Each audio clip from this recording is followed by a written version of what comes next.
want to leave.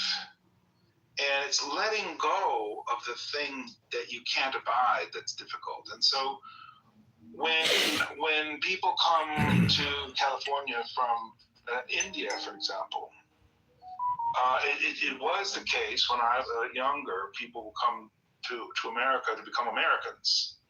They would leave India because they didn't want to be Indians.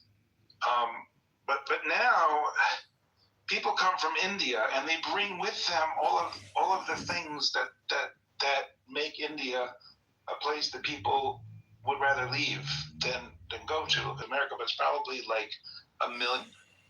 So that gives you just a rough idea, like a measuring stick on what kind of place India is. Now, when people come from India and they come to California and they set up Indianness in California, it's great, Indian food, love the food and everything else, right? But what's happening in California is Indian people in California are complaining to their boss, to their place of work, to their senators of the Indianness. And specifically, they're complaining that when they are at work, the people from India who are Brahmin and have, I don't know, some red tattoo on their forehead or something, are looking down at the people who are not Brahmin and treating them like shit. Because that's the way of India, is the caste system. The Brahmin are the elite class, and they have the right to shit on everybody else. And so they come to America not to leave that crap, but to bring their crap to the United States. And Brahmin don't look down and don't treat people in the United States like shit. They treat the other people who have immigrated from India like shit.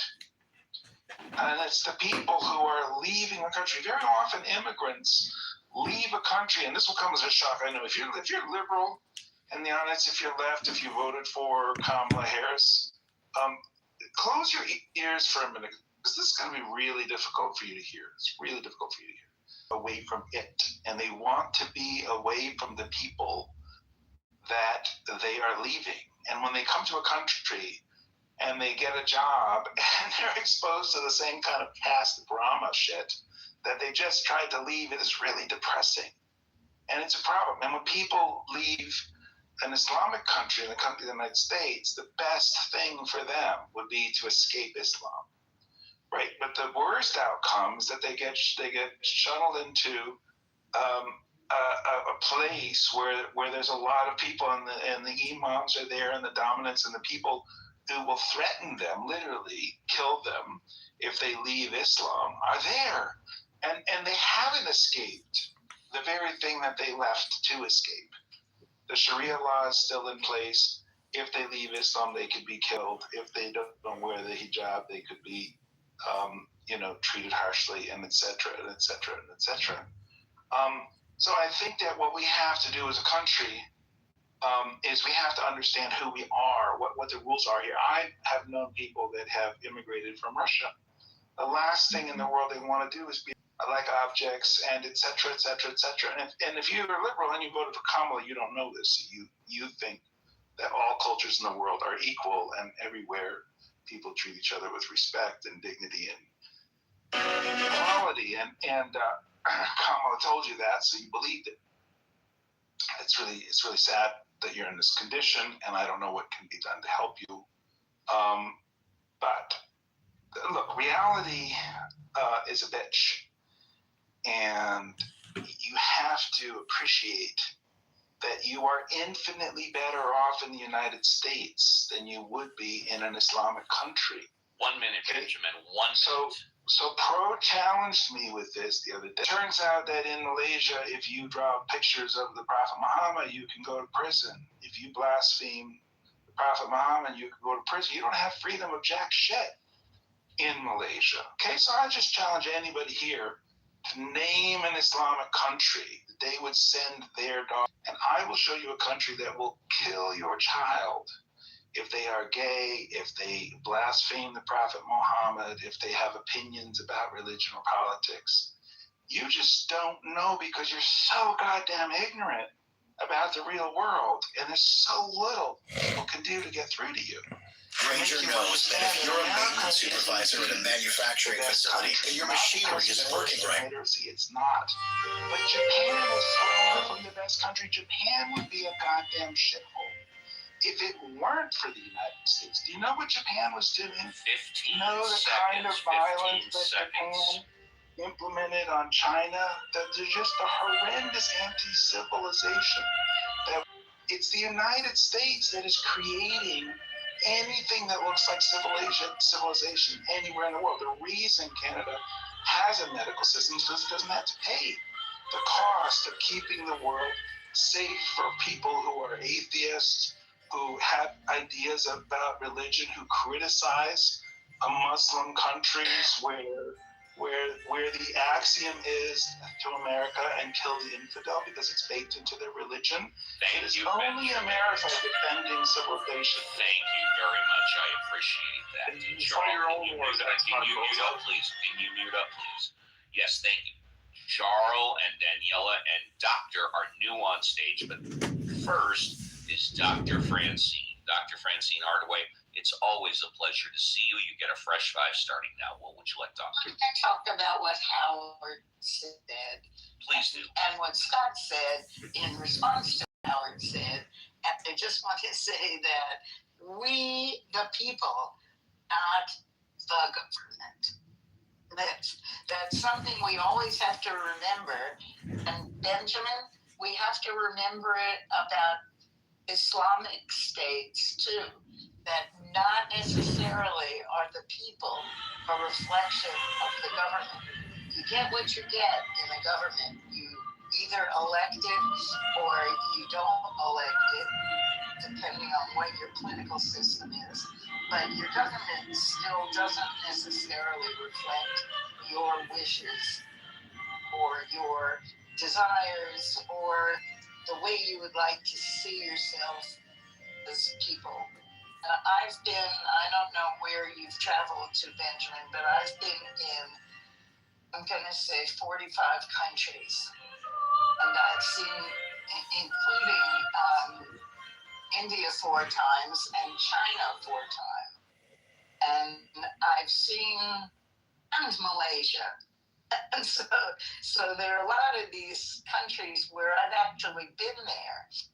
And, you know, the only thing that I can say is that in every country, no matter what the government, the people are pretty nice.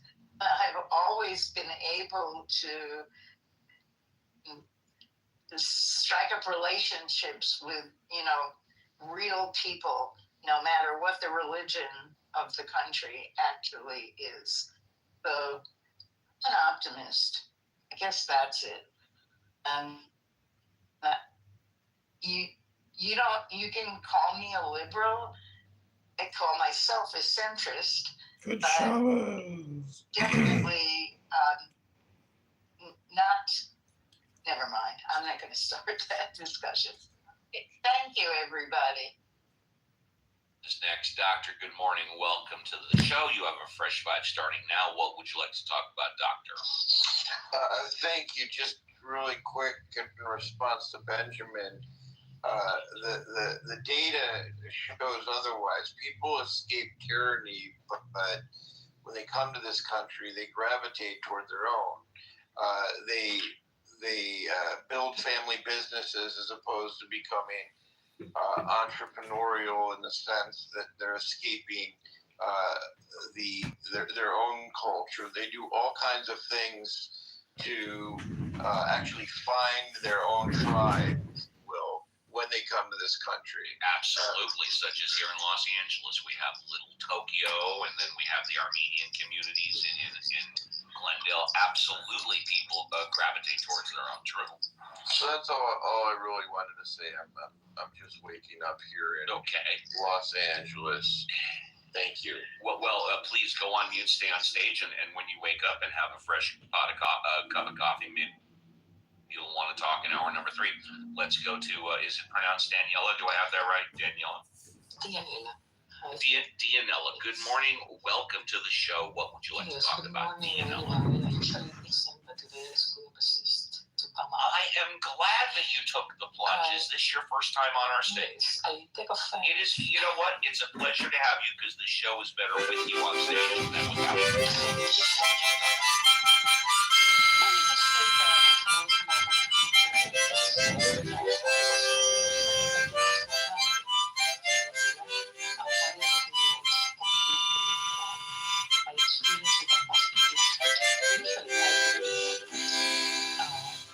navigates very well the US. They respect the laws, they adapt to the culture, but they keep their custom.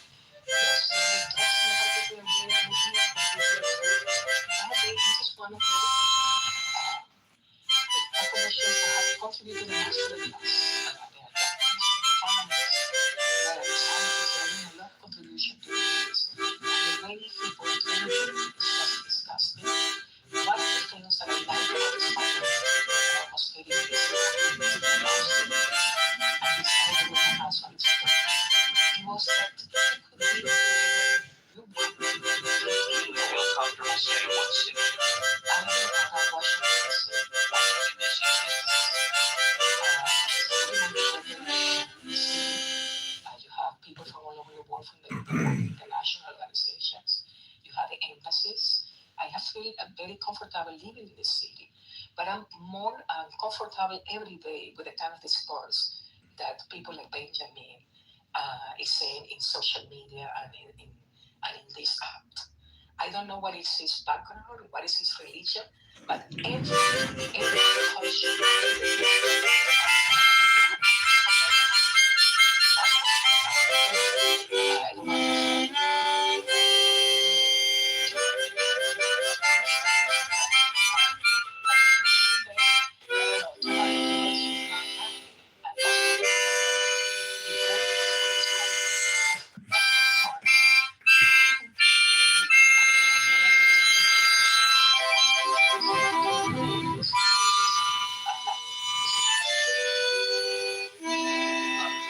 Very much appreciate that.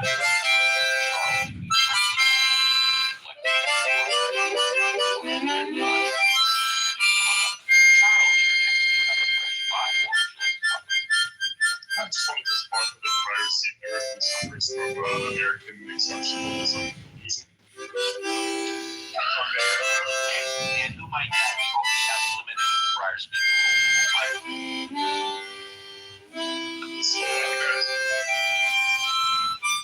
Very good. No, it's okay. Thank you. America is the biggest recipient of the NATO funding. We're the only ones who use it. So that's the first thing. The second thing is America despite that, like Canada doesn't help or doesn't defend. We trained your Air Force for World War I and World War II. We were in both of those wars before you. We fought basically every single war that America's ever gone into, except Iraq or Afghanistan. But what the fuck has America ever done for Canada? What fucking war has Canada started that we needed America? So this idea, right, that, Canada needs defense from America, you're the ones who are drifting off the rest of the world. You're the ones who are receiving funding from the entire world to start your bullshit wars. So Benjamin, all of your points are bullshit. You're misinformed. Thank you. And before we go to a formal invite, I'd like to have Jason. Wait, I get to respond to that. Yes, you do at the appropriate time, which will be in a couple of minutes. Go on mute. You absolutely get to respond. Go on. And JCC, if you could unmute, please. Yeah. I got to tell you, in regards to the show and Benjamin, agree with him, you may disagree with him, but he drives content like no other niece or nephew. Am I off the rails? No, I agree. He does bring content. You're right. Wow. That is some exciting content. It's so controversial. We're living on the edge, ladies and gentlemen.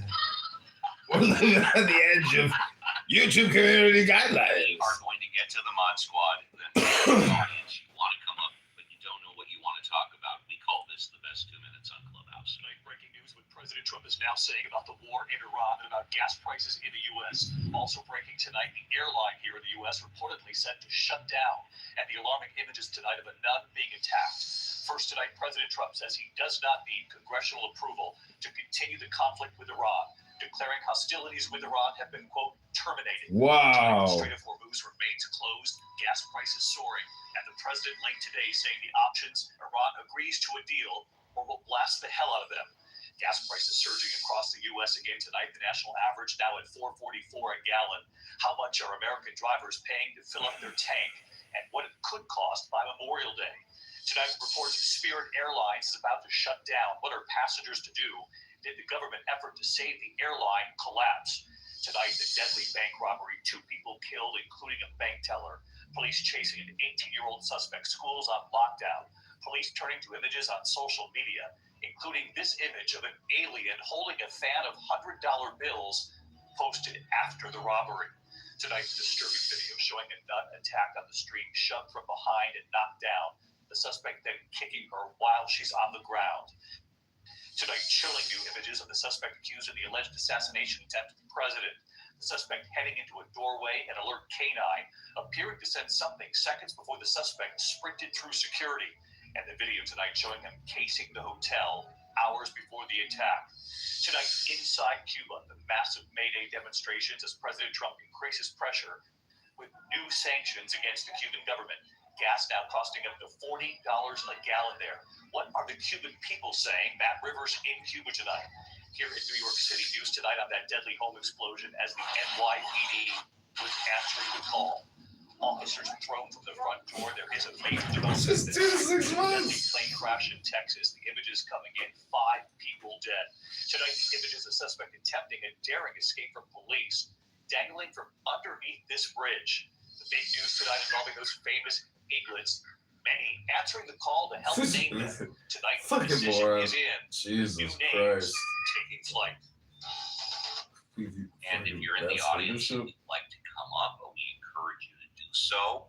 We'll get to Benjamin in a couple of minutes. For those of you that didn't hear yesterday, thousands of Americans across the country took part in a coordinated, quote, no work, no school, no shopping, close quote, protest on May Day, marking one of the largest labor demonstrations targeting wealth inequality, labor rights, and immigration. Jesus Christ, that's leadership. Eliminate the texture of these fucking moron. Protests at corporate headquarters, rallies in major cities, and even closures in some districts due to teacher participation.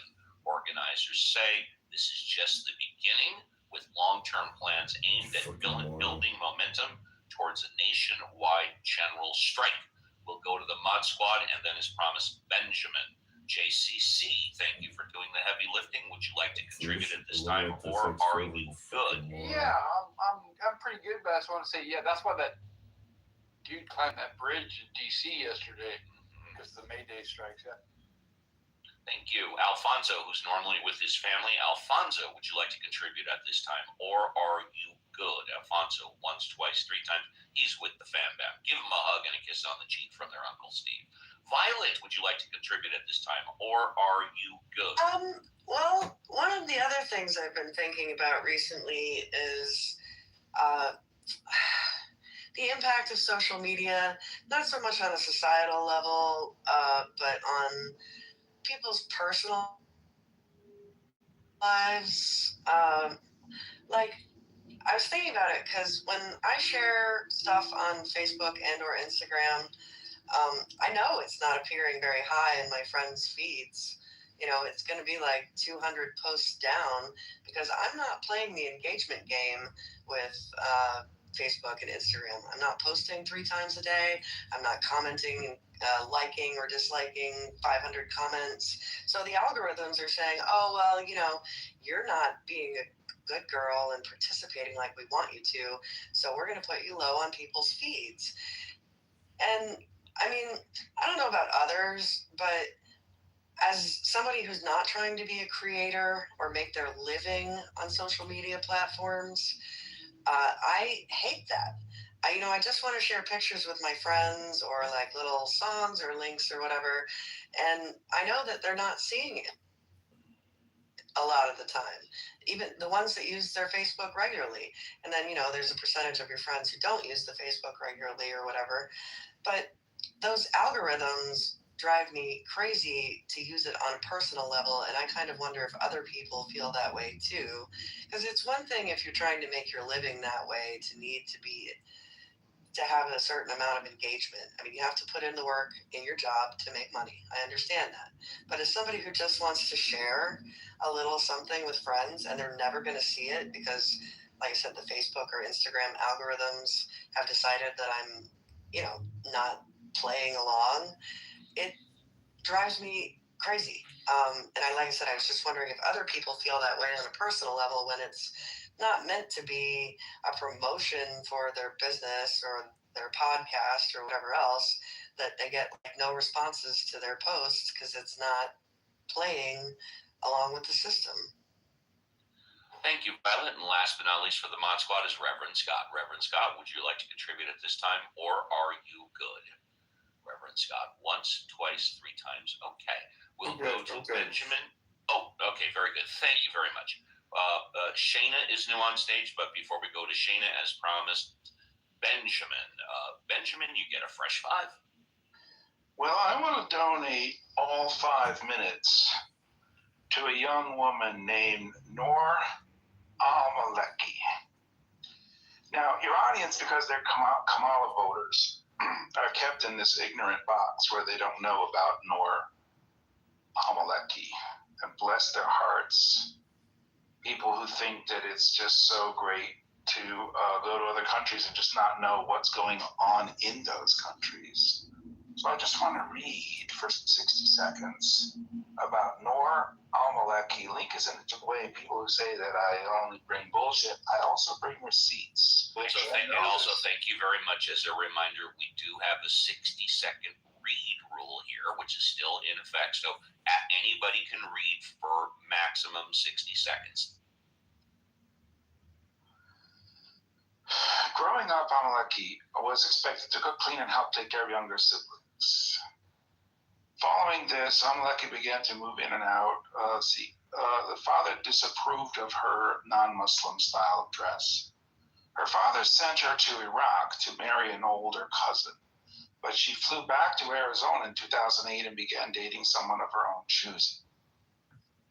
On October 20, 2009, Al-Maleki was assisting her boyfriend's mother with translation at an office of the Arizona Department of Economic Security in Peoria.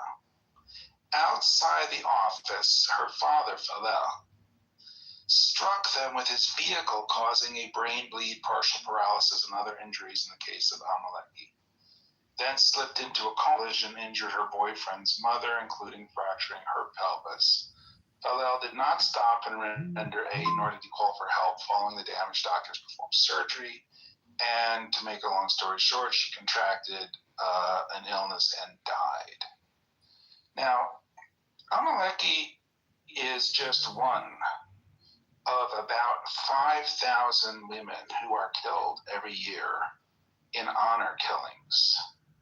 And these honor killings, link is in the description, happen in countries as varied as Bangladesh, Brazil, Canada, Ecuador, Egypt, India, Iran, Iraq, Israel, Italy, Jordan, Morocco, Pakistan, Sweden, Syria, Turkey, Uganda, United Kingdom, and the United States.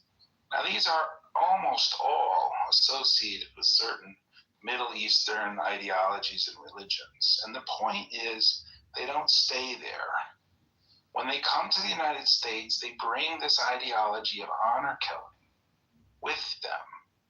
And women are largely the targets of Islamic honor killings. And when you're Kamala Harris and vote for women, people like Dr. Francine, who think that they're supporting women's rights when they support Islam, they're just so profoundly ignorant and misguided.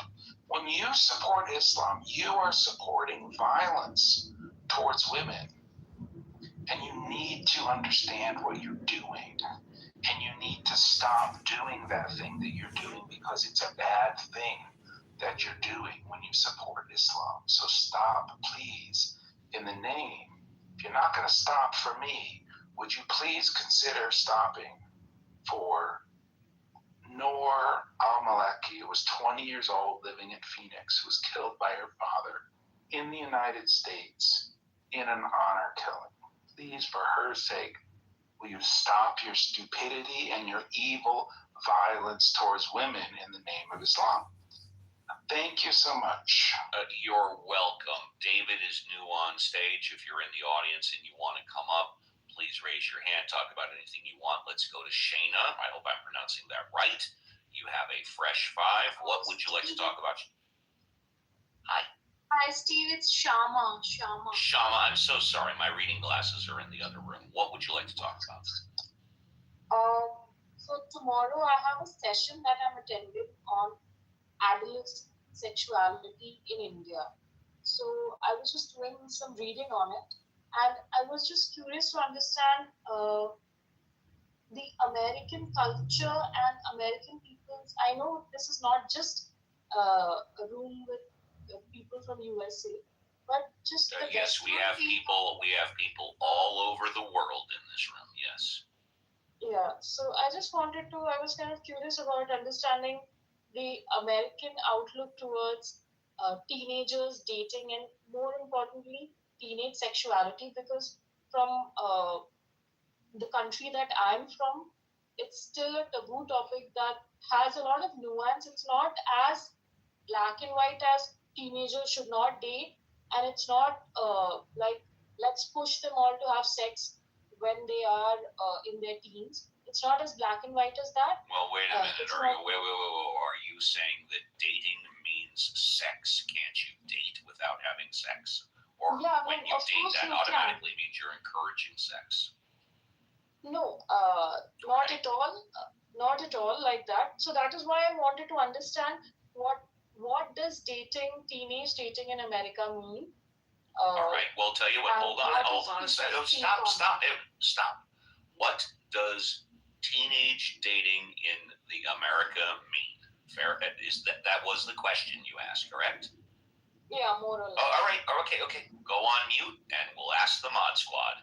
JCC. What does teenage dating in America mean? JCC.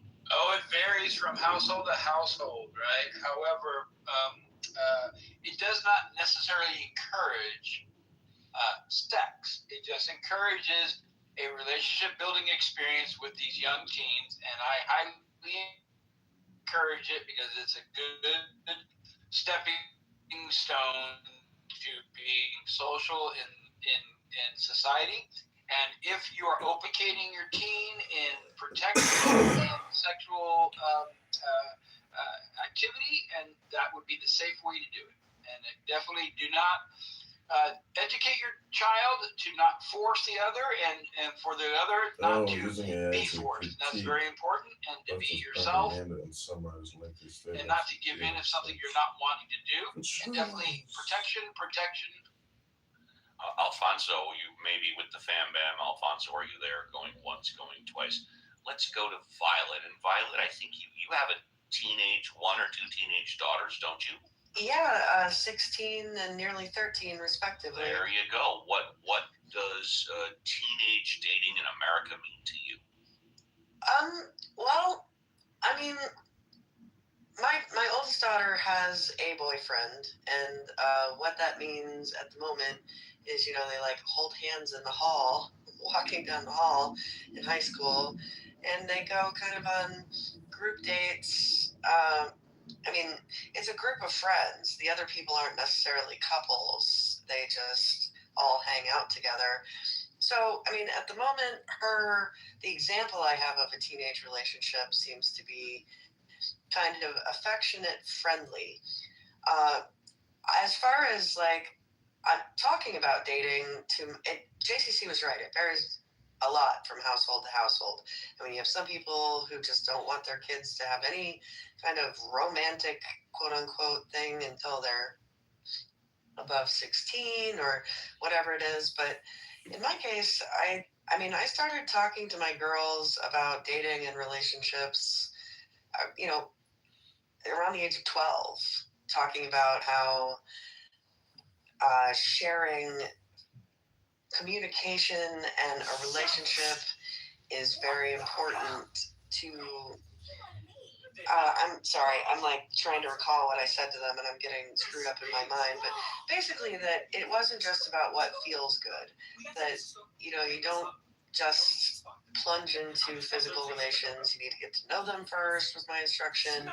And then I did have I am not encouraging you to have sex, but if you choose to do so, I want you to talk to me about getting birth control. And I spoke to them of all the options available because you can't stop them per se. And this is actually a repeat of what my mother did in my case. She told me, like, when I was 13, just let me know. When I lost my virginity to my high school sweetheart at 16, I went to my mother. I told her, we've decided to start doing this. I need you to take me to the doctor. And she did without saying anything or any judgment. And that's what I would do if one of my daughters approached me, at least on the outside. On the inside, I'd probably be like, panicking and needing straight jack. Reverend Scott, would you like to answer? Yeah, so I think, what does teenage? I think what we're doing with teenagers is we're involving them earlier. So it's, I think Violet is largely on the nose, but I think kids are getting educated quickly on intimacy, on sex, and I think we'll have to deal with that. Like we're getting a younger population that's getting older quickly, and I don't know what we do with that. I mean, but it's going to have social ramifications that I don't see. And I'm not a conservative, right? But I think we've got to put some brakes on something. I don't know where we put it, but that's what I would say. And for me, both of my children are in their 30s, but I distinctly remember I have a son and a daughter. I specifically endorsed any time they asked a question about anything, I would never respond by saying, "You're not old enough to have that discussion." I answered any question that they had to what I believed was their best level of understanding. And also when my son brought home a girl or my daughter brought home a boy and they wanted to go in their bedroom, I said, "Hey, no problem. You stay in your bedroom as long as you want, as long as the door is open. You are not allowed to close the door, but you can stay in your bedroom as long as you want." There you go, Shayna. I know I'm mispronouncing it. I'm sorry. Shayma. I want to add something to. I want to JCC. Just real quick to what Scott said. I think that the progress of relationship as teens are having today was very similar to my time and not far off to my parents' time, right? The relationship was the same. There was teens having sex in the 50s, teens having sex in the 60s, 70s, 80s, 90s, and currently today. I don't think anything has progressed any further. Now, their access to data, that's a lot easier. However, teens are going to do what teens are going to do. We don't need social media to educate teens. They already know what the hell to do. It's not that. Yeah, because I figured if they didn't get the correct information from me, they were going to get the incorrect information from the street. Shayma, you want another minute or two to follow up? Good topic. Shayma. Yeah. I think there are a lot of similarities in the way Indian culture and American culture look at dating in terms of it's important that kids explore relationships, but there's also this India's a lot more conservative than what the American culture is like. So it again depends on which section of society you're coming from. So somebody from certain sections of society might be certain teens might do date, and again with the implicit instruction that the parents are not okay with them having sex, but yeah, hanging out together. But that is what I was kind of wanting to understand, that what is America's take on teens having sex. So I mean, a basic idea of what you guys are trying to say. So yeah. Thank you very much. Appreciate that. Let's go to Jim East. Jim, good morning. Welcome to the show. What would you like to talk about?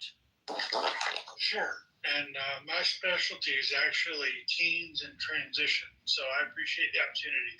First, most of my peer group does what you did and says you can be in the bedroom, the door has to stay open. So to me, that of the progressive parents that I know, that's the most popular way of dealing with that.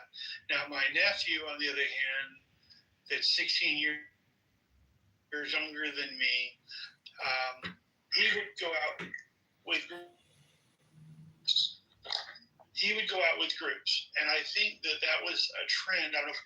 Sounds like it might still be like there's less pressure, but I could also see that if everybody else in the group has done it and you haven't, or you and your sitting and the other haven't, then there might be some pressure there. But I honestly think, and he's not on the platform, so I know I'm not going to embarrass him by saying, but I believe my nephew is most likely a virgin when he got married.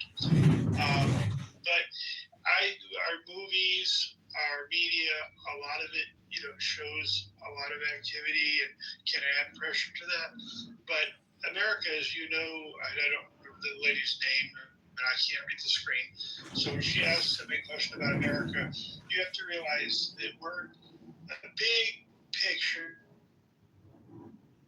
of the world. We have the most conservative of any faith you can imagine here in the United States, and we have the most liberal, free love people in the world in the U.S. here, and then we have a bunch of us that are in the middle. So the U.S. is big. So to add, from a social science background of mine, both bachelor's and master's level, I'll just tell you that I've seen both, but Steve's seems to be what I've experienced with parents and with kids the most popular. Yes, you can spend time in the bedroom, but that door better be open. Thank you. It's my pleasure. Thank you. If you're in the audience and you'd like to come up and talk about anything, you're encouraged to do so. Would anybody on stage like to, who has not commented already, comment on teenage dating? Just unmute and say your first name. We were hearing this last part. I asked GPT, what do you think about teenage dating? This is what Chat GPT told me. Teenage dating is one of those things that can be healthy, messy, formative, and confusing all at the same time. It's not inherently good or bad. It depends a lot on how it's approached and the level of maturity involved. On the positive side, dating as a teenager can help people learn important life skills early, how to communicate, set boundaries, handle rejection, and understand their own values. Those lessons tend to carry into adulthood in a meaningful way. It can also be a normal part of social development, especially as teens start figuring out identity and relationships. That said, there are real downsides if it's not handled well. Emotions at that age can be intense, and not everyone has the tools yet to deal with the heartbreak, jealousy, or pressure. It can also distract from school, friendships, or personal growth if it becomes all-consuming. In some cases, there can be unhealthy dynamics like controlling behavior or peer pressure that teens might not recognize right away. The biggest factor is guidance and balance. Teens tend to do better when there's open communication with parents or trusted adults, clear boundaries, and a focus on respect, both for themselves and the other person. And that's ChatGPT's answer. So there you have that. We've got a break coming up in under 10 minutes. Would anybody on stage like to talk about anything? Just unmute and say your first name. Yes, Jim, go ahead, please.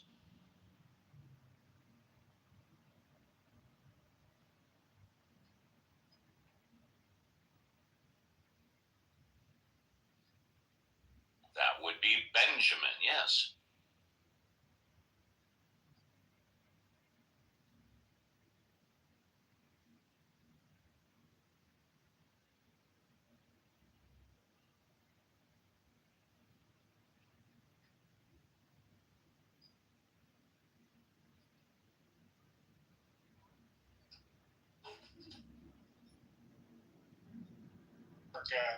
And you look at the Declaration of Independence and all those things that talk about freedom of religion and all those things, there are peaceful people. Now, yes, there are some cultures that come here and recreate what we got away from, and that's humanity. People sometimes make mistakes. I'll agree with that.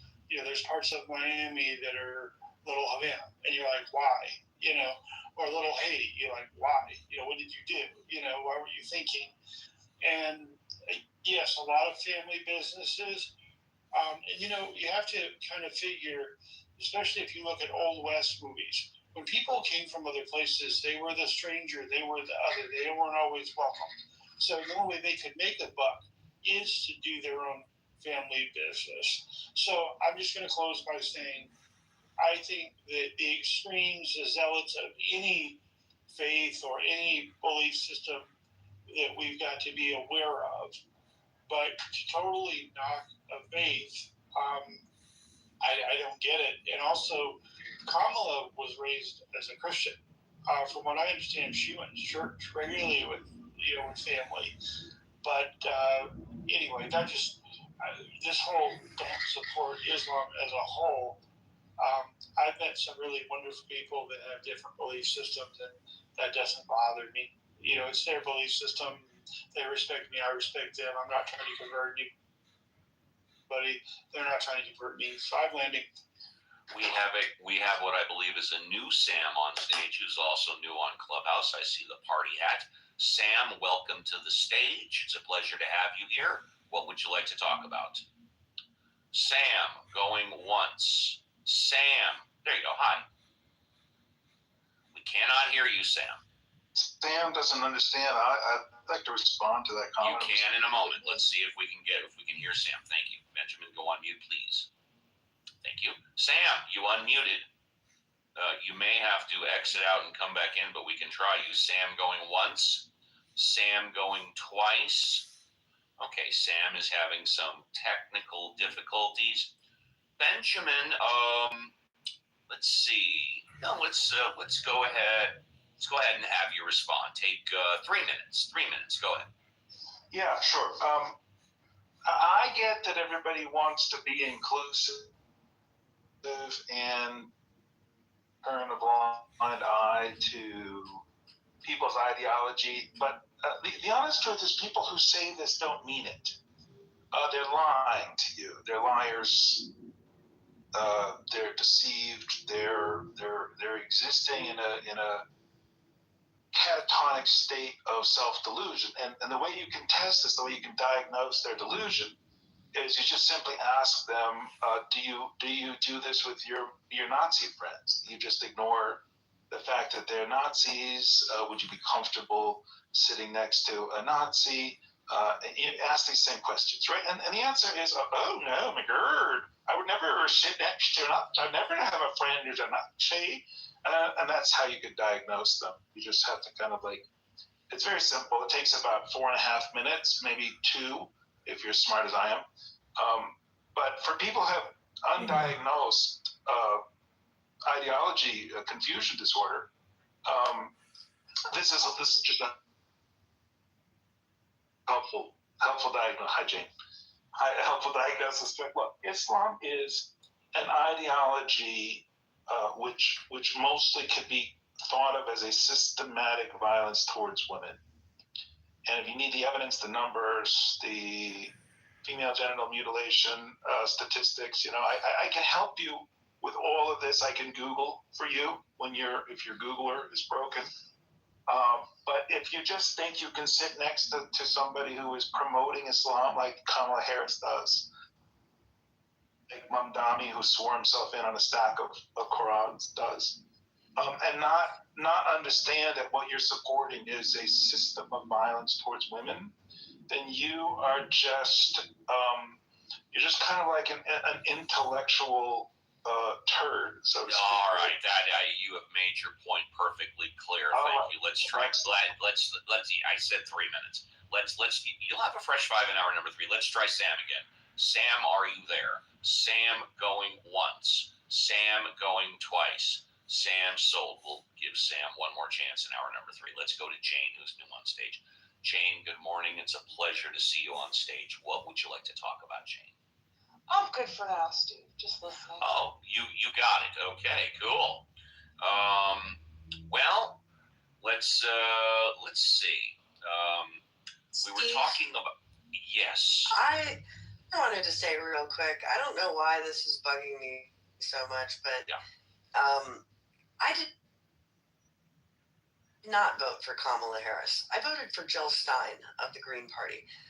It's driving me crazy that Ben keeps calling me Kamala Harris. Wait a minute, I didn't hear him say. I didn't hear him reference you once. Did I miss it? No, well, not personally, but he kept saying, "I know everybody on stage voted for Kamala, or whatever. These are all Kamala voters." I didn't hear him say I that one that was a generalization, I didn't hear him say that.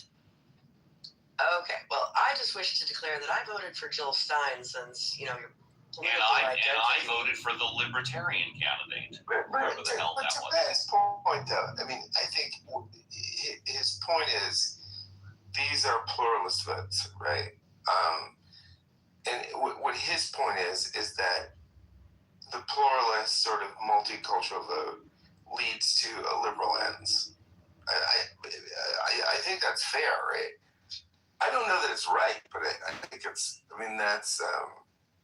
I think that's the point he's making. That I got to tell you, I think Benjamin's modus operandi, and I very well could be wrong, is a mixture of truth, satire, and stirring the pot.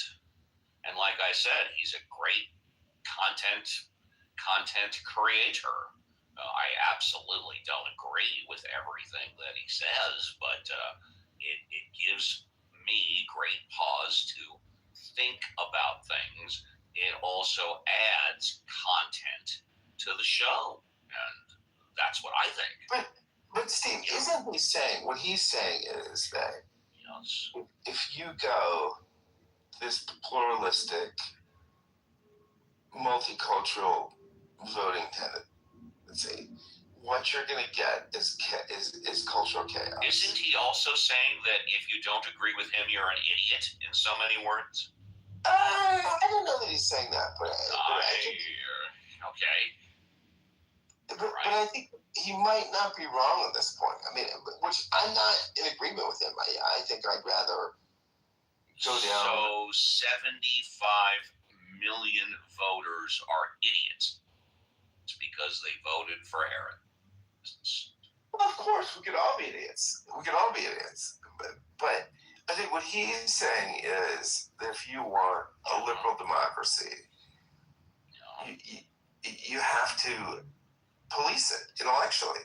And what he's saying is that we've gone down some roads that are unhealthy for the liberal establishment. And yeah, I mean, I think he's not wrong. Well, I'll give you this, and then we'll take the break. I don't think the extreme on any side is healthy. The extreme on either side, in my humble opinion, is a bunch of mishigash, and that's not how you win elections either. You win elections by coming as close to the center as possible. Most elections are won by 5%, 5% of the undecideds. And as if you're at the extreme of either side, it becomes more difficult to win an election. And with that, we are done. 2 hours in the tank. 1 hour left. I will be back at the end of the break to host all of hour number 3. So don't go away. And when we did a lot of talk about dating. And so let's hear some more from Taylor Tomlinson about the truth about dating. Hey, this one's available if he just talks and talks and talks. You fall asleep eventually. This bit right here. Wow, okay.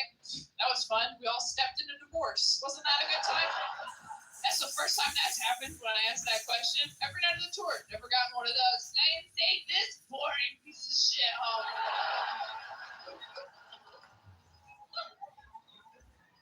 All right, this last one. What do you got?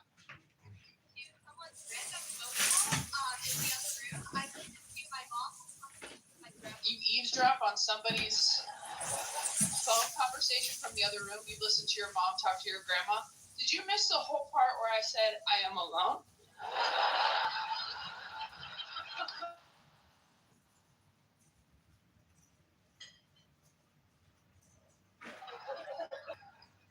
Have you tried falling asleep to the sound of people who love you in the other room?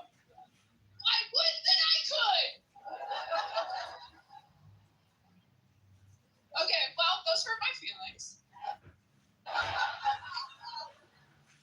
I'm going to tell you the best one I've heard on this tour.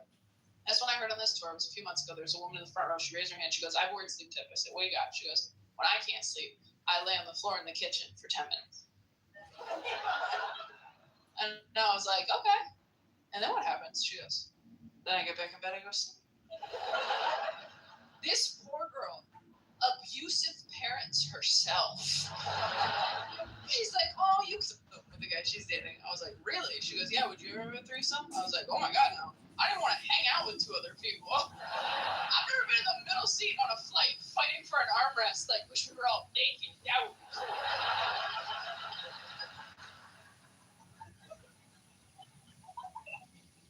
I don't even think I could date an extrovert again. I dated an extrovert once. We moved in together. The first week we lived together, he's like, hey, what if we had some people over? I was like, look, if you don't want to be with me, just say so.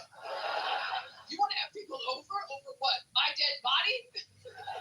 If you're an extrovert, you're in love with an introvert, you gotta understand, asking us to invite people over is like asking us to do anal. Watch our face change. Like, I'm sorry, is it your birthday? Seems like a big ask for a random Tuesday. I live alone now. It's incredible. I fall asleep in the middle of the bed like a boy king, just like, good night, Joffrey. It's fantastic. I eat all the food I buy. Every grocery I buy, it goes in here, it goes bad. That's power, DC. Yeah. If I clog the toilet at home, I don't have to deal with it right away. That's freedom, DC. When I lived with a man I was attracted to, I was like, no, please, toilet, don't tell him I'm a human woman. I beg of you. Take my dark secrets to your watery grave. Remember our bargain. Now I'm like, secrets or toilet, that's what lids are for. You want to see the sky? Want to share your point of view? Vent a little about what's bothering you. Got a question that's on your mind? Be bold, brave, courageous. Come on up and get you fresh fire. What does that mean? Well, listen up. Have a take, just don't suck. Be respectful, make your point in a reasonable way. Come on up. That's Uncle Steve today. And welcome to hour number 3 of Ask Uncle Steve with the Hot Spot. If you're here for the first time, this is how the show works. Unlike other clubhouse rooms, we encourage everybody, especially the new speakers, and that means you, to be bold, brave, courageous. Raise your hand, come on up, and you can talk about whatever you want. We never ever put a restriction on content. You can talk about current events, politics, God, religion, atheism, what's going on in your life, what's going on in my life. Maybe you like the show, maybe you don't like the show. Maybe you have a question to help you, maybe you have a statement to help me. Just have a take and don't suck. What does that mean?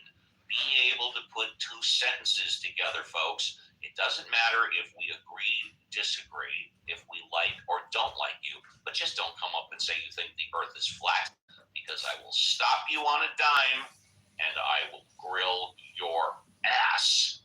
And so with that, let's go to JCC. JCC, good morning. Yo. Thank you for doing the heavy lifting. Do you have any plans for this weekend? Yeah, man, it's a busy weekend. We got a recital. My daughter's performing at 1 o'clock, 2 p.m. today, Central Standard Time. And then prom night, folks, 2026 prom. I'm helping her right now. I did an errand. I went out to get some black ribbons. She's making her own corsage, so I'm highly involved in her activity. I'm going to take pictures of her and her boyfriend at either a Japanese tea garden or a local museum here that has a very nice landscape area. So, busy Saturday for today. And so, yeah. So, JCC, if you don't mind me asking, did you say you have to be home by a certain time? Yeah, I'm pretty flexible. She has like a 1 a.m. curfew where we're at. Okay. So, yeah. Thank you for that. Let's see if Alfonso, he's been with the Fam Bam pretty much all show. Alfonso, are you there? Going once, twice, three times? There you go. Alfonso, good morning. Thank you for doing the heavy lifting. Would you like a fresh five, or would you like to talk about what's going on this weekend or anything else? No, I'm okay. I'm busy with my kids, so I won't be able to chime in much. You got it. No problem at all. Let's go to Violet. Violet, is it prom night where you are? Not for my girls, but it's date night for me. There you go. Well, what are you doing this weekend for date night? Tonight, my husband and I are going to go to a place in our area called The Works. It's kind of a grown-up arcade with like skee ball and 10-pin bowling and our old-style arcade games, but it's a bar. And they're having a cover band tonight. I forget their name, but they cover like 90s alternative. So, it's kind of like if my husband and I had dated in high school, this was the kind of concert we would have gone to. Exactly. So, we're meeting several other couples, high school friends of his, actually. So it's kind of a group occasion. And I'm trying to decide whether I want to go with a skirt and my knee-high boots because I want to look cute, or actually be comfortable and warm in pants and a cute t-shirt or a cute sweater. Right, exactly. Now, how many other couples are you going with? I believe two. There might be three others, but the third couple, their schedule seemed really, they weren't sure. Right. So. And I presume you guys are meeting around dinner time or so? Yeah, we're going to eat. They serve food there too, so we're going to meet around 7 and eat, and the show's supposed to start around 9.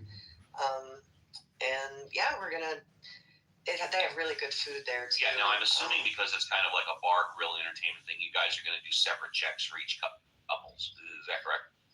Yeah. Good decision. Yeah. So, we're going to have a good time. I can actually still play skee ball to a degree. I mean, I can't really aim, but I can roll the ball up that little alley. And the last time I did it, I actually managed to hit like the high score thing like 4 times. So I got like 500 tickets for my daughters to exchange at the arcade counter on that one game. It was a fluke. That's never happened again, but it was fun. Reverend Scott, I see you're on the phone. Are you on the phone, Reverend Scott? Looks Faggot, Scott. He is on the phone. Okay, if you're in the audience, you want to come up, please do. Let's go to Doctor. He's next. Doctor, good to talk to you again.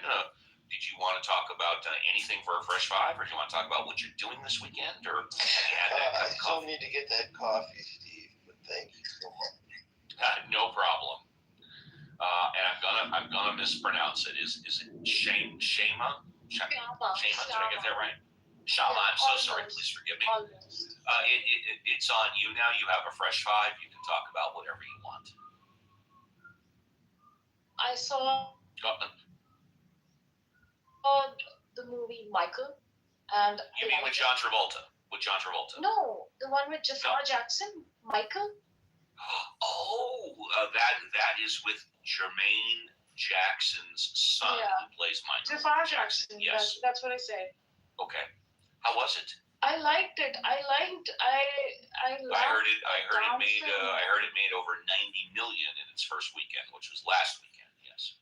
Yeah, but the only thing I felt was the story felt incomplete. I mean, I don't know, since I'm from a different country, so whatever I know is from popular culture. But I felt I also wondered where Janet Jackson was, where the rest of the siblings were, and it showed Michael in the best of the light, and I know it's just a 1.5 hour movie, so you can't show his whole life story, but it was just all the best parts of his life, and how he came out of his father's influence.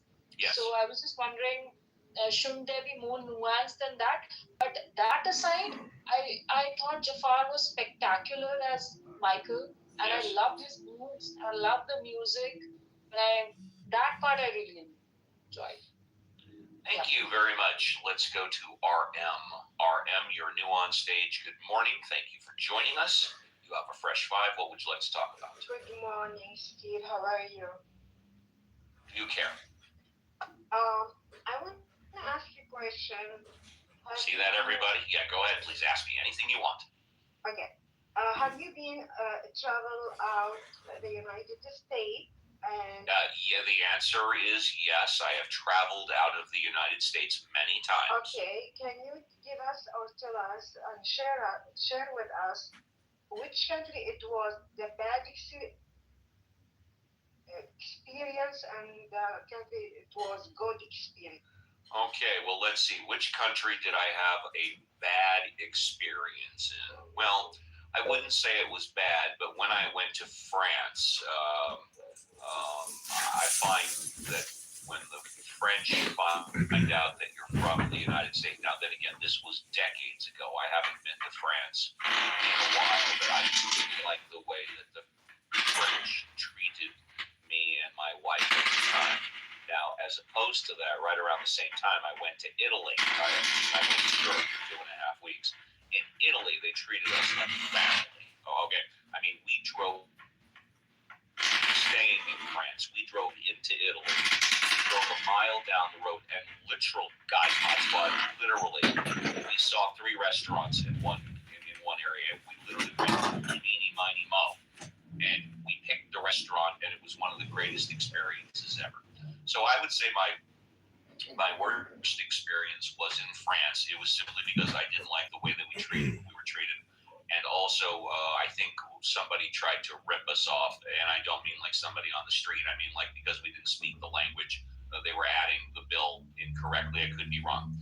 The best experience I had, without a doubt, and again, I haven't been there in decades, is when I went to Hedonism 3 in Jamaica. An all-inclusive resort, I believe. I went to Hedonism 2. I'm sorry. Now that they didn't have Hedonism 3 at the time. I went to Hedonism 2 in Jamaica, and it was an all-inclusive resort, and I had a fantastic time. So if you want to advise me to go to visit in which country in Europe, you're going to advise me Italy, of course, not France. I think it depends what you're looking for. Okay. HACC, do me a huge favor, take over for a couple of minutes. I got something stuck in my throat. JCC, please. So, Reem, what were you asking? You're asking where to go?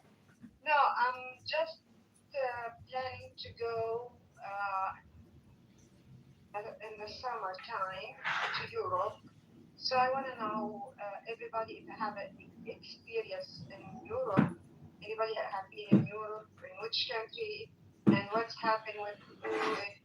If you have a good time, people friendly, was racist, he was treating you as family, or I like to give it to everyone if somebody in Europe before. Yeah, me personally, I have not been to Europe. I do hope that someday soon I can go. However, I open it to anybody on the stage who wants to add in to help Reem with her travel. I can try. Yeah. Paola? Yes, Is that that's correct? correct, yeah. Welcome to the stage. How are you today? Thank you. You have some Very good. European travel? Well, I am European. I traveled around the world. Actually, I also lived for 7 years in India, and I lived in the US as well, but I'm actually Italian, so obviously I'm a little bit biased. But of course. Of course, yes.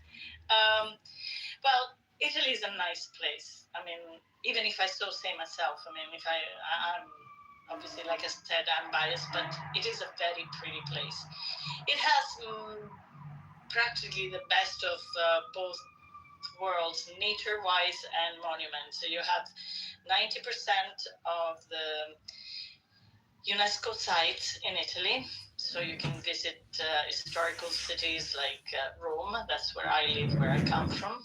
You can go to Florence, you can go to Venice, you can go to Milan, you can go to Sicily, or you can also explore places that are not the usual tourist attractions like Umbria, or maybe you can go to Trentino Alto Adige and experience the mountains there, which are spectacular. And the food is probably the thing that makes the difference compared to the rest of Europe. Having said that, the food is very good in Spain. It's also very good in France. But again, the Italian cuisine is a notch up, I would say. You can visit other places in Europe that are very interesting. You can go to United Kingdom. I don't know if you've ever been there. You can visit Spain. Spain is very nice as well. I like Scandinavia. I really like Scandinavia because it's so different from what I'm used to. Or even the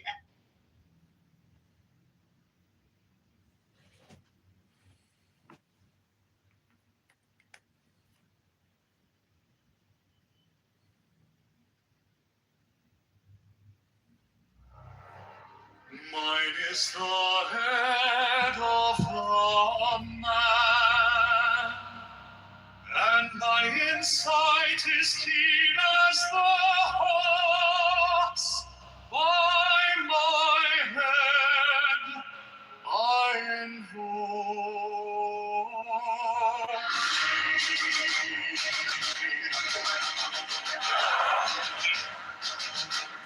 I am the only begotten child of my father and mother. My father is dead. My mother bore me with labor and pain and fear. By my body I invoke thee. About me shine the diamonds of radiance white and pure. By their brightness I invoke thee. Mine is the red triangle, reverse the sign, given and sacred deed of thee, O Lord. By the Lamb I invoke thee. Mine is the garment of white, sewn with gold, the flashing of light that I wear. By my robe I invoke thee. Mine is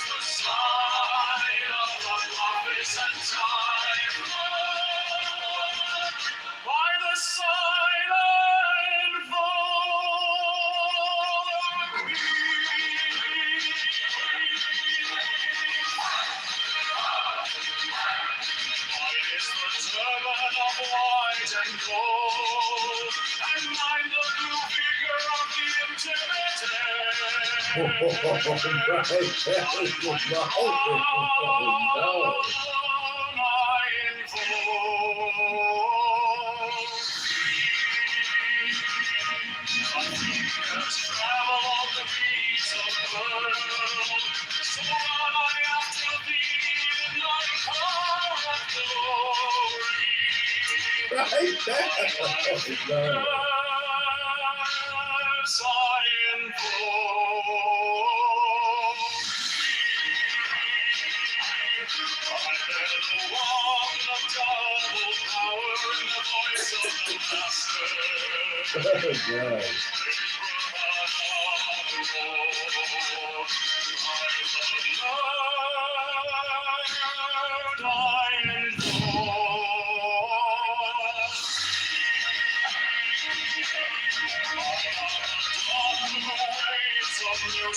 the song I invoke.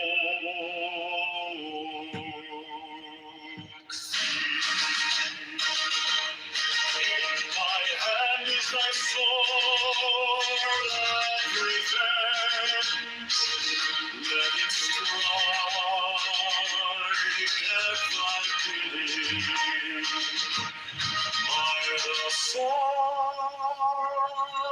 I invoke.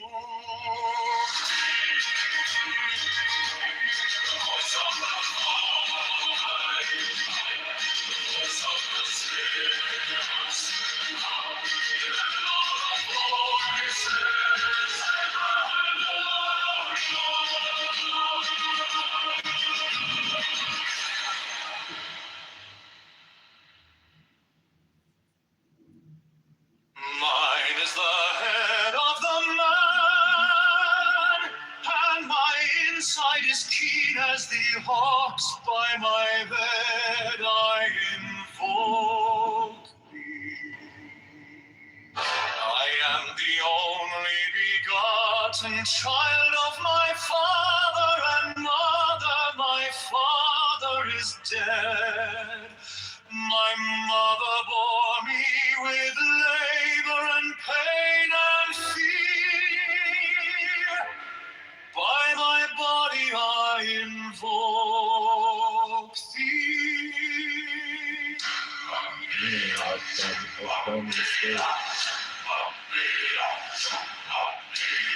About me shine the diamonds of radiance, white and pure.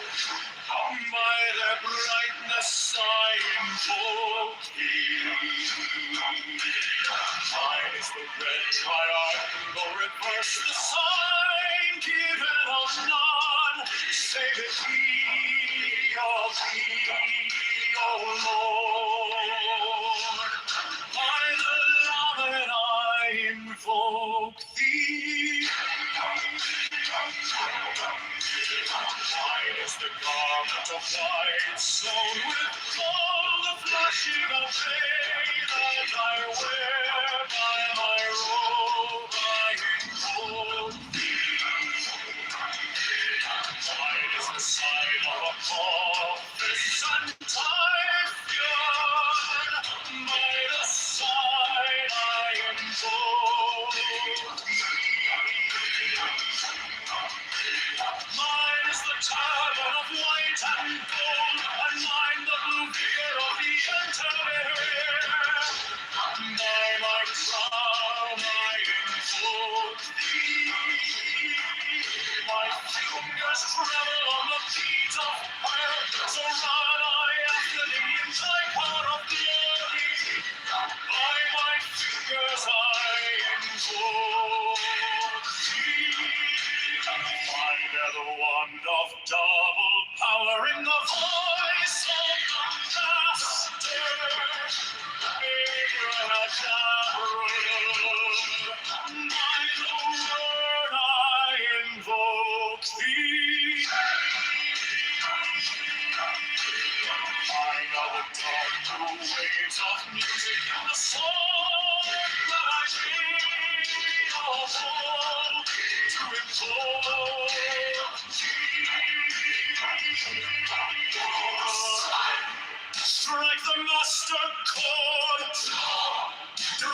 flaming sword, silent conquering Lord, our salvation.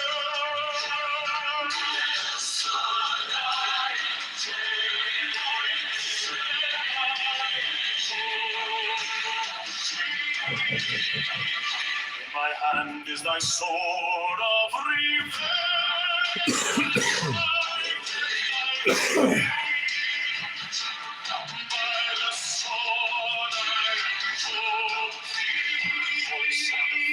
The voice of the 611 are the voices.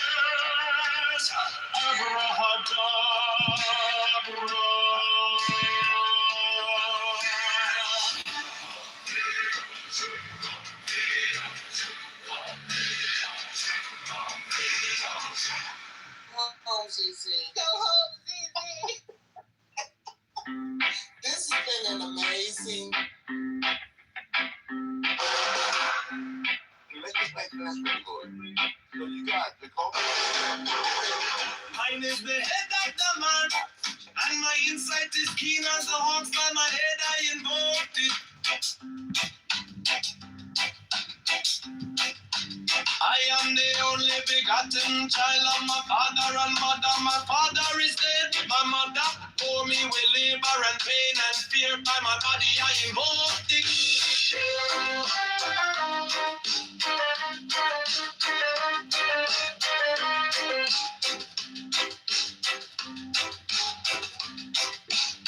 Upon me shine the diamonds of radiance, white and pure. By their brightness I invoke thee. I was a red triangle reverse, the sign given of none. Save it me of thee, O Lord. By the moment I invoke thee.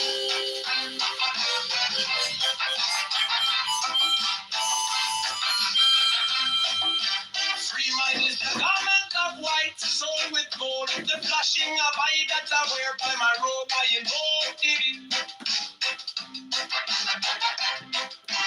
Your mind is the sign of a puppet and typhon. By the sign I invoke thee. Good morning, Susanna. Is the turban of white and gold, and mine the blue vigor of the intimate veil. By my crown I invoke thee. My fingers travel on the beats of pearl, so run I after thee in thy car of glory. By my fingers I invoke thee. I bear the bond of double power in the voice of the master. Abrahadabra, by the word I invoke thee. Be mine are the dark blue waves of music in the song that I made a bold to invoke thee.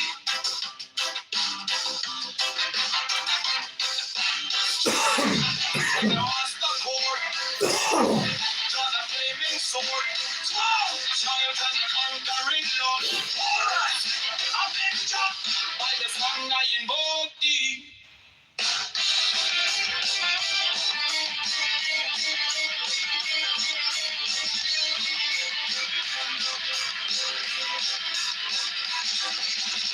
In my hand is my sword of revenge. Let it strike at thy begin. By the sword I invoke thee. The voice of the fight, the voice of the 611 and the voices. Everyone of blood. You fuck, I'm ready to take care of your fucking mom.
My mother bore me with labor and pain and fear.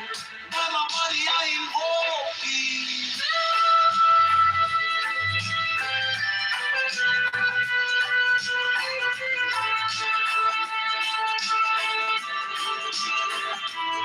Around me shine the diamonds of radiance, white and pure. By their brightness I invoke thee.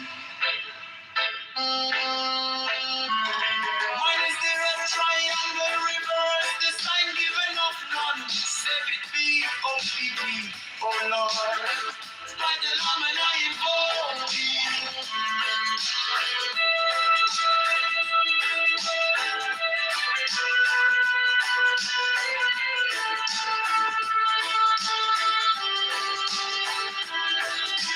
Mine is the garment of white stone with gold, the flashing of light that I wear. By my robe I invoke thee. Mine is the sign of a purpose and typhoon. By the sign I invoke thee.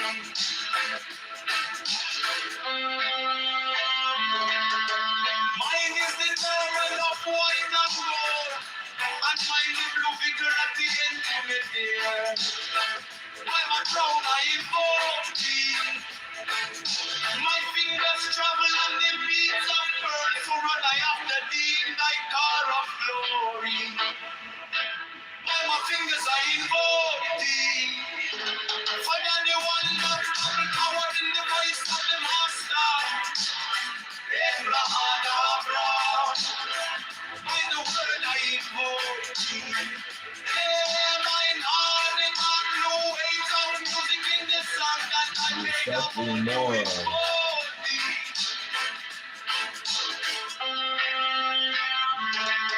Strike the master chord, draw the flaming sword, round, Johnny the conquering Lord, call on, I'm in God, by the sword I invoke thee. In my hand is the sword of revenge, let it strike, and I be thee, by the sword I invoke thee. The voice of the right, the voice of the six, 11 are the voices. Abra, abra.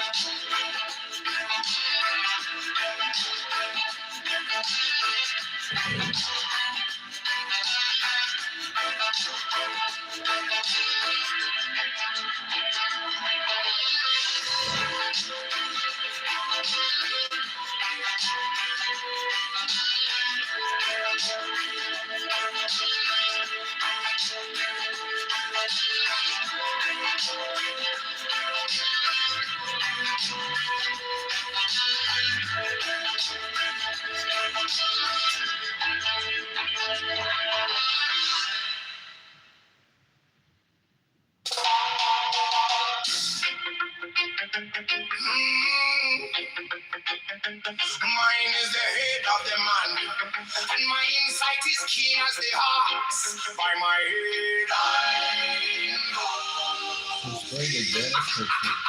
I am the only begotten child of my father and mother. My father is dead.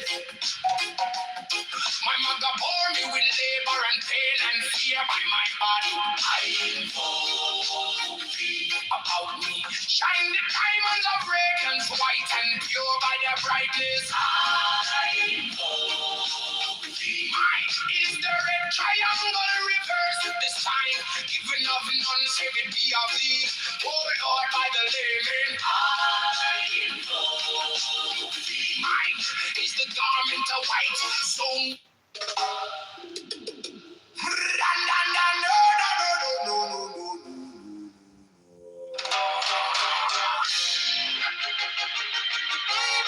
mine is the head of the man, and my insight is keen as the ox.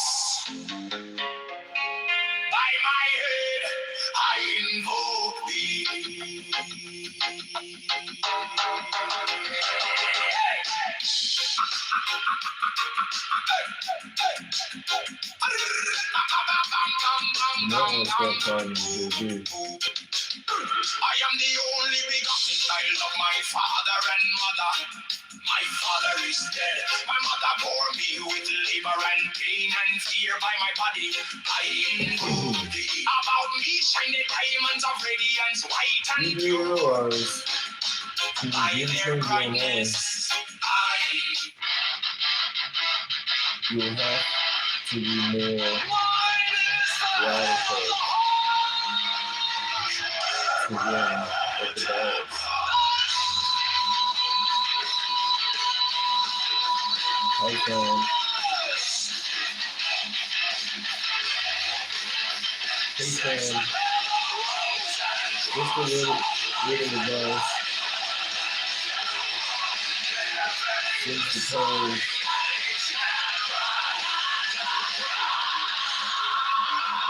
no more nonsense. You might want to stop expecting to. You do realize you have to be more radical to win the ballot. Come thou forth and dwell in me, so that every spirit, whether of the firmament, or of the ether, or of the earth, or under the Hey, earth, friend. Just a little advice since the polls show no momentum. You might want to stop expecting baby by calling him baby. You do realize to begin changing more, you have to be more radical. and every spell and scourge of God, the vast one might be.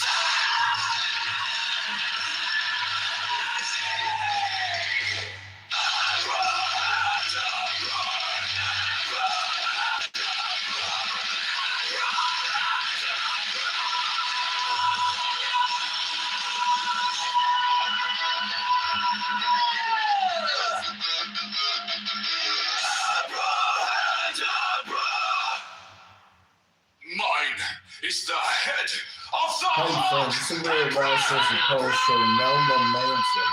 You might want to stop expecting baby by calling him baby.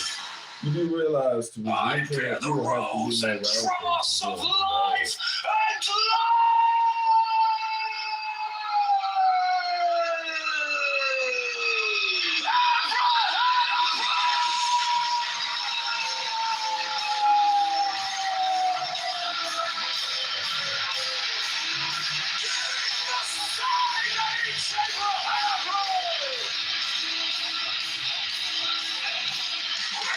in the side, the invocation to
6. I bear the rose and cross of life and light, giving the sign at each abracadabra. Remaining in the sign, the invocation concludes. Therefore I say unto thee, come thou forth and dwell in me, so that every spirit, whether of the firmament, or of the ether, or of the earth, or under the earth, on dry land, or in the water, of whirling air, or of rushing fire, and every spell and scourge of God, the vast one, might be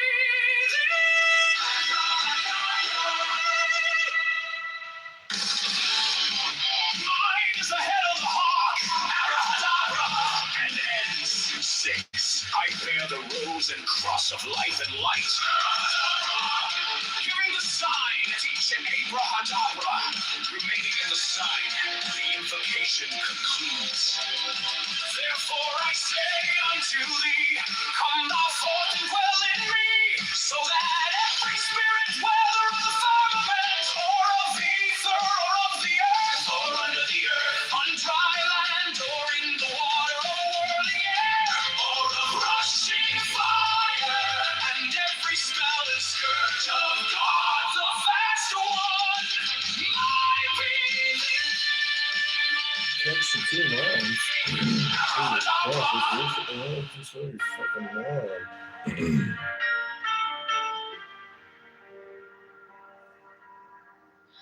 You came like dawn in my hands, soft but stronger than I knew.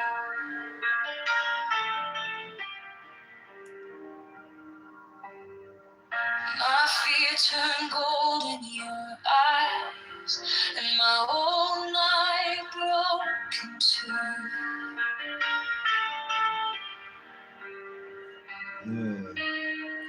I was lost in the noise, now I'm learning how to stay close to your quiet light. Brain signs. Middle of the day, stop thinking, let it fall.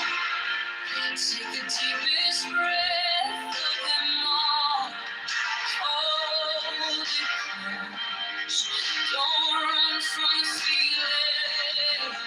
One more second. You can start believing. Wisdom of God. Now it's coming. Wisdom of God. Now it's love. Wisdom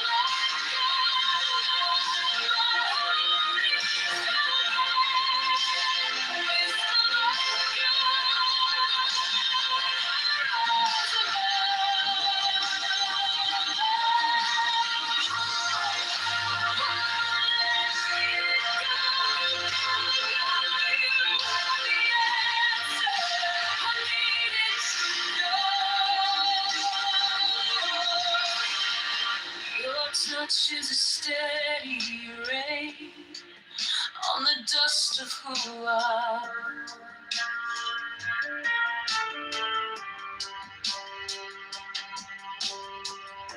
Every wound gets named and it fades in the hush.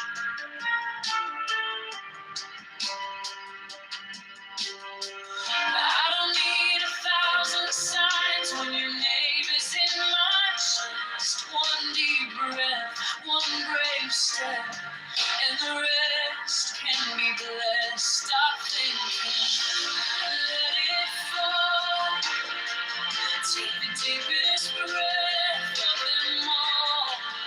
Hold it close. Don't run from the feeling. One more second. You can start believing. Wisdom of God. Now it's Here, let's move it. Every little holiday.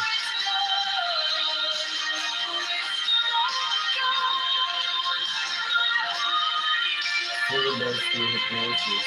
If we do a new work, we will have no need for the book. Contact for the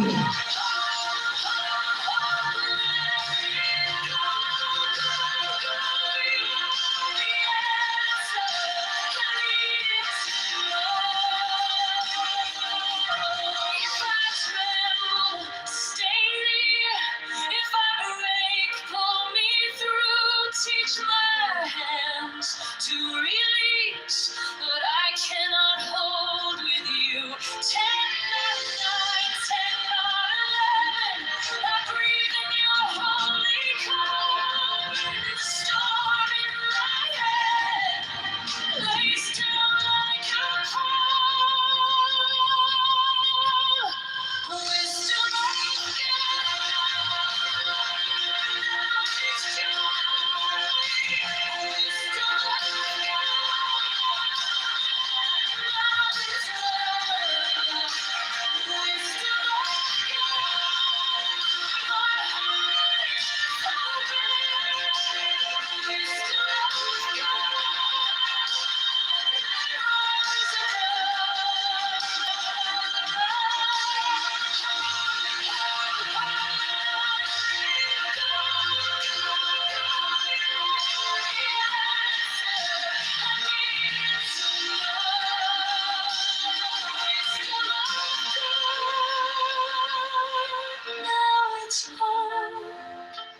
wisdom of God, I'm yours alone.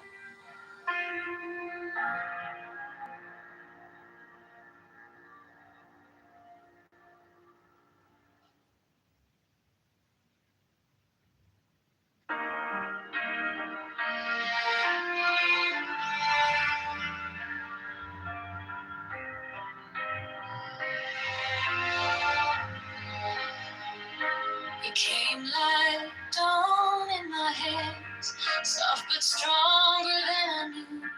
My fear turned gold in your eyes, and my old night broke in two.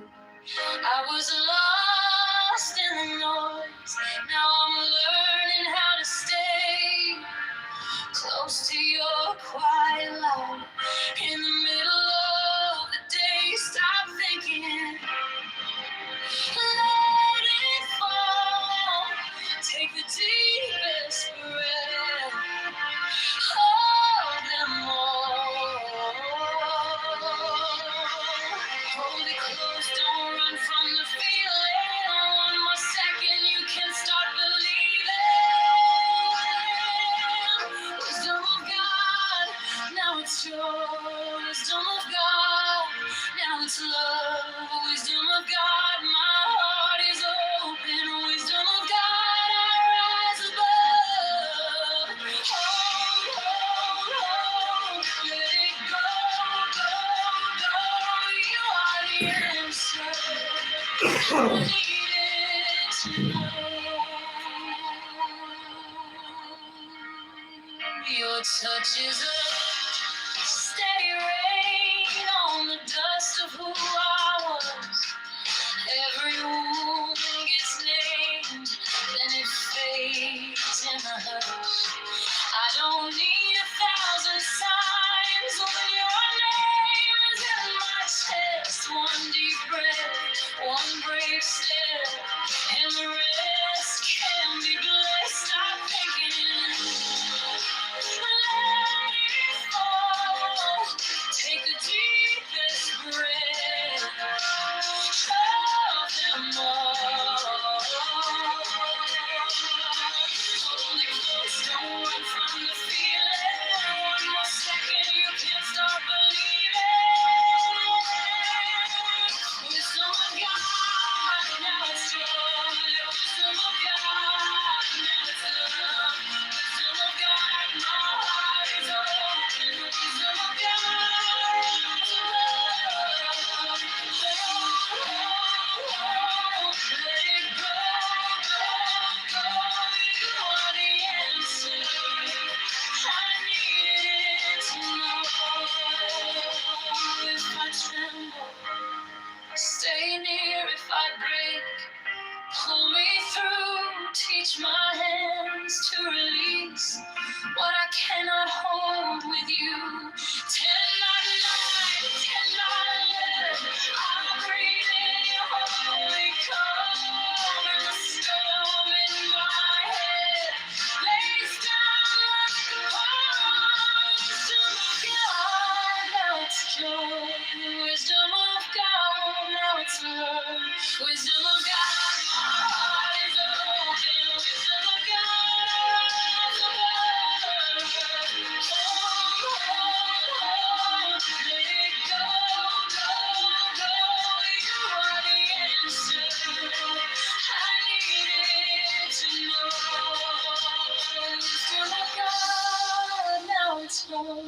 Wisdom of God, I'm yours.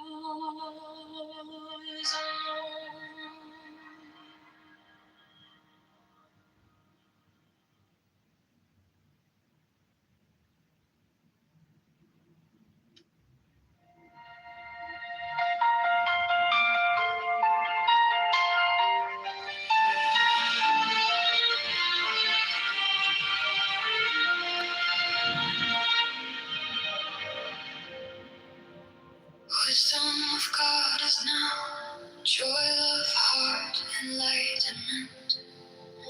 You found me in the quiet, with my hands still shaking. I was carrying the hurt like a name I couldn't drop. Then you touched my trouble, and the whole room stopped. Stop thinking and your problems. Take the deepest breath of the day. Hold for 10, not 11. 10, not 9. Stay.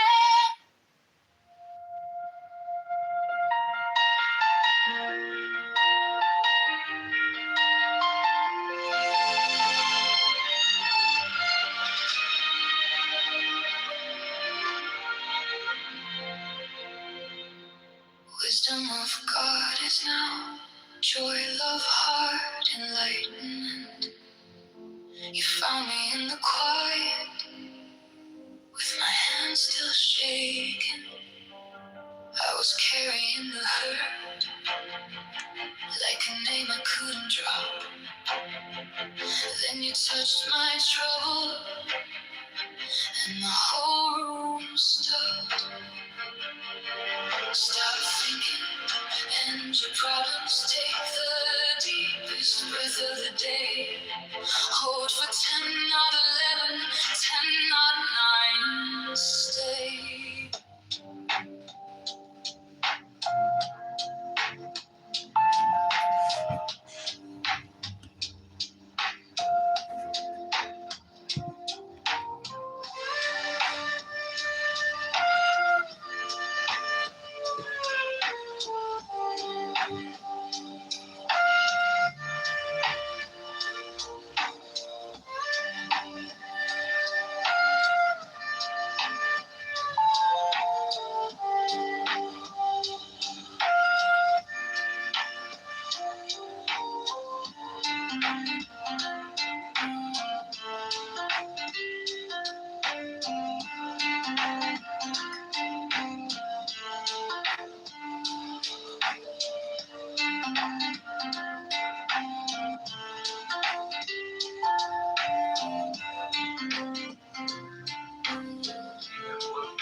Can anybody say who's actually in? Who are the other two people that are in the picture? This image on my PTR is Ayaan Hirsi Ali. She's a beautiful woman from Somalia, and she has said everything about Islam that I have ever said and more. She writes about the problems in Islam, the genital mutilation which she experienced as a child, the forced marriages which she escaped, in Somalia, and her life of criticizing Islam is well documented. I suggest to all the people here who voted for Kamala and are suffering from the disease that causes them to embrace Islam, please take some time to read anything by Ayaan Hirsi Ali, including her book Infidel. Now, this book is real. You can get it. 30 seconds. You can get it in Amazon. You can get it anywhere else. And she will tell you everything that I have been saying. And she will do it from behind this beautiful dark skin that she owns. And so all of the people who are losing their shirts or calling me racist because apparently my skin color is not the right color. If you need to hear from somebody whose skin color is this beautiful shade of bronze, feel free. And if you need to hear from a woman, this is a 2-for-1 package. You get to hear from a woman who has this beautiful face, and that will fix you. If you can just take the time to spend 15 minutes with Ayaan Hirsi Ali, you will be fixed. You'll be straight. You'll never vote for Kamala Harris again. Everything about your life will be better. Thank you so much. Thank you. First class escort to the VIP. Let's go to, am I pronouncing it right? Paola? Paula, would you like to say goodbye? Yes, of course. Goodbye, everybody. It's been a real pleasure to be in your room again, Uncle Steve. And I will come next time for sure. Thank you very much. Next time is tomorrow. Can't wait to see you. First class escort to the VIP. Jim East, would you like to say goodbye? Jim East, would you like to say goodbye? Jim East going once. Jim East going twice. Jim East, you get the stretcher ride. Oh, let's bring him up to say goodbye. Jim East, raise your hand. We'll bring you up because you caught it at the last moment. Jim East, this is the chance to raise your hand. Jim East going once. Jim East going twice. I don't see him raising his hand. Okay, let's go to Violet. Violet, would you like to say goodbye? Goodbye. It's been a great show today, Steve. I'm going to party as hard as I can tonight. Have a great time tonight. Have a great time tonight, yes. And I will see you tomorrow morning. Love that. Alfonso, would you like to say goodbye all the way from South America? Would you like to say goodbye, Alfonso? Alfonso going once to say goodbye. Alfonso. Goodbye. Have a great weekend and see you guys tomorrow. Thank you. And last but not least, NJCC, I'm going to give you a call right after the show if you don't mind. Would you like to say goodbye, JCC? Of course, Steve. Yeah, great room, great show. So we had some good combos. We shared our American side of teenage dating. I really enjoyed participating in that conversation. Benjamin provided us some interesting content. That was some excellent content, yes. Not that I agree with everything he says, but the content is excellent. Otherwise, a great 3-hour tour. I love it. Yes. And to all, I wish you all a good Saturday, and see you all tomorrow. Peace out. Thank you. And with that, we are done. On behalf of the Mod Squad, we thank all of you for your participation, because without you, the show is not as good.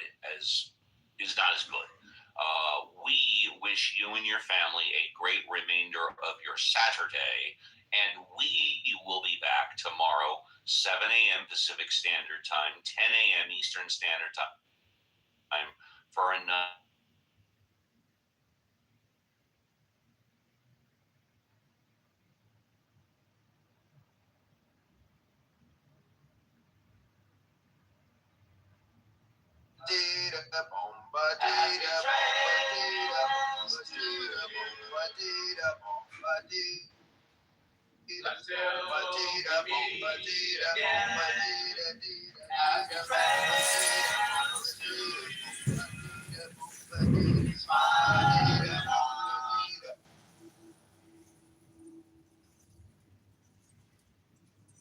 Controversial as funding for immigration enforcement. And that's why actually today there was a statement from Delta Airlines calling on provisions to make this a permanent thing and not tie these together. Well, Julia, how long could it take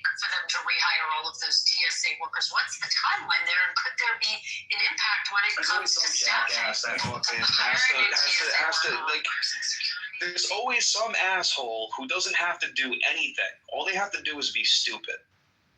They don't have to do anything. Like, you could sit here and put all this effort into that Draco, and it takes one fucking idiot to fuck it all up. Oh, yeah, it's like cost at all costs. Oh my God, that's such a bad. Why would you say something like he didn't do anything to contribute to my room? Didn't do anything to like bring up a point or an argument or any of that. Yeah. Just fucking complained like a little bitch. It's weird, man. I don't get it. It's what Christ said. People are fascinated with stupidity. Even the elect will be deceived. That's what he said. Even quote unquote people who believe in Christ will be deceived. We know this. We were told this. So it's not a shock to see it. No, it's not. Not a shock. Now you get all the fucking African nigger Israelites on this fucking app together, right? Not that I'm racist, dude, but they seem to be pretty proud of how fucking stupid and ignorant they are. You know, you get them together, right? And they start doing the Torah. What do you think that's like? I just wish the Jew would come in here and Mark's not in here and just listen to his conversation, how it goes. Because Mark's going to send for him quickly. Very quickly, he's going to send for them. Like, I attack all these Jews are so dirty with our text, saying that the people who brought the New Testament are making stuff up. He didn't read, Jesus didn't know anything about the Greek, yada yada yada. Bro, I'm done. Like, this is it may read. Like, it's no. The gloves are coming off every single time. Because by the time it's all said and done, what they're going to tell me is, after I give them the facts and the information, all they're going to tell me is, well, we're just going to follow our tradition. Yeah, because you're carnal-minded, like your own scripture says about you. I don't have an issue against tradition, but I mean, the tradition isn't. It's not the same though. Like, the point is like you have a difference in opinion, as you put it, right? Pre-Christ, how Jewish, how it's functioning, right? And then afterwards, it's functionally different. When you have to go into your synagogue at like, what is it, like 150, 200 AD, and you're in your synagogue, and Christianity's on the rise, and you're like, okay, Isaiah 53 admitted from synagogue, no more, because it's completely fucking embarrassing to our religion. Imagine that. Yeah, the Muslims. And the Muslims want to take the Jewish interpretation of Isaiah 53, but they don't believe it at all. They can never accept it. They can never accept their interpretation of that verse, ever. That all the nations are going to be saved. Dude, the nation Islam is a bunch of fucking chumps anyway. I don't know why you think they have any like real horse and like they don't have a horse in the fucking race. Listen, like if you notice my argument earlier, right? They pick and choose when Muhammad's like it's this book that appeared out of fucking nowhere with this civilization, right? But then they pick and choose of how it fucking overlaps with like the prior civilization before it and Aramaic and all this shit.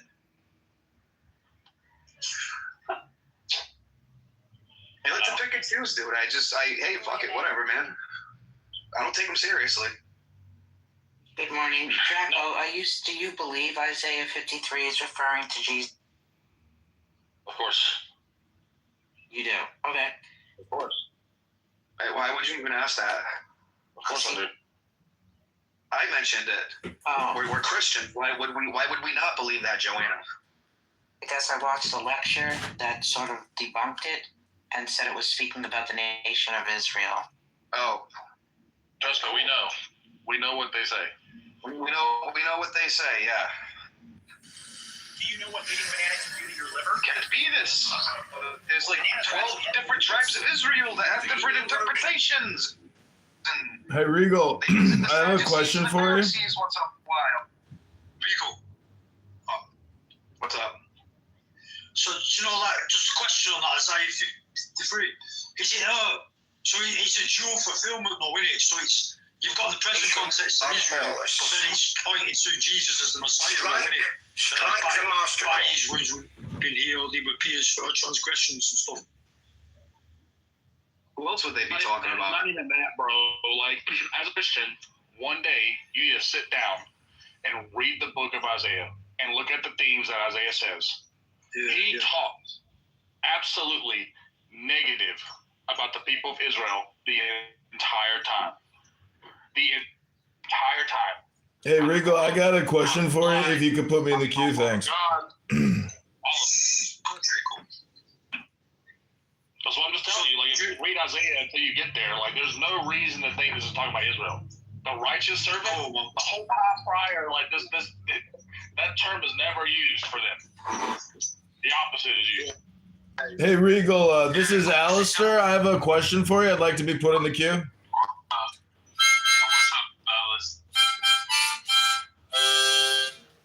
Yeah, this is a question for Regal.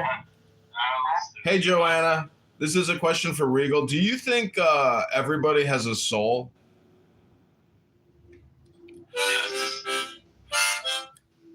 I'm asking Regal here. No, not everybody has a soul. There are people who are atheists. They don't believe in souls. They don't believe that they have one. So by proxy of that, they don't have a soul.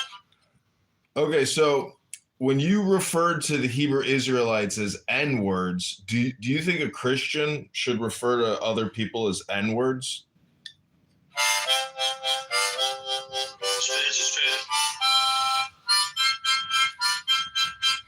Yes, they should.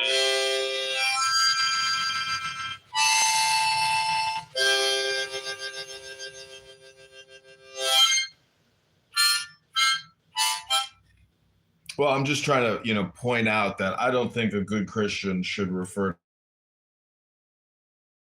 to other people that, obviously some people don't have souls according to Regal. So I'm just saying, as a Christian, you might want to reflect on some of the terminology you use.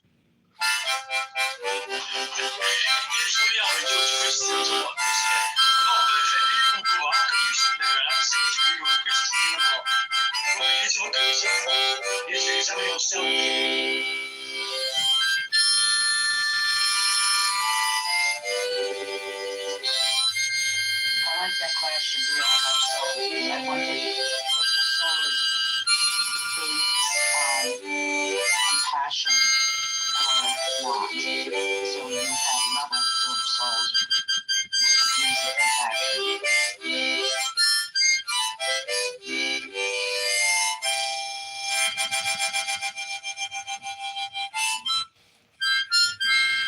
Well, a soul, if you look at the word, you got that word so, and then you got the word soul, which is the sun. So, some people either have the sun or they don't have the sun. And if you don't have the sun, well, you got a melatonin deficiency. And if you do got the sun, well, some of them people, they got melatonin in extremely dense cellular composition. And so they reflect the light at a much higher rate than the white skin that absorbs the light. You could call it metaphor. You could call it symbolism. You could call it a joke.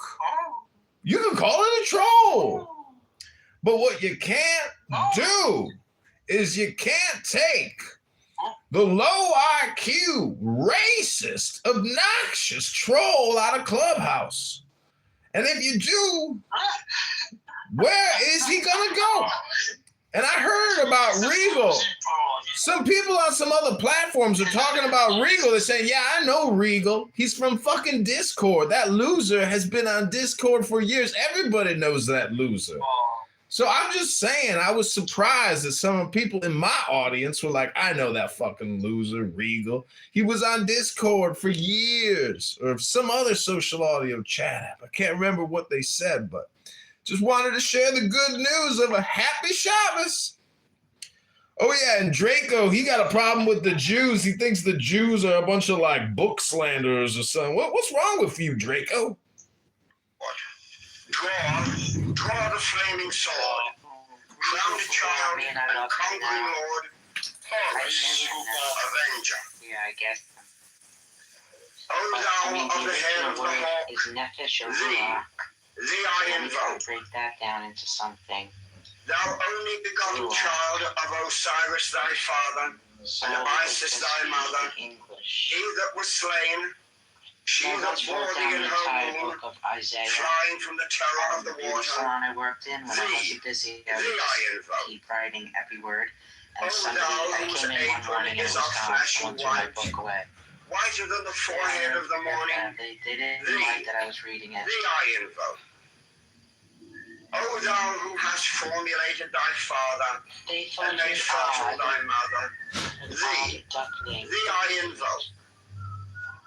O thou whose garment is of golden glory, with the azure bars of sky, thee, the argument thee I invoke. for Isaiah 53 being Israel. Sorry, Thou who didst avenge the horror You of get the death, argument that Isaiah 53 thou is the about. slayer of Typhon, thou who didst lift thine arms, and the dragons of death were as dust, thou who didst raise thine head, and the crocodile of Nile was abased before thee, thee, thee I invoke.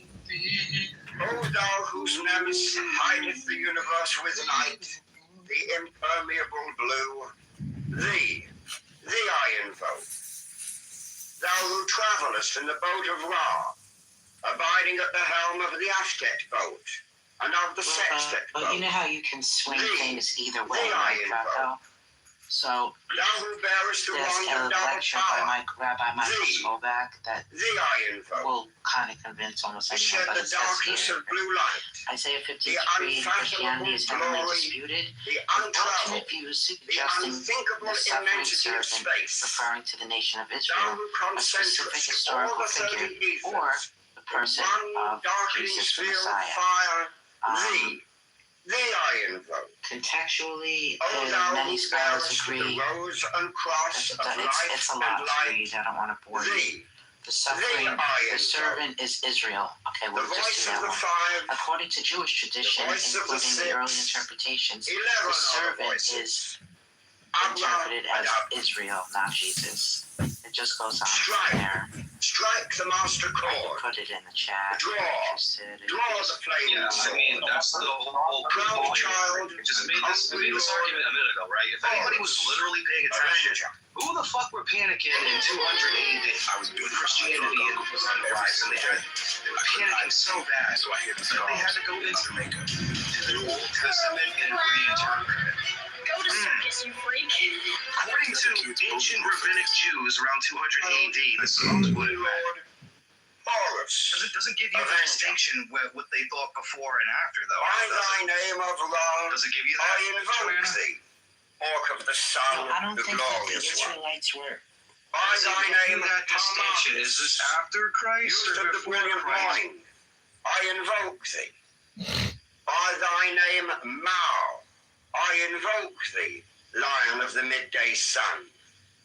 By thy name, Tum, orc of the even, crimson splendor of the sunset, I invoke thee. By thy name, Kephra, I invoke thee, O beetle of the hidden mastery of midnight. By thy name, Hur-Par-Krat, Lord of silence, beautiful child that standest on the dragons of the deep, I invoke thee. By thy name of Apollo, I invoke thee, O man of strength and splendor, O poet, O father. By thy name of Phoebus, that drivest thy chariot through the heaven of Zeus, I invoke thee. By thy name of Odin, I invoke thee, O warrior of the north, O renown of the sagas. By thy name of Yahshua, O child of the flaming star, I invoke thee. By thine own, thy secret name, Uri, thee I invoke. The names are 5, the names are 6, 11 are the names. Abrahadabra. Behold, I stand in the midst. Mine is the symbol of Osiris. To thee are mine eyes ever turned.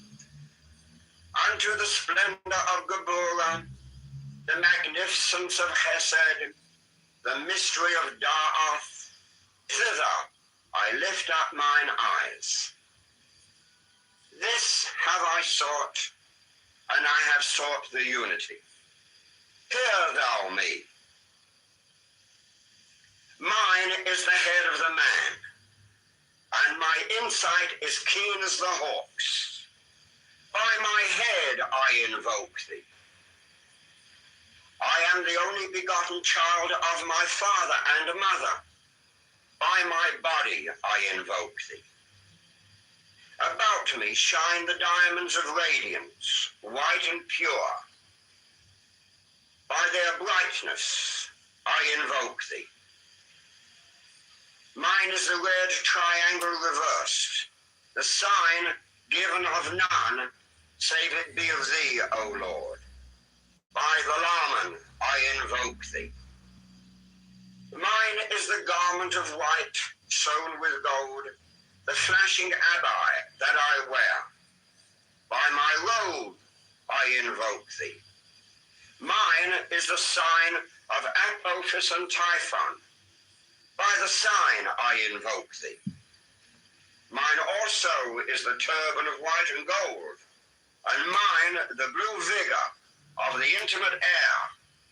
By my crown I invoke thee. My fingers travel on the beads of pearl. So run I after thee in thy car of glory. By my fingers I invoke thee. I bear the word of double power in the voice of the Master. Abracadabra. By the word I invoke thee. Mine are the dark blue waves of music in the song that I made of old to invoke thee. Strike, strike the master chord. Draw the flaming sword. Crowned child and conquering lord. Horus, avenger. By the song I invoke thee. In my hand is thy sword of revenge. Let it strike at thy bidding. By the sword I invoke thee.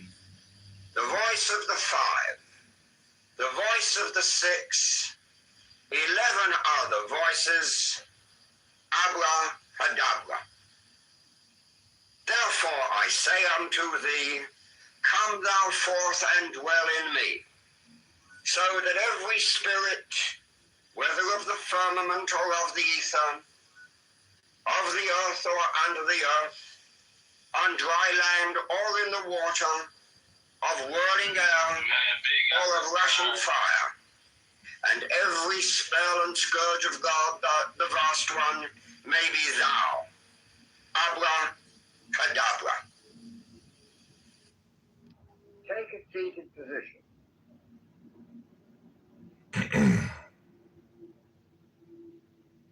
Command yourself to relax. Man, I'm relaxed. Start rhythmic breathing. Let us ask for divine guidance at the beginning of each session. O Lord of the universe, the vast and the mighty one, ruler of the light and the darkness, we adore thee and we invoke thee. Look thou with favor upon me, who now standeth before thee, and grant thine aid unto the highest aspirations of my soul, that I may be enabled to accomplish the great work, to the glory of thine ineffable name. Amen.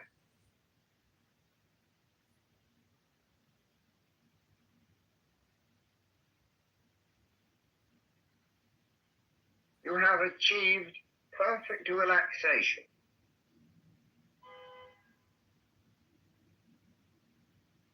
Your mind is at peace.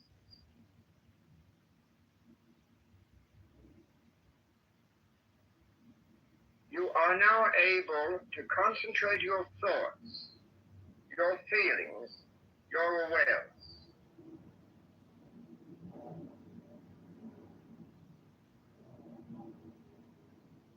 Imagine now the towers above you another being who represents your higher self, your holy guardian angel.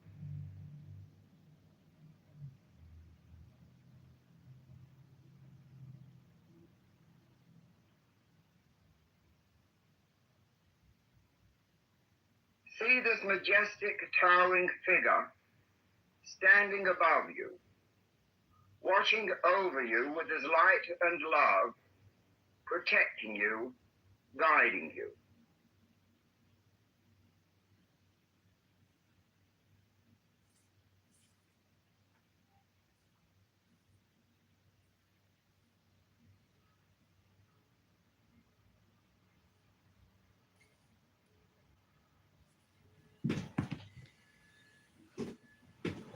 With each breath you take, you aspire and yearn to be one with your angel.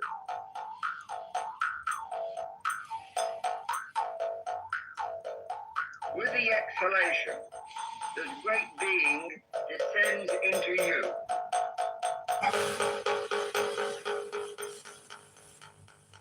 You and your guardian angel are becoming one.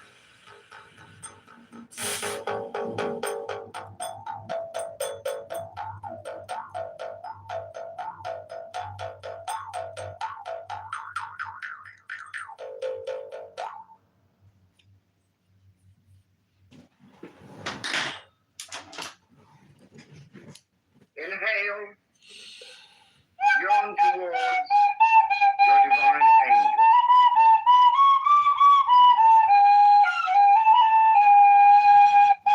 Exhale, he descends and occupies your being.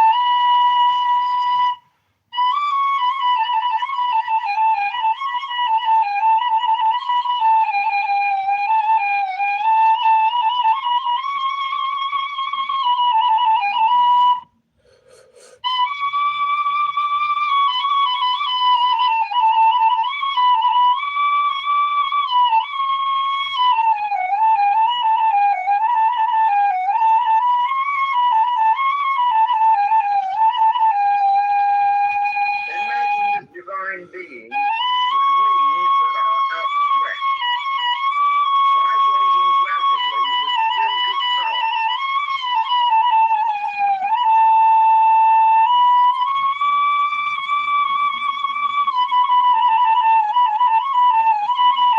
He stands above you, benign, gracious, beatific.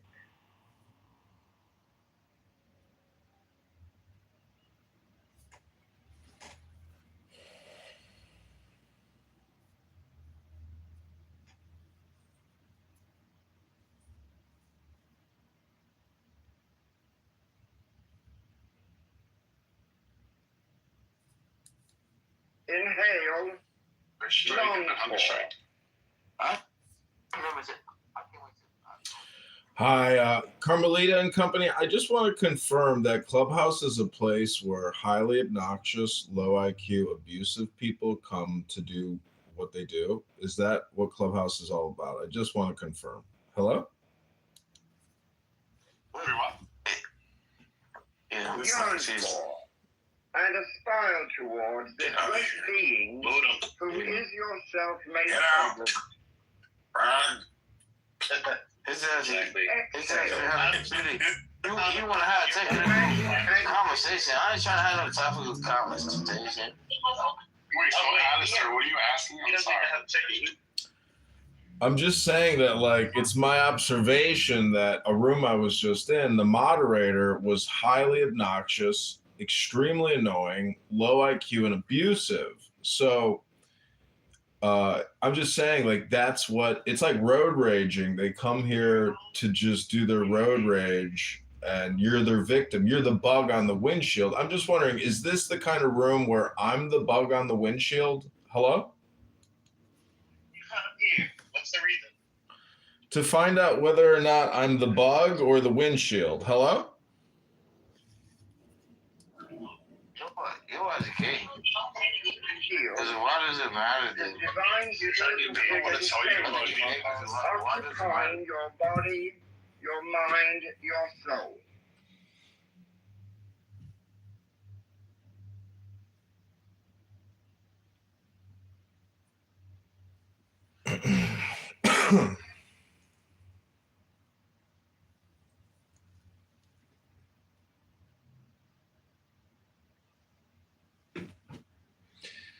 Am I a watermelon or am I a hammer?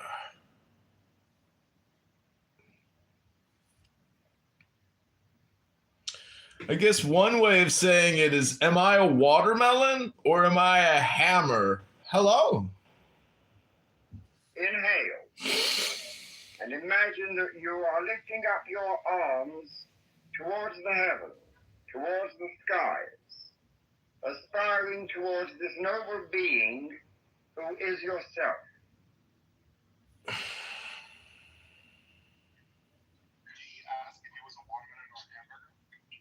No, I asked if I'm a watermelon or a hammer, like Gallagher's Sledge-O-Matic. Air going out of your body, and your higher self, your angel, descending into you.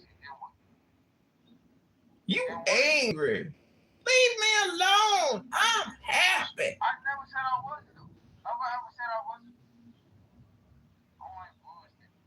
You angry? I'm happy. Leave me alone.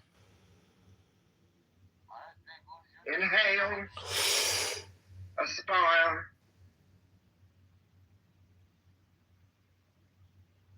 Exhale, you are one. I am one.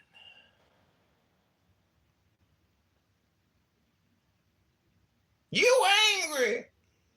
Leave me alone. I'm happy. Yes, she did. You're angry.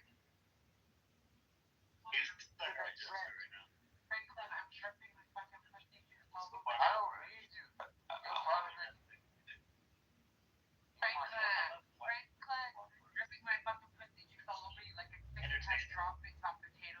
Hey, what's your cash out right quick? John Z. Kitover. You can Cash App tip me or buy me a coffee at John Kitover.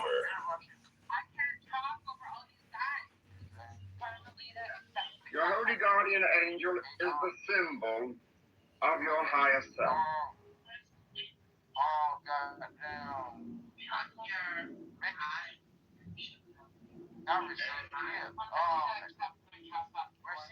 Imagine and visualize him there, as he always is, ready to help you and guide you throughout life.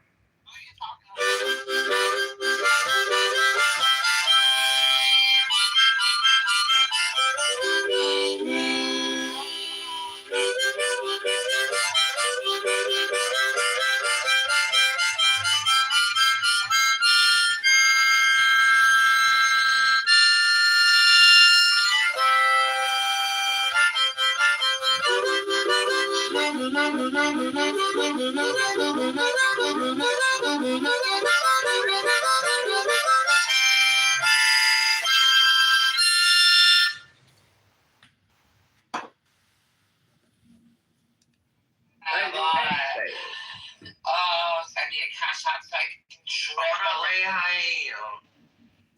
I can drip. I'm kicking this guy out with the car. Wait, so why would you kick me, sister? Oh, hi. Sorry, I didn't know it was you. No, that's the other person that was, they got moved out. The fucking harmonica? Yeah, like it took you so long to get that harmonica. Hey, would you take can you tell your big Who are you talking to, Franklin?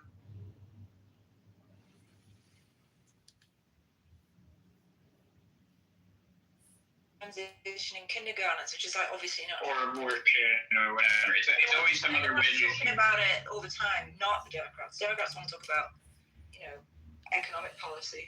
Well, I mean, Bill Maher agrees on the economic policies. Like that's the thing. Is I think he's opposed to the progressives on the economic policy. You're absolutely wrong, Frenchie. The progressives don't talk about economics. They just put out filibuster hypnosis. I think Bill Maher is wittingly or not, carrying water for the right, and that's See your angel coming down. Yeah, 100%. And he does like actively defend like Israel and shit, which is I obviously. I haven't seen. Sorry, Sam, but I obviously think that's. But is he basically defending like what's going on like in Gaza, like to that extent, or just generally kind of pro-Israel? It's a more general thing. Like I don't know. It's a more general attitude that like we should be supporting Israel, even given whatever the. I think he's probably going to be resistant to like calling it a genocide. Right. Inhale, aspire, exhale. You are one.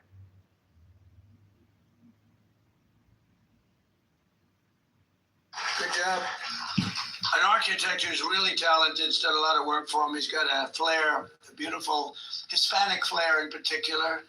And he comes from originally a place called Cuba, which we will be taking over almost immediately. No, Cuba's got problems. We'll finish one first. I like to finish a job. On the way back from, what we'll do, on the way back from Iran, we'll have one of our big, maybe the USS Abraham Lincoln aircraft carrier, the biggest in the world. We'll have that come in, stop about 100 yards offshore, and they'll say, "Thank you very much." We give up. Good job. Thanks for Rohan. Yep.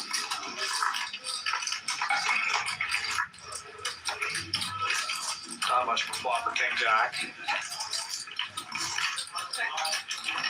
He could take a stab with an open ender, and he does. He's got the marker as well. So extra. Bet the river and got jammed on. Like, sorry, so what was it again? 20,000? Mentally, you see your angel. You feel his presence, handsome, beautiful, robed in brilliant, scintillating white light. Early.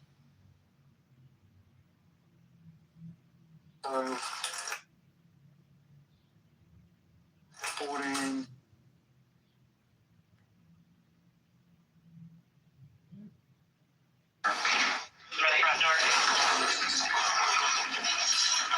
Inhale.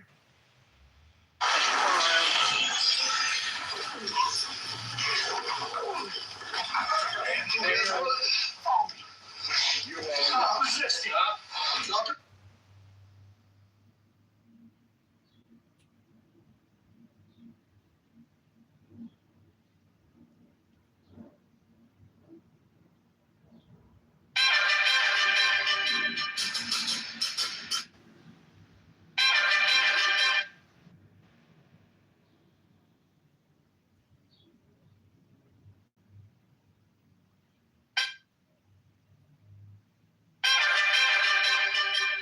You are gradually merging with a gigantic figure of the angel.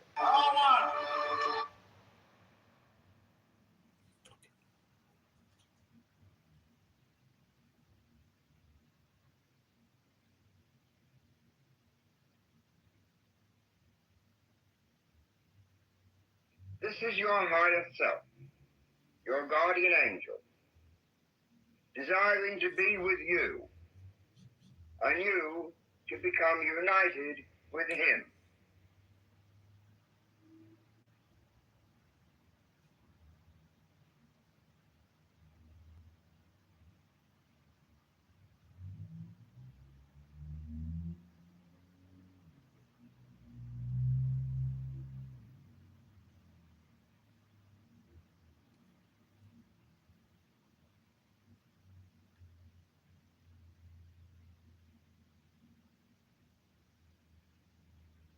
Yearn for your guardian angel.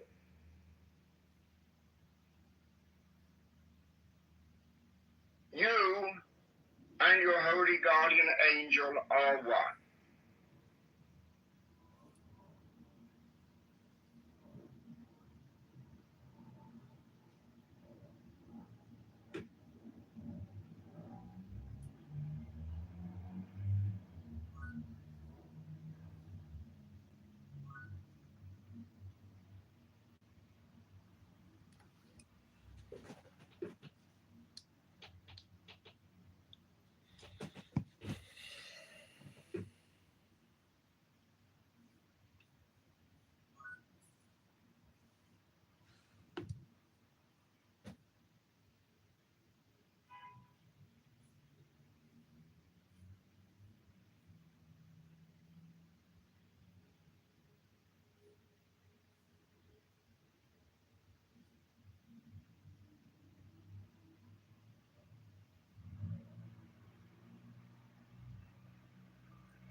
as the goal of your lifetime. This is the great work, uniting with your holy guardian angel, your magnificent, beautiful, mighty, heavenly self.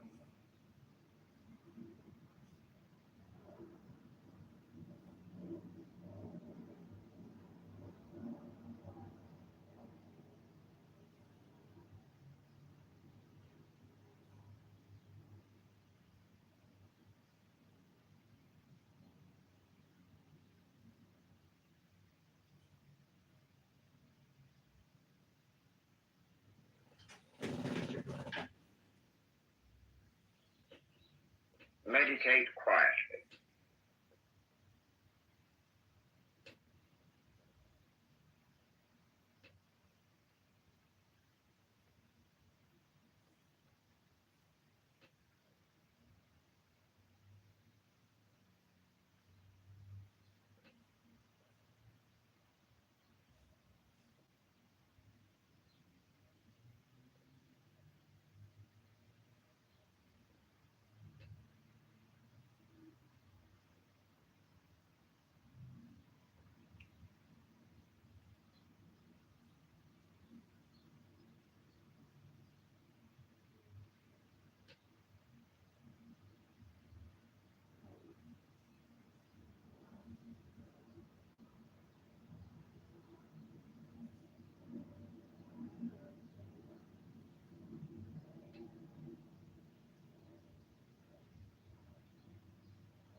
If you want to do that,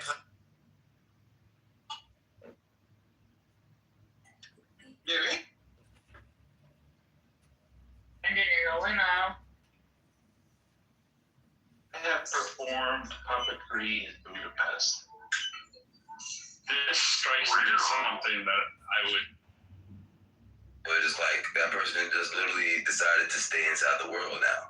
The world that is of a lot of contention, of the world that is like causing having all this war against each other. Well, you know, so the puppet, you put the wrong people in charge.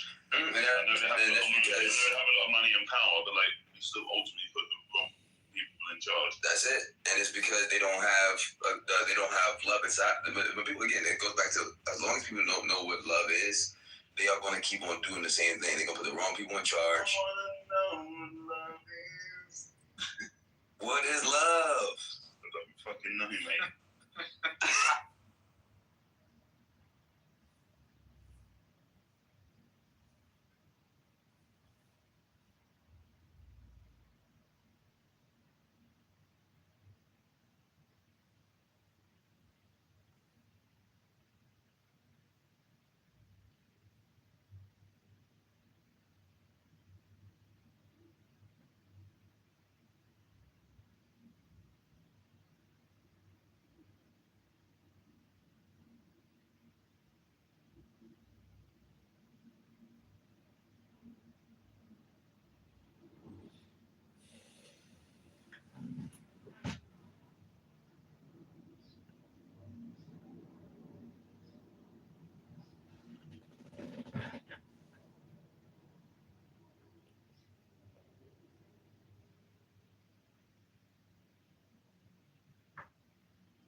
sing with me that wonderful peroration to an ancient adoration.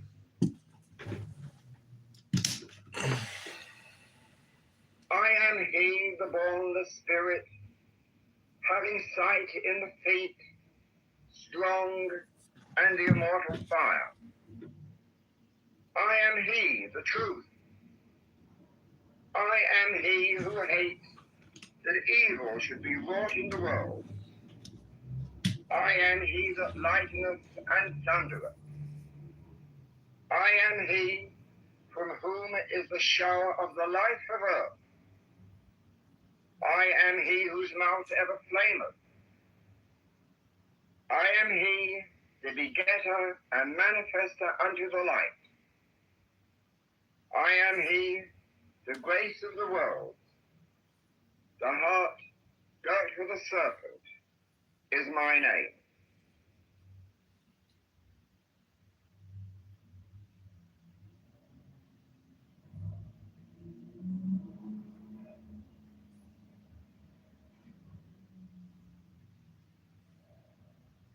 Now take a deep breath. Stretch and twist your body. Terminate the state of bliss, of ecstasy. If your belly is the reason why you are hiding in pictures, do these 4 Tai Chi exercises daily for 2 minutes.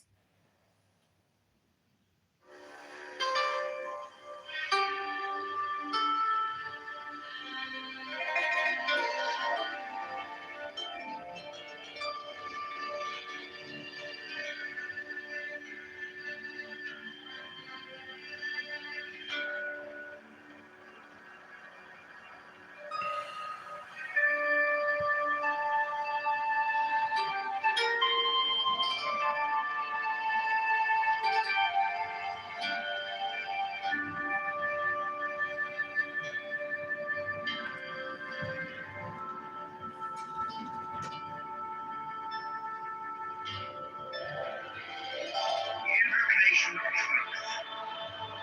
Procul, o procul esti profani, all lusty on Peda.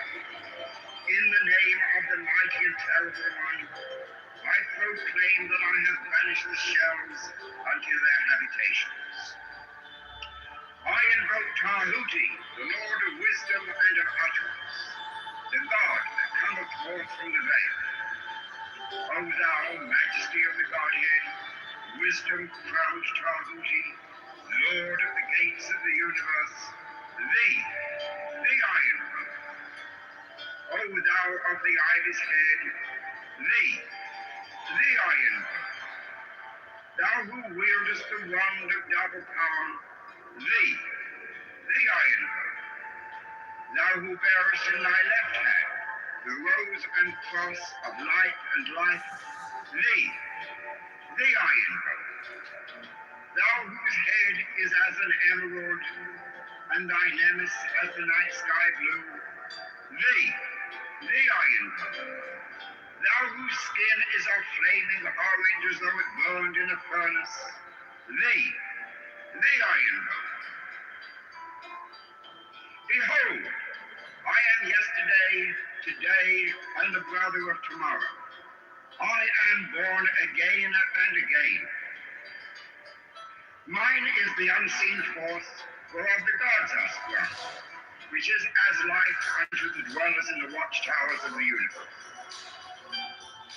I am the charioteer of the east, lord of the past and of the future. I see by mine own inward light, Lord of resurrection, who cometh forth from the dust, and my birth is from the house of death. O ye two divine hawks upon your pinnacles, who keep watch over the universe, ye who accompany the bier to the house of rest, who pilot the ship of wrong, ever advancing onwards the heights of heaven, Lord of the shrine which standeth in the center of the earth. Behold, he is in me, and I in him. Mine is the radiance, wherein the tar floats over the pond. I travel upon high. I tread upon the firmament of news. I I raise a flashing flame with the lightning of mine eye, ever rushing on in the splendor of the daily glorified God, giving my life to the dwellers of earth. If I say, come up upon the mountain, the celestial waters shall flow at my word. For I am Ra incarnate, Ephra, created in the flesh. I am the eidolon of my father Tanu, Lord of the city of the sun. The God who commands is in my mouth. The God of wisdom is in my heart. My tongue is the sanctuary of truth, and a God sitteth upon my lips. My word is accomplished every day, and the desire of my heart realizes itself as that of the tar when he created his works. I am eternal, therefore all things are as my designs, therefore do all things obey my word. Therefore do thou come forth unto me from thine abode in the silence, unutterable wisdom, or light, or power. So, Hermes, Mercury, Odin, by whatever name I call thee, thou art still nameless to eternity. Come thou forth, I say, and aid and guard me in this work of art. Thou, star of the east, that didst conduct the Magi, thou art the same all present in heaven and in hell. Thou that vibratest between the light and the darkness, rising, descending, changing ever, yet ever the same. The sun is thy father, thy mother the moon. The wind hath borne thee in its bosom, and earth hath ever nourished the chambers guardian of thy youth. Come thou forth, I say, come thou forth, and make all spirits subject unto thee, so that every spirit of the whirlwind do not be ether, on the earth and out of the earth, on dry land and in the water, of the roaring air and of the rushing fire, and every spell and scourge of God's vast one may be obedient unto me.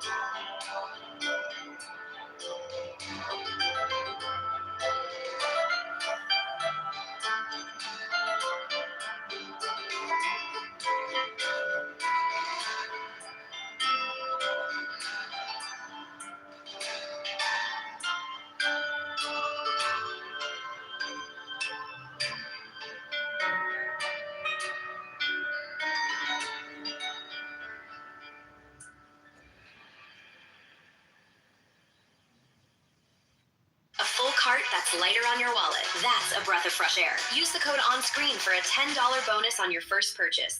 This bra is for seniors who want to get back their youth. Lift breasts right after first wear. Breasts stay higher as if going under surgery. Your gals will always look firm and intact no matter what. So easy to get sweaty and sticky in the summer, but with this ice silk fabric and hold back design, all pressure and heat will be released from your aging skin. Bulges are so annoying, especially under tight outfits, but now you'll be getting rid of them forever. There's absolutely no stitchings, no bra lines. Totally invisible under any type of outfit. This bra is 5 times stretchier than any bra out there. Available to cup F, fit every body sizes and shapes. Gives you that confidence you've always been looking for. Every brief sent to you is the best version of itself. Summer sale going on right now.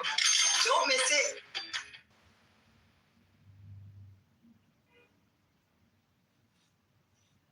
The Bornless Ritual. Thee I invoke, the Bornless One, thee that didst create the earth and the heavens, thee that didst create the night and the day, thee that didst create the darkness and the light. Thou art Asa Arnepha, whom no man hath seen at any time. Thou art Yahweh. Thou art Eon, a profess wrong.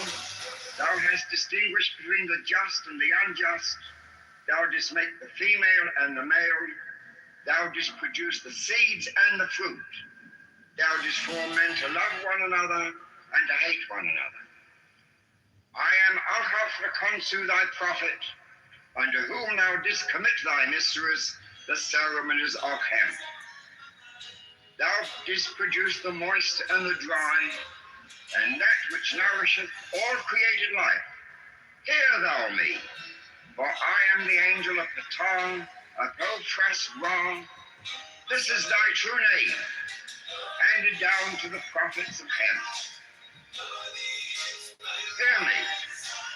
Aray, Theo, Ribet, Atheli, Baset, Belathan, Abeu, Abeu, Phi Theta So A, Ebe, Theaof. Hear me, and make all spirits subject unto me, so that every spirit of the firmament and of the ether, upon the earth and under the earth, on dry land and in the water, of whirling air and of rushing fire, and every spell and scourge of God may be obedient unto me. I invoke thee, the terrible and invisible God, who dwellest in the void place of the Spirit. Argo, go, Abrao, so thou, Mudorio, Falathao,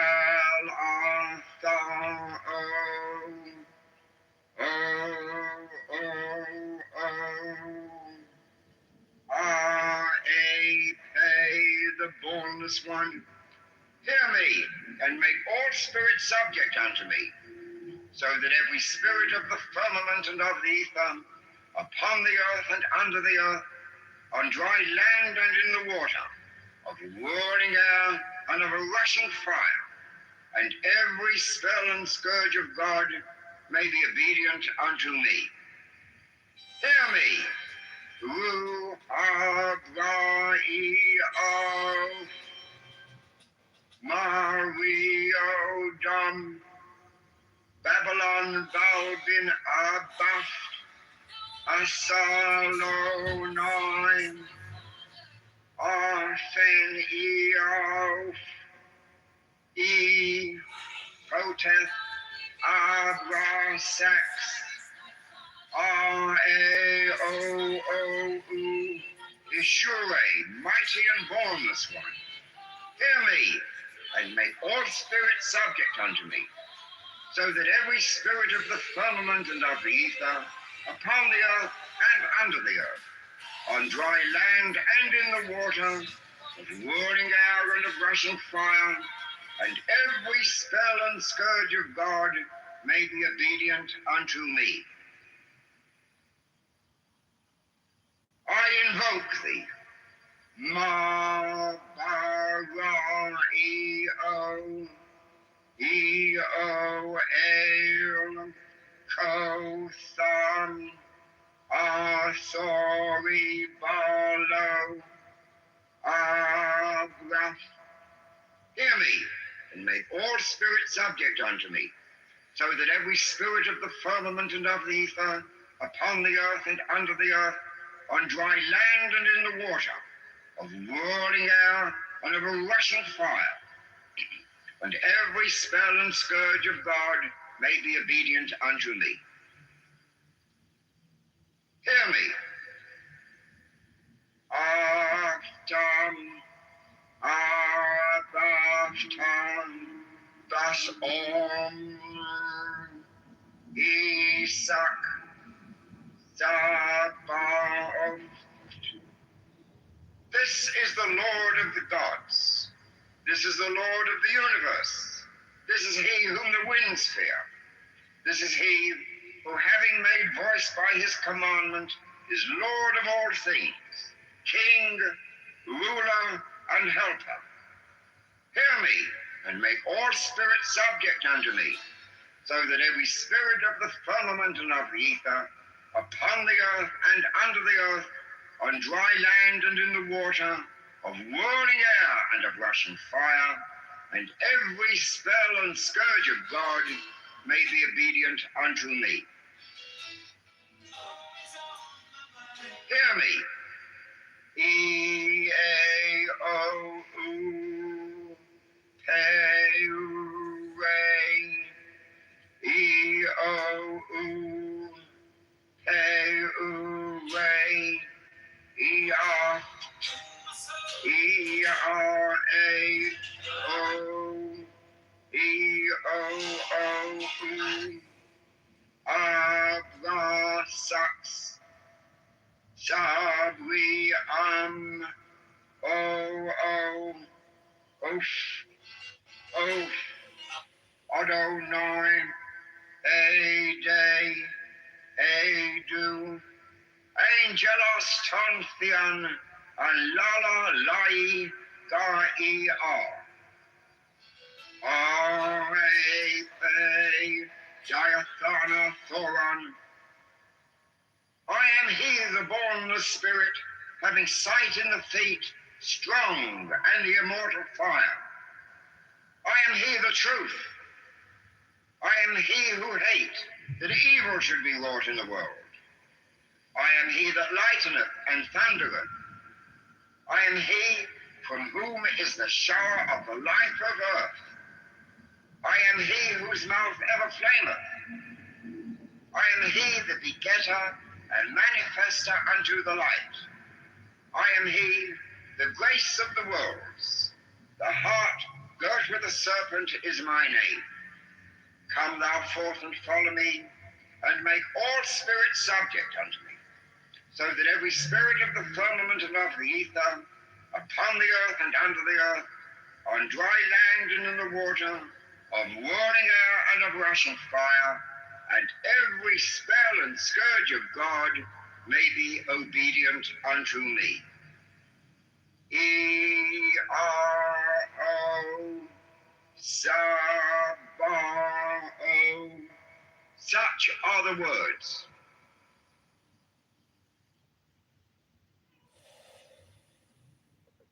The invocation of Isis. I beheld a great wonder in heaven, a woman clothed with the sun, with the moon at her feet, and on her head was a diadem of the 12 stars. Hear me, O Lady Isis, hear and save. O thou Queen of love and mercy, thou crowned with a throne, thou horned as with the moon, thou whose countenance is mild and glowing, even as grass refreshed by rain. Hear me, Our Lady Isis, hear and save. O thou who art in matter manifest, thou bride and queen, as thou art mother and daughter of the slain one. O thou who art the Lady of the earth, hear me, O Lady Isis, hear and save. O thou Lady of the amber skin, Lady of love and victory, bright gate of glory through the darkening skies, O crowned with light and life and love, hear me, Our Lady, hear and save. By thy sacred flower, the lotus of eternal life and beauty, by thy love and mercy, by thy wrath and vengeance, by my desire toward thee, by all the magical names of old, hear me, O Lady, and save. Open thy bosom to thy child. Stretch forth thine arms and strain me to thy breast. Let my lips touch thy lips ineffable. Hear me, O Lady Isis, hear and save. Lift up thy voice to aid me in this critical hour. Lift up thy voice most musical.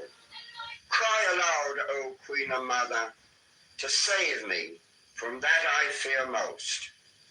I invoke thee to initiate my soul. The whirling of my dance, may it be a spell and a link with thy great light, so that in the darkest hour the light may arise in me and bring me to thine own glory and incorruptibility. Isis am I, and from my life are fed all showers and suns, all moons that wax and wane, all stars and streams, the living and the dead, the mystery of pleasure and of pain. I am the mother, I, the speaking sea. I am the earth and its fertility, life, death, love, hatred, light, darkness, return to me, to me. Isis am I, and to my beauty drawn, all glories of the universe bow down. The blossom and the mountain and the dawn, fruit, blush, and woman, our creation's crown. I am the priest, the sacrifice, the shrine. I am the love and life of the divine. Life, death, love, hatred, light, darkness are surely mine, are mine. Isis am I, the love and light of earth, the wealth of kisses, the delight of tears, the barren pleasure never come to birth, the endless, infinite desire of years. I am the shrine at which thy long desire devoured thee with intolerable fire. I was song, music, passion, death upon thy lyre, thy lyre. I am the grail and I the glory now. I am the flame and fuel of thy breast. I am the star of God upon thy brow. I am thy queen, enraptured and possessed. Hide thee, sweet river.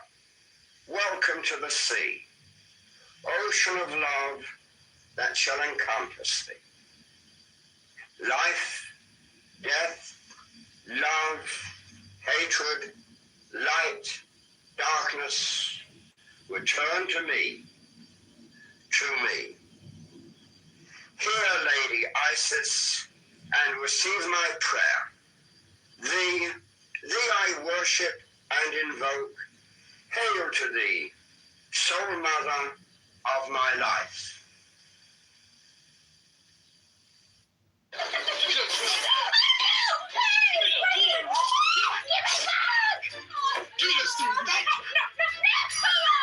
Give me the tablet. Why don't you yell him to stop? I got the tablet for just $9.99. If you're gonna take it, just go. What? This is a techno tablet? No way it's so cheap. If you download 10, well, you will see what I mean. This tablet features a 10.1-inch full HD touchscreen with a powerful processor, plenty of storage. It's perfect for work, gaming, and all your entertainment. All you gotta do is click this video, download 10, and you can grab this tablet for a ridiculously low price. What? I actually got it. Leave it or instead. First come, first serve. Even though with all the young people that you see in this crowd, the elementary schools have Boost your immunity the easy way. Dr. Mercola Organic Astaxanthin Gummies. 4 milligrams per serving, natural cherry flavor, and USDA organic. Get 20% off your first order with code EXTRA20. Free shipping available. Take control of your health today. Just started letting out 5 minutes. Mantra. It is important that all the exercises on all of these tapes be performed regularly. Sooner or later, some salutary results may follow. You might then wish to offer up a prayer of thanksgiving at the opening of each practice session. Use your own imagination and ingenium to compose the kind of prayer that suits you and your own beliefs, rather than follow slavishly some already existent prayer, no matter how excellent it may be. The practice of the presence of God. Let us dedicate this work to an awareness of the ever-living God by using an ancient prayer. Who should not praise thee, O Lord of the universe, unto whom there is none like, whose dwelling is in heaven and in every virtuous and God-fearing heart. O God, thou vast one, thou art in all things. O nature, thou self from nothing, for what else can I call thee? In myself I am nothing. In thee I am self, and exist in thy selfhood from eternity. Live thou in me, and bring me unto that self which is in thee.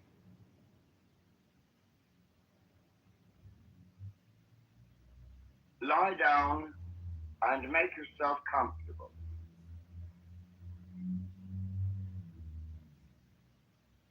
Relax completely.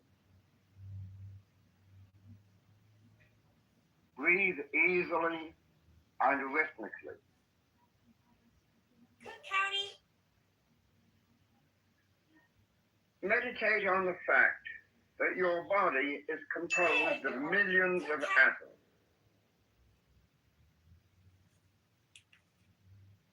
Each atom is composed of electrons and protons orbiting about a center.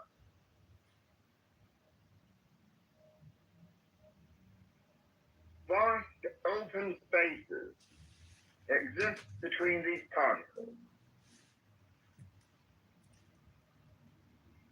These atoms form all our bodily tissue, forming the cells, the bones, the skin, all muscles, and all the elements of the bloodstream.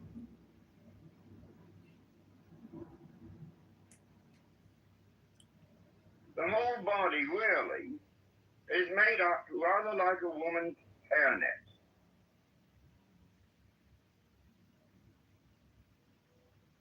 Millions of holes or spaces connected by thin gossamer threads.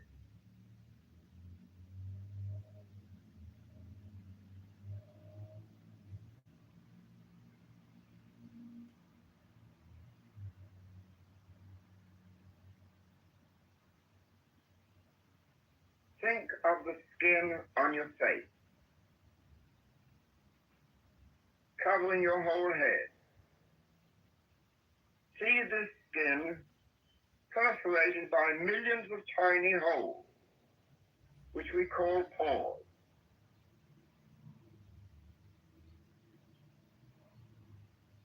Imagine and feel that these pores are opening up, stretching wide.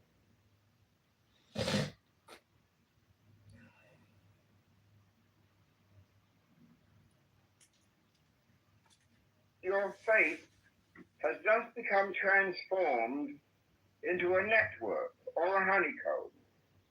Millions and millions of yawning open holes loosely knit together by fine, thin filaments.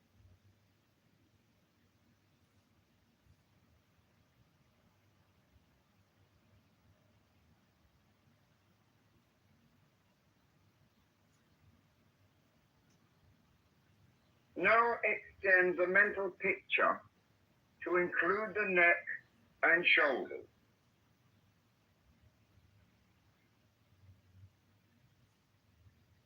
See the skin covering these areas, becoming a fine lacework of holes.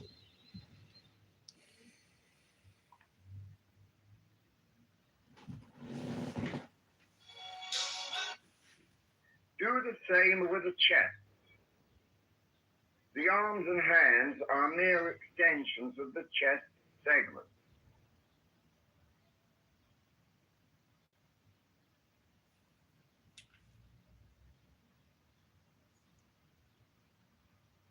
These areas of your body are now largely open holes.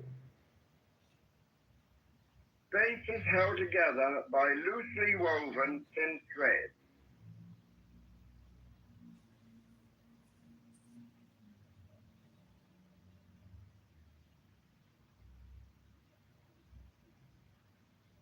Feel the holes stretching and opening as you slowly move your imagination into the abdominal area,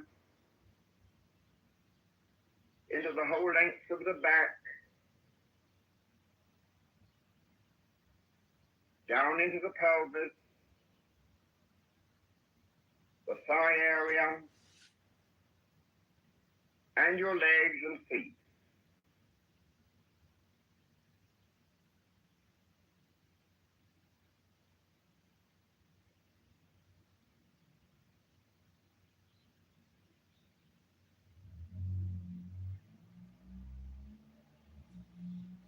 See and feel the entire skin covering of your body as a hairnet or as a honeycomb through which the air around you can flow into you and through you.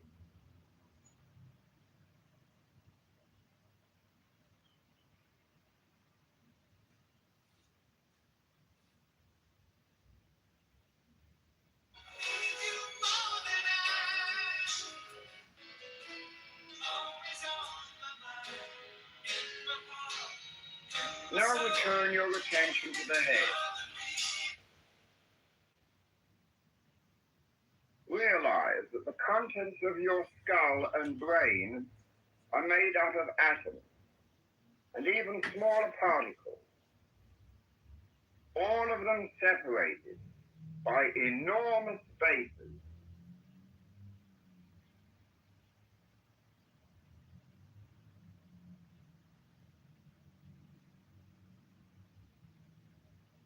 Feel that the bones, the blood vessels within the brain, and the cells of the brain itself are very porous, filled with holes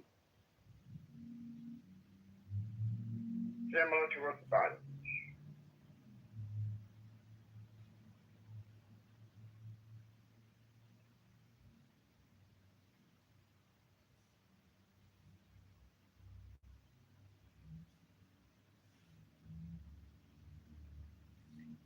Let your imagination extend down into your neck, your shoulders, your arms, and your chest.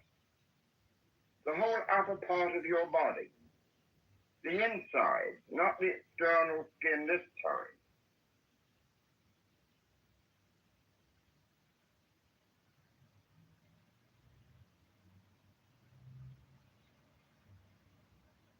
Feel that all this vital tissue within is no longer solid and impervious to the air.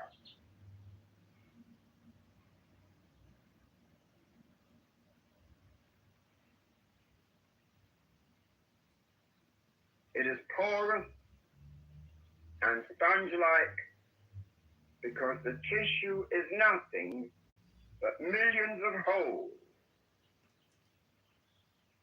vast spaces lightly connected by thin filaments.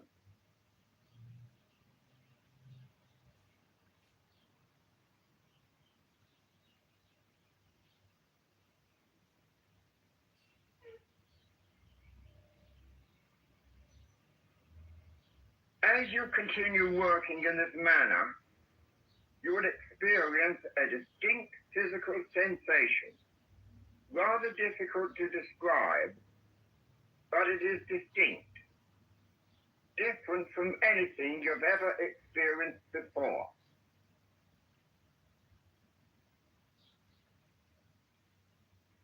Now go down to the abdomen and the pelvis. Consider them together.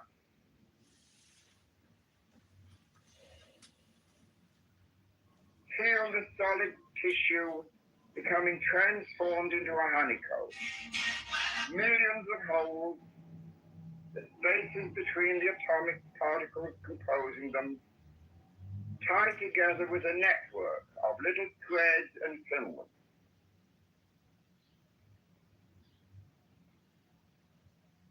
The whole area is seen and feels like a sponge.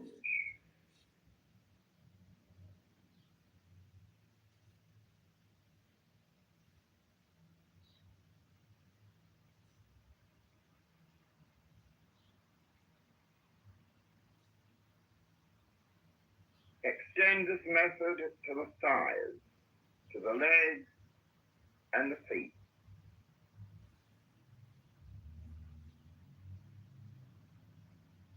Continue your imaginative effort, seeing the bones, the muscles, blood vessels, all composed of minute particles between which are vast spaces.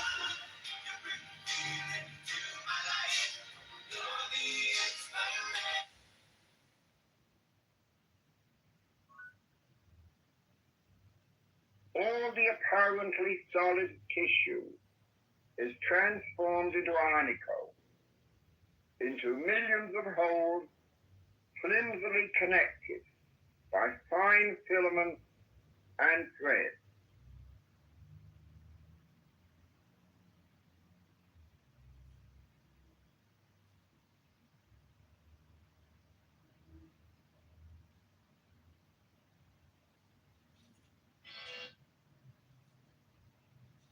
Pause for a moment. Get a view of the organism as a whole. The skin outside, the organs and other tissues inside.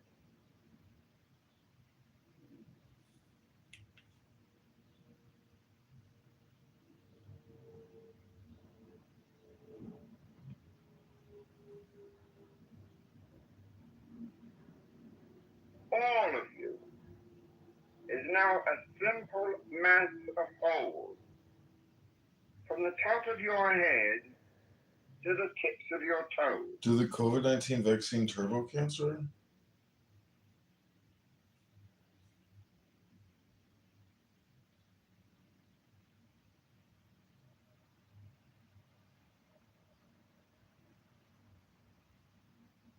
You are full of holes.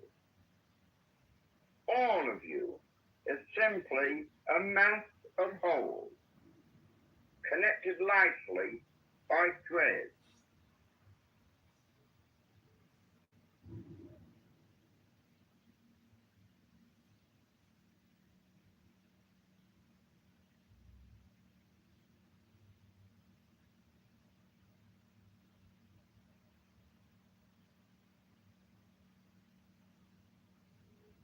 You are no longer solid matter.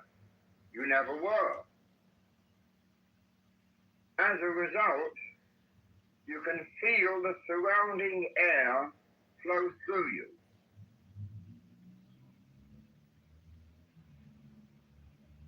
Sense the air permeating you, pouring in from every direction.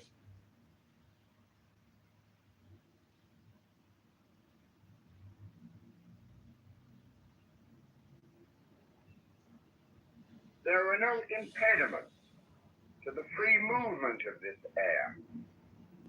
This air, which is life itself.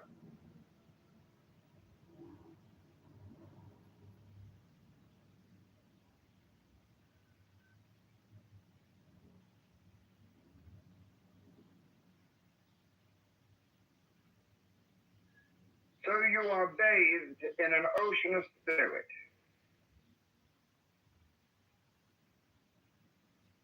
It is spirit which you are breathing in and spirit which you are breathing out.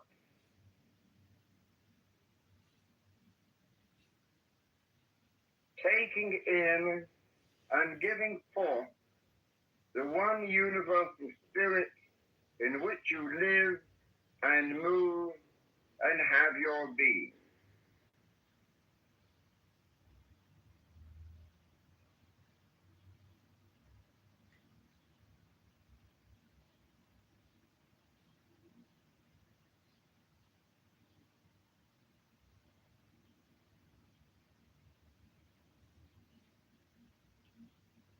Realize your imagination has transformed all your tissue into sponge-like substance.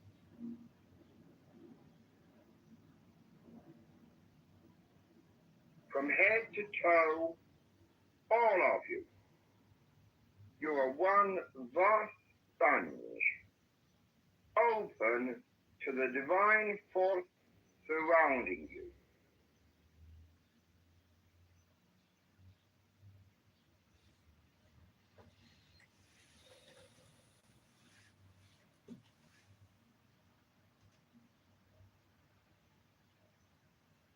Your sponge-like body offers absolutely no resistance to the living air coming in and passing through your body from any direction.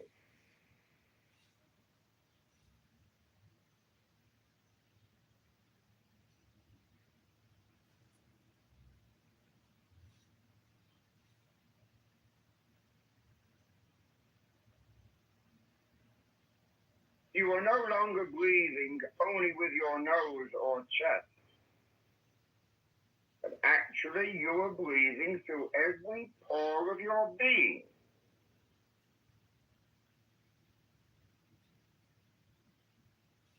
As you inhale, feel the air pour into your spongy body from head to toe.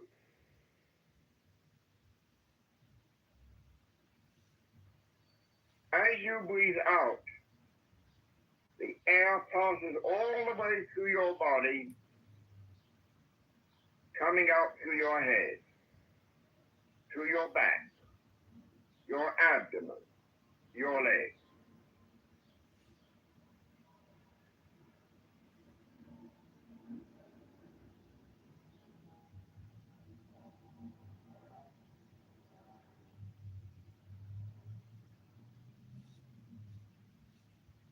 Continue your rhythmic breathing. Feel the air flowing in and through your body.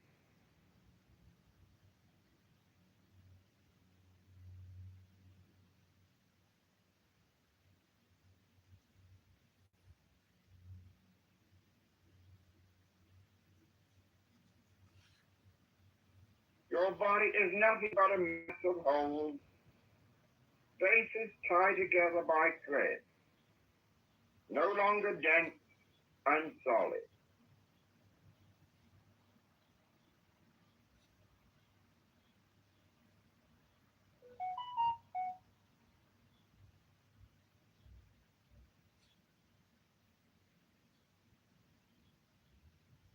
Air pours through you, ascending to the feet and legs, through the entire body, and making exit through your head and everywhere else.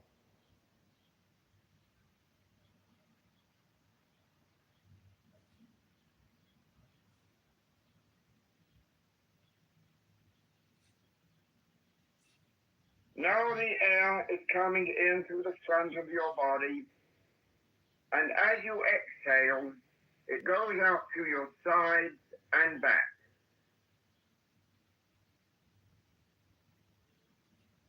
Inhale, and the air flows in. Exhale, and the air flows out.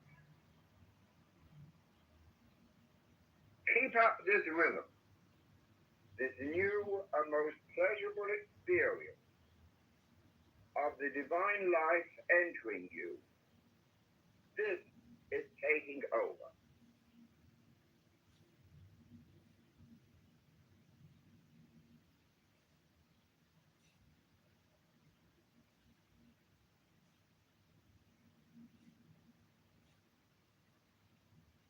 With each inhalation, you breathe in life and spirit.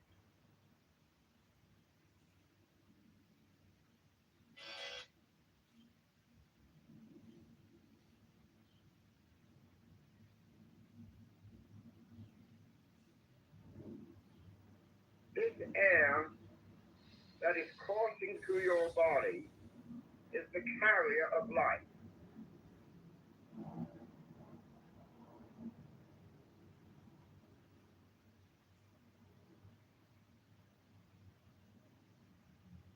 This air is the divine spirit which is created,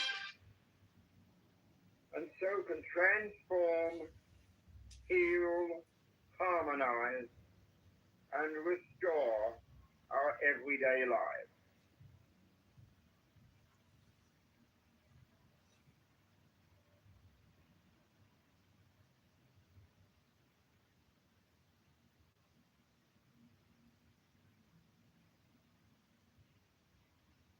This is the one life animating all created things.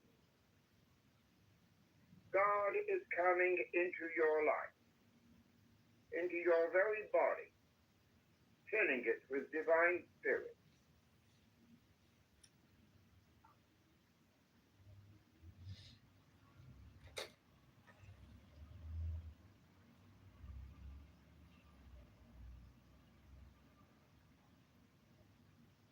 As you breathe in, as the air rushes through your body and mind, you are in reality opening yourself to the ever-presence and power of God.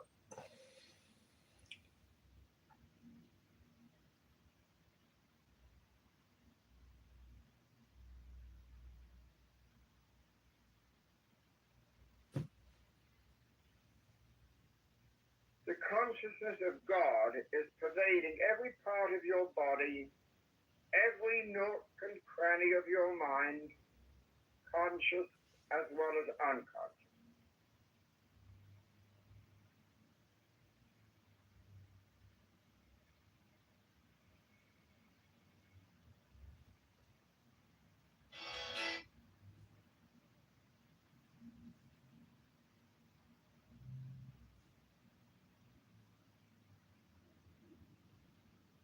There is no part of you that can be free from what God is.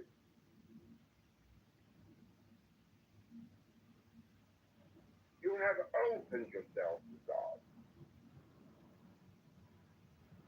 You have dedicated yourself to God and to the great work.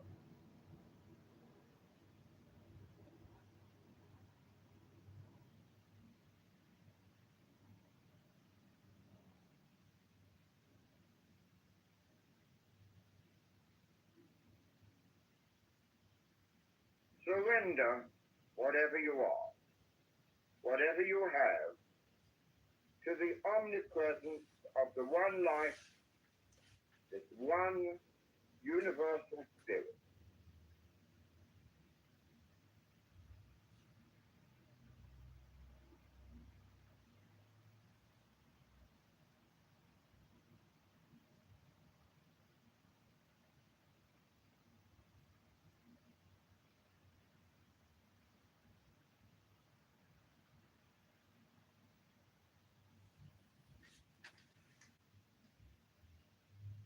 With each breath, the ever-living God surges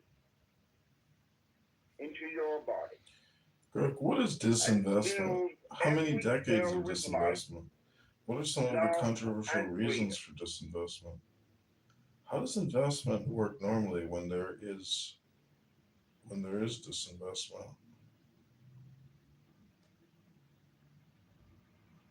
God is in us, and we are in God.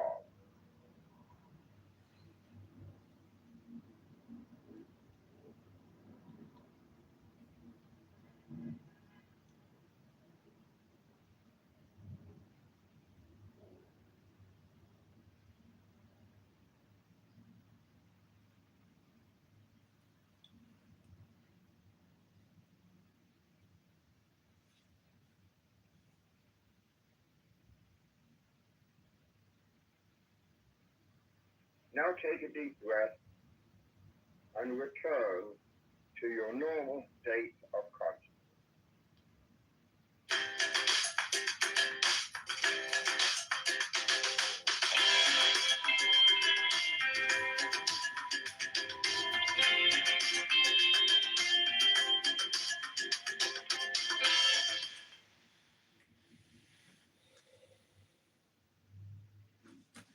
Do you mind if I ask you a couple questions?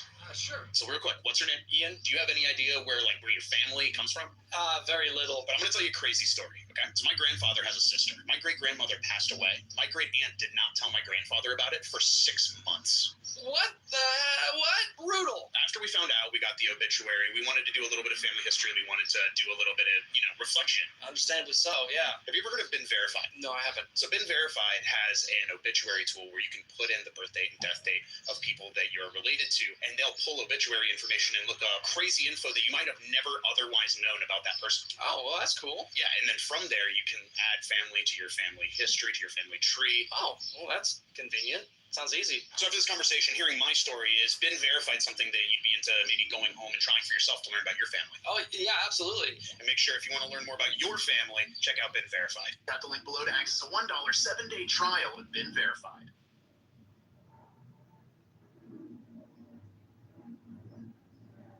The Tree of Life. The Kabbalah is an archaic system of Jewish mysticism.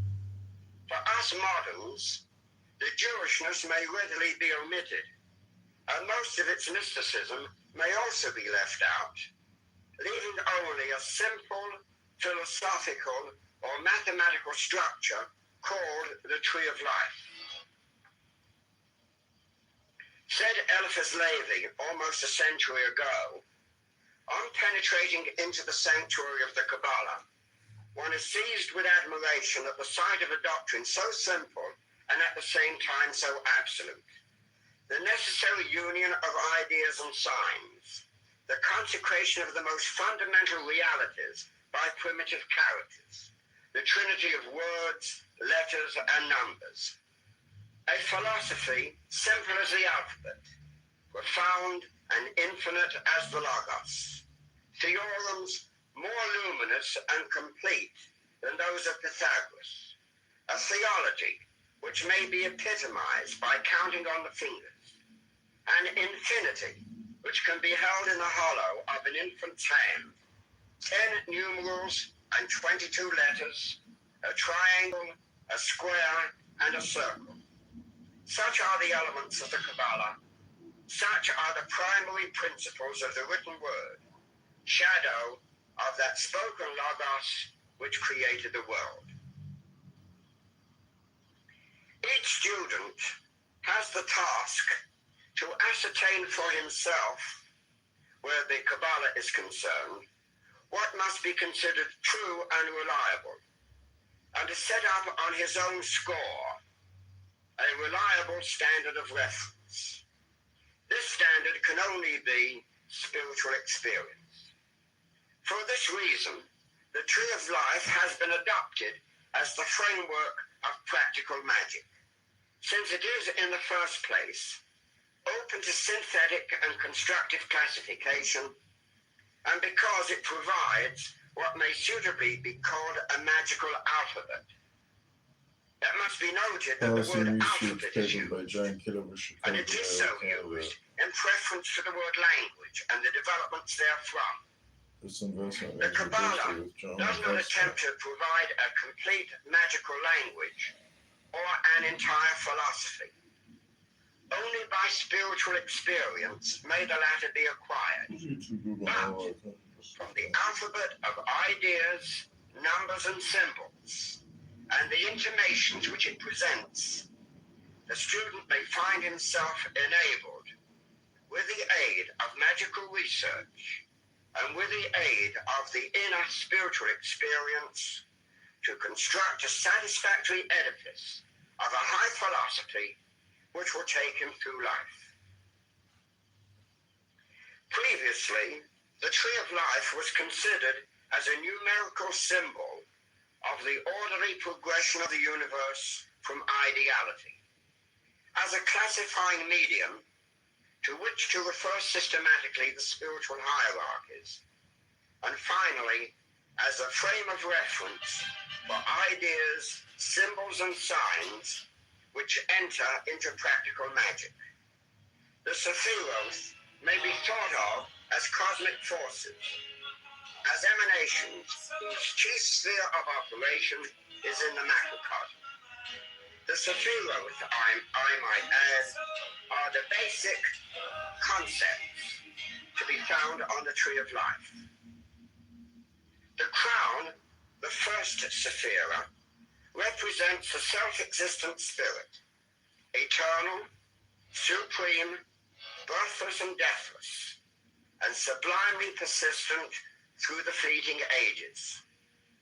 It is by definition a metaphysical and spiritually sensitive point of consciousness, indivisible, supreme, the center from which flows all the energy and all the forces of man. Its direct vehicles are the next two Sephiroth, the powers of Chachma and Binah, wisdom and understanding, the two manifested poles of the creative instrument which it employs. Yet not only are they instruments, but they are in reality the highest aspects of the activity of the spiritual being whose hallowed light is infinite and eternal. In man, these two Sephiroth are represented by principles which we call the will and intuition.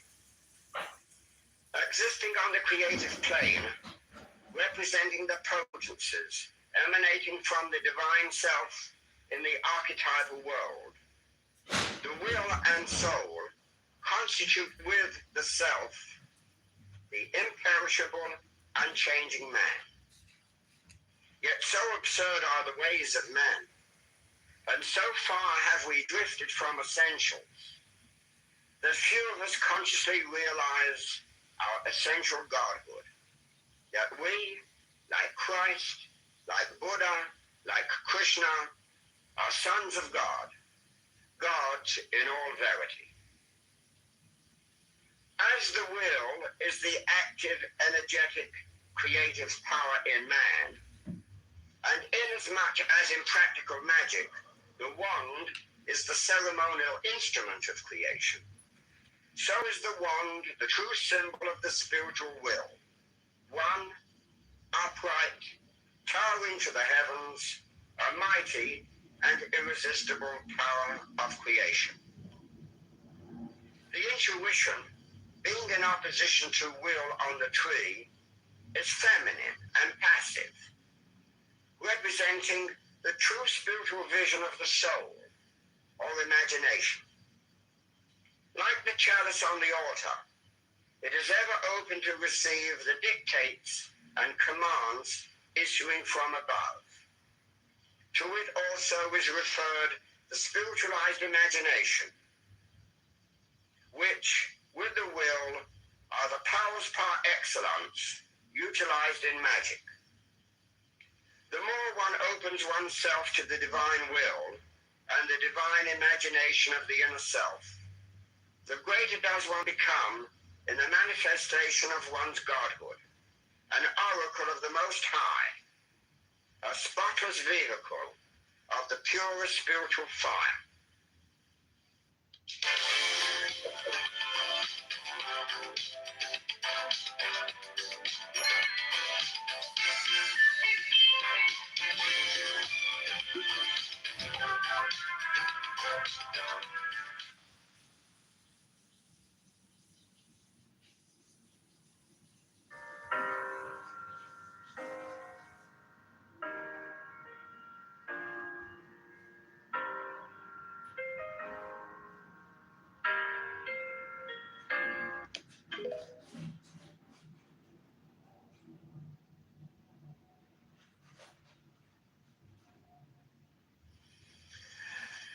Below the abyss, the next 5 Sephiros are named the human soul, a composite principle of reason, will, imagination, memory, and emotion, centered in the Sephira of harmony.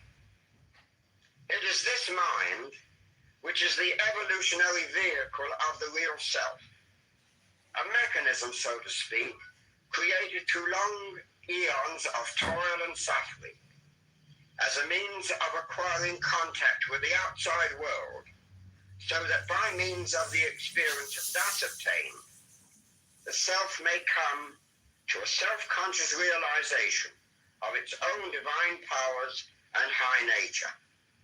It is in this mind that self-consciousness is centered. Although the psychological anomaly is true, that this perceptual mechanism, evolved solely as an instrument, comes to usurp the power of that which gave it birth, setting itself on a pedestal as the ego, as that which has real power, insight, will, and the ability to solve the problems of life. In magic, it is this empirical ego, this lower self, which must be offered up in sacrifice to the higher self. As the concept of sacrifice implies that that which is renounced should be the best and the greatest sacrifice, so a well-developed mind, well-trained in all the processes of logic and thought, well-stored with things of its own realm, is the greatest sacrifice which the student can lay upon the altar as an offering to the Most High. He that loses his life shall find it. Lest there be some misconstruction placed upon the words destruction and abnegation and sacrifice of the ego, let it be understood clearly that the principle itself is not destroyed. That, of course, is an impossibility in nature. But the false values of the ego, its complacency, the illusion that it possesses, that it alone is real and permanent, all else being its creations, these are offered for destruction. When the smugness and the false egoism in the mind is rooted out, it is an instrument of the soul than which few could be better. The 9th Sephira is the foundation of the lower man. It is the Freudian id, and it is that lunar, vegetative, and instinctual principle which is concerned solely with living. This animal soul is at one and the same time a principle of energy and electromagnetic substance, the totality of the vital life currents, as well as the invisible magnetic mold on which the gross atoms arrange themselves as the physical body. As a substantive principle, it is the astral body, the plastic double built of astral substance, to serve as the basis or design of the physical body. It pertains to the instincts and impulses, acting as an automatic storehouse of sensations and impressions, just as the old term the collective unconscious, may well be applied to the more archaic concept of the astral life. All the fundamental instincts of a man, the primal root impulses which he experiences, are of the Sephira of Yesod, the foundation from which all life energy flows. All of these principles obtain in and function as a living organism in the principle of the physical body, attributed to the 10th and last Sephira of the Tree of Life called the Kingdom. It is the seat of every force and function of all the subtle planes of nature and every spiritual power of man.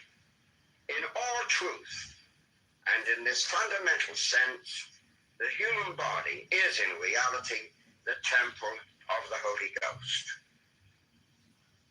I used to be so stressed because kids' tablets break so easily. But then I found this 7-inch Android tablet on Temu. It comes with this thick, shock-proof silicone sleeve, so it's actually kid-proof. It's got parental controls, educational games, and it's super fast. The best part, during this Temu sale, it's down to just $19.99.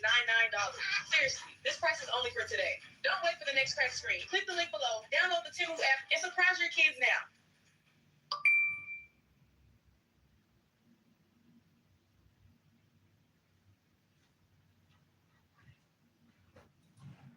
Today I'm going to show you how to do the perfect lip combo. First, you need your liner. What do you usually do while you're doing your makeup? Once I got comfortable with my routine, I could watch many dramas while doing my makeup. One slap is nothing compared to killing my baby. Just like now, I can watch mini dramas on TikTok Live while doing my makeup. Recently, I've been watching this mini drama. It's a really sub-drama. I just can't stop. I can finish an entire series in just a few hours. If you have some free time, you should download TikTok Lite. It has thousands of mini dramas to watch. But of course, this is only for Android users. Android users, go click the link in my bio. That's it for the makeup tutorial.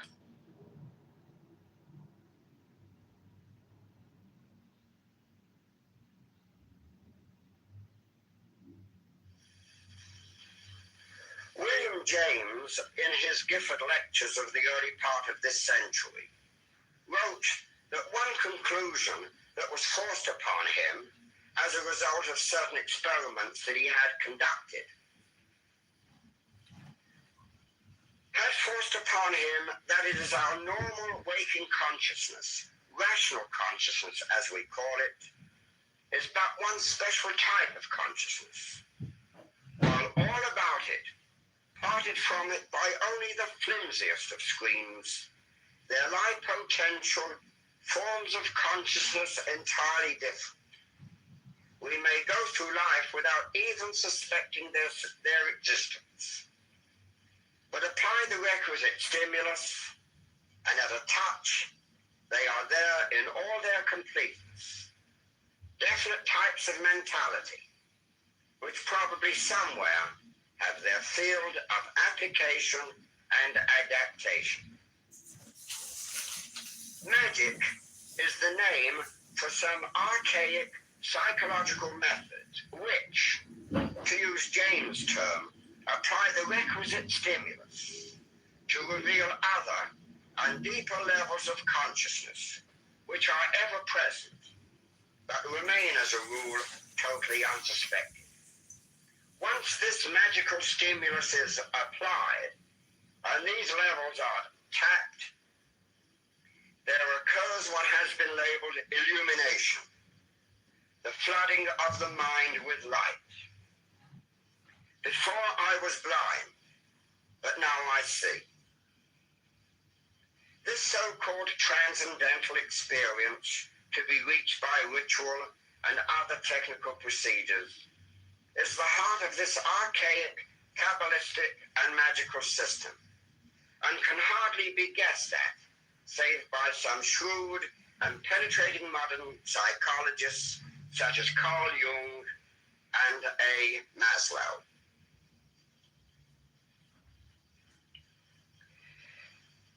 It is with the mind with which I wish in particular to occupy myself at some little length.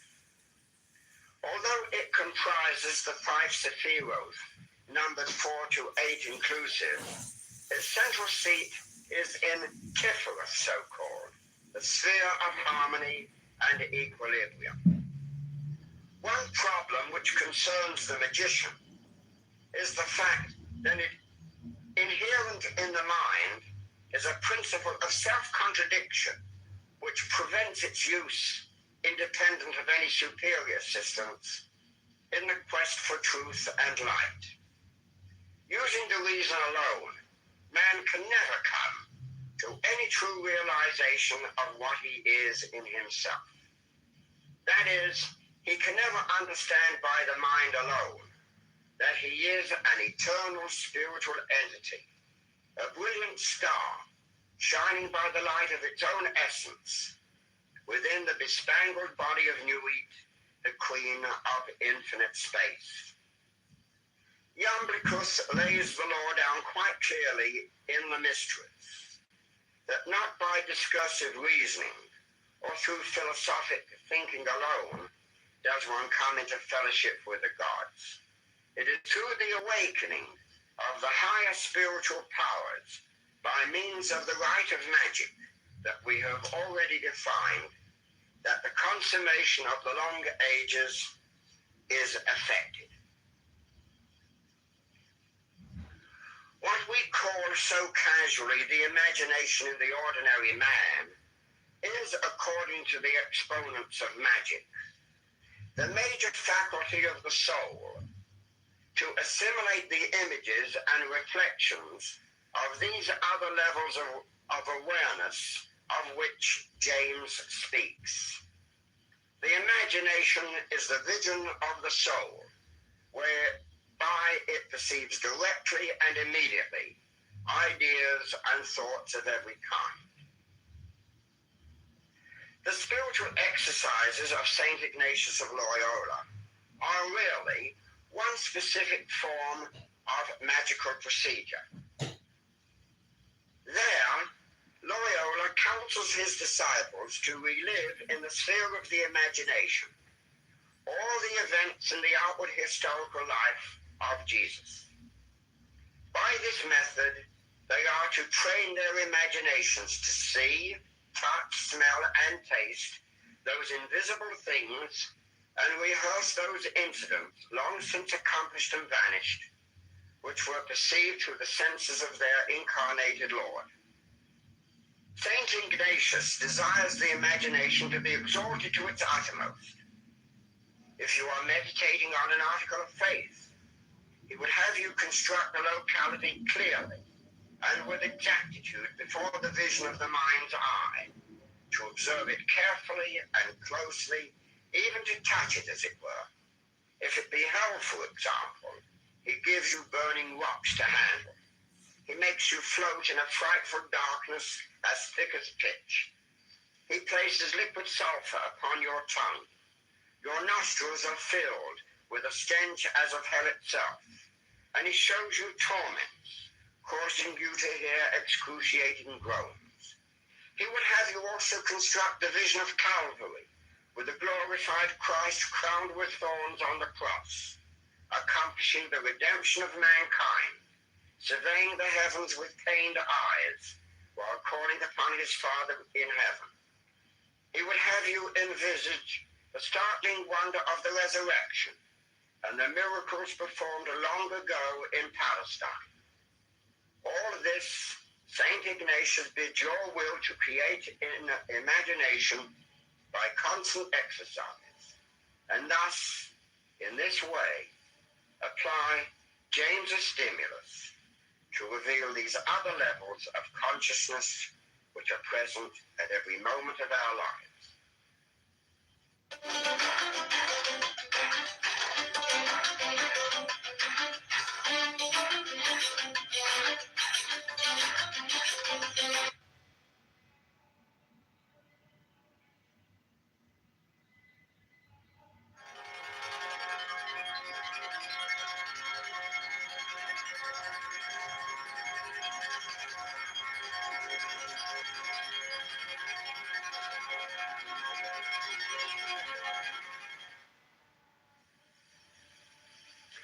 Perseverance and constant application will certainly bestow upon the student a will which is indomitable, a mind capable of prolonged concentration, and above all, an imagination which is the essence of creativeness.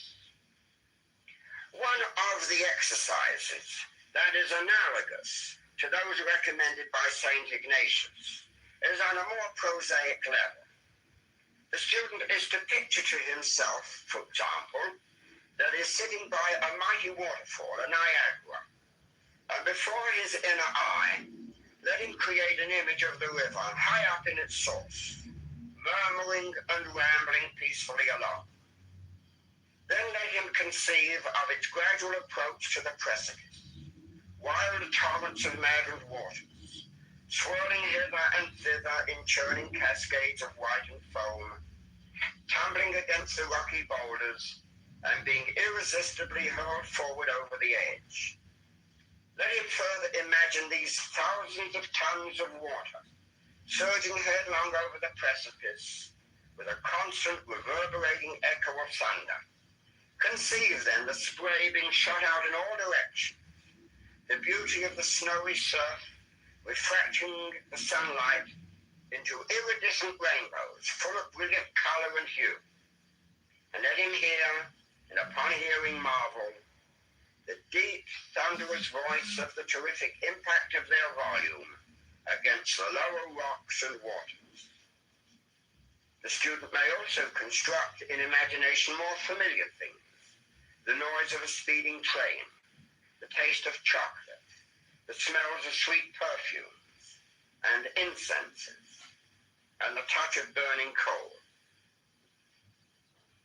Not only must the imaginative formulation of the sense be distinct, that is to say, the taste of chocolate or not of sweet caramels, for example, should be clearly imagined. But also the student should so train himself as to sustain or prolong the image or impression. By these efforts of the imagination, its power will germinate and grow, developing beyond conception, and with the passage of time, a new power of creativity and vision will come to him. Similarly, in the Hindu system, there is the prescription of meditation for much the same purpose on the taxes, or the colored symbols of the elements, of which they claim 5. Combinations of these 5 produce 30 sub-elements and elements, the pictorial symbols of which make remarkably good objects for the exercise of the imagination. There is a red triangle for fire, a horizontal silver crescent for air, a blue circle for water, a yellow square for earth, and a black egg for spirit. The combination of any 2 symbols, such as a red triangle surmounting a silver crescent, or a small blue circle placed in the middle of a yellow square, seem in a most singular way to stand out from the dark background of the inner vision and to stimulate all the powers of the imagination. Only a short time suffices to procure efficiency in the visualization of these symbols. In his introduction to a book entitled The Yoga Aphorisms of Patanjali, William Q. George made the statement that the ancient Hindu sages knew the secret of the development of the will and how to increase tenfold both its power and efficacy. This secret of the ages, the enhancement of the power of will and wisdom, has never really been lost. Will, to the student of the divine magic, is the primary factor in the production of whatever spiritual changes he proposes. The will is neither good nor bad. It is power only, and so vitalizes all things alike. In a sense, here is where a certain danger of magic intrudes. It is not enough for the student to become God-intoxicated. and erect in the knowledge and conversation of his higher self. Great as this is in itself, it is not yet enough.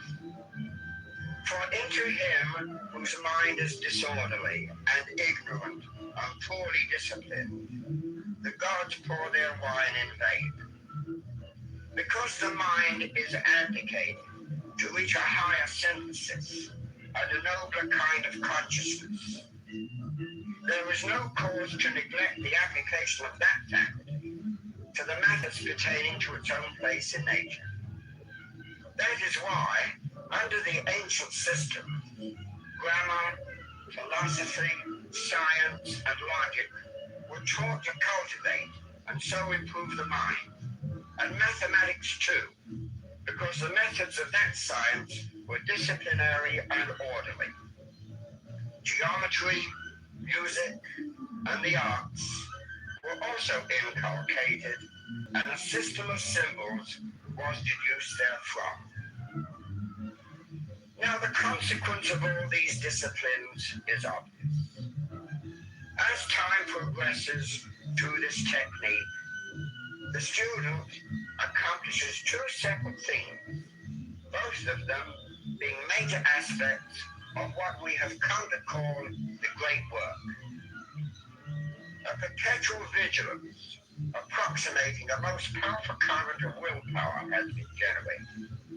This, from the beginning, tends to bring all the activities of the human being under conscious control of the will. The second aspect of accomplishment is that not only does the student find himself in possession of a greatly enhanced will, but that the mind itself, all the faculties comprised in the ego, previously so troublesome and lacking in concentration, has gradually, because of the dynamic will and these various disciplines, has been placed under control. And in this way, the student becomes enabled to fulfill the terms of what James so eloquently wrote. We apply the necessary stimulus, and there we find in all their completeness these definite types of consciousness which must play an enormous role in the future evolution of mankind. Zyrtec presents Zyrtalk with scientist Andy. Did you know grass pollen is one of the most common allergens in the world? But you don't need to let it get in the way of your outdoor activities. To help relieve allergies to grass, you can wear a mask when mowing the lawn, wear hats. The whole process is simple and pleasurable. In, 2, 3, 4, out, 2, 3, 4. In, 2, 3, 4, out, 2, 3, 4. In, 2, 3, 4, out, 2, 3, 4. In, 2, 3, 4, out, 2, 3, 4. In, 2, 3, 4, out, 2, 3, 4. In, 2, 3, 4, out, 2, 3, 4. In, 2, 3, 4, out, 2, 3, 4. In, 2, 3, 4, out, 2, 3, 4. In, 2, 3. Continue breathing and mentally counting until rhythmic breathing becomes an automatic reflex. In, 2, 3, 4, out, 2, 3, 4. In, 2, 3, 4, out, 2, 3, 4. In, 2, 3, 4, out, 2, 3, 4. In, 2, 3,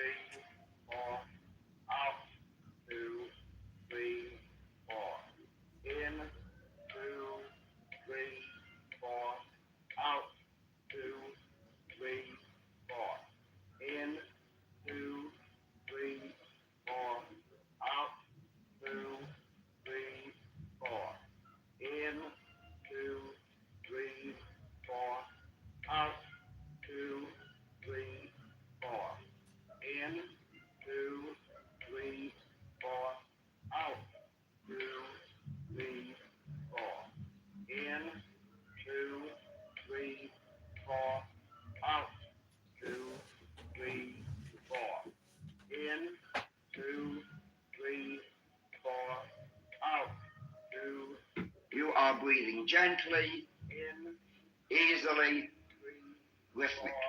Out, 2, 3, 4. In, 2, 3, 4. Out, 2, 3, 4. In, 2, 3, 4. You are calm and relaxed. 4. In, 2, 3, 4. Out, 2, 3, 4. In, 2, 3. Rhythmic breathing has been taken up by your lungs. In, 2, 3, 4. Out, 2, 3, 4. In, 2, 3, 4.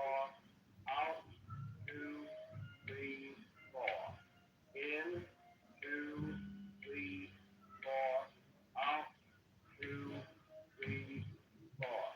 In, 2, 3, 4. Out, 2, 3, 4. In, 2, 3, 4. Out, 2, 3, 4.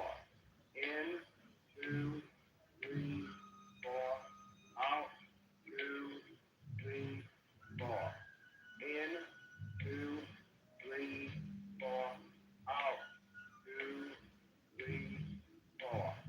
In, 2, 3, 4. Out, 2, 3, 4. In, 2, 3, 4. Out, 2, 3, 4. In, 2, 3, 4. Out, 2, 3, 4. In.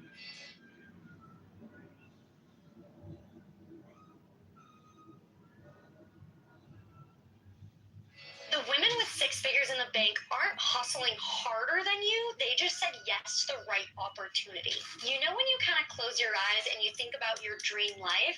Well, this is built in your 20s and 30s, period.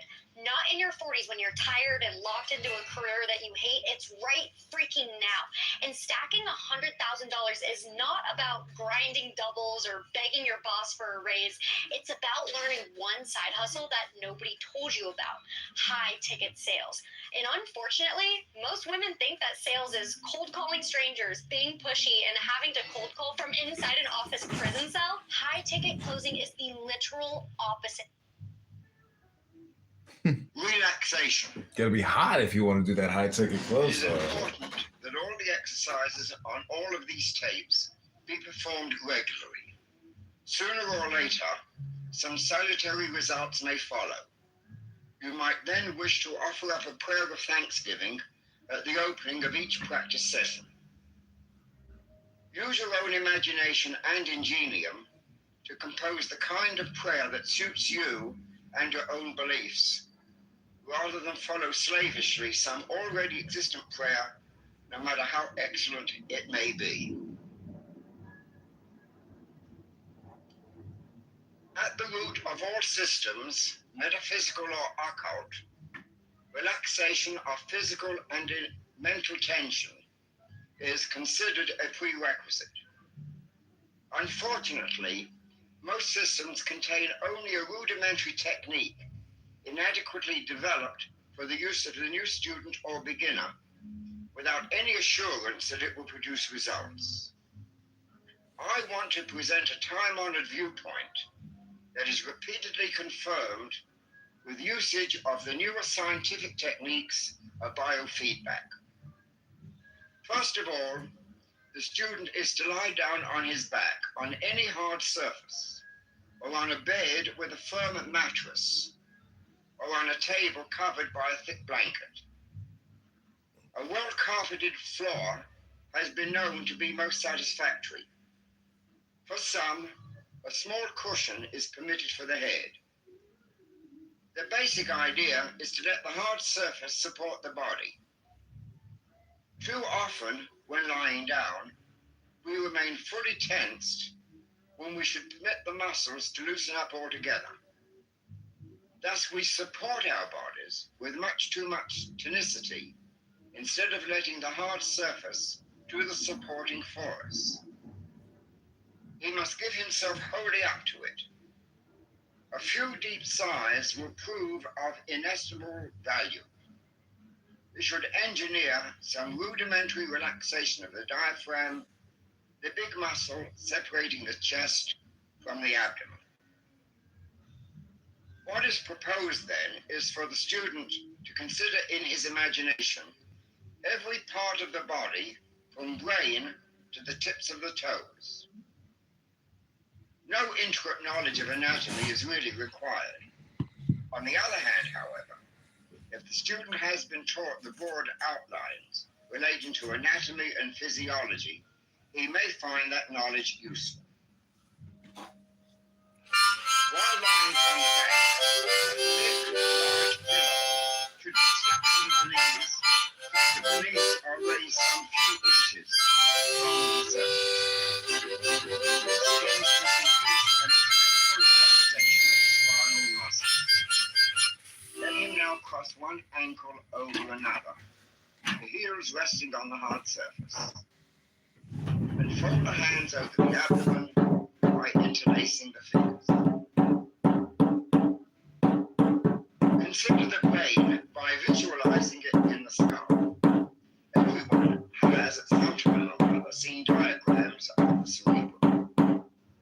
Imagine now that the brain is a mass of white and grey nervous substance, divided into a right and left hemisphere, with a little bulb at the back.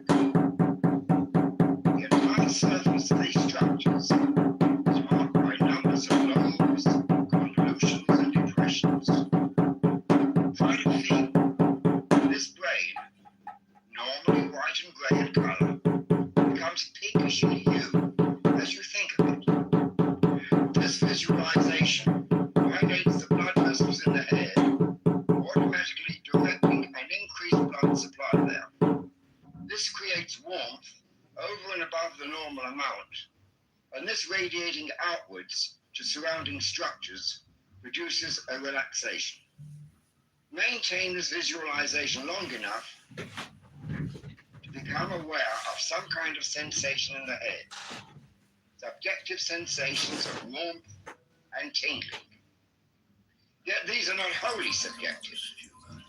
Biofeedback experiments indicate that the temperature of fingers or toes using this method may be increased by a degree or two.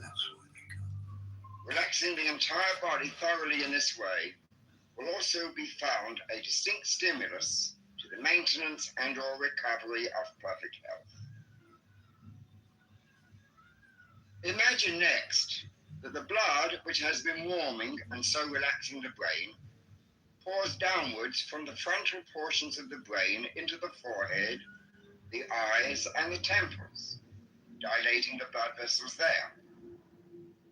Go through a similar procedure as previously described until you obtain that characteristic sense of warmth, tingling, and relaxation. These are quite unmistakable, being the hallmarks of the induction of a local release of tension. Passing contemplation downward to the ears, reflecting also on the inner ear mechanisms, the cheeks of the face, and the nose. Imagine the blood flowing there, bringing about a relaxation of muscular and blood vessel tension by reason of the warmth induced by the surplus of blood in that area. Pause long enough until the appropriate reactions and sensations are clearly noted.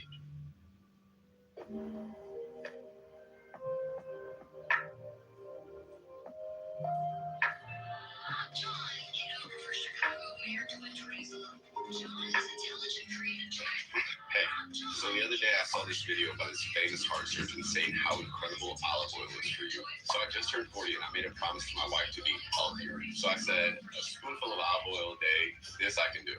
It's been a month since I started, and I literally feel no different. I still have the joint discomfort, the brain fog, and the dad bod. What gives? Honestly, it pisses me off. Now, I'm not normally the one to do this, but I actually sent out an email to that doctor. I said, hey doc, quick question. Attention, and I feel no different at all. Please advise. Now, this doctor is huge, so I wasn't actually expecting a response. But get this, a few days later, an email from him hits my inbox. It was just 9 words. Did you watch until the end of the video? And okay, I admit it, I didn't, but it was like 20 minutes long. I watched the entire thing, did what the doctor said, and it's been about 6 weeks now. I was wrong. His olive oil hack works. My wife actually told me the other day that I'm glowing. I like it because it's so easy. You add something to your diet instead of cutting stuff out. Anyone can do it and feel the results. So watch this video all the way to the end, do what the doctor says, and you can thank me later. Have some olive oil before your bed, and your sleeping partner will love you for it. But before you pull that bottle from the kitchen, there are 3 important things about store-bought olive oil that you should know.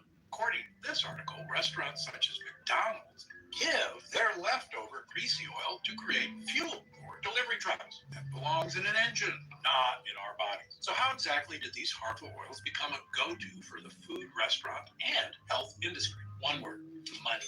Rewind to World War I. During this time, seed oil was in hot demand because it was used to fuel ships and aircraft. They were also used as machine lubricants in factories and even as a paint coating for weaponry. But after the war, demand for seed oils plummeted. Coincidentally, that's when on store shelves. And just like that, seed oils ended up in just about everything you eat. In fact, there are studies and experts to this day, often funded by these same big corporations, still pushing the agenda that seed oils are good for all to make a quick buck. But you don't have to be a health expert to know anything used to fuel trucks and grease machinery probably shouldn't be going into your body. And considering that we eat on average 80 grams of vegetable oils a day, which is roughly 720 calories, it's no wonder 2 in 5 people now live with obesity in America. But did you know what happens when you start eating Command yourself to relax.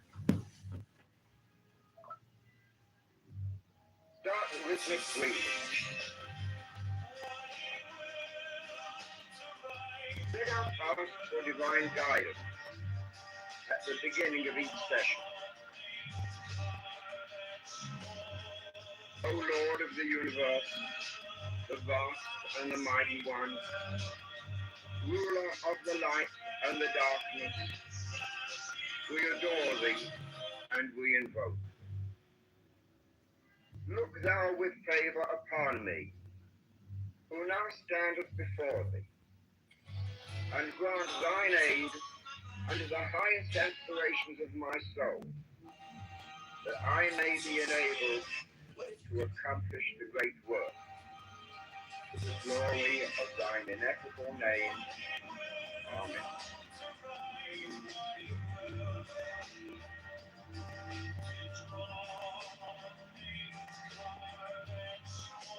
You have achieved perfect relaxation.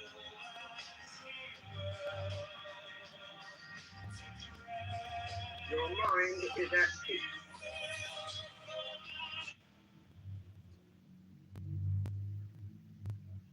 You are now able to concentrate your thoughts, your feelings, your awareness.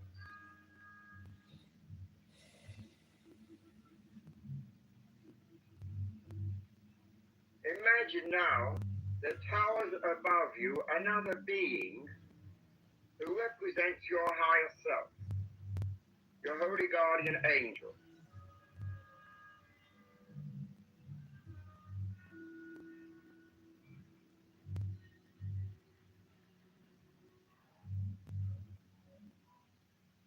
See this majestic, towering figure standing above you, watching over you with his light and love, protecting you, guiding you.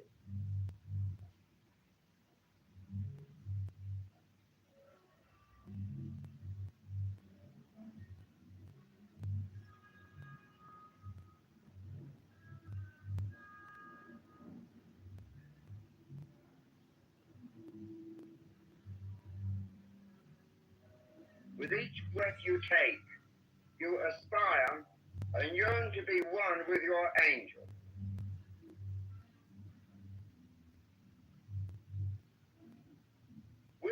exhalation, this great being descends into you.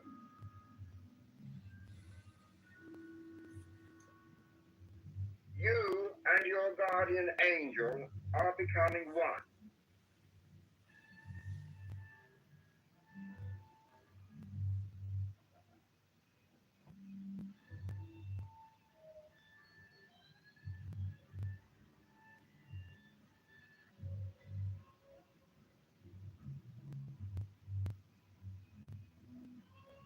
Inhale, yawn towards your divine angel.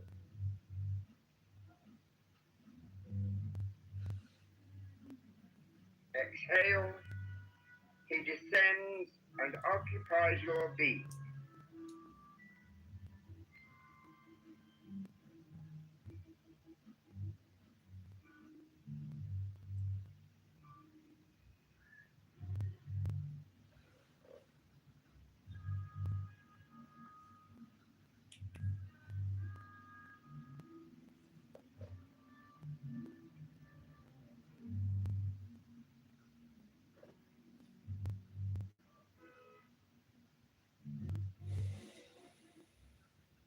Imagine this divine being with wings that are outstretched, vibrating rapidly with spiritual power.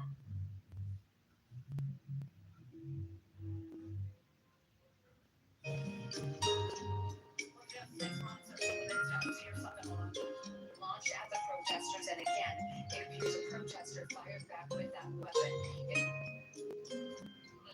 That's another reason you can't talk about this. We are $38 trillion in debt. So you have to look at that as the United States. Temu is going absolutely crazy. Right now, this high-end tablet is at an unprecedented price. If you order today, you're not just getting the tablet. You get the keyboard, mouse, and the case, all in one massive bundle. It's got a stunning high-res screen, runs Android, and packs a huge 128 gigabytes of storage. It's a beast for gaming or movies. This deal ends today. Don't miss out. Click the link below.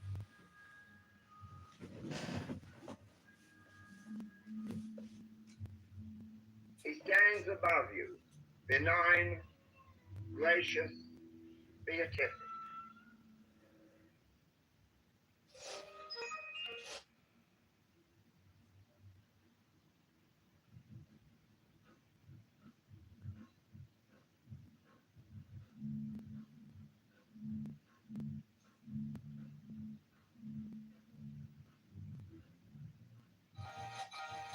Inhale, long for, yearn for, and aspire towards this great being who is yourself made perfect. Exhale. Imagine and feel this divine spiritual figure descending, occupying your body, your mind, your soul.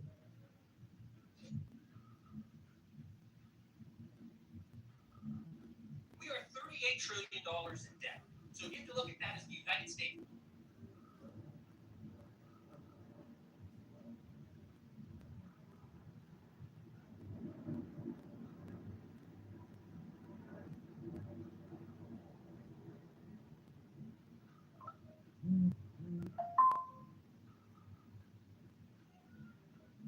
Inhale.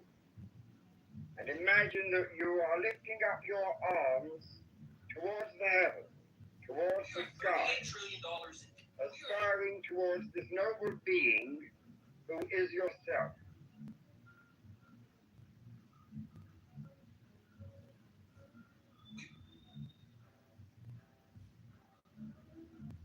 Exhale. Feel the air going out of your body and your higher self, your angel, descending into you. We are $38 trillion in debt. So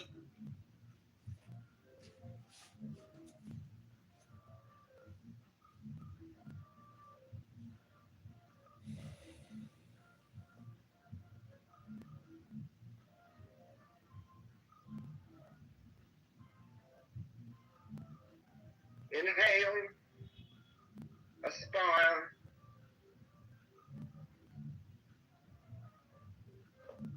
Exhale, you are one.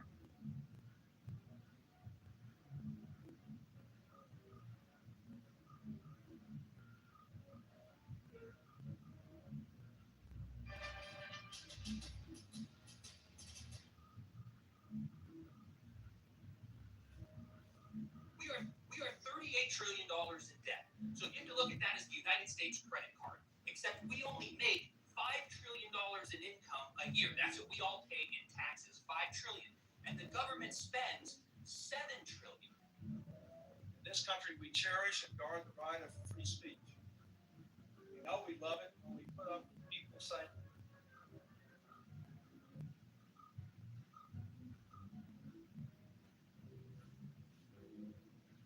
The Holy Guardian Angel is the symbol of your higher self. Except we only make $5 trillion in income a year. That's what we are.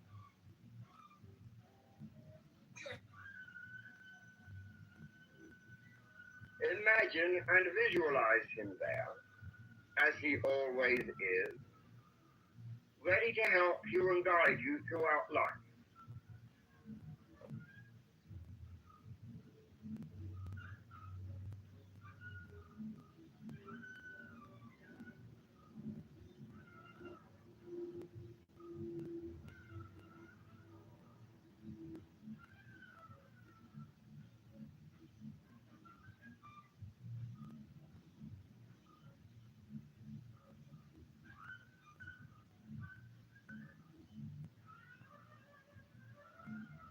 As you inhale, yearn for your guardian angel.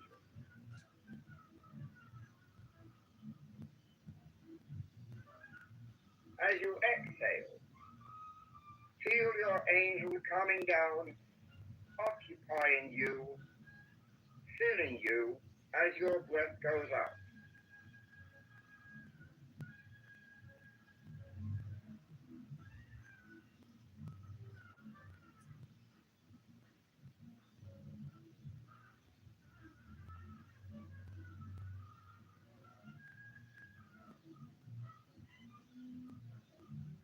Inhale, aspire,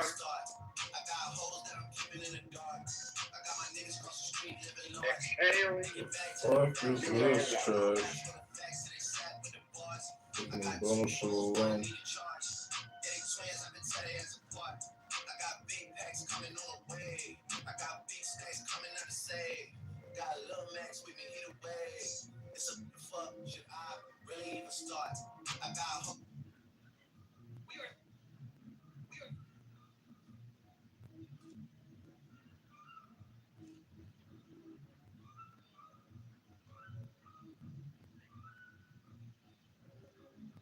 Mentally, you see your angel. You feel his presence, handsome, beautiful, robed in brilliant, scintillating white light. So you have to look at that as the United States credit card. Except we only make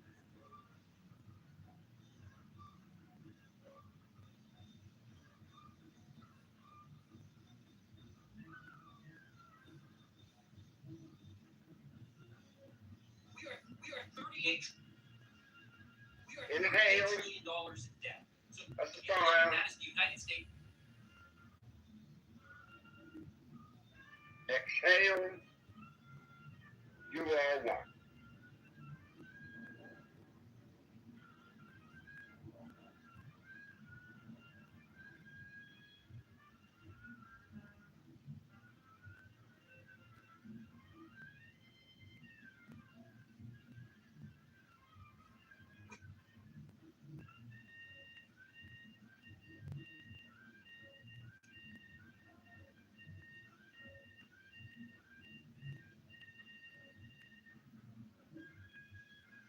You are gradually merging with this gigantic figure of the angel.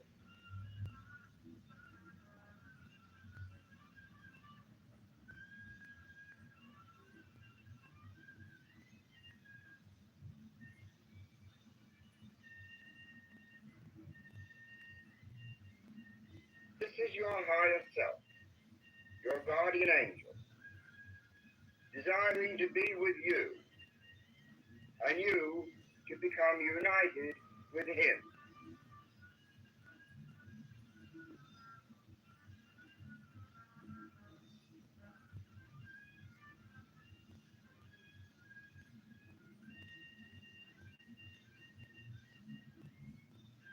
For $6.99 each, you can mix and match this and that, or this, and that. This girl bought white powder to drug her own sister.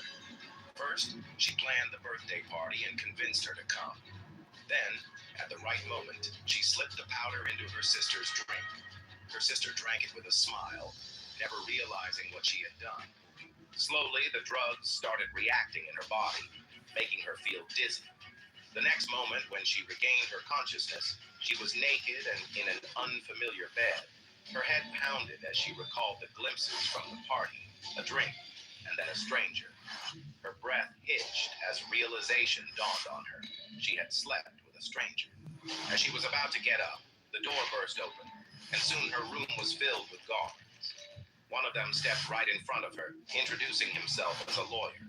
The girl was confused. Who was the man she had slept with? And why did he send a lawyer to her? Before she could question him, the lawyer shoved a contract to her face, asking her to sign it. It was a non-disclosure agreement, stating that the girl could not tell anyone who she had slept with. She had no choice but to sign the contract.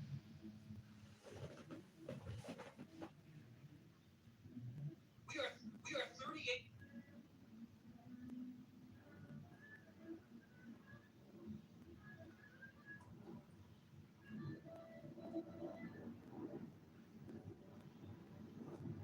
Gun for your guardian angel. We are $38 trillion in debt. You So you have to look at that as and your holy guardian angel are one.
We are $38 trillion in debt. So you have to look at that as you. This is the goal of your lifetime. This is the great work. Uniting with your holy guardian angel, your magnificent, beautiful, mighty, heavenly self.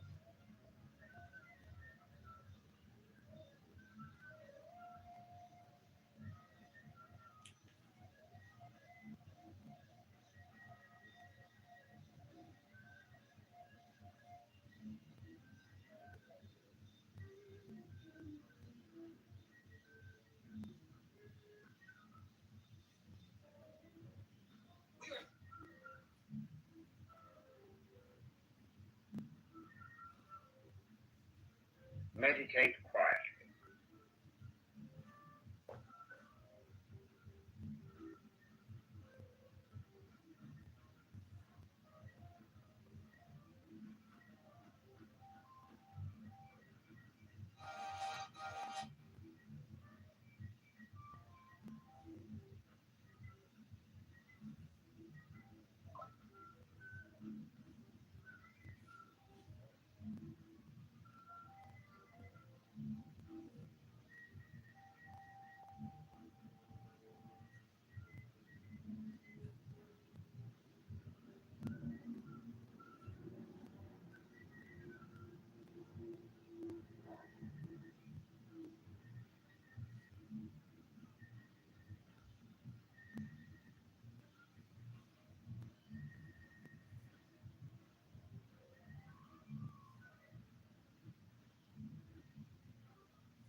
$38 trillion.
Okay, so let me explain my hair growth journey to you. So I have been on the struggle bus with my hair, with my edges, with my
sing with me that wonderful peroration to an ancient adoration.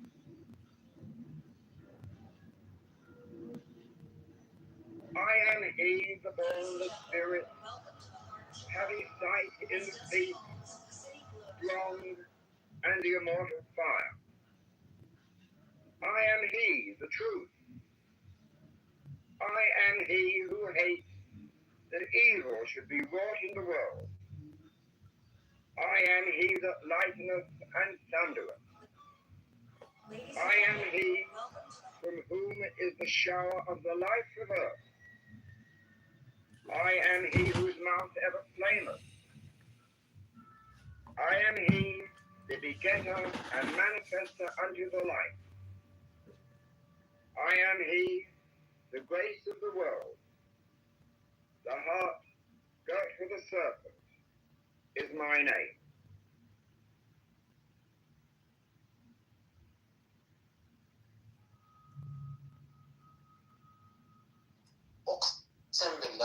This one kid, he comes in, he tells people, I'm not gonna say it, but he's like a little brother. One day he just came out, he started sending me like pictures of stuff like BDSM and stuff. Why are you things? Like you're like 18. Why do you even have these things? He's like, I just want to show. I'm like, no, delete it. Don't ever send me this again. What the fuck's wrong with you, man? Like why? And why did he need to send it to me of all people? I don't know. It's like maybe I'm like his priest and he wants like a confessional or something. I don't know. Like, why are kids even having access to this stuff? That's good. Yeah. That's a problem, man. Leather, whips, I don't know, batons. Do you know that there was actually literally a house in the South a long time ago? The house was oh shit. Okay, the house was about what is it? They were running a room every day. It was a therapy room for the BDSM victims. Isn't that crazy? And then the people go in to share their BDSM experience. And some people, they get used to this BDSM whipping and,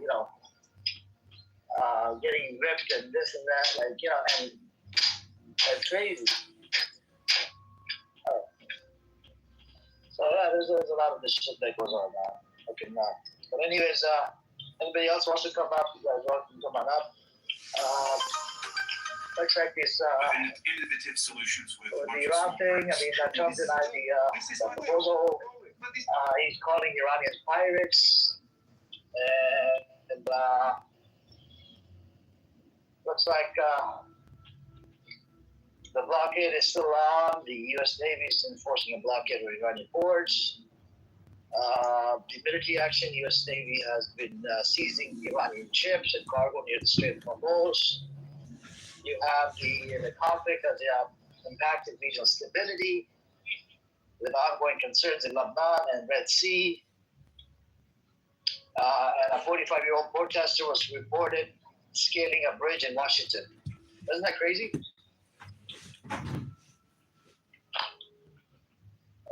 That is some crazy shit. And there's a public opinion. We have the survey. It says the reports indicate that polls show 61% of Americans believe that the energy force against Iran is a mistake.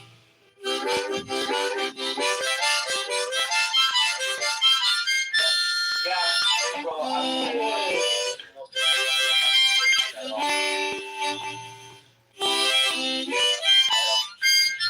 they don't support it, but then you have the family supporters. They want America, and this will continue. It's all about Iran, and they're looking for no single president. We had one yesterday. That guy Cash or whatever the idiot name was. I don't even retarded people. It's a little strange that he lives there and he feels that way. It's so strange.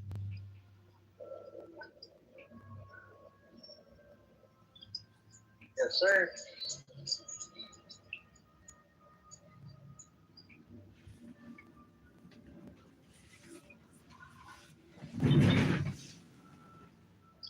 Anyways, so we have that right there. And what else do we have?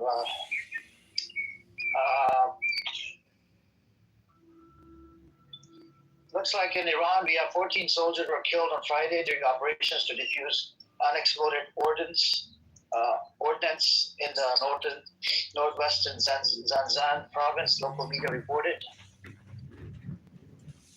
Supreme Leader Mustafa Khamenei urged his people to wage an economic battle and disappoint its enemies as the war with the U.S. and Israel and years of sanctions take a toll. IRGC Navy said it would enforce new rules over waters near its coast, aiming to turn them into a source of security and prosperity for the region. You have the more diplomacy. The U.S. Department of State imposed new measures on entities linked to Iranian petroleum exports, including China-based Qingdao oil terminal, accusing it of importing millions of barrels of sanctioned crude and enabling billions in revenue for Tehran. Beijing rejected the move as unlawful unilateral sanctions.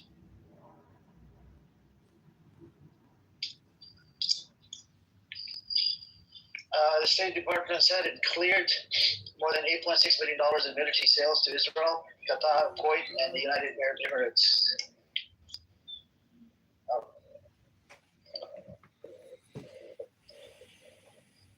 Anyways, what's your take on any of this? Any take?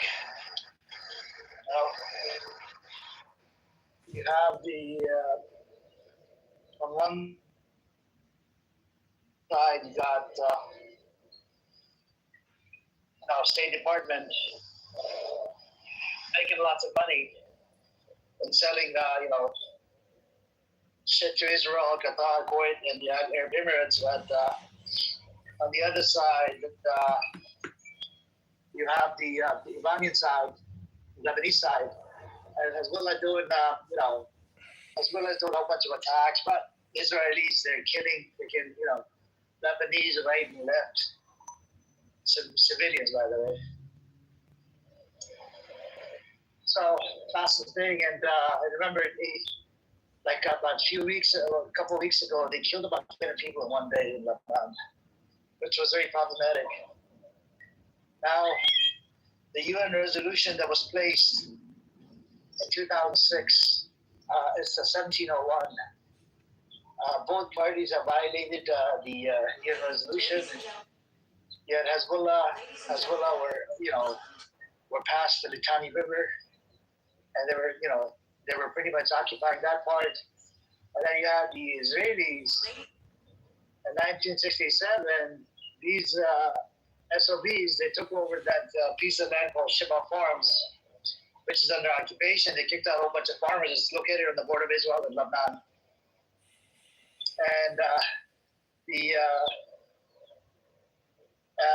And so when Hezbollah started attacking Lebanon, there were Hezbollah was actually shooting rocket into Sheba Farms, not into actual Israel. But then Israel went in and started attacking and destroying people's houses. I remember watching this one video. This when the 8th of October started, these mofos. There's a beautiful house. It's owned by a doctor, right? This video went viral on Twitter. I'll have to find.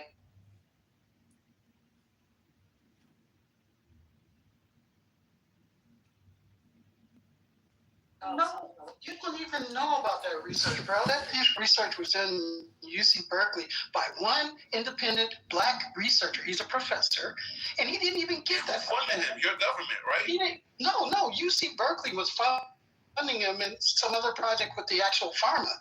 Look, bro, that came from Alex Jones.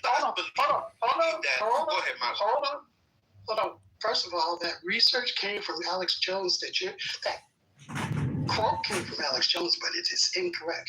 I want to go back to the annual expense that she was talking about. When you break that down, every year, people are paying $5,000. This is what broke down. That breaks down the gasoline being about $1,800, food being about $240, and other housing, interest, and goods being about $3,480. That's $110 per month. Yeah, this is true. Right, but here's the thing, right? You guys didn't consent to the millions of dollars being spent on rats, dolphins.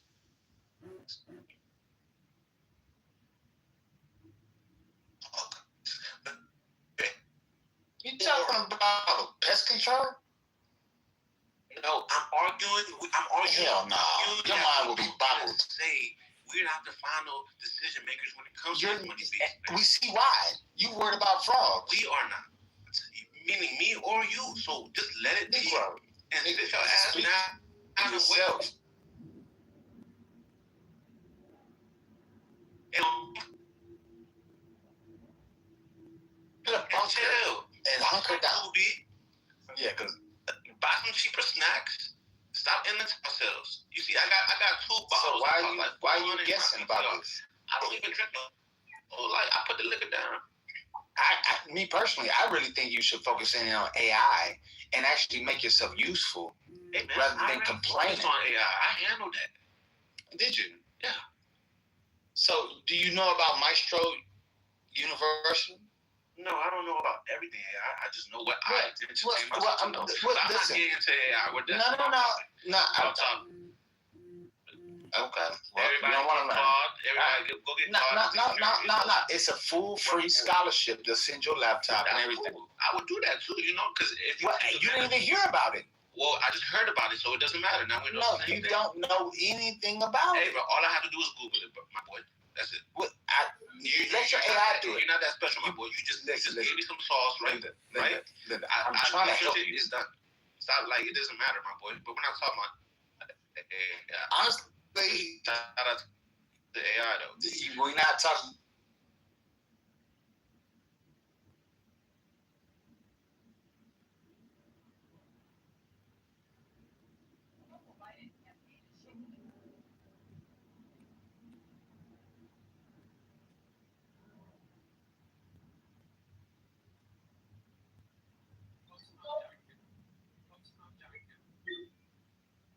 For the people who have common sense and the ability to deduce proper information, if you see the youth, please pour into them. Regardless if it's a young boy or a young girl, we need to literally pour into the youth because the state that the community is in is sad. And if we allow certain people on the stage, I'm not going to call anybody out by name, but if you make an assumption, you will probably right about who I'm talking about. If they are leading the youth, we shall all perish. Hallelujah. But nursing homes would be if you see a child, just give them a hug and tell them you love them and encourage them to go to school and not use Google or AI and any other search engine, because then you are not able to deduce. You have to, in order to be taught, you have to have a teacher. Hallelujah. And that's the great part. You see that word right there? You see that word right there? Hallelujah. So one cannot teach themselves, and one cannot teach themselves. You have to have a teacher. You have to have a teacher. You have to, and in order for the learning to happen, in order for the learning to take place, hallelujah, you first have to be quiet so that you can listen, because there are some things, there's some steps that need to be taken. Who disagrees? I don't think you're taking it in. Alex, if you told me I have an AI software engineer. Hey, Cass, you not hear Dr. Life? You don't hear nobody. Just talking. All right, please. Thank you. But see, if you see these two, this is what I'm saying, TT. I'm about to agree with you. If you see a child, you should also probably put them in an organized sport. Do you see how these gentlemen? You see how these gentlemen or the military? You see what I'm saying? You see how they lack discipline? They can't shut up for 10 seconds. They just going. The kids don't have no discipline. So give them a hug and a book and and sign them up for soccer. Hey, soccer is good. Yeah, I played soccer half of my whole life. Maybe you did football.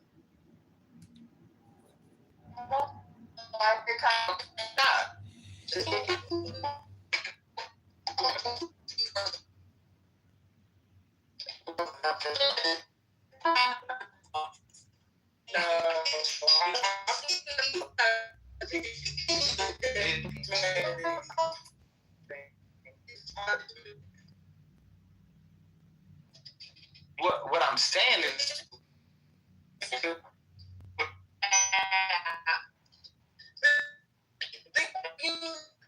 I have ADHD.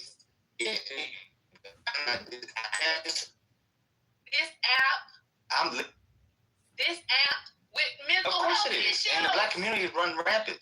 I totally get it. This man cannot go on mute for 2 seconds to let someone get out a full sentence. Of what? I'm pretty sure that any woman that he's with, that he's done before she even opened her legs. This shit is insane. Yeah. She come first, I come last. This shit is insane. It's not, sir, no one believes you. You don't have enough PP according to.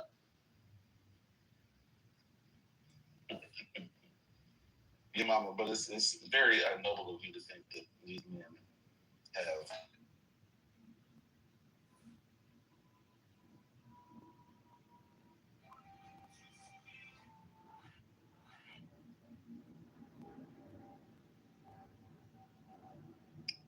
And honestly, you forgot people only have a certain amount of attention span. Like, y'all want to be long-winded, but like, How long does the average adult? I bet 3 minutes tops. You ain't. Right, because I have ADHD. You need to go get your Vyvanse and stop thinking. I do have Vyvanse. 64 milligrams. It's not working. No, I'm off my meds. It's the weekend. It's the weekend. It's not working. No, hold on. You can't take it. Wait, no, sir. No. You're so.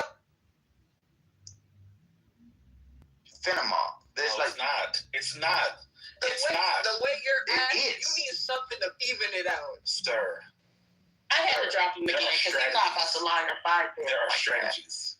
There are strategies. If you're not going to medicate on the weekend, then use a fucking strategy. There's several of them. These are the lawyers. These are the lawyers that. The lack of discipline is. He hurt you with that one, Doctor. Absolutely disgusting. These are the lawyers of tomorrow, bro. Look, and it's still stinging. I'm not talking about you, bitch ass. I said, I know he hurt you with that one. It stung. And we can clearly see it's. What are you talking about? Oh, you're not paying attention. You have ADHD? Yes, I just. You have ADHD? Oh, okay. Well, that explains it. That explains it. You do too, dumbass. Do you know how you are in the world? You have everything. You have ADHD, ADD. You probably got some other shit going on with your slow ass. Do you know what you have? This how you were spoken to? You just use this app. Is this how you were spoken to? Your hyperactive mind keeps going from here and chillism back and forth, so you don't pay for your $10 Vyvanse because you got health insurance, contractor. Just go buy the Vyvanse so you can stop using chillism as your ADHD drugs, nigga. You using Nathan and Manfinity and First Lady as your pills. Go. Tell me more of your thoughts. Is this how you were treated when they didn't understand how to deal with you? Uh-oh. Let's get into it, Dr. Library, since you know so much. It's called learned behavior when you are her own by admission or maybe her parents or people around her didn't know how to treat her, so they spoke to her in this manner and they treated her in a particular manner. And now guess what? Somebody else identifies with. She's been the same non-compassionate, what is the word? Patient, very demeaning manner. Learn behavior. The cycle continuing itself. What's going on? When do we grow? When do we learn better? And that's to you, brother. Aren't you an educated man? Weren't you telling him how to have? But yet you have this really caveman type of approach. Interesting. Make a man get in your dopamine hit now.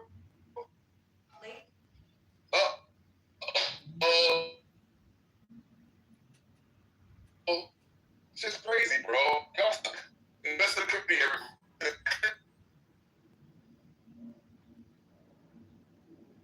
Oh my God.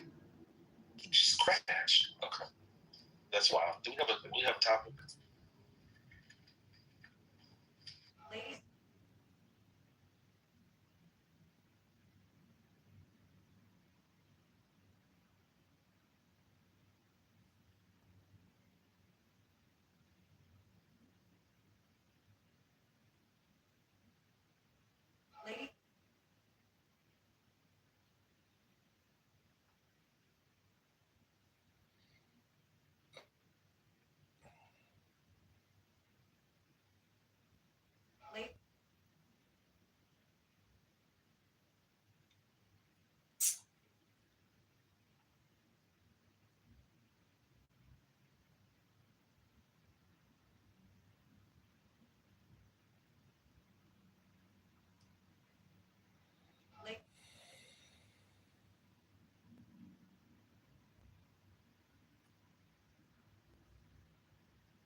Ladies and gentlemen.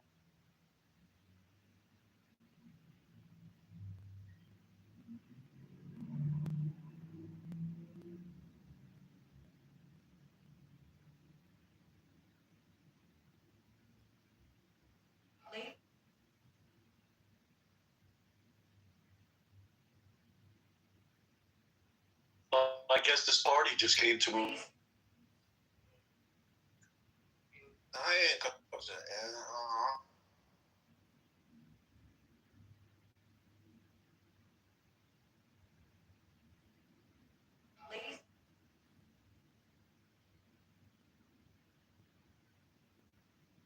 Are trying to in Washington are balancing the budget. They don't give a shit about you.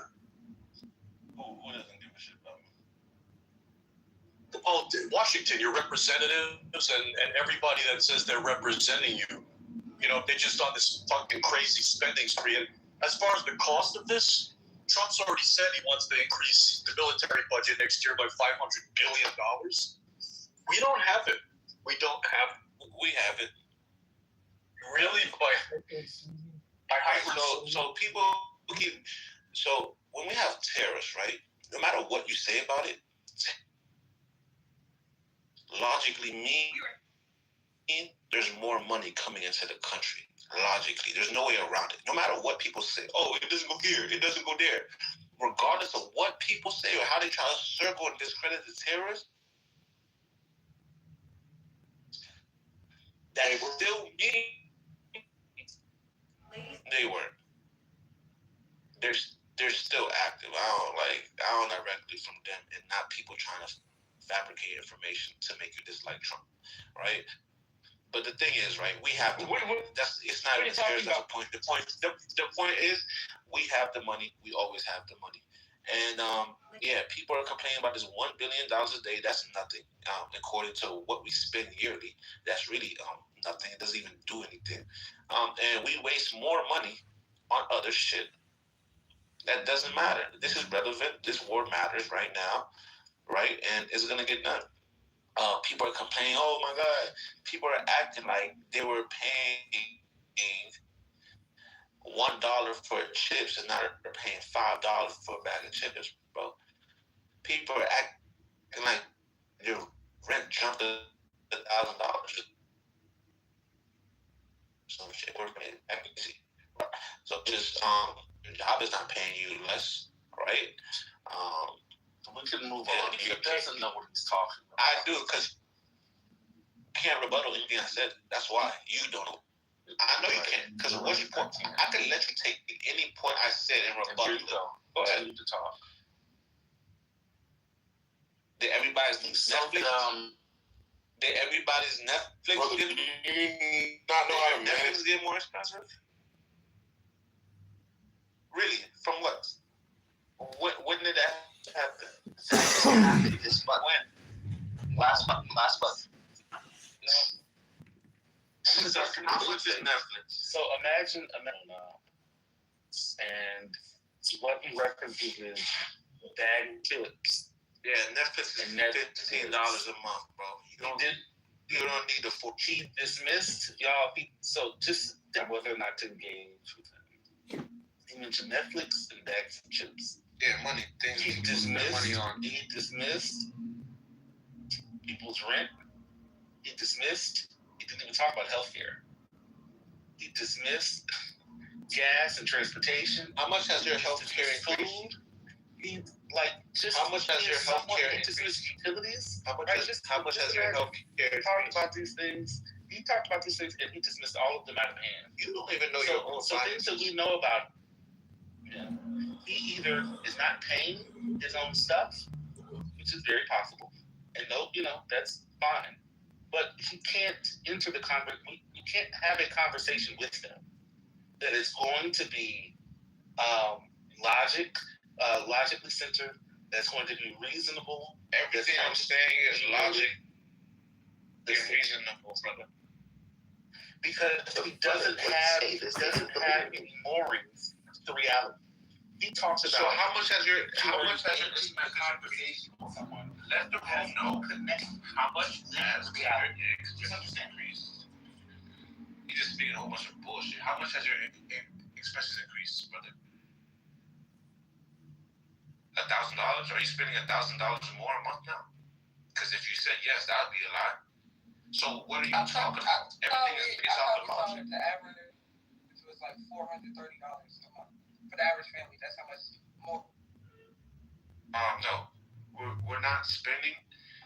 Even people are not spending $1,000 more a year because it just. Yeah, I did the math. It's not even $1,000 a year. I don't think you can show the work, and if you can't show the work, you don't get credit. So we're just gonna go with Dr. Library Card. Okay. Okay. Wait, did she show the work? What the fuck? I mean, she didn't show the work. She didn't show the work, but you believe her. The name he was arguing with earlier was up here talking to you. His source. It was Aleph, right? ALEF. I was not here for that. He was talking to you. He literally said it on stage. So he said something and you believed it. No, he said what source he got it from. I mean, you want us to believe you when you were wrong about the percentage of the budget. But you were just wrong about the percentage of the budget that the war costs a day. But you want me to believe that you want me to believe that you know the amount a family spends per month based off inflation. Doctor, we spent $25 billion on this war so far. The U.S. spent $7.5 trillion a year. If you do the math, that's only 0.33% of the whole budget. My math is not wrong. Your thinking is wrong. Because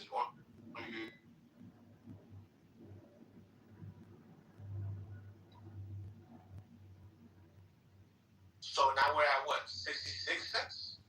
$25 billion on tax. Stop. Less than on cash. Shut up. You shut on cash. Shut up. I'm talking. Kaz. I don't care. It's another $25 billion. Get Kaz. Let me finish talking. Kaz, let me talk, and then you can rebut it. Is it under Kaz, let me finish talking, and then Kaz, let me finish talking, and then you can rebut it. Kaz, let me finish talking, and then you can rebut. Kaz, stop talking. Let me finish talking, and then you can rebut it. No, there's no. Kaz, let me finish talking. Kaz, is it less than 1%? How much budget was allocated for this year? This war is another $25 billion on top of it. On top of what was already allocated for the Department of Defense. Are you saying my math is wrong? Will you stop and and just listen. Are you saying my math is wrong? Oh my God. Yeah. If you're not saying my math is wrong, then I don't gotta listen to you. Tell me my math is wrong, now listen to you. And then give us the proper math. Okay, I thought so, because my math was right. Your math is wrong. Yes, your math is wrong. So what's wrong about the math? Yes, your math is wrong. How much is the U.S. Yes, your math is wrong. So how much is it? Yes, your math is wrong. Yes, your math is wrong. So I won the conversation. Okay. Yes. Yeah. I know. Yes, I did. Yeah. Yes, your math is. This guy thinks it's his flat earth room. Like, yo, shut the fuck up. At some point, the people who don't have mental illness and who aren't fucking stupid have to have self-discipline. And The stupid people speak like you, bro. I'm just giving you straight logic, bro. We could all look up how much the U.S. spends a year, and if 25 billion, do the math with that money, that amount, you get a certain percentage. What is it? Less than 1%. What is it exactly? 33%. 0.33. Not even 33. Less than 1%. So you're complaining about what? He just tried to rebuttal what? You could call me a bitch, bro. I'm so passionate like that, bro. Go ahead, you know what I'm saying? So good job, Brick. Good advice, you know what I'm saying? You should tell him to go learn how to do some math. But, yeah, man, it's so crazy how people like Arthur just lost, man. Rebut. My fault, Nikki.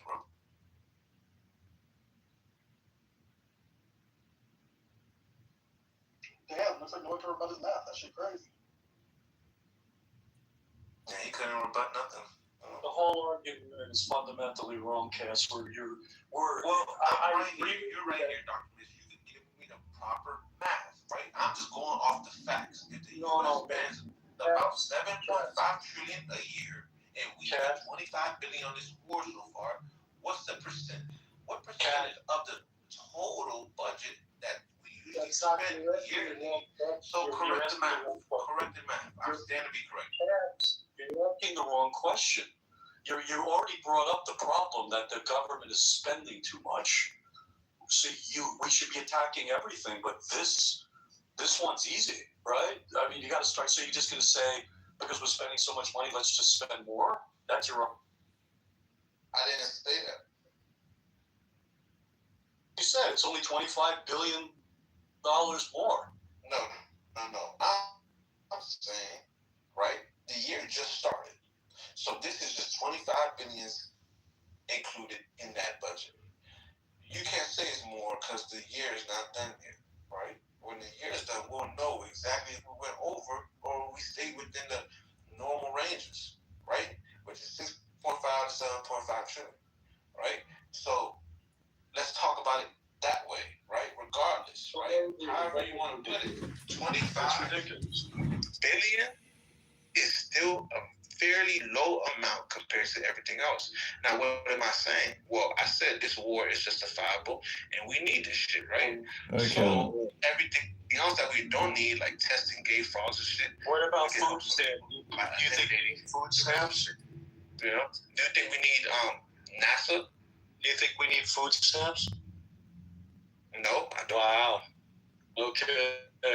Rich country can't afford to give food to the poorest people and the disabled. It's more important to have a war. Yeah, because you're acting like Trump's been president for the last 8 years. He's been president not even 8 years, and he skipped a consecutive term. So what are you talking about, man? What were we doing before this? Before this, what were we doing? I don't love my comparison. That's a false argument, dude. Wait, Hey, Kevin. Was everything good before Trump, bro? What's up, Concrete? Good Shabbos. What's up, Kevin? People over here crazy. I can get what you're. I mean, Kaz, I can get what you're saying, but there still is a logical fallacy in that statement. But you are correct. Let me ask Concrete. Large time. Let me ask. Large time. Take care. Let me ask Concrete, because Concrete will tell me if I'm bugging. Yo, Have a great week. I will certainly see you again today at the bottom of your note. Take care. Right? People are complaining about this war. Right? Just the whole budget. Just on anything. Yeah. So people are complaining about this war. that we spent, let's say, $25 billion so far on, right? Now, that's point the U.S. usually spends, so it's very minuscule in it's in addition. They want to start. They're saying my math It's in addition to the 7. In my math, concrete. It's in the addition to the 7 point. It's in addition. So look,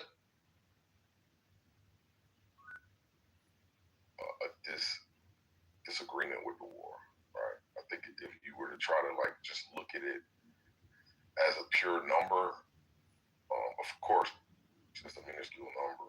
But what I think the problem is, and especially for me, is that we have other things we could have spent this on that would have been more beneficial to the community, right? So I don't know if they've made the argument. I made that argument. I made that argument. I told them, well, they're saying they didn't consent to this. Well, I'm saying, well, you guys didn't consent to the testing on baby frogs, testing on animals and welfare shit, right, Concrete? Yeah, so it's like, why? Okay, if you guys didn't complain about that shit, why are you complaining now? Obviously, this one is different in terms of the loss of life, right, and its effects on the global economy. Whereas testing of frogs is going to be the loss of frog life and not human life, and it doesn't have a global impact. Right? Concrete, remember that spaceship? Concrete was the allocation. Allocation for the research was it? Wait, Concrete, let me ask you a question. Was the funding for the research? Was the funding for the research set aside first? Just go after it. Right. So, come on, Arthur, just wait. So, Kaz, let me ask concrete question. Kaz, stop. Concrete. Let me talk to Kaz. No. Yield. Hold on, Kaz. Because it's in response to what you said, concrete. It's in response to what Kaz. I got you. I'm asking. Look, please. So, was the funding for those that research, was that allocated initially in that 7.5 trillion or not? I don't know. And if it was, I don't know. Huh? Nobody knows. Stop. If the funding was, then where did they get that number from? That 7.5 trillion, if it wasn't originally allocated. You're saying that the budget. You see how his argument. Hold on, Kaz. I'm trying to understand what he's saying. He's basically saying that we know the budget amount because all the line items were prior allocated for. Is that what you're trying to say, Arthur? Okay. All right. Was this 25 billion that was accounted for in that 7.5? Yes, it was. Possibly. It's possible. Well, hold on. Let's if you have a definitive answer, Kaz, then just post it. Because I think that's a. No, it's logic. It's just. Wait, no, hold on. Here, just think of it like this, right? You're in a fight right now, and I think the best way to like structure your side is with as much facts and information that you can provide that they're able to evaluate. So that's why links are gonna like trump you having your opinion or just your word. So that's you're in a hostile environment. You should be proceeding with links over opinions or just the stuff that you remember. Anyway, so Arthur, let's just say that it was allocated for the research. You could on both ends, on the research end and on the war end, that it was allocated for or not allocated for. What difference does it make? Wait, hold on. They had to apply for a grant research funding, right? They had to apply for the grant. Like there's funding set aside for the grant to do that research. Like that's good. Would you disagree with?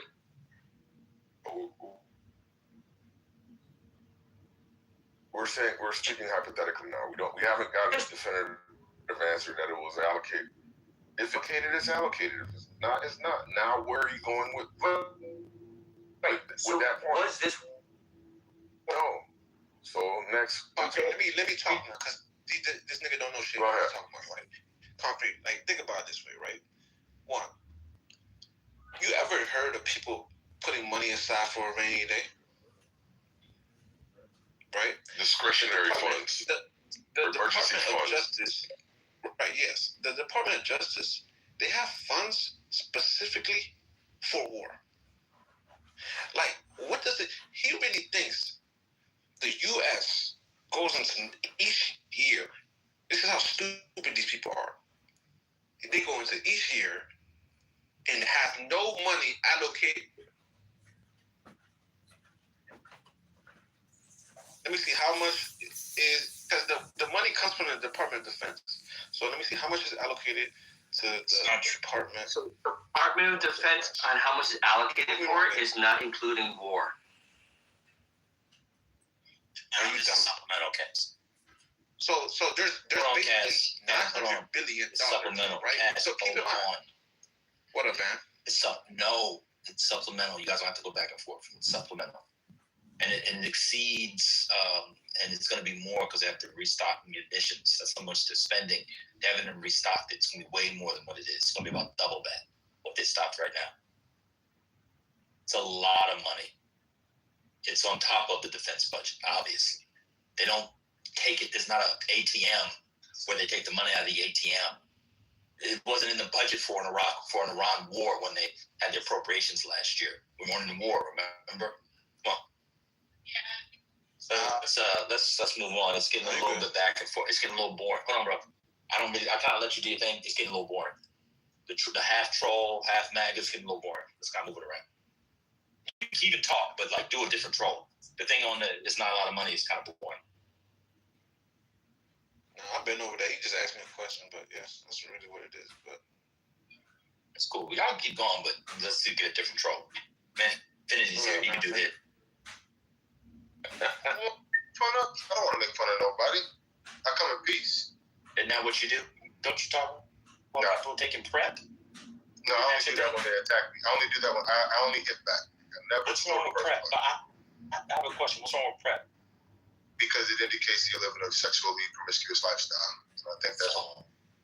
But straight people do that more. I think they're both wrong. Absolutely.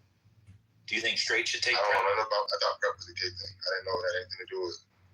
Oh, you think there's a medication just for gay people? Yeah, because they have anal sex. One second.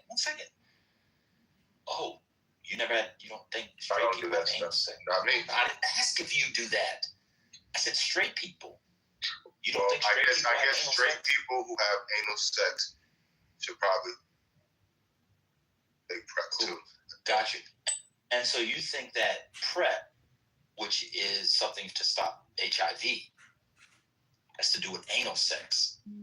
So if I share a needle, you don't think PrEP would stop it? You know, I never looked into it. Every time I see a commercial for PrEP, I see gay men. So it gave off the impression that it's for gay people.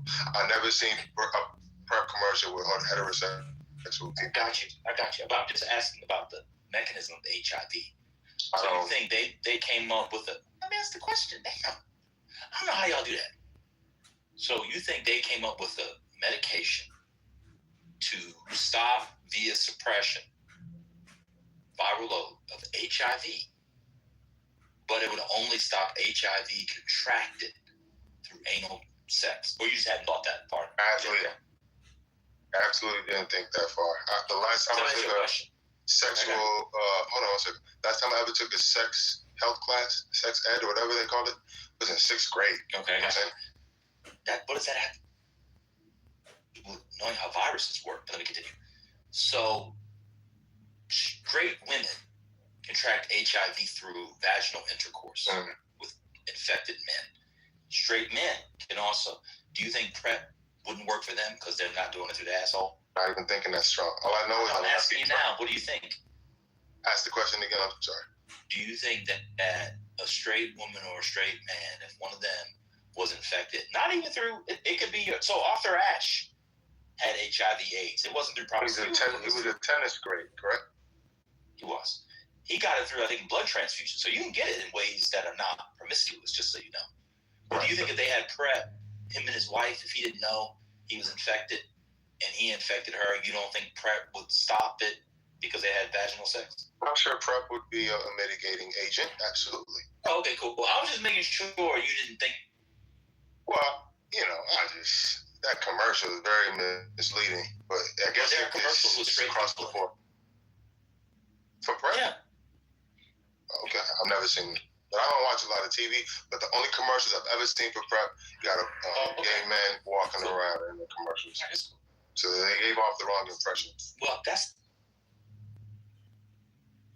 the ones you saw. I've seen some with straight people. Only one. With women. I would love to see one with straight one. All right, how about this? I'll give you a PrEP for a year. If I can't within 5 minutes, I'll leave that for a year. Nah, man, I'm not gonna agree to that.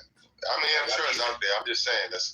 So I'm not. The only reason I hit Hurricane with that is because he's very vicious with his words, and you know that to be true. I understand that. He comes in here, but people die. That's the only reason I take it. I understand. I try not to do that. But having HIV jokes, even if you disagree with a lifestyle, because like I said, Arthur Ashe didn't get it from a lifestyle. I'm just trying to understand how disease, for someone of your professed moral and religious aims, is not off limits. It's because I'm a Christian, but I'm not Christ-like. When somebody attacks me unwarranted out of nowhere, I tend not to think in moral terms. I tend to think in ways. So your Christianity is okay. So your Christianity is you can't control. You just can't control it. So you don't have you don't have the discipline yet. Right. My spiritual journey is still in progress. How do you work on it? I work on it through what's called the silent prayer, and continuing to sacrifice, because discipline comes through all different kinds of sacrifices. And when you sacrifice, whether it's with food or sexual activity or that tends to bring you closer to God and tap on spiritually. When someone attacks you, you can just swallow your pride and let it go. I'm just not always there. And he comes in with this attack on me every time. So it's got to work on it. So maybe it's really more revealing. Sent Hurricane for you to learn that discipline.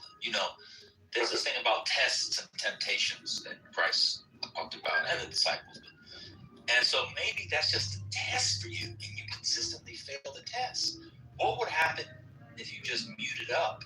I've already done that.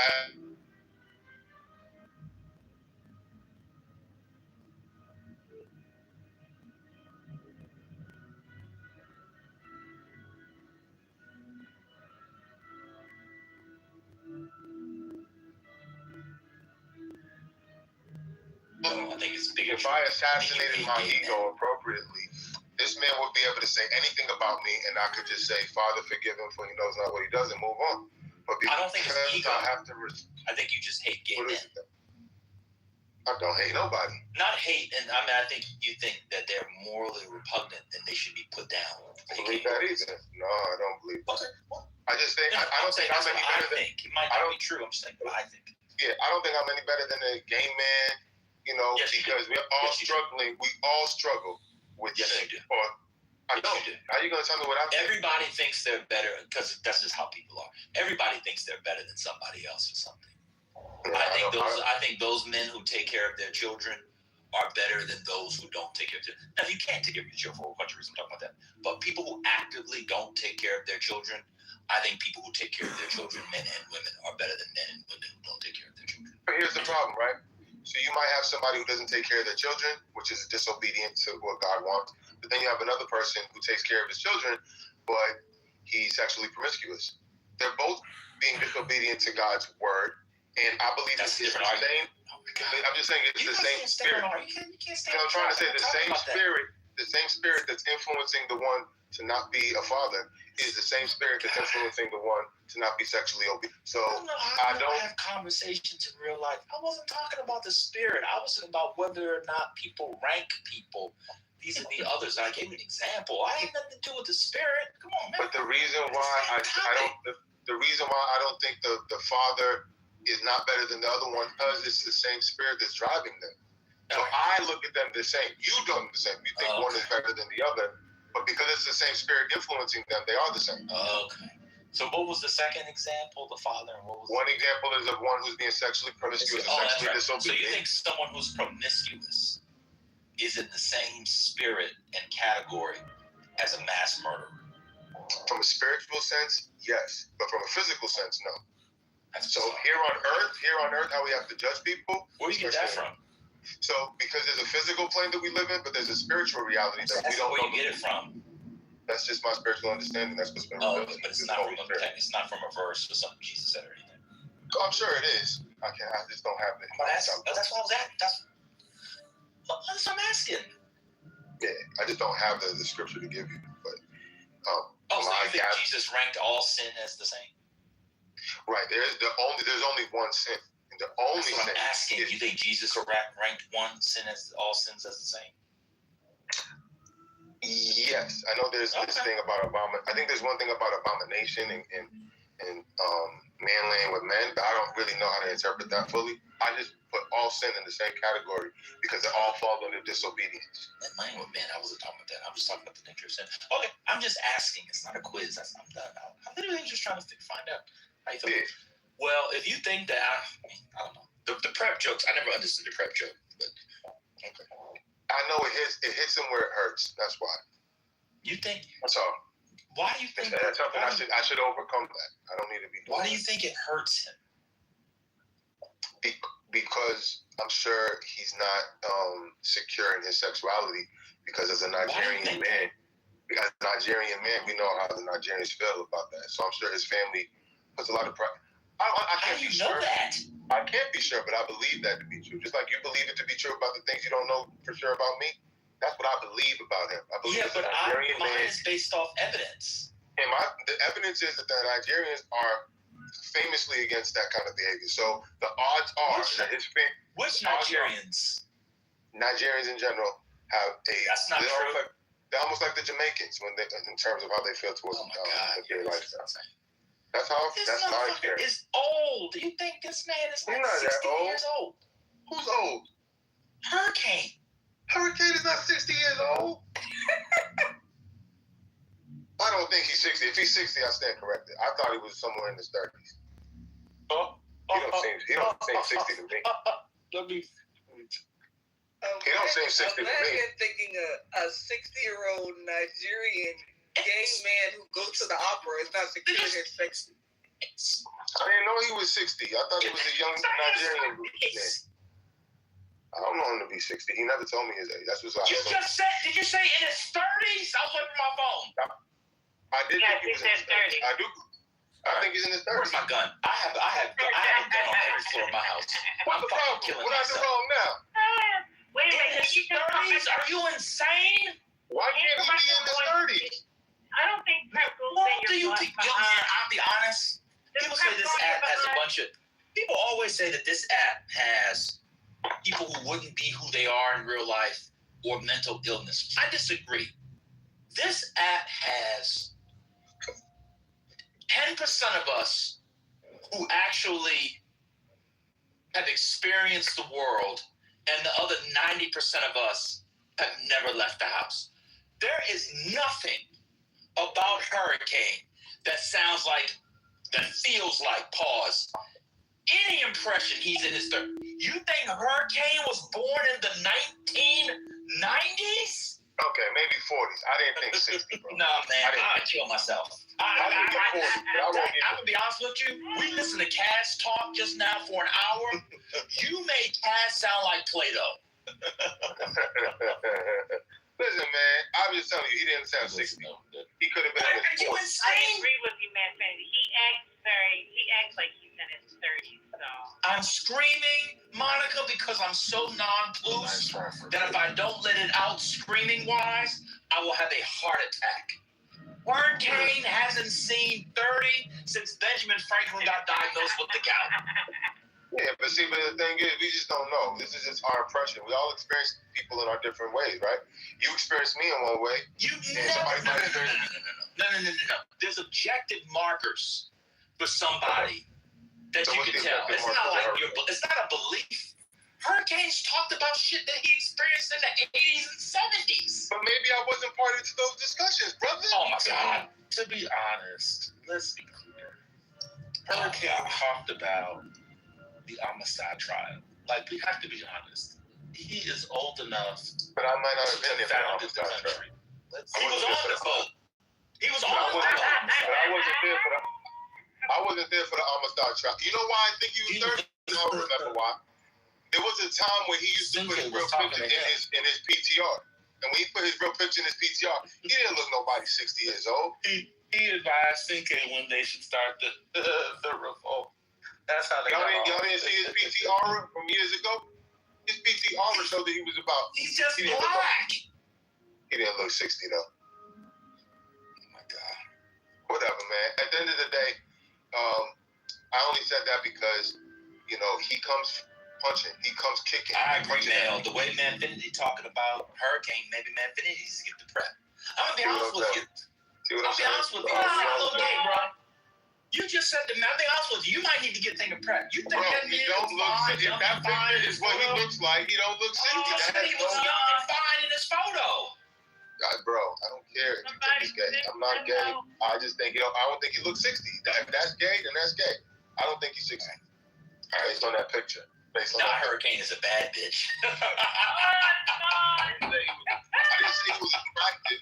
I said he doesn't look 60. No, somebody put that in the chat. Just got caught that. Oh, okay. Anyway, did you want to contribute to this conversation?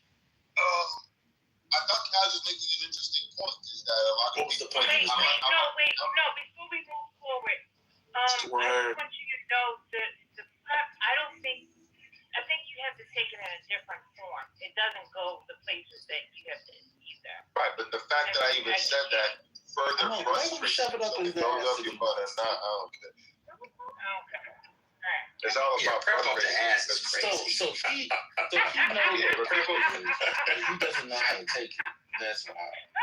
So, but he just assumed that it's a suppository. Okay. That boy crazy. What else are you shoving up your ass? Hey man, I don't know what prep is. I just see it on these ESPN commercials, and I'm not sure why they put it on ESPN.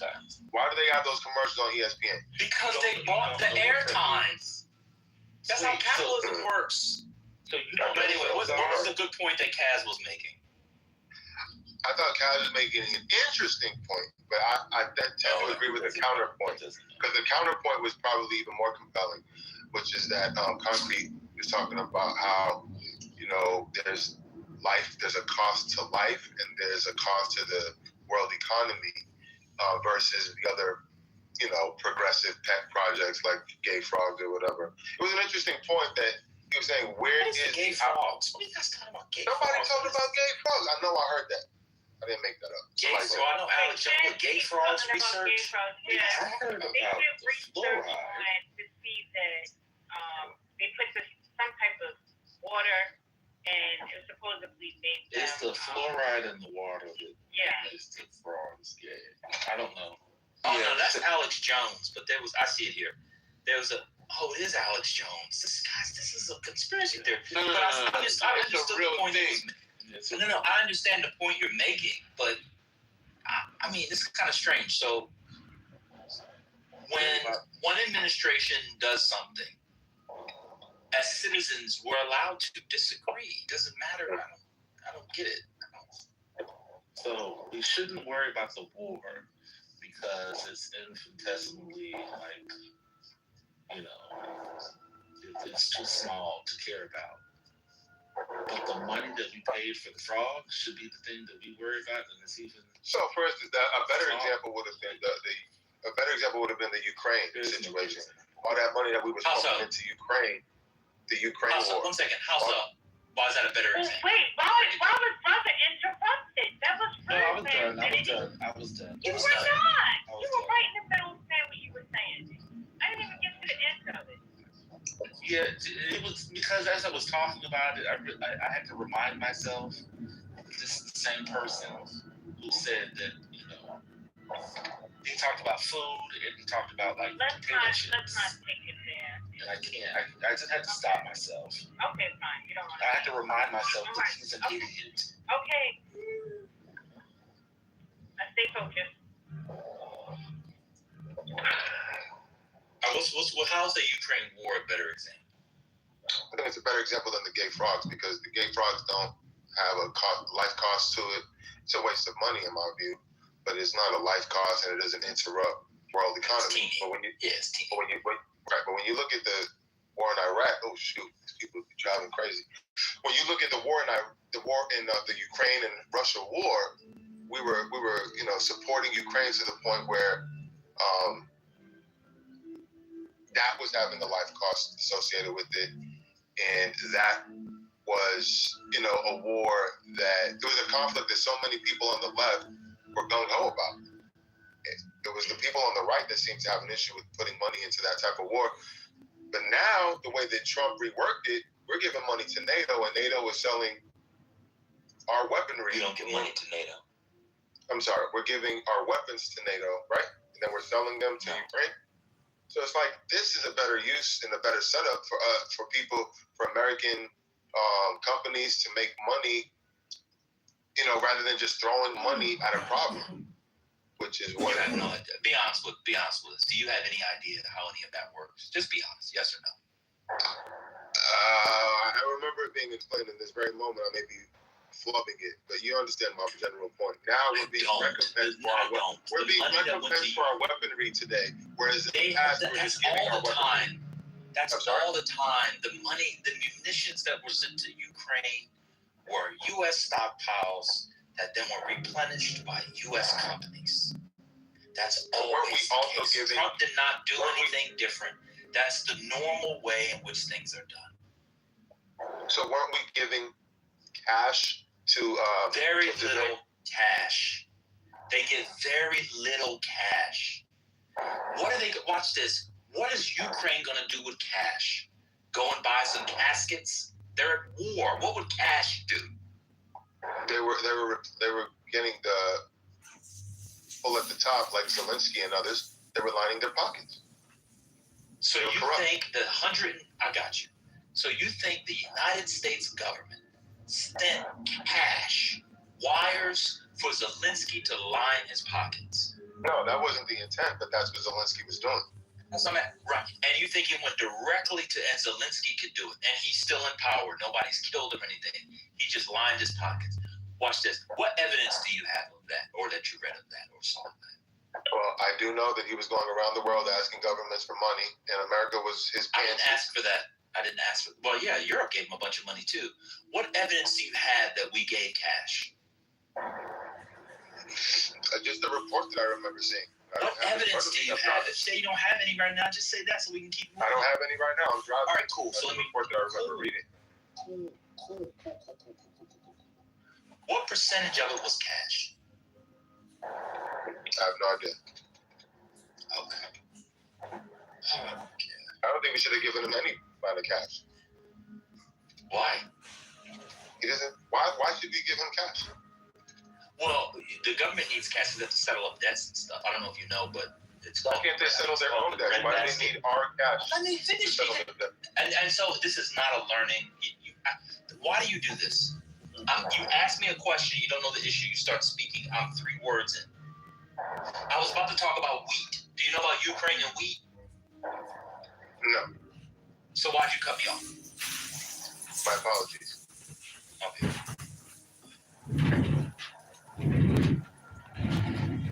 Sorry. You gonna answer the question? Why do they need to settle their debt? You just want to talk. Another new thing is when people cut me off, they just want to talk. You got it. I'm not going to. Right. So ladies and gentlemen of the jury, why does Ukraine need our cash to settle their own debt? If they can't manage their own economy without our cash, they need to fail as a government, and whatever happens, happens. They should not be using our money, our taxpayer dollars, to settle their debts. Ladies and gentlemen of the jury, I rest my case. God. So when they are owned by Russia, and Russia's on the doorstep of Poland, and we're at World War III, how much do you think we should pay? I think NATO needs to step in, not America, but NATO. We are in NATO. We're a part of NATO. We are not NATO. No, that's not how that works. NATO, wait, do you mean European countries? That's not what NATO is. NATO is a defense pact. NATO was set up. Hold on! Ukraine is not in NATO. I know that. So why would NATO step up NATO doesn't have money. If they don't have banks. Well, NATO is just a treaty. Hold on. It's just a treaty. Oh, wait a minute. Oh, my God. You think that NATO is a separate entity, don't you? A separate entity to what? You think it's like freestanding, like there's a central bank of NATO and they have currency and all that? No. I know So that it's a treaty. So then how can NATO send the money? Now, the UN could. You mean like the... Now, let me give you credit. Do you mean like the IMF or the World Bank? No, what I'm saying is America should not be funding their debts. Why? Because it's not our responsibility. Why not? Because whatever debt that Ukraine incurs as a country is their responsibility. It's not our responsibility. Why not? It's economic assistance. Because we've got our own economic concerns here in America and otherwise. We don't. Did helping NATO help American concerns? Helping NATO? What do you mean? I'm not NATO. Ukraine. Does it help American concerns in any way? I'm sure. Yeah, because again, Russian aggression is a concern. But you just answered your own question. No, but what I'm saying is that it's one thing to help them from Russian aggression. It's another thing to handle their debts with cash. To me, that's beyond what we need to be doing. Why? How much cash was it? I told you I don't know that. So what if it was 50 billion? What if it was 50 billion? I have no way of quantifying because I don't have a frame of reference. All I know is that we shouldn't be paying their debt. Okay. That's not our responsibility. Well, I got a question for you. How do you know it's not our responsibility? Because it only. What agreements have we signed with Ukraine? Be quiet. Okay, if there are agreements that indicate that, I'd like to be made aware of them. But until so you're not familiar with the Belfast Memorandum after all these years on Ukraine. I'm not. Neither is 90% of this room. Cool, and I'll just have to look it up. The thing that's so strange about this conversation is people would be up in arms for World War III, just absolutely up in arms. And people also believe, on the right and the left, at least maybe not much anymore, that Russia was or is an American adversary. If you told people 5 years ago that you could spend $40 billion cash, whatever the cash is, let's say 25 billion. I don't even know that much, but it's 25 billion cash. Let's say 50 billion cash. Not one U.S. soldier has died. I'm sure it's special forces, whatever, but you know what I mean.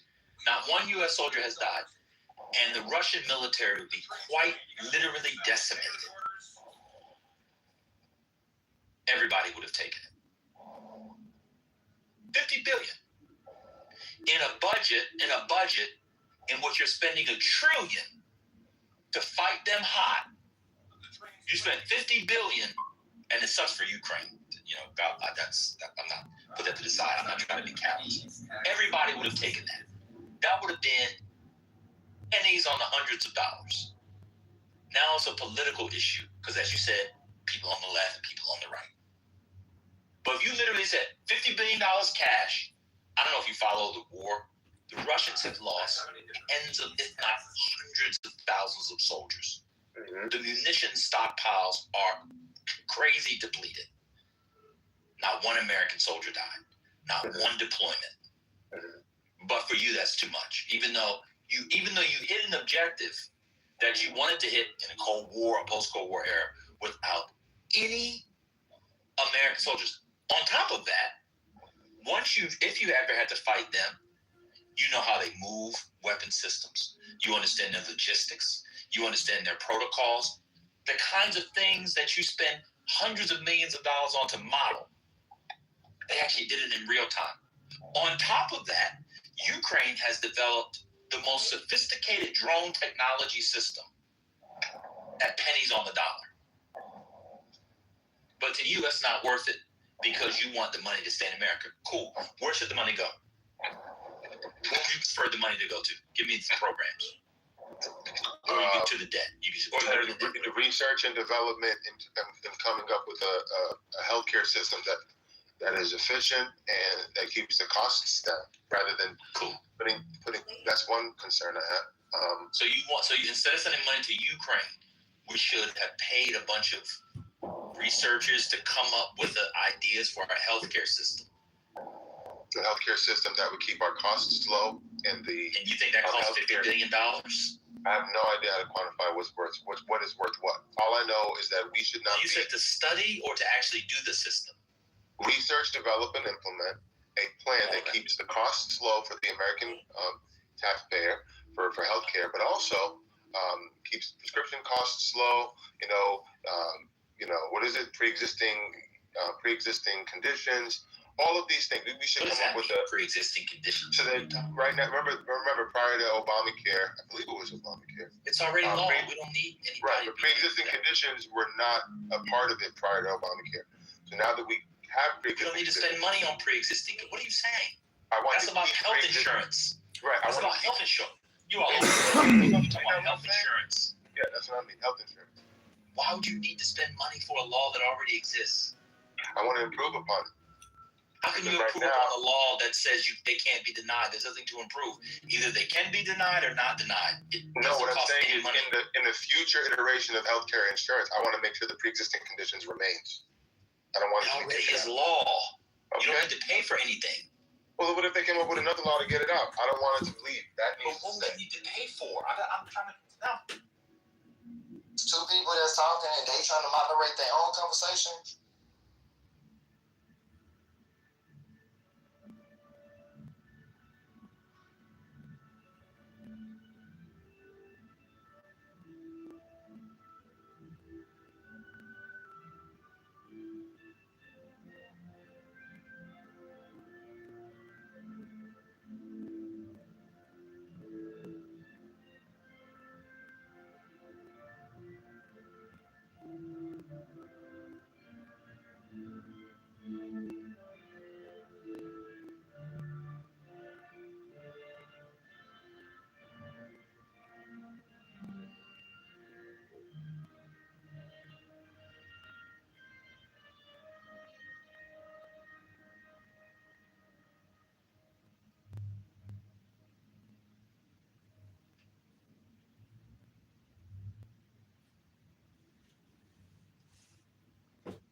Mine is the head of the hawk.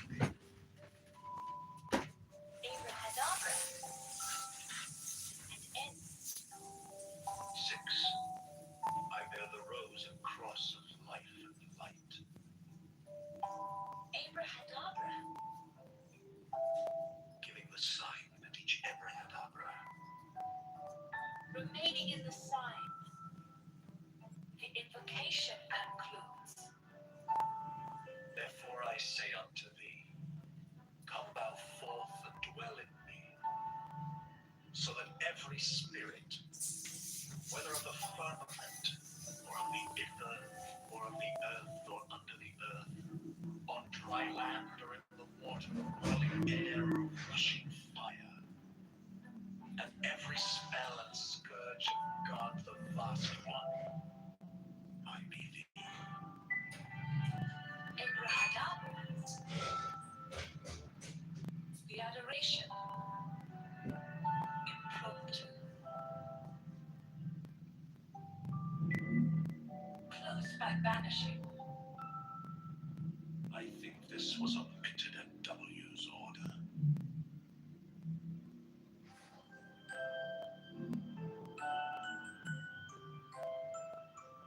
Mine is the head of the hawk. Abracadabra. 6. I bear the rose and cross of life and light.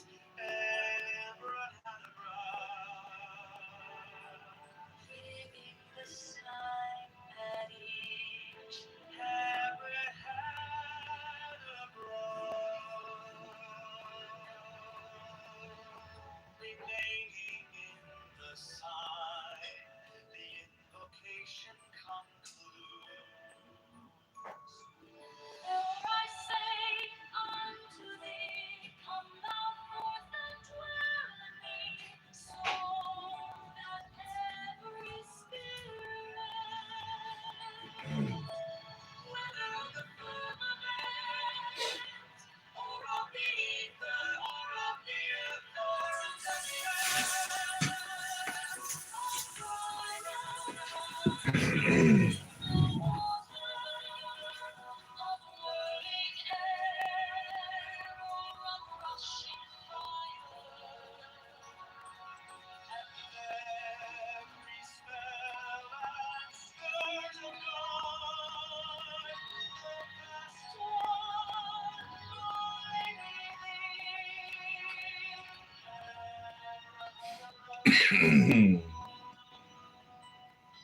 adoration impromptu, close by vanishing.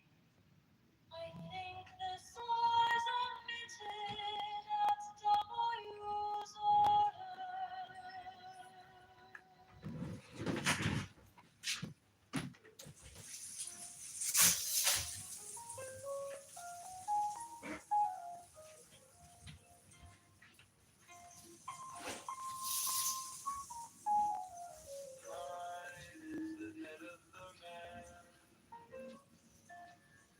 And my insight is keen as the heart. By my head I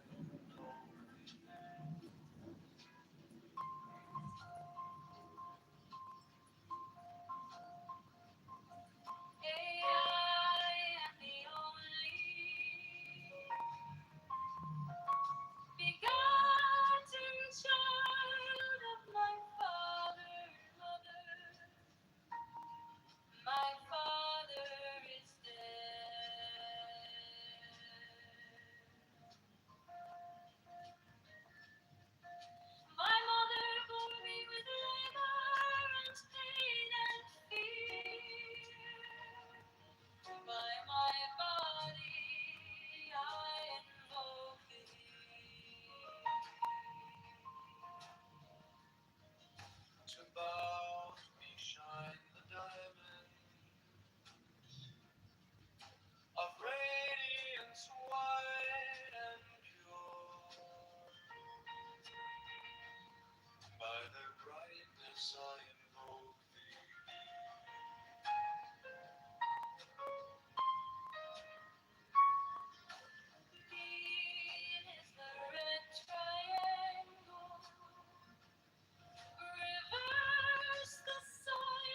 Voice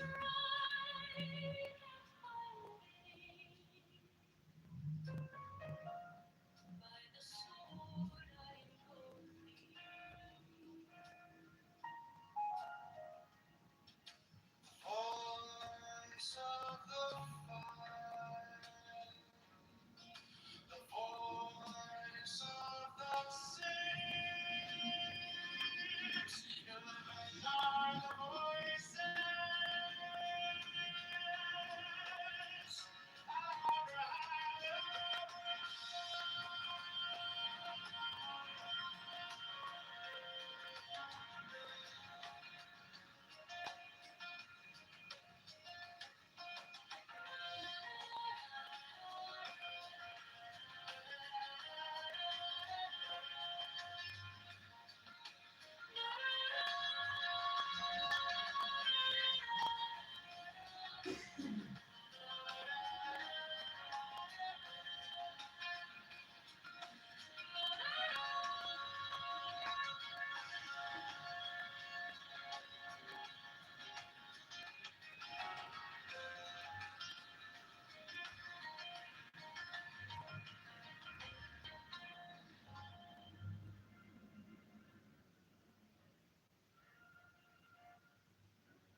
Mine is the head of the man, and my insight is keen as the hawks. By my head I invoke thee. I am the only begotten child of my father and mother. My father is dead. My mother bore me with labor and pain and fear. By my body I invoke thee. About me shine the diamonds of radiance, white and pure. By their brightness I invoke thee. Mine is the red triangle reverse, the sign given of none save it be of thee. O Lord, by the Lamb I invoke thee. 3. Mine is the garment of white, sewn with gold, the flashing obey that I wear. By my robe I invoke thee. Mine is the sign of Apophis and Typhon. By the sign I invoke thee. 4 is the turban of white and gold, and mine the blue vigor of the intimate air. By my crown I invoke thee. My fingers travel on the beads of pearl, so run I after thee in thy car of glory. By my fingers I invoke thee. 5 I bear the wand of noble power in the voice of the master Abraham. By the word I invoke thee. Mine are the dark blue waves of music in the song that I made of old to invoke thee. Strike, strike the master chord, draw the flaming sword crown, tile and conquering Lord, Horus, avenger. By the song I invoke thee. 6. In my hand is thy sword of revenge, let it strike at thy bidding. By the sword I invoke thee. The voice of the fire, the voice of the fire, the voice of the city. 11 are the voices Abraham.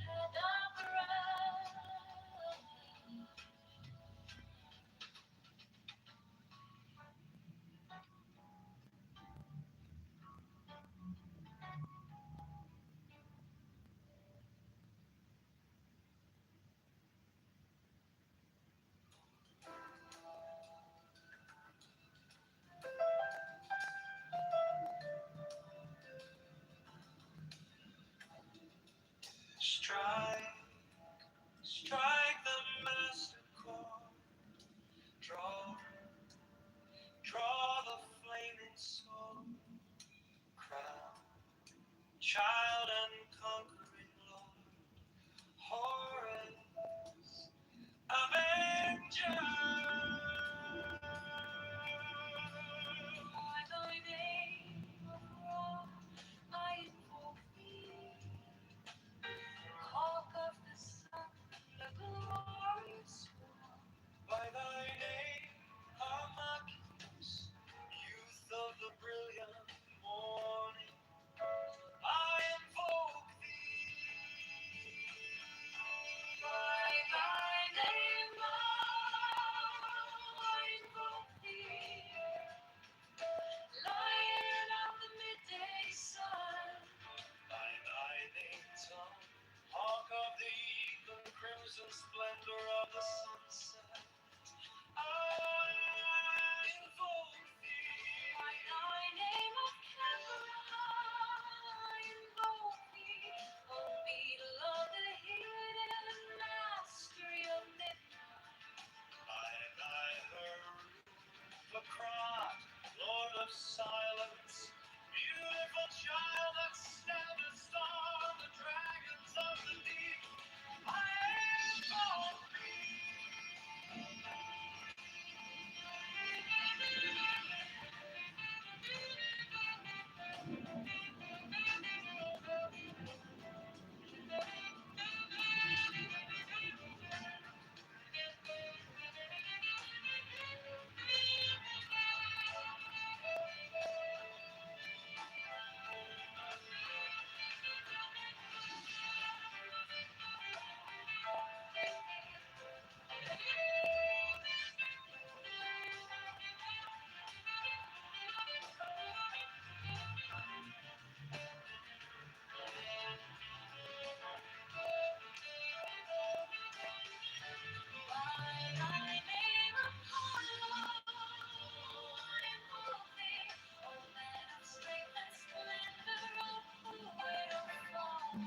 by my name of Phoebus, that drivest thy chariot through the heavens of Zeus. I invoke thee. By thy name of Odin, I invoke thee.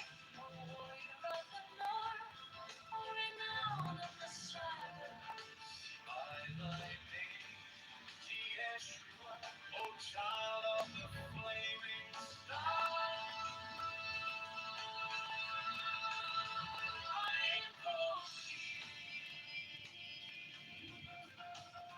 I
the sun, the glorious one.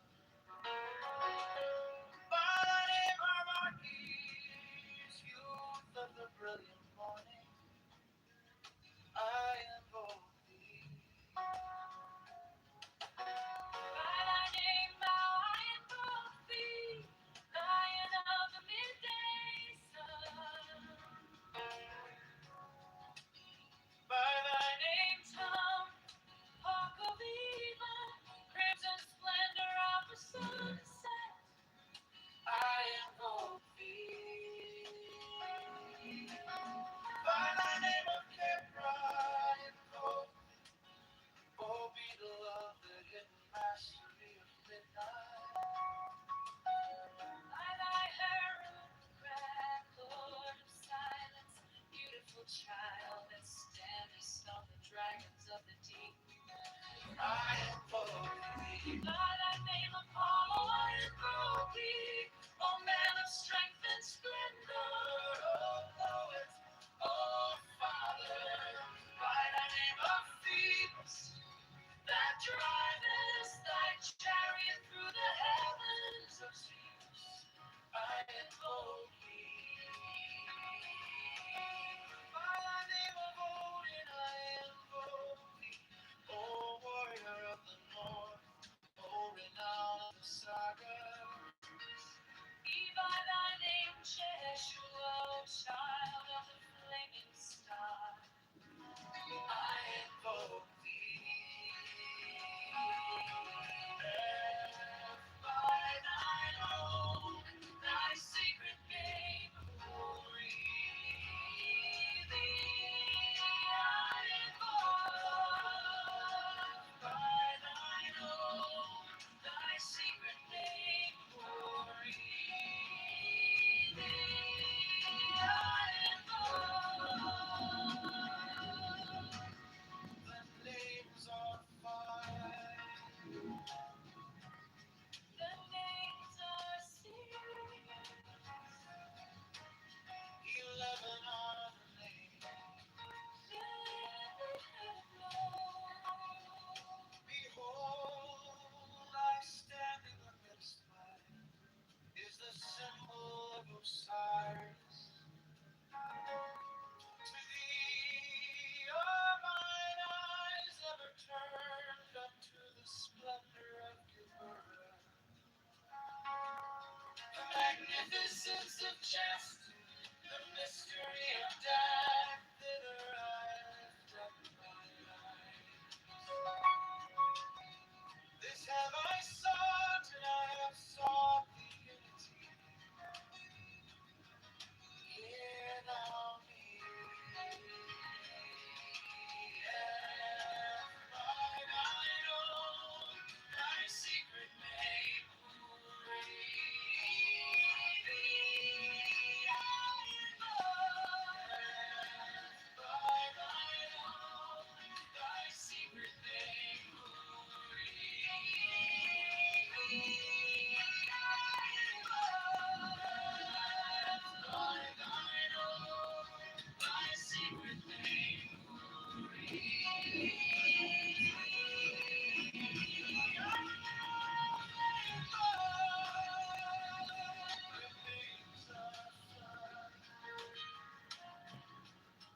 the names are six.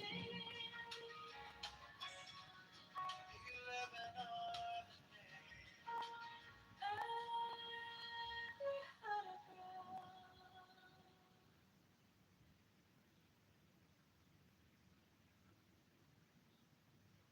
Strike, strike the master chord. Draw the flaming sword.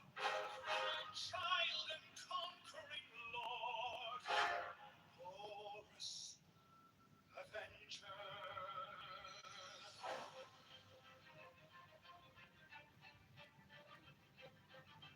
By thy name of Ra, I invoke thee, hawk of the sun, the glorious one. By thy name of Archies, youth of the brilliant morning, I invoke thee. By thy name, I invoke thee.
Shake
Well, killed in a fire.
Chicago Mayor Brandon Johnson is a fraud.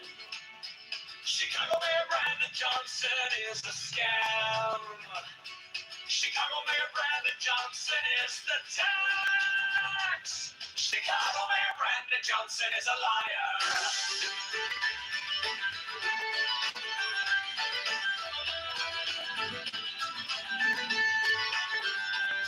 Chicago Mayor Brandon Johnson is a criminal. Borrows $1.3 million to give to Crony Non. Profits the C2U is a mafia propaganda. Organization affordability is a scam. Brandon Johnson is the tax. Open the books, transparency now. Public spending tracker now. Brandon Johnson is the tax. Brandon Johnson is the tax. Brandon Johnson is the scam.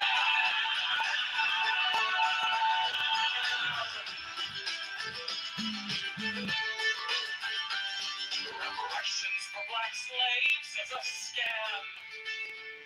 It's a black tax socialists are taxologists. All taxation is theft. Affordability is a scam. Abortion Greyhound buses are murder for profit. Open the books, transparency now. Public spending tracker now. Johnson is the tax. Brandon Johnson is the tax. Brandon Johnson is the scam.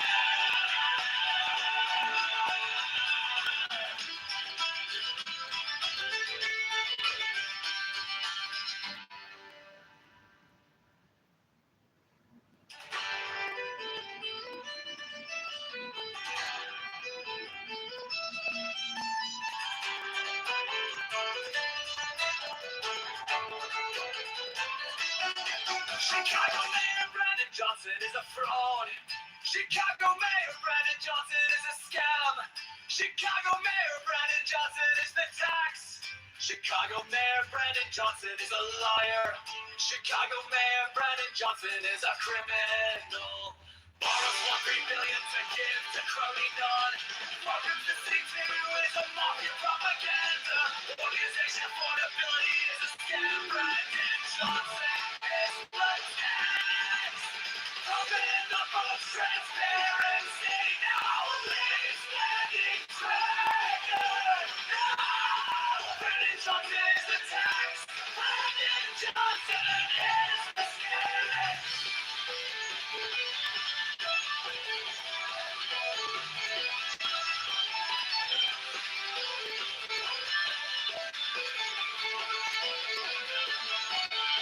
Reparations for black slaves is a scam. It's a black tax socialist or taxologist. All taxation is theft. Affordability is a scam. Abortion, great abortion are better for profit. Prevent more transparency now. Please spending tracker. Brandon Johnson is the tax. Brandon Johnson is the scam.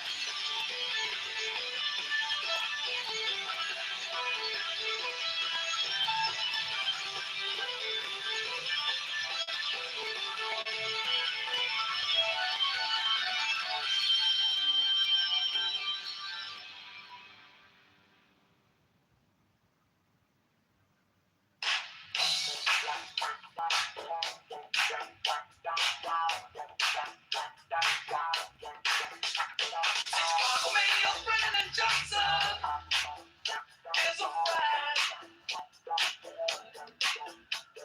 Chicago Mayor Brandon Johnson is a scam. Chicago Mayor Brandon Johnson is the tax. Chicago Mayor Brandon Johnson is a liar.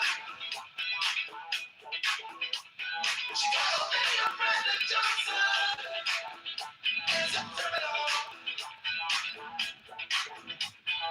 Almost $3 billion to give to crony nonprofits. The CTU is a mafia propaganda. Organization affordability is a scam. Brandon Johnson is the tax. Open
Privatization, affordability is a scam. Brandon Johnson is the test.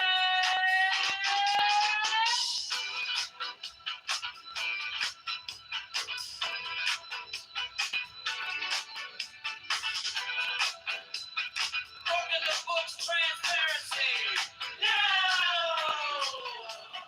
Public spending tracker. No! Brandon Johnson is the tax. Brandon spending tracker. No!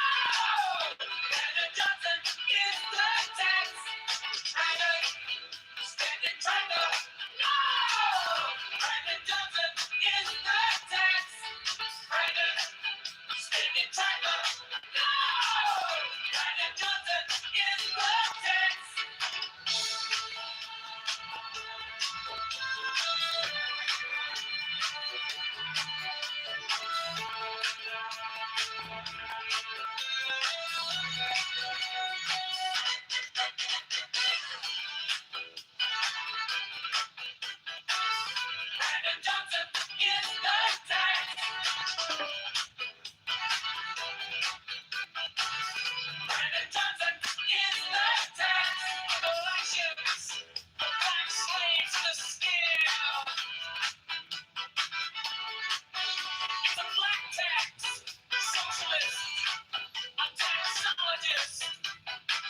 Mine is the head of the hawk.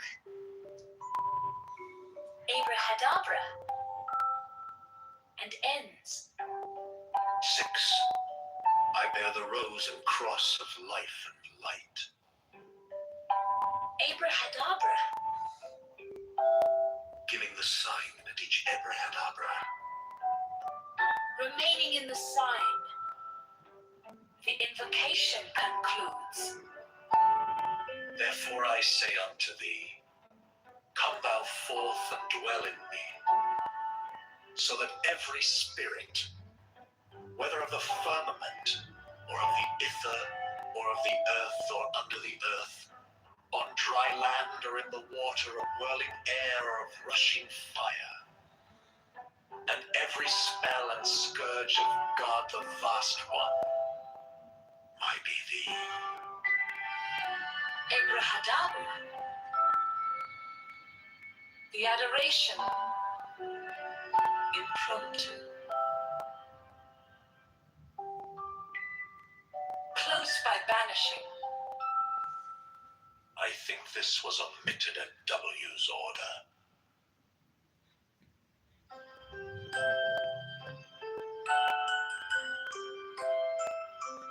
Mine is the head of the hawk, abrahadabra. And ends. 6. I bear the rose and cross of life and light, abrahadabra. Giving the sign at each abrahadabra.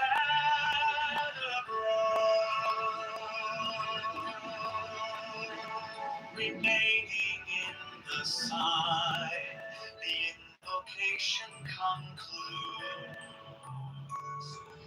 For I say unto thee, come thou forth and dwell in me, so that every spirit, whether of the firmament, or of the ether, or of the earth, or under the earth, on dry land or in the water, of whirling air or of rushing fire,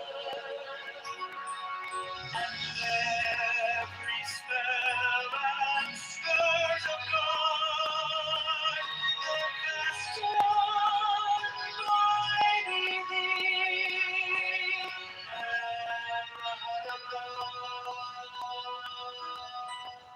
The adoration, impromptu, close by banishing. I think this was omitted at W's order.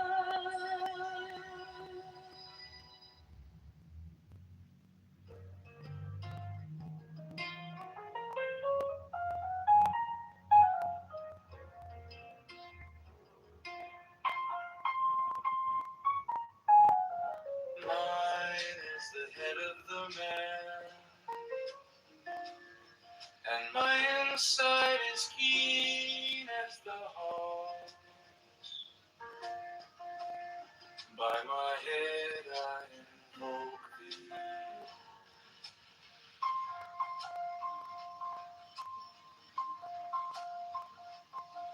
I am the only begotten child of my father and mother. My father is dead.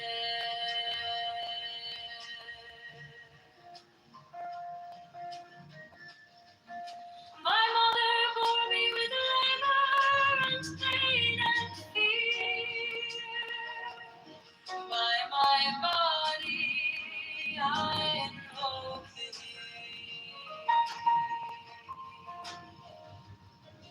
To bow me shine the diamond,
words of music in the song that I made of old to invoke thee.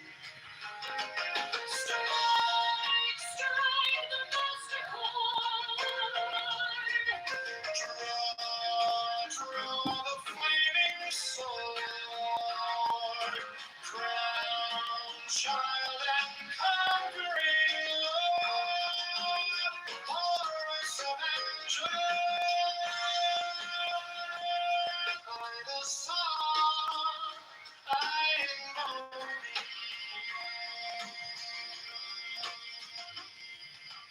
In my hand is thy sword of revenge.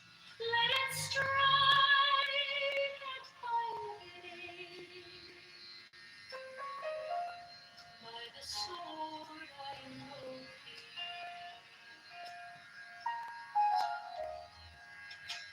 Voice of the fire.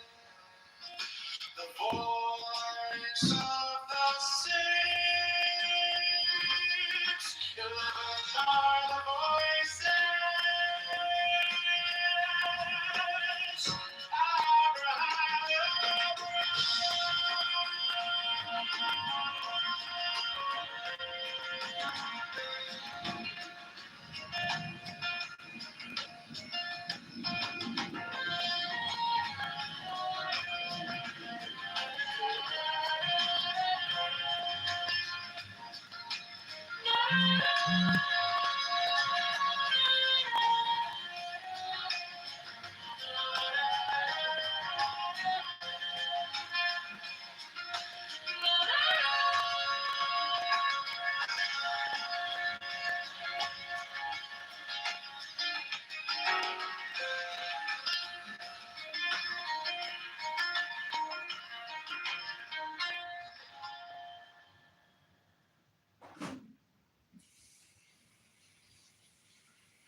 Mine is the head of the man, and my insight is keen as the hawks. By my head I invoke thee. Hey, I am the only begotten child of my father and mother. My father is dead. My mother bore me with labor and pain and fear. By my body I invoke thee. About me shine the diamonds of radiance, white and pure. By their brightness I invoke thee. Mine is the red triangle reverse, the sign given of none save it be of thee. O Lord, by the Lamb I invoke thee. 3, mine is the garment of white, sewn with gold, the flashing obey that I wear. By my robe I invoke thee. Mine is the sign of Apophis and Typhon. By the sign I invoke thee. 4 is the turban of white and gold, and mine the blue vigor of the intimate air. By my crown I invoke thee. My fingers travel on the beads of pearl, so run I after thee in thy car of glory. By my fingers I invoke thee. 5, I bear the wand of noble power in the voice of the master Abraham. By the word I invoke thee. Mine are the dark blue waves of music in the song that I made of old to invoke thee. Strike, strike the master chord, draw the flaming sword, crown, child and conquering Lord, Horus, avenger. By the song I invoke thee. 6, in my hand let it strike at thy bidding. By the sword I invoke thee. The voice of the fight. The voice of the fight. The voice of the sick. 11 other voices, abracadabra.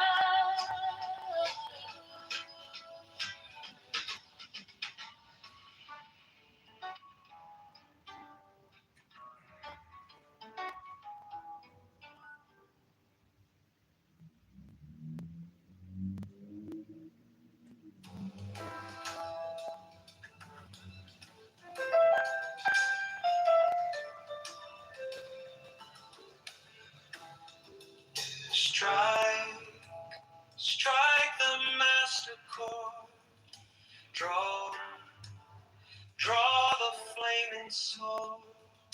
Crown, child and conquering Lord. Horus, Avenger. By thy name of wrath, I invoke thee. Hawk of the sun, the glorious one. By thy name, Harmachis, youth of the brilliant morning, I invoke thee. By thy name, Lord, I invoke thee. Lion of the midday sun. By thy name, Son, hawk of the even crimson splendor of the sunset, I invoke thee. By thy name of Kitover, I invoke thee. Oh, beloved hidden mastery of midnight. By thy Harukakrat, Lord of silence, beautiful child that standest on the dragons of the deep, I invoke thee.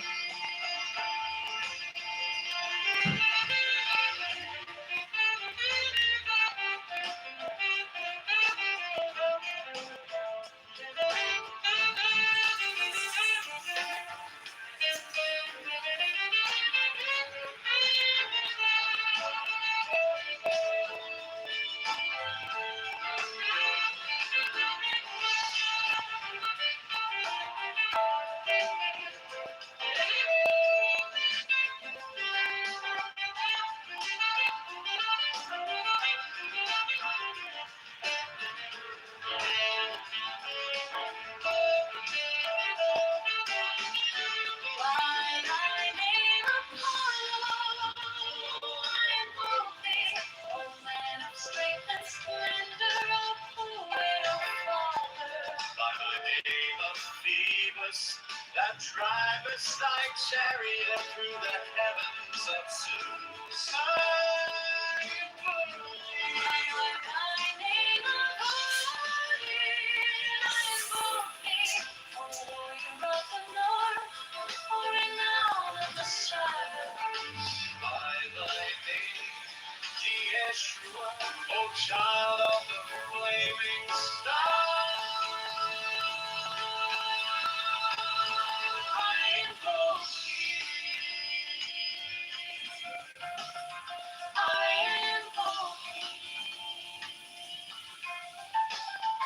The names are high, The names of sin. 11 on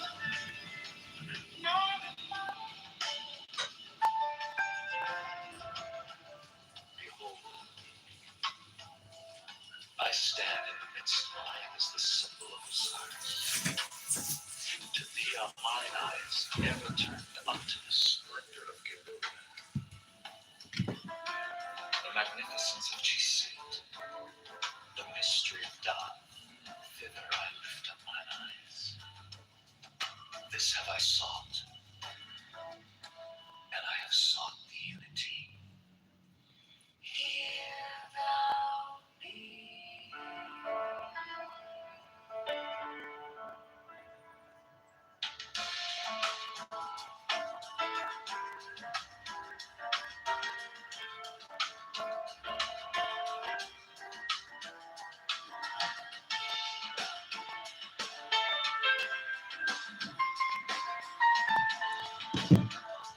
foot was doing okay.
Strike, strike the master chord.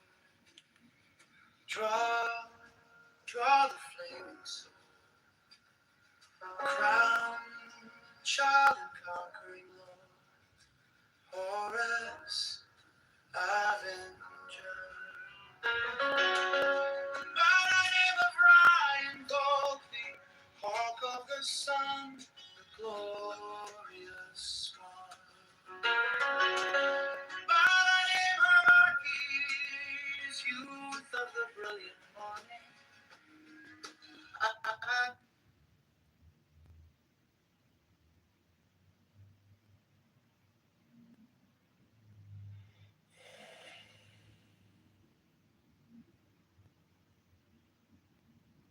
Ladies,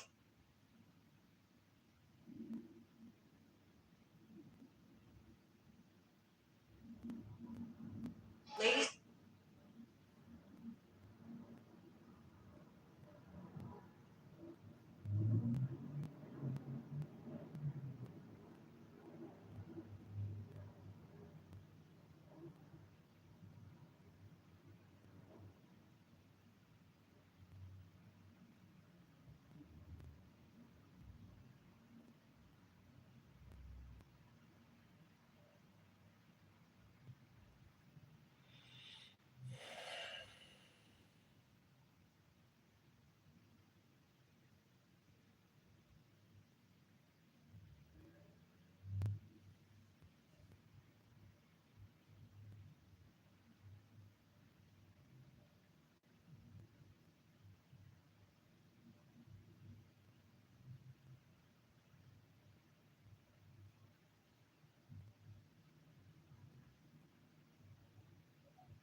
خیلی آهنگی احساسی و لذت بخش بود خدا وکیل.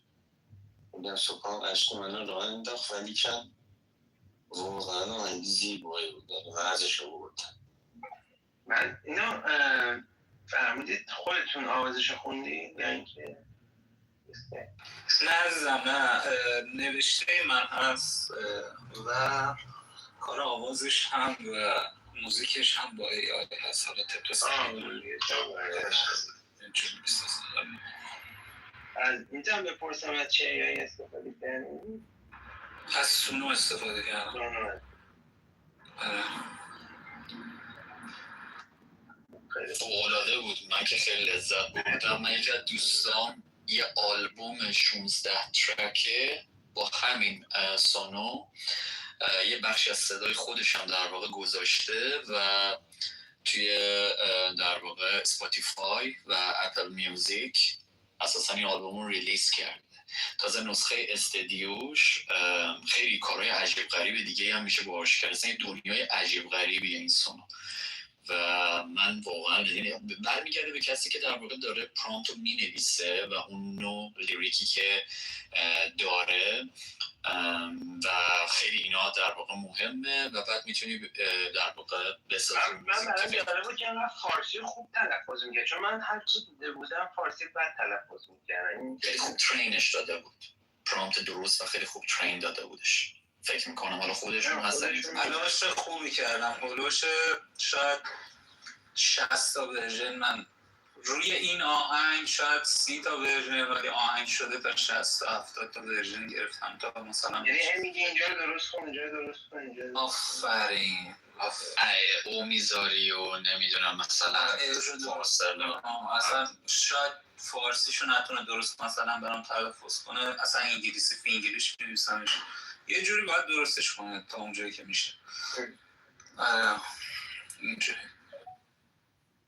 ولی موزیکا مارتین جان یه دونه موزیکا هم داشت که خوش میداد به سفاست خارج سفاست. من فکر میکنم حالا اگه حوصله‌اش داری وقتش داری، من البته دوست ندارم به کسی سفارش بدم، ولی یه موزیکی خودت صلاح دونستی، یه موزیک که در واقع اینجوری باشه که میزنی میتره کنیمتون دهنتون سرویس میکنی پدرتون دهن میرونم یه موزیک هم داره در مورد خود پادشاه که الان لیریکشو گفت نوشته و در واقع داره فاینال میکنه با تیمش. اونم خیلی صبح برامون خوندش، متنش خیلی قوی بودش. خیلی کارهای فوق‌العاده‌ای داره انجام میده. توی این انقلاب واقعا کم بوده این نوع از موزیک ها هستش. به نظر این موزیکی که میزنیم دهنتون سرویس میکنیم کم داریم. نظر من آره اون موزیک نوع موزیک من دوست دارم اون کارا رو توی رپ بشنویم یا موزیک های کم میشه آره راک و اینا. آفرین ما ناکیس رو داریم ناکیس هم موزیک های فوق العاده ایم. ناکیس هم خبر فوری همین الان پرزیدنت ترامپ میخواستم پسش توییت دادم من به زودی طرحی را که ایران همین حالا برای ما ارسال کرده رو بررسی خواهم کرد، اما تصور نمی کنم که قابل قبول باشه، زیرا آنها هنوز بهای کافی برای کارهایی که طی 47 سال گذشته علیه بشریت و جهان انجام دادند نپرداختند. از توجه شما به این موضوع متشکرم. بذار ریویوش هم بذارم. I'm looking at it up here. I'll let you know about it later, but I wouldn't have to. I didn't say that. I said that if we left right now, it would take them 20 years to rebuild. But we're not leaving right now. We're going to do it so nobody has to go back in 2 years or 5 years. They told me about the concept of the deal. They're going to give me the exact wording that. بله حالا مصاحبه‌های دیگه هم هستش، میتونم اونای دیگه هم پخش کنم ویدیوهاشو اگه میخوایم بشنویم. فکر کنم میخوایم بشنویم. 85% of Iraq's missile making capabilities has been eliminated. Correct. 50% would like to eliminate that. I'd like to eliminate it. I'd like to, it'd be a start for them to build up again. And yeah, I would like to eliminate it. I can't tell that to a report. You start military strikes on targets. Well, I don't want to say that. I mean, I can't tell that to a reporter. If they misbehave, if they do something bad, but right now, we'll see. But it's a possibility that could happen, Sidney. بله این هم مصاحبه‌هایی که امروز پرزیدنت ترامپ انجام در خدمتتون هستیم. بله در خدمت بانوارش بفهم. ممنونم بریجان. من یه سوال داشتم، کجا میتونیم سید برجان کاراتو بشنویم گوش بدیم؟ جایی هست مثلا اسپاتیفای یا درود بهت واشان. موزیکا رو من هنوز پابلیش نکردم، رو هم پلتفرم AI هست فعلا فقط و لینکش هم روی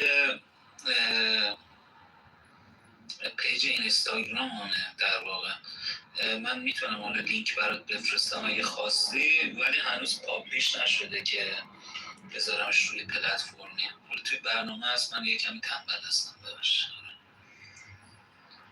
ولی سید جان این جریانی که مارتین عزیز گفت که میزنیم نسل در میگیم همزاده یه همچین چیزی هم اگه زحمت چی بکشید تو خوش خار و مادری خوابم بشین که چند خرید که میکنیم تو فلان و همان نمیدونم بزنین توش که فقط هر مراد باید همچین شدت داشته باشه میاد یه دونه داشت مارتین عزیز در رابطه با همین سفاسد فوش میداد به سفاسد اینا یه دونه دیگه هم بود در رابطه بود به داس و چکش امام اینا داشت فوش میداد ولی کنم صبح جادون خالی بود دوره هم میگه نشستیم 4 تا موزیک گوش دادیم عزیز دنیز سید جان بسیار خوش آمدیم بعد چند بیایم پیشمون بیایم برامون موزیک بزنیم لذتش رو ببریم عزیز دلی من نیست برام بدون دست موی سپاس از شما بابت دعوت دیوید جان در خدمتتون هستم هر موقع هر تایمی من میومدم هر از گاهی میومدم اون پایین یا تو آدر مینشستم لذت میبردم هر از گاهی با من و هستم در خدمتتون فعلا هستم توی جنت هستم سپاس از شما لذت بردیم من یه خبرم بگم و بعد علی جانو بشنویم پرزیدنت ترامپ گفتن رقم نهایی خروج نیروهای امریکایی از آلمان بسیار فراتر از 5,000 نفر خواهد بود با سپاس علی جان درود بر شما بفرمایید درود نه اومده بودم من پرزیدنت ترامپ زد اومدم بالا سری خبر فوری بدم که گفتیم و عاشق این داشتم که اینجا تو مسابقه میگه که ازش میپرسن میگه من به خبرنگاران نمیگم خیلی باحاله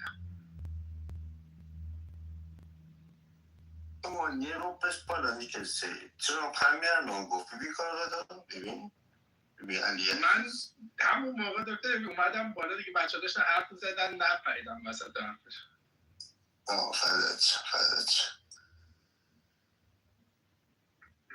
من فکر میکنم که یه چند نفر هم داریم انگلیسی زبان هستن در اسپیس به خاطر در واقع تایتل اسپیس حالا نمیدونم که ادامه میخواییم بدیم اونو یا نه چند تا از دوستانم در واقع توی کامنت نظرشون نوشته بودن بانو فرناز نوشته بود که بحثالیه تقریبا هر هفته با یه نفر درگیرم مخصوصا سر کارم و میگن اینا به مردم خودشون رحم نکردن به برادر خودشون رحم نکردن فکر میکنید با تجهیزات زیرزمینی که ساختن و سلاح هسته‌ای میخوان مهمونی بگیرن به تک تکتون رحم نمیکنن برای آینده روشن بچه‌هاتون اینا باید از سایه زمین جهان محو بشن صلح و روشنی و امنیت بعد اینا بر جهان برخواهد گشت تو این راه سوار بانو فرناز در پاس مایک بانو فرناز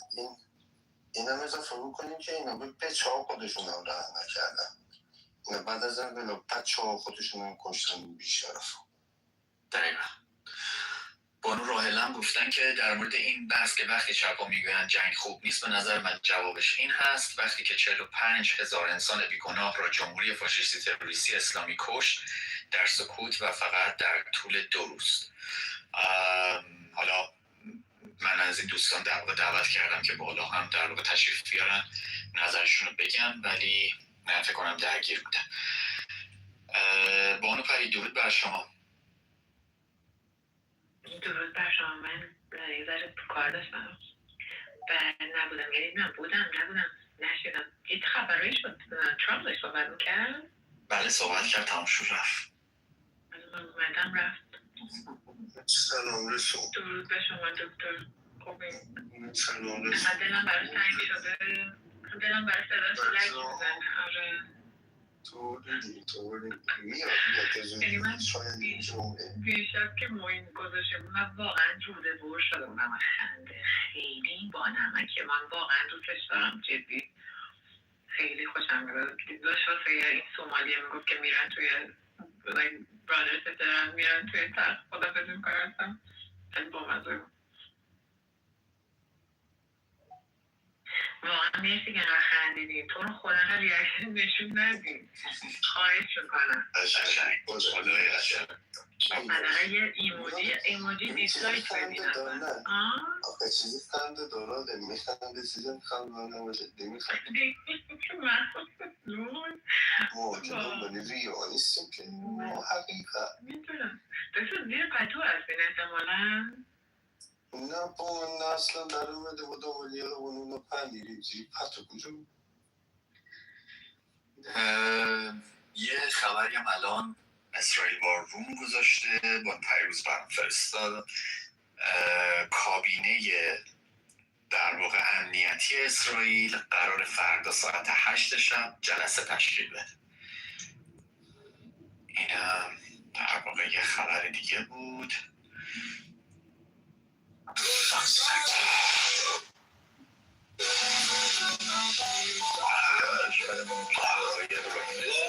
Who's memorable now? He's a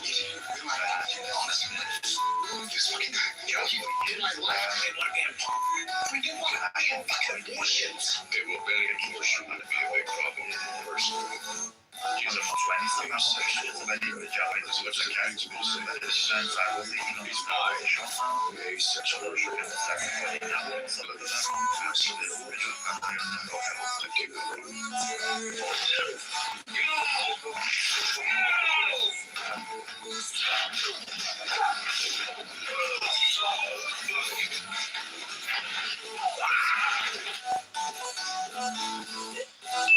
Look to your left, who's there? Nobody. Look to your right, who's there? Nobody. Guess who's still here? You are. And you get the fucking world. You get everybody. You know what I'm saying? Like, what the fuck is you doing? You hurt yourself. You eat yourself. I remember what you just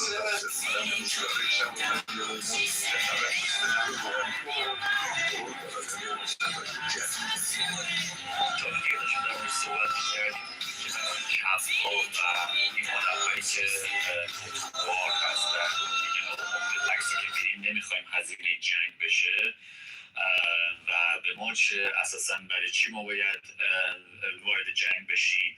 خود آمریکا الان داره اینو شروع کرده. اساسا آمریکا مثل هیتلر میمونه. از این حرفای اینجوری میزنن. در مواجهه با این افراد ما باید چه واکنش و ریاکشنی نسبت بهشون داشته باشیم و توضیح بدیم که ایران داره این عملیات نظامی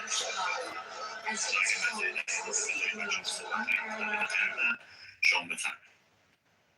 اوکی بله اون یه نیم ساعت پیش داشتم گوش میکردم فکر کردم بحث عوض شده بالا نمیدونم من خب اون موقعی هم که اینجا بایدن و اینا سر کار بودن یه خربار پول میلیون ها حتی بیلیون ها دلار فرق نمیدونم استادی جندر استادیز تو گواتمالا و نمیدونم خرجای علکی میکردن توی کشورهایی که اصلا به ما ربطی نداره تو آمریکا نظر یه چیزی میکردن که اصلا و ابدا نه به آمریکا کمک کرد نه اصلا منطقی بود. حالا دوروبر من شبیه اصلا نیست با اینکه من تو الی زندگی میکنم اصلا معاشرتی ندارم. همه دوستانم تقریبا همه هم عقیده هستن. اونایی هم که نیستن باهاشون زیاد حرف نمی‌زنم ولی من همین میگم اون موقع خرجای علکی میگم این خرجی که البته جنگ نیست. فقط اینو بهشون حالی کنیم که جنگی وجود نداره. این یه ریسک میشه در حقیقت. حالا We are $38 trillion in debt. کسی که قدرتشو داره کشوری که قدرتشو داره و اگر از نظر انسانیتی بگیم نگاه کنیم در جایی هستیم که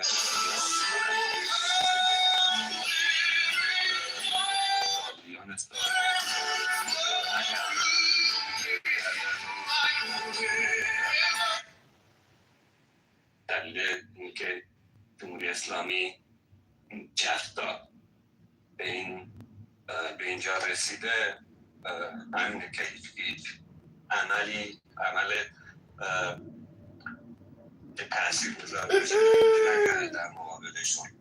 و من یه چیزی که خیلی تاکید میکنم اگه با یه نفر که زیاد اطلاع نداره صحبت میکنم، میگم شما با یه حکومت، یه گاورمنت طرف نیستین، اسمشون گاورمنته و به مردم حکومت میکنن. اینا یه مافیای بزرگن، مافیای تروریستی که نظیرش تو دنیا نبوده و امیدوارم نه دیگه نباشه.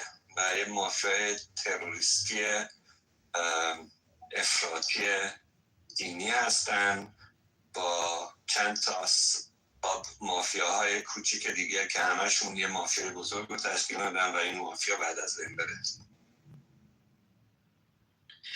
سپاس از شما، ممنون.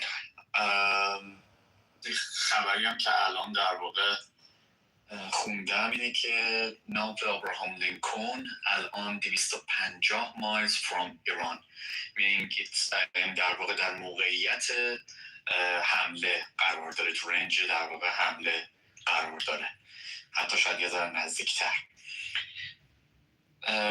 خب کسی دیگه از دوستان اگر بالا هستن یا پایین نظری در این رابطه و تاپیک دارن در خدمتتون هستیم، بشنویم نظرتون. من دستی رو فعلا بالا نمیبینم.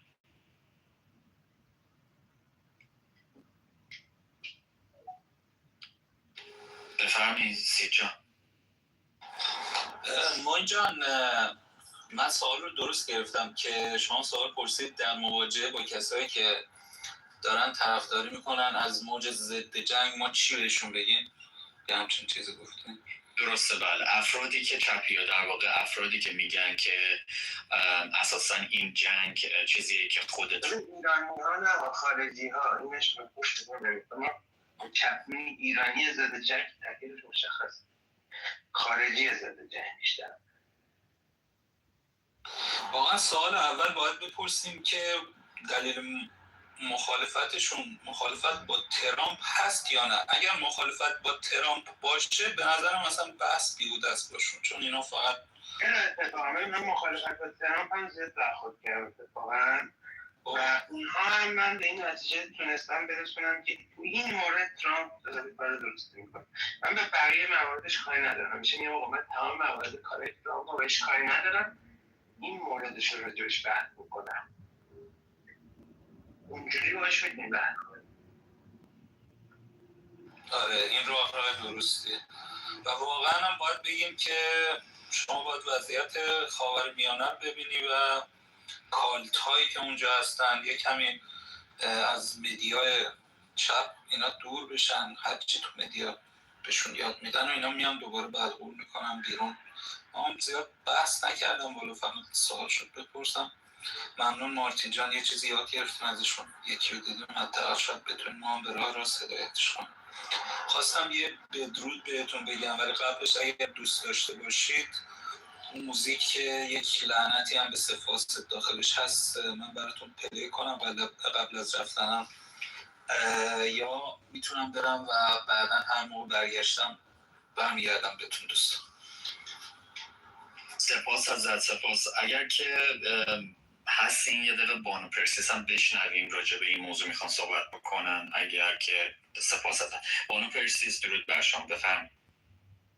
درود به همگیتون، وقتتون بخیر باشه. در مورد اروپا یا تجربه‌ای که من دارم اصولا بهشون یادآوری میکنم که جنگ جهانی کی اومد کمک شما که به هر حال تونستین آزادیتون رو به دست بیارین و از در واقع هیتلر نجات پیدا کنین و خیلی هاشون وقتی این جواب بهشون میدی کاملا سکوت میکنن دیگه، هیچ حرفی نمیزنن. و در مورد متاسفانه توی اروپا حالا برخوردهایی که من داشتم همشون ضد ترامپ و خیلی مسخره‌اش میکنن. نمیدونم کله مارتین گرامی هم که ضد ترامپ هستن. من شخصا یه مثال میزنم، میگم شما فرض کن یک پلیسی وجود داره که به هر دلیلی شما ازش خوشت نمیاد، دلایلش هر چی میتونه باشه و برای خودت منطقی یه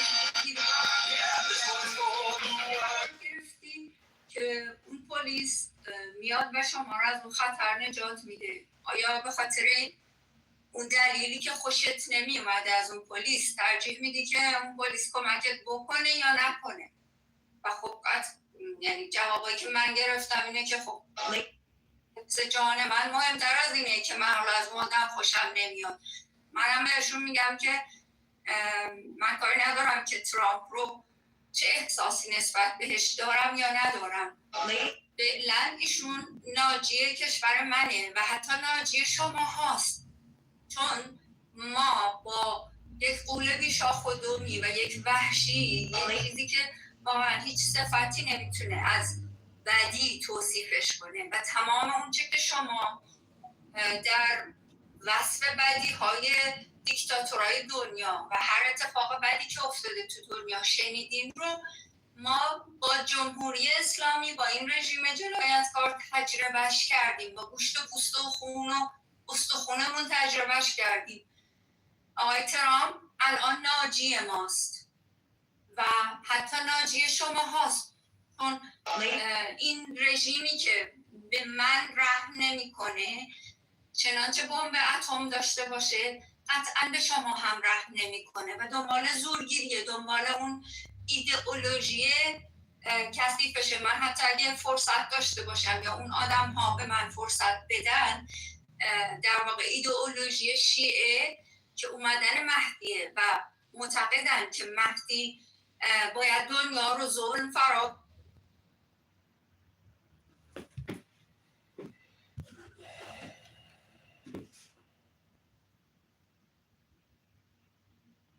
That is, when I say I take it with a grain of salt, that is giving you the benefit of the big. I've got like having yeah. around the property like to inspect for like do like a fire inspection and then inspection for rats.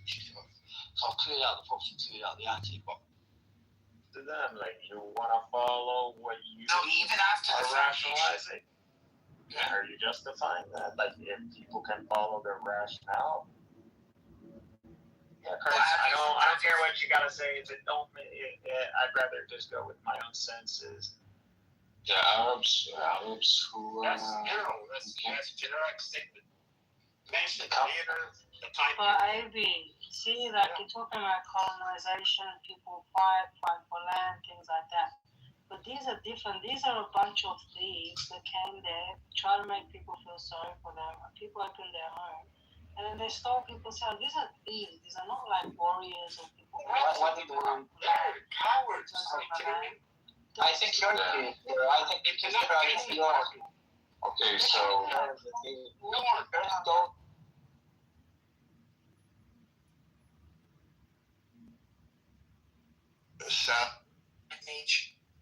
All those types of things are not gonna really take you that far away from the story. Hold on.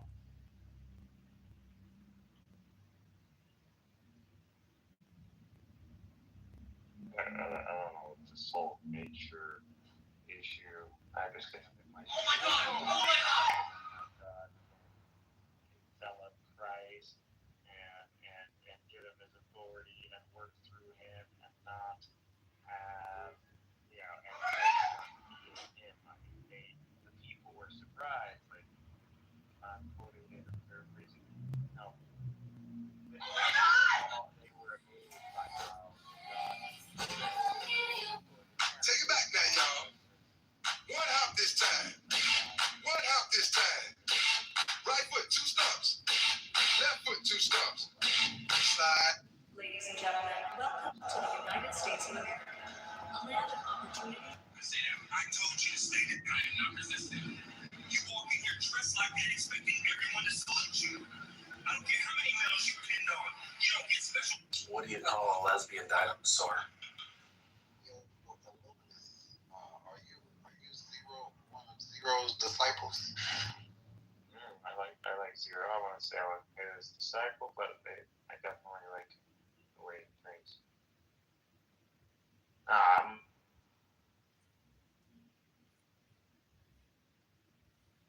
Explain it just to point out that the mere existence of time zones on a flat Earth is impossible.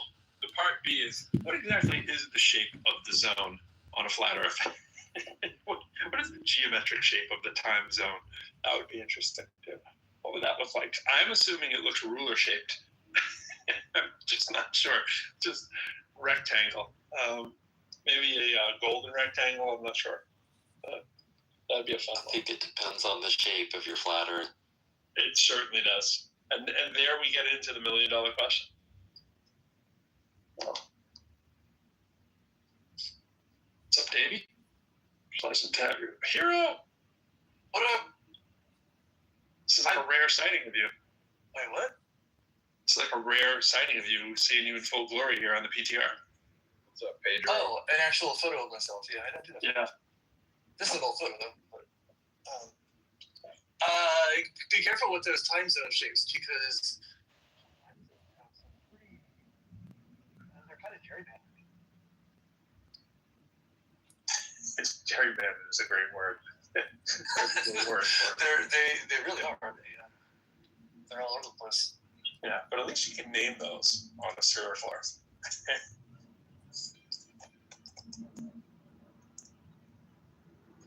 You can name them. And you of all people, you can draw them. You should. I mean, I could draw the actual.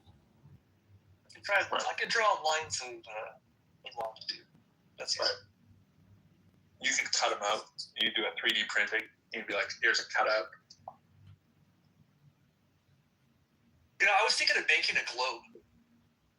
Like, you know, literally making a globe and like printing out the little pieces of the globe and gluing them on, and then you can make whatever funny country names you want. That's why I thought that'd be a fun thing to do. A little DIY project. Yeah. Look at all the people chilling here. None of them are bots either. This is crazy. We have no bots. It's bot-free zone. We have one anonymous. Yeah, I mean, that's par for the course, but nothing crazy in the title.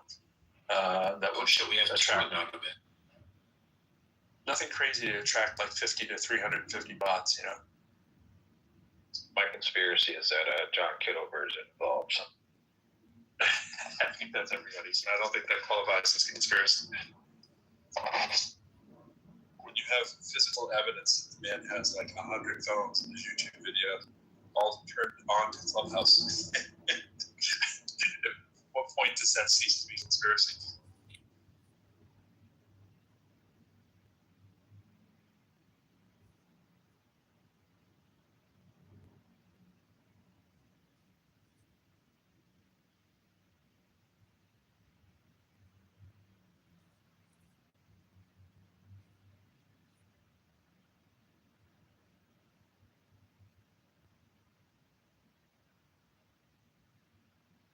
Kind of marveling at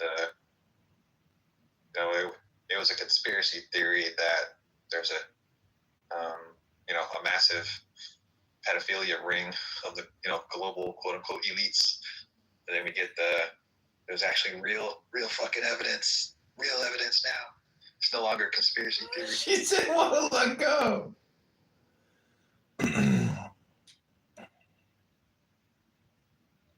Yeah, the Pizzagate people were like vaguely correct in the most abstract of ways.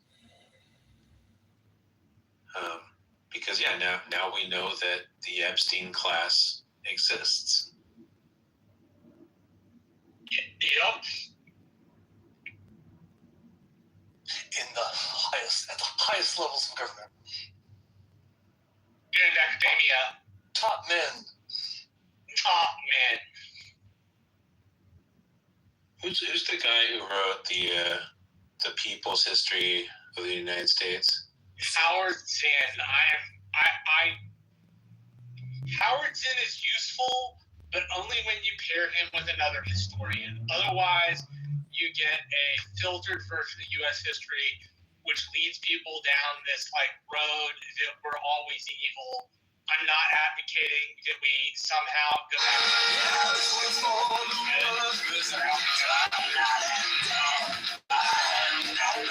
should be paired with an older school historian who does like specific, like you could use Howard Zinn as the overarching like look for the course, and then inject some specificity with like other documents, and then at least in my mind, as somebody who loves history, Howard Zinn becomes useful. But Howard Zinn on his own is not useful. Maybe Howard Zinn and Thomas Sowell. No, hey, look, I've read Thomas Sowell, and I find Thomas Sowell to be smart, but I think of like including other like firsthand documents in it, right? So when he talks about, say, the Native Americans, you would include Native American speeches to both the Congress in, say, Georgia at the same, like when they were being forced to leave, at the same time as you would include like the administration at the time's rationale for like why they were doing this. So you like read that part of Howard's in, and then you get both. My friends because I don't possess the book by Howard Zinn, but I've looked through it at Barnes & Noble, and it does do some nice quotations.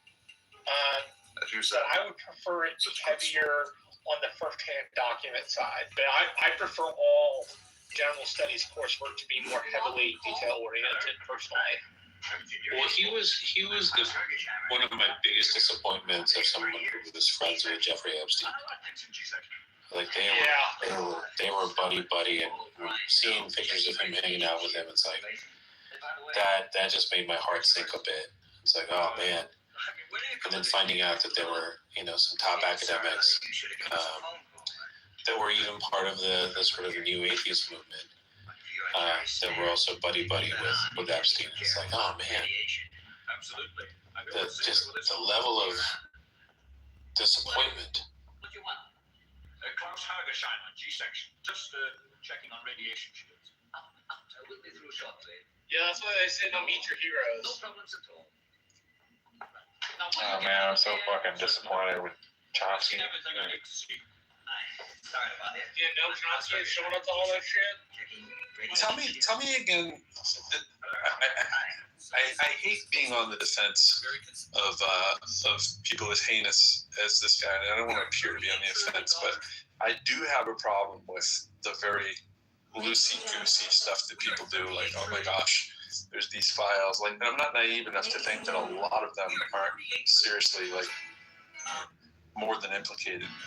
But we have very few people who we know did anything, right? Chomsky doesn't seem to be somebody that we have something that we even close to know that he did anything, right? So when you say that, like, what is it exactly from the transcript that you see in there that would allow you to even think that he did anything, like when we say, approaching the P word, right? Oh, I'm not saying that he did anything. It just the how the friendship itself is enough to be like, oh, right? Because it seemed like a lot of people knew who he was and what he was all about. And yeah, maybe Noam Chomsky didn't know, but it's just like it just leaves a bad taste in my mouth. Yes, exactly. I mean, me too. But it's like we get in these rooms, and it's almost like believing the Benjamin hype. It's like because a bunch of academics are listed in there, do we really think the academics are flying down on the weekends and like order me up a 16-year-old? I mean, that doesn't seem to be anywhere in any of this kind of stuff. It seems that this guy had his own Benjamin-ish kink on top of his many kinks for inviting academics and being able to say that he was talking with the big boys about academia. And I'm not saying that they weren't trying to, entertain themselves in the way that his access may have allowed him to do, but I don't think it's a one-for-one immediately. That means kids, because he did much more than just kids. Oh, for sure. Why are young black men? It's also weird when people say, like, someone was in the room the other day, it was somebody we didn't forget who was up. And Why are was young black men listening still on wearing people face masks? in the Epstein files. And he said like, Blinton's all over the Epstein files. And he started, he went down the list, whatever, just a bunch of people whose names we know. And but didn't mention Trump. And I was like, so I'm like, okay, wait a minute. And so I did a little Google, and I'm like, how many times was Clinton mentioned in the Epstein file? And hundreds, right? Like, for sure. And I just, so I was sort of asking, like, well, the people who are mentioned, like, what's the sort of frequency? And all the people who were mentioned this guy mentioned were all like relatively low number. I mean, not nothing, and still demands an explanation as far as I'm concerned. But Trump was mentioned 38,000 times. It was like a couple orders of magnitude more than anybody else. 38,000 times. That's wow! I didn't know it meant that many times. He shows up. Christ. Like way more than anybody. His name shows up in the Epstein files more than Harry Potter's name shows up in Harry Potter, more than Jesus Christ shows up in the Bible. And this is the same argument we do. I was going to say, it's the same thing we do with when we're trying to explain how far away it is in space to the next, star. It's like, bro, we're talking trillions of miles, like 30 trillion miles away in every direction, by the way, from the Earth. Think of that sphere. 30 trillion miles in every direction. Yeah, there's nothing. Oh, except over there, there's this little thing. You know what I mean? It's like, oh yeah, I totally believe in aliens and visited. It's like, all right, make that make sense for me. Like, because you're doing the same thing when you talk about 38,000 compared to like someone was mentioned 6 times. Yo, he's in there 6 times. He's got to be guilty. It's like, but nothing to the 38,000 times. I think some people were just so surprised. So you have to say, no Chomsky? Like, really? No Chomsky? Yeah, I went in there and read I went in there to the DOJ website and I just typed in Chomsky, and I read like a lot of stuff. There's actually quite a lot of material to read through there. The most damning thing that I found was, so Epstein was this. I don't know if it was like public record at the time or anything, but if Chomsky and Epstein were good friends back around 2008, then Chomsky would have known that Epstein was convicted of let me see here, procuring a person under 18 for prostitution, solicitation of prostitution in the state of Florida, 2008. So Chomsky should have known about that by then. And yet he still maintained his relationship with him afterward. But so that's like the most damning thing that I can find about. There's a little more. I mean, Chomsky was, I think, trying to figure out like how to make problems go away in his own life that had to do with his marriage or something like that, in terms of like PR or something like to that extent. Which you could argue if that's worse or not. Yeah. I read a bunch of other emails between Epstein and other people, and like Epstein seems to have this like pattern of behavior of like ingratiating himself like a little weaselly, little scumbag with all different kind of people. Powerful people, influential people. That's kind of his thing.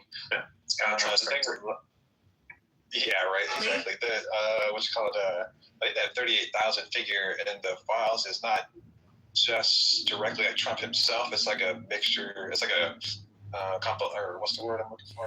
I don't know. It's like a Mar-a-Lago.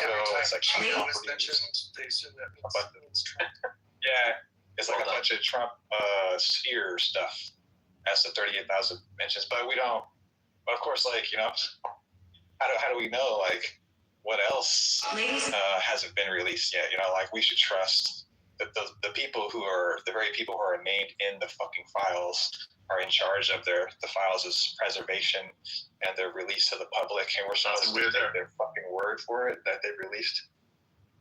Well, and the thing is, again, that like Chomsky should have known better past a certain point, and like with Matt Gaetz, right? Matt Gaetz was kind of forced out of Congress because he trafficked and slept with an underage girl, like just over state lines, but still. And after he's gone, everyone was like, "Oh yeah," everyone knew he was a fucking pervert. Everyone knew like he would show us pictures of him having sex with like these women, and he would talk about how he'd take Viagra and Red Bull. And that makes me angry because it's like, so you fucking knew all these people in Congress knew and did nothing, right? And so the kind of anger that I'm feeling at Chomsky is in line with that. You knew and you did nothing. Well, one thing I like to point out, and I totally agree with you there, Romero, that it's horrible and it's disgusting. But here's the thing: even in everyday life, when regular people are like, so and so abused me as a child, people will still be friends with that person. I mean, I've experienced that with somebody I know who I accused of stuff, and people still, and it's like. So it's like that happens in our, we want to hold Congress and these people in high places accountable. And it's like, we also got to hold people in our immediate neighborhood accountable too for associating with people. So it's like, it's definitely a wider problem where it's like everyday people do this too in their own neighborhood. Oh, for sure. And I mean, who was that congressman from California that was running for governor that all of a sudden all this information came out and all these pictures came out? Swalwell. Yeah, and everyone that they interviewed afterwards were like, oh yeah, we knew not to let our staffers be alone with him. It's like, well, what the fuck? I know, right? Yeah, and I came up because I took a deep dive into the Epstein files. So I went, and then during COVID and shit, when people were talking about Pizzagate and all that, I deleted all of this though because I became a little emotional and unhinged because I was so distraught about what was going on.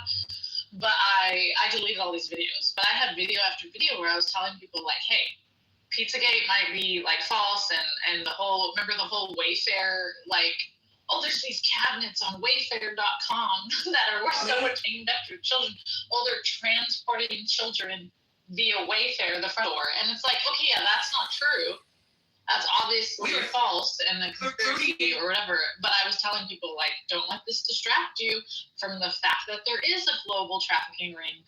Like, just because Pizzagate and Wayfair is not true doesn't mean that there's not a trafficking ring, And I had friends telling me, like, Rachel, are you on your meds? Have you been taking your meds? Are you having a breakdown? Like, so many friends reached out to me. And then when all the Epstein files came out, it was like crickets. Like, nobody reached out to me and said, oh my God, you were right, But anyway. What? And so Epstein was apparently friends with the guy who ran 4chan. And one of the theories I saw that. I saw emails about that, yeah. Yeah, that they would release rumors that were true mixed in with fantastic conspiracies like lizard people and shit to kind of flood the field. Yeah, exactly. There were emails, like I came across some of them, that they were redacted in a lot of places, but there were emails talking about the plan, to destabilize, to say crazy shit, to initiate crazy rumors so that people discounted the whole thing. Yeah. So, hi everyone. Happy Saturday. Hey. Hi. I have a few thoughts, but number one, it's interesting to think about the ethics of some of these situations that were brought up. Part of me definitely wanted to go into medical ethics for a while, and I still kind of do. But and on the topic of Epstein, let's not even get into the women physicians whom he had on speed dial to deal with all of the young girls that he abused. You're not the one I want. I know. You know what Holman is doing. Yes. What happened with those? But I love that. I think Elliot, you brought up Chomsky, and I read this really great op-ed, and I put it into the chat. How do you know about this? And I don't. I thought this was really well written, and if anybody cares to read it, it's an MS Now op-ed about how Noam Chomsky painted his legacy with his relationship with Jeffrey Epstein. Okay. The subheading is the acclaimed scholar knew better than to work and side with the shadowy financier and sex The only real offender. person is fear. No, the only real I mean, this person was is written present. in Ashley, February, what do you early think February. happens to you if I...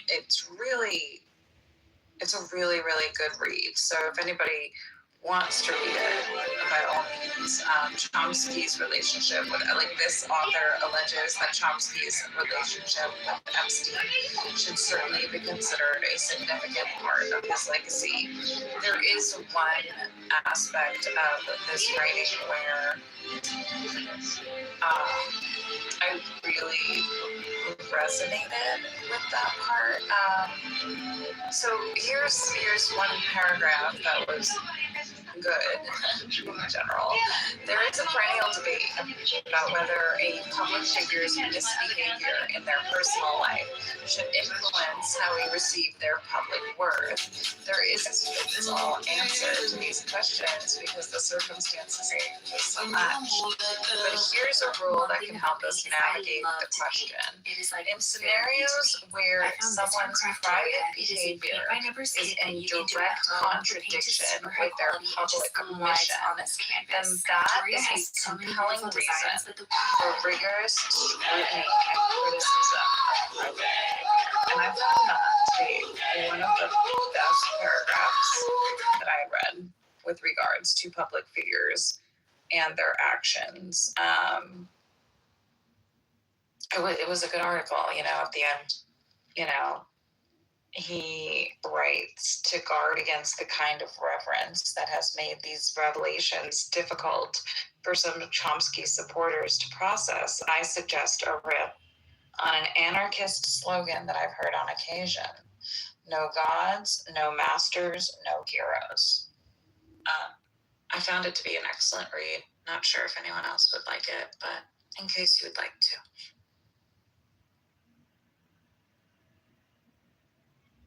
Yeah, it's from the Microsoft network. What did you say? It's on MS now. I'm not really sure what that, what kind of, what is it, media website that is. MS Now is the online version of what used to be MSNBC, which is itself a syndicated cable news channel, leans mostly to the kind of corporate Democrat kind of left. They do have their Jack's the Fact, Just the Facts news guy at 5 or 6. I can't remember which one. And then they have a Good Sunday Show, which is usually kind of a political orientation of like what's going on throughout the week. But they're a syndicated version, like a cable version of NBC. They used to be MSNBC and now they're MS Now. That's probably more information than you wanted. Still owned by Microsoft, yeah. I didn't know they were owned by Microsoft. I knew Microsoft was a sponsor. I just didn't know random. That's what the MS and the MSNBC was for, yeah. Really? Yeah. Figure. Anyways, this was just a different, this person doesn't, I don't think, identify as Democrat or Republican. I forget, but. I'm just surprised. Like, anarchist is a forbidden word, and it wasn't invoked poorly here. So. No, it wasn't. This was an excellent read. Like, I actually probably will subscribe to the Substack of this writer at this point because I didn't realize he had a Substack. So. Wow. Yeah, Substacks at this point. You know what's interesting? I've thought about different times is like, why as human beings, when somebody, let's say they write something really beautiful, or they champion a cause that seems so just and righteous, we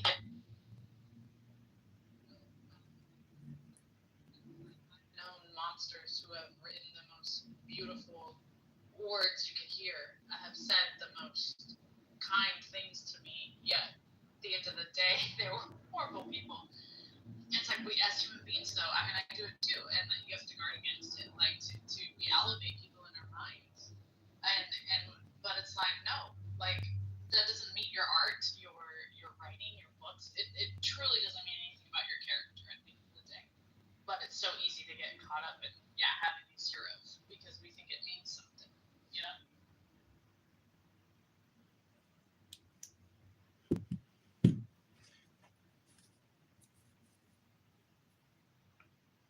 I just thought it was interesting. I'd like to believe that everyone's reading the article, but I'm pretty sure that's not the case. LOL. But yeah, I took my tab on the door. Back out of the today. Cool. No worries.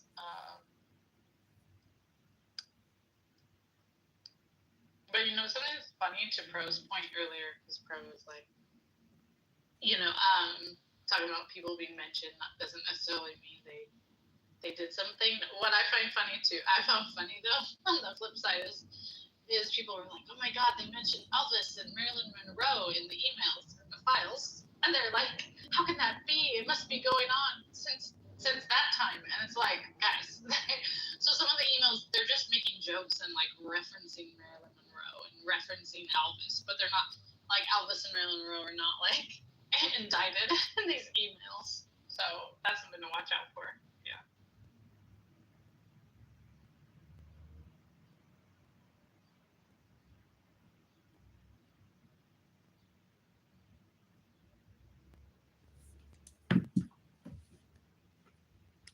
Sorry for killing the room, y'all. Room killer. I was reading the article.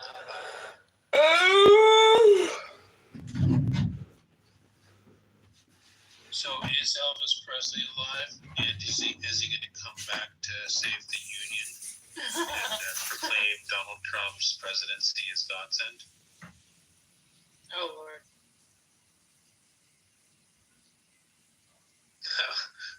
Elvis Presley was RFK Jr. that was supposed to come back. Or JFK Jr. that was supposed to come back. It wasn't JFK Jr. for the people, it was actually JFK. For those crazy people, they legitimately believe JFK was going to come back from the dead to 1812. Oh. And at the same place that he was murdered at, he's just going to poof appear. It's like surprise, bitch. In a Christ-like. I mean, if they had that story for one person to attribute it to another, sounds weird, but I get it.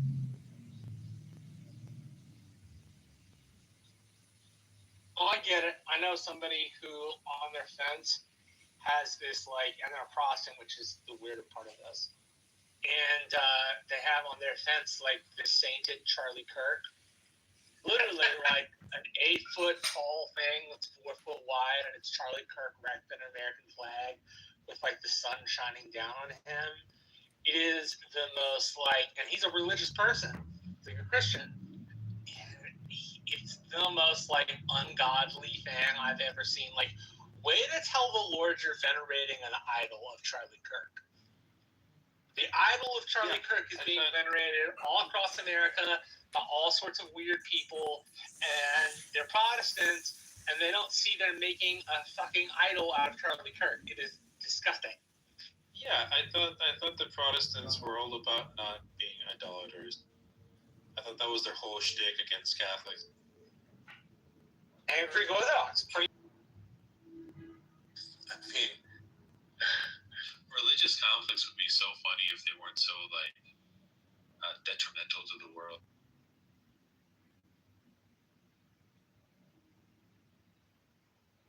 That's true. If they could stay purely academic and they didn't tend toward actual violence, they would be really funny. Or you take man's most sacred thing and they're willing to fight for it. What they see is their most sacred thing anyway. Or they fight it out in some sort of coliseum, either as a soccer game or it's just there's this Russian show that I've seen on the internet where it's just groups of men brawling. It's well, MMA is not good enough. Multiple people fighting is not good enough. It's going to be 10 dudes versus 10 dudes. Fight. Yeah, and it's if the religious people did that, you could put it on pay-per-view. It'd be amazing.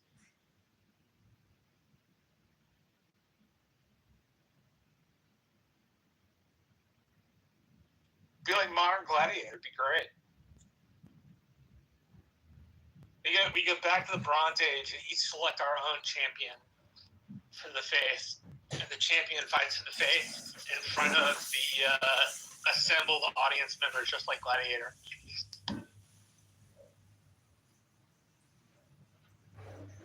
Russell Crowe could make a special appearance. Exactly. In his, like, over 50 pounds since he had the character Russell Crowe.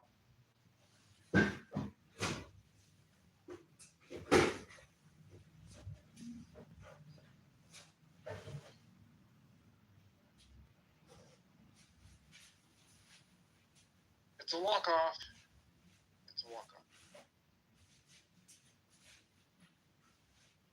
What I wouldn't do for the good old days of a walk-off.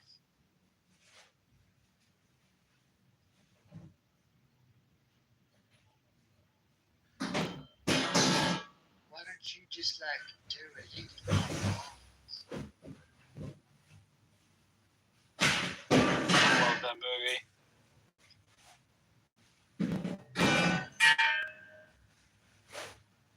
Is this a center for ads? Has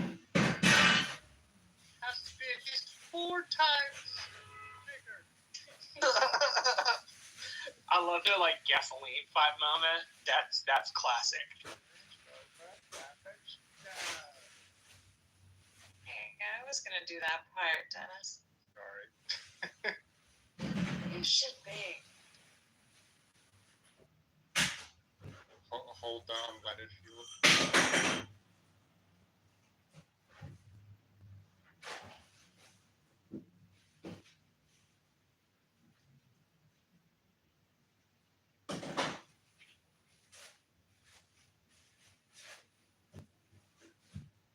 I could not get through the second one.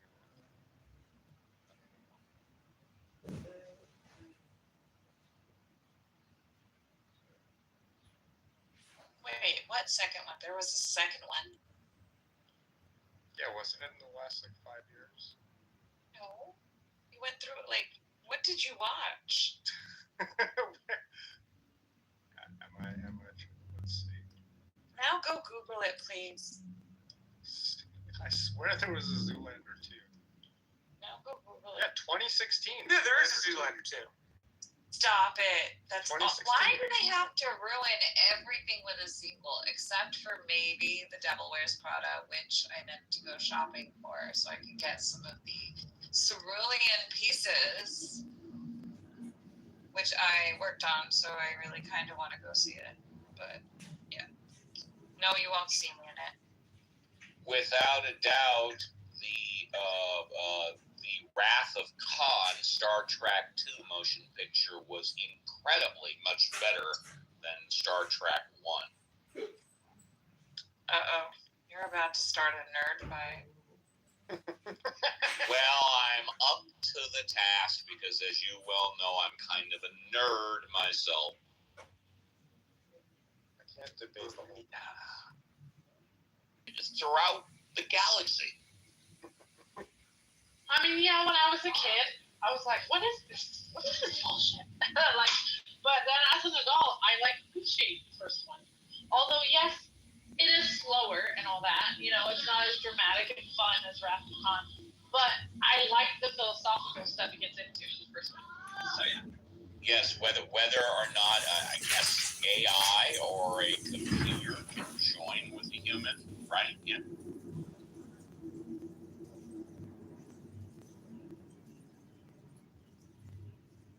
Yeah, but you watched the first one without watching the TV series? Is it standalone or connected with the TV series? the first Star Trek motion picture stands alone. Thank you. Without the series, yes. Is it from the 60s or 70s? It's like as Apollo is being developed. Yeah. But the Wrath of Khan, come on. I mean, you know. Kirk, my old friend, do you know that revenge is a dish that is best served cold? It's very cold in Spain. I like when he's talking. What year? Last breath I was spitting. Yes. Around what year was it?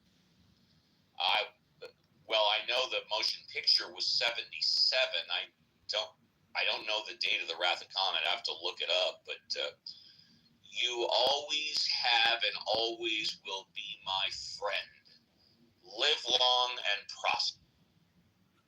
Or wait, is Wrath of Khan where he also says, in all my travels, in all my encounters, there was and he's talking about Spock, and he's like, there was never a person who was more human.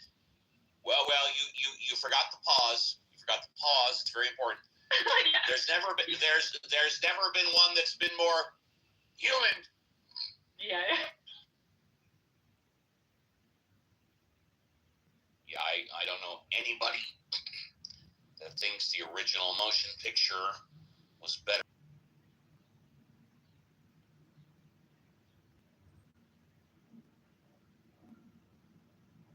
Would it be a good idea to watch the movie before the first season?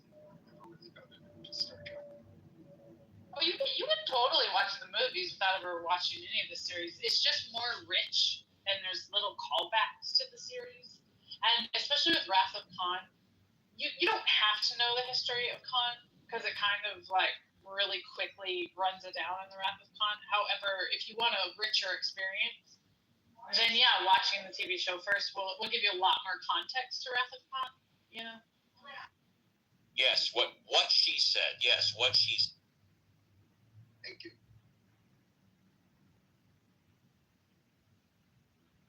Scott has very strong opinions about this.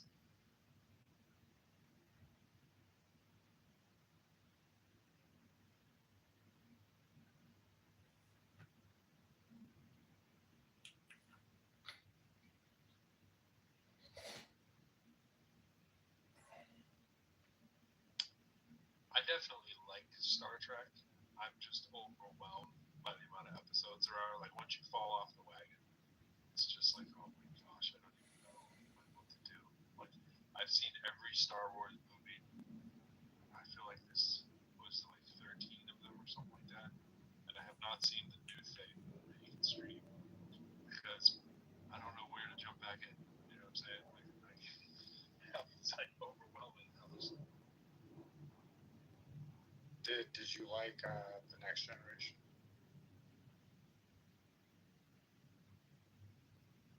There hasn't been any Star Wars I haven't liked.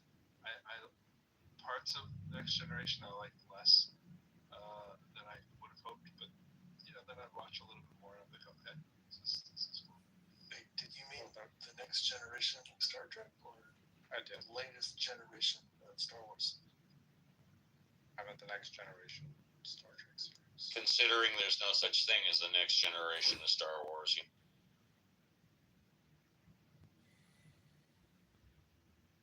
I think we were talking about something. Exactly. Paramount, yeah, which I think I now have. So I'm like, okay, maybe that is worth watching. But I haven't seriously invested in a series on TV in so long. They're only ones that I watch if they come up with a second season. Like, I think the only second season I've started watching, and I had enough through it in like the last year, was Night Agent on Netflix. You know what I'm saying? Like part 5. You know what I'm saying? Kind of fallen off. Pro, did you ever see The Pit? No. Now, I have not watched season 2 yet, but season 1 is amazing. I love him from the ER. No, actually, I never watched ER. I watched him in the Alien show, the last where he's the history teacher who basically saves the world. Wait, what? What is that? So there's a TV show, and if you just look up his bio, whatever the Alien TV show is, it was like 7 seasons or something like that. Savage stuff, possibly. Looks just like anymore. Oh, I've never heard of it. Plug the gap, if you please. Now's the time for the heavy cavalry, I think. By all means, up. Gordon, get your bastards up onto the crest. I'll bring up the rest of the brigade. Don't hurry yourself, Pick. My lads will hold them. Idle you come. Get forward. Damn your eyes. The 90-second rule advance. He's like really smart. Please have the cannon. Savage enough, possibly. Good. Bet you want some new daisies come. I kept my distance 'cause I know that you don't mind when I'm with nobody else. I couldn't help it, but you The country, there's different areas of resistance. Like there's some in the south, some in the north. And obviously, comms are all down. They're trying to communicate with each other. So that's kind of enough of it to give it to you. Really well done. And he's just a super star of that show. I vaguely remember this show. Cool. I've been spending less time on Clubhouse and feeling like what should I fill my time with, and so I was like, I want to get into a good TV show. Get into that. I want to say it ended in like right before COVID, maybe, or a little bit. 2011 to 2015. Started this show on called The OA on Netflix because I really like. Okay, there's this dope show called Undone, which I'll get to in a minute. That show Undone is fantastic, and so I wanted to look for similar shows, and ChatGPT tells me The OA. But you ever watch something and then just one piece of bad writing in one episode is so stupid? You're like, I can't get over this. You try to go to room, just like I can't do it. Yeah, so then there's this one piece of bad writing which I was like, okay, I see why they had to do that because they wanted to.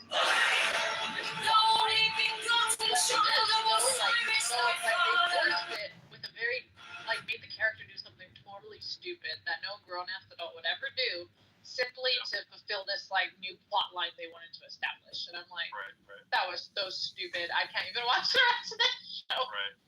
Noah Wiley's so good in that.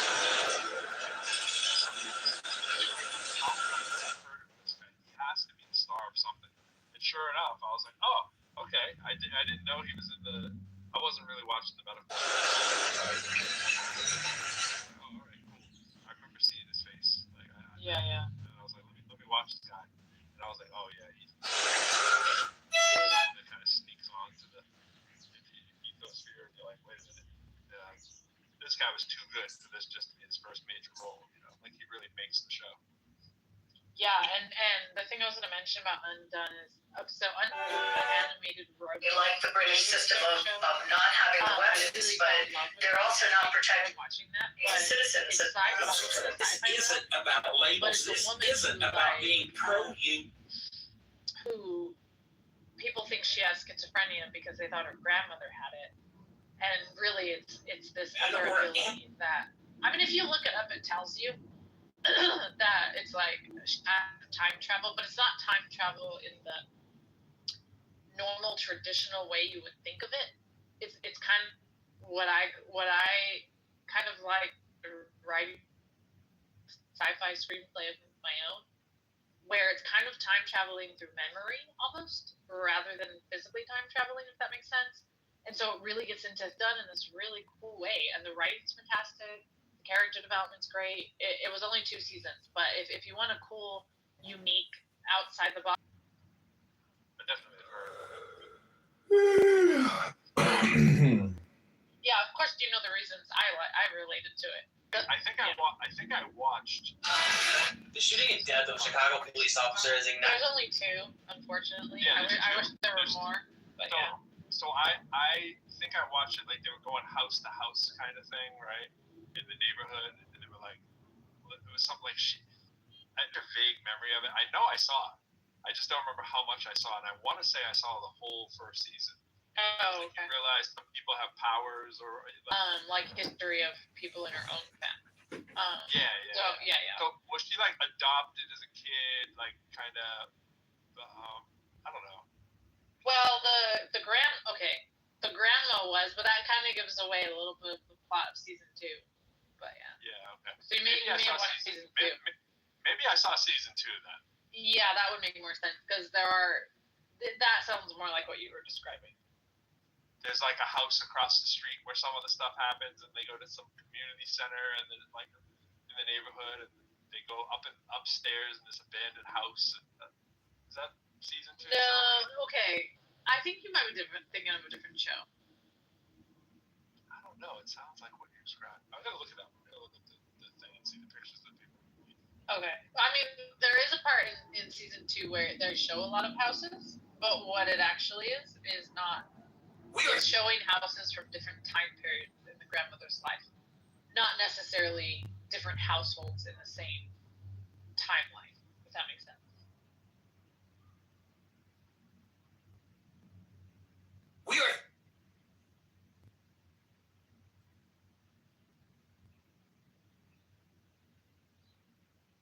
Yeah, now there's a current film project that I'm like, I want to use rotoscoping in, but I don't know. But I'm trying to reach out to a lot of my film friends, and I'm asking them, like, do you know how to rotoscope?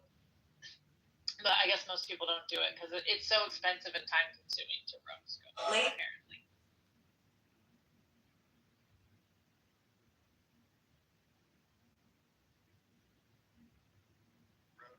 Okay, I did see this. I saw, and I think it was season 2 that I saw. Oh, okay. Yeah, That makes more sense. Characters. Yeah. I'm seeing it now. I'm getting a little bit confused with another show that I watched at the same time. We are Yeah, I remember this. It was dope.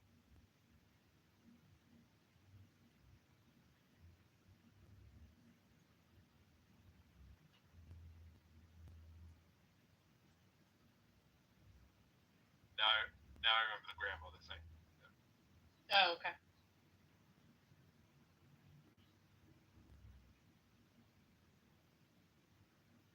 When it says "Don't be a Richard" in the title, which Richard are we talking about? Are we talking about Richard with the last name starts with a C? Or who? Which Richard? It definitely meant the male usage of Richard Short Dick. Oh, got it. I thought you were talking about a specific person. I was like, wait, what? I tend to say that to people. It's like, stop being a Richard, man. Stop being a Richard. And That's funny. there's a lot of Richard, and it is a full moon. Yeah. Maybe that's it. So let's chalk it up to that. I'm cool with that. I'm here for the moon today. Up there. See how I did that? Give me respect for that, right, Benjamin? You did well. I mean, it's my thing. I'm trying to get Benjamin's picked up. He's carrying the torch of it. What's up, Sam? I might get that. Some things that people call woo, though, are just... Wait. That was not the reception we were looking for, Sam. What were you looking? I was looking for, hey, what's going on, man? Like, you were just like, When have I ever done that? I suppose you have a valid point. I know, I was about to ask that. I was like, I don't think that sounds like Sam.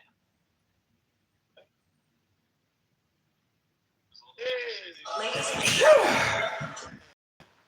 Thanks for asking. My show with the Boston. I'm Benjamin. Hey, Joe. Hey, Marshall. Dennis. Hey, John. No, I was gonna say a lot of things that people will say is woo. We just need a different term. Because there's a lot of things I think now that I used to call woo, and now I'm like, it's just the way things are, and we just need a different name. Like, we need to invent one. I align strongly with Benjamin on this one. I don't think I necessarily align with that. I mean, it depends what you mean, but whenever I hear someone say something close to that, I normally think they're going to give me a list of things that I need to consider that are. And I will say, there's something there. Like, I go to this example, this may not be what you're talking about, Rachel, but I go to, like, when I think of all the unexplained kind of stuff that's there, I just think of a bunch of unexplained stuff. I think like ball lightning, right? Like ball lightning is weird as hell. I think that is like one of the few things that is over on this category of like mind-boggling. I don't know what to make of this kind of. I don't even want to comment on it because I come for a loss of words for it. And I'm like, all right, I just leave it alone.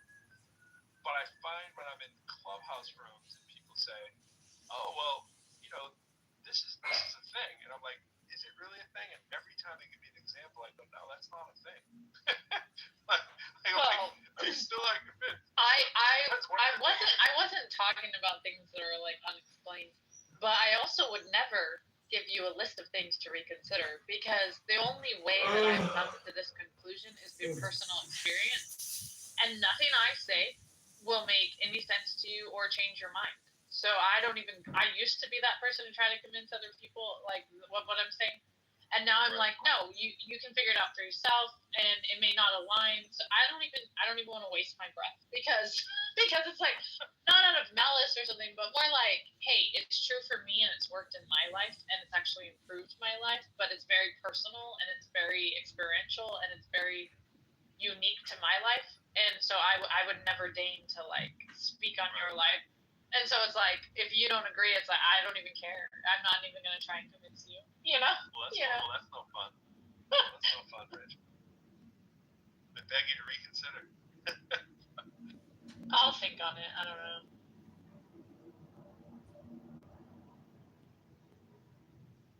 Leaning into your inner Keanu Reeves. Wait, who, me? Yeah, well, anybody who's doing that. There was a quote I remember from him, which was like, I'm just really in my like no fucks to give phase. Like, if you want to tell me that 1 + 1 is blue cheese, like, you are correct. Oh yeah, I do remember that quote.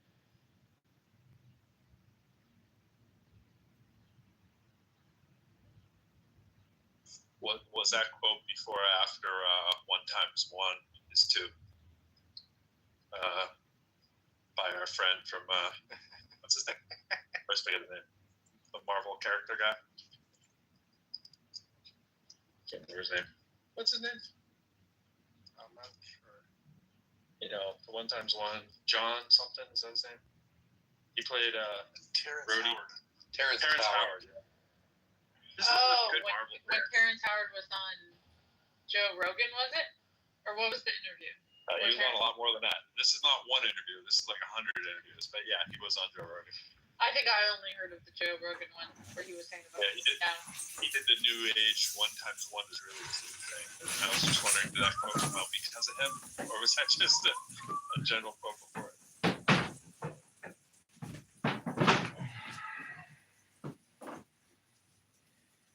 I used the 1 × 1 thing when I did my taxes this year. I paid a lot of extra money.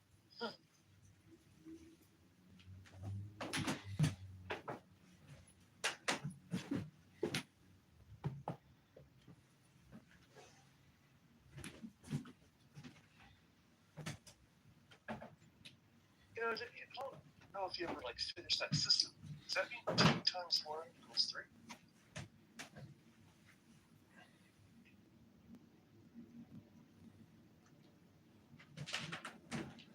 And what's the difference between addition and multiplication? Didn't he have a name for his methodology or theology on this? There's some kind of conceptual name for this whole theory.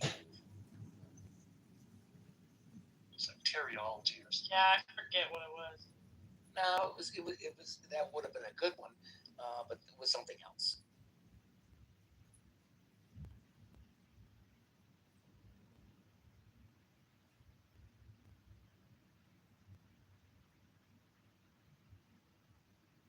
So when you can afford to just hire people that will tell you all your ideas are really Hero. It's throwing me off seeing this picture of you because of Snow Crash. I always envisioned you as this like Japanese skinny like young person, and it's throwing me. I felt like I didn't want to misrepresent myself. No, I just throw out an actual photo every once in a while. No, I've been trying to get certain people to read Snow Crash. Like, for me with Snow Crash, the writing was a little bit hard for me to get into at first because I feel like he spent so much time and details on things that I just, as a reader, was not interested in. But then when you get to that middle part where he just, all of the threads just tie together and it's all about language and myth and like all that programming and all the shit that combined towards the half of the book, I'm just like, it's so worth it to wade through the rhetoric. And I'm just so because at first I kept stopping reading it, and then one of my friends was like, "No, Rachel, you got to get to this part in the book. You're gonna love it," and he was right. So yeah. She's got a big ass. You got your head all the way up it. All the way up in it. All right, here's my impersonation of Al Pacino trying to look for his cat. Okay, ready? Where's my motherfucking cat? It's pretty good. It's pretty good. Thank you. Where's my motherfucking time? Where's my motherfucking I'm sorry that the chicken got cold. Who? Fucking out.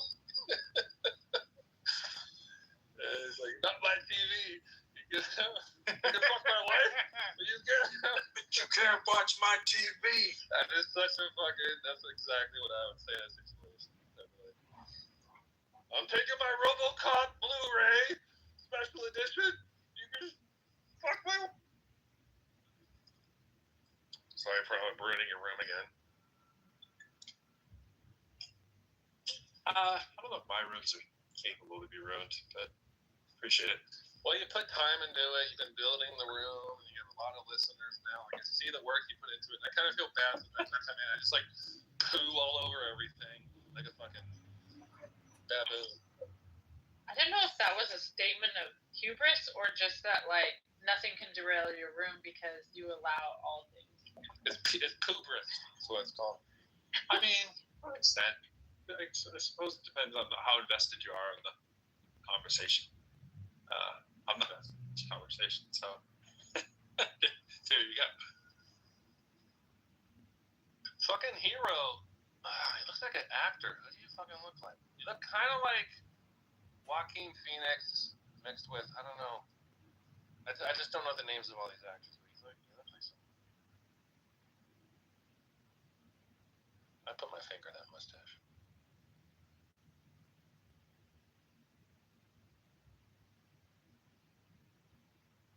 Okay, no more being weird. Everyone's okay. We're on normal. Okay, Benjamin.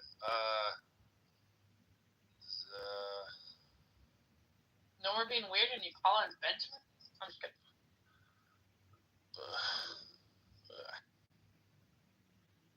Marshall's fucking weird. I don't think Benjamin's. Yes, I am. I will admit to being weird. You're kind of weird, yeah. Sam's weird, but he's fun to party with. Sam's like a lot of fun. I think Sam was like one of the coolest people. I kind of like thought he was like kind of boring at first, but he's. All right, I'm gonna do my weird ranking. Wait, partied with Can I do my weird ranking of everyone in the room? Yes, you can. But yeah, he is. No, there was this night recently. All right, top. Oh, Austin just came in and changed the whole dynamics. All right, top to bottom, weird. We have. I can't do top weird. I have to least weird. This is a tough room for least weird. I'm gonna go with least weird in the whole room. I'm gonna get to my number one spot. Yeah, I stand by that. That's why I applaud Elliot. Because when you want a well-modded room, you choose Elliot, and then you throw in all the shit show like Benjamin. Number two is a strong compensation to say hero, but I think I'm gonna go with Dennis. I think Dennis is coming in at number two. Followed by John. I made the stand. I'm on the stand. After that, it gets really challenging. After that. John's in. Yeah, it gets really. I mean, there's a lot of ways you can go here. It's like define what you mean by normal. Right here is the payoff. Like anybody could get that top three in any order, and you'd be correct. I think with number four, this could be a mistake. I could live to regret it. I think I'm going with Sam. Really? Sam may lose respect for me for putting him this high. All right. And then I think coming in right. There's Meg isolates. Of course, like if she's on stage, I'd put her right to the class because even her last name is so normal for me. She wants to isolate from the rest of humanity, which I love. So I'm not going to count Meg. Let's see. I think next. It feels really irresponsible of me saying this, but I think it's Romero. so, No, yeah, you're wrong. Top three bitches, top three. Like, yeah. I think it might feel weird about this too. I think Aisha might be next.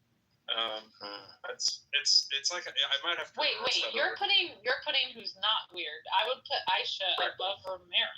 I think so too. I think I corrected, but it's I'm not weird. He's trying to make people who the are closer you are to the beginning, the less weird you are. We're going towards. And so that's why I'm disagreeing with him, Romero. I'm a normie. Hey, holy so when you're normie. Yeah. We all know who's number one or number. Let's just put this in. Let's just say. All right, I won't reveal too much information. I'm just going to keep it right there. All right, and now I don't think we do know because I have a strong urge to put Joe at the head of the class, but we all know Joe very little. So, weirdest to least weird or least weird to weirdest? Joe. I was going for penultimate. I really wanted. Yeah, Joe could be. I think the more you're going to vote for Joe to be the weirdest guy in. But I'm going to put Joe right now. I'm going to put Joe now. Like the British against Joe and just do the bottom three and the top three and everybody else is in there. Nah, I'm still building. And then I think this feels. I feel dirty saying this too, and I think Uncle Steve is next. You feel dirty? So he's number one. He's top weird. I think it's Rachel. And I could reverse that order too. Rachel, Uncle Steve to the left.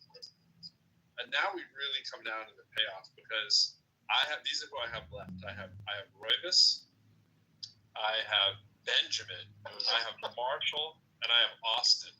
All right, so that's rough. I think it's Marshall who's next.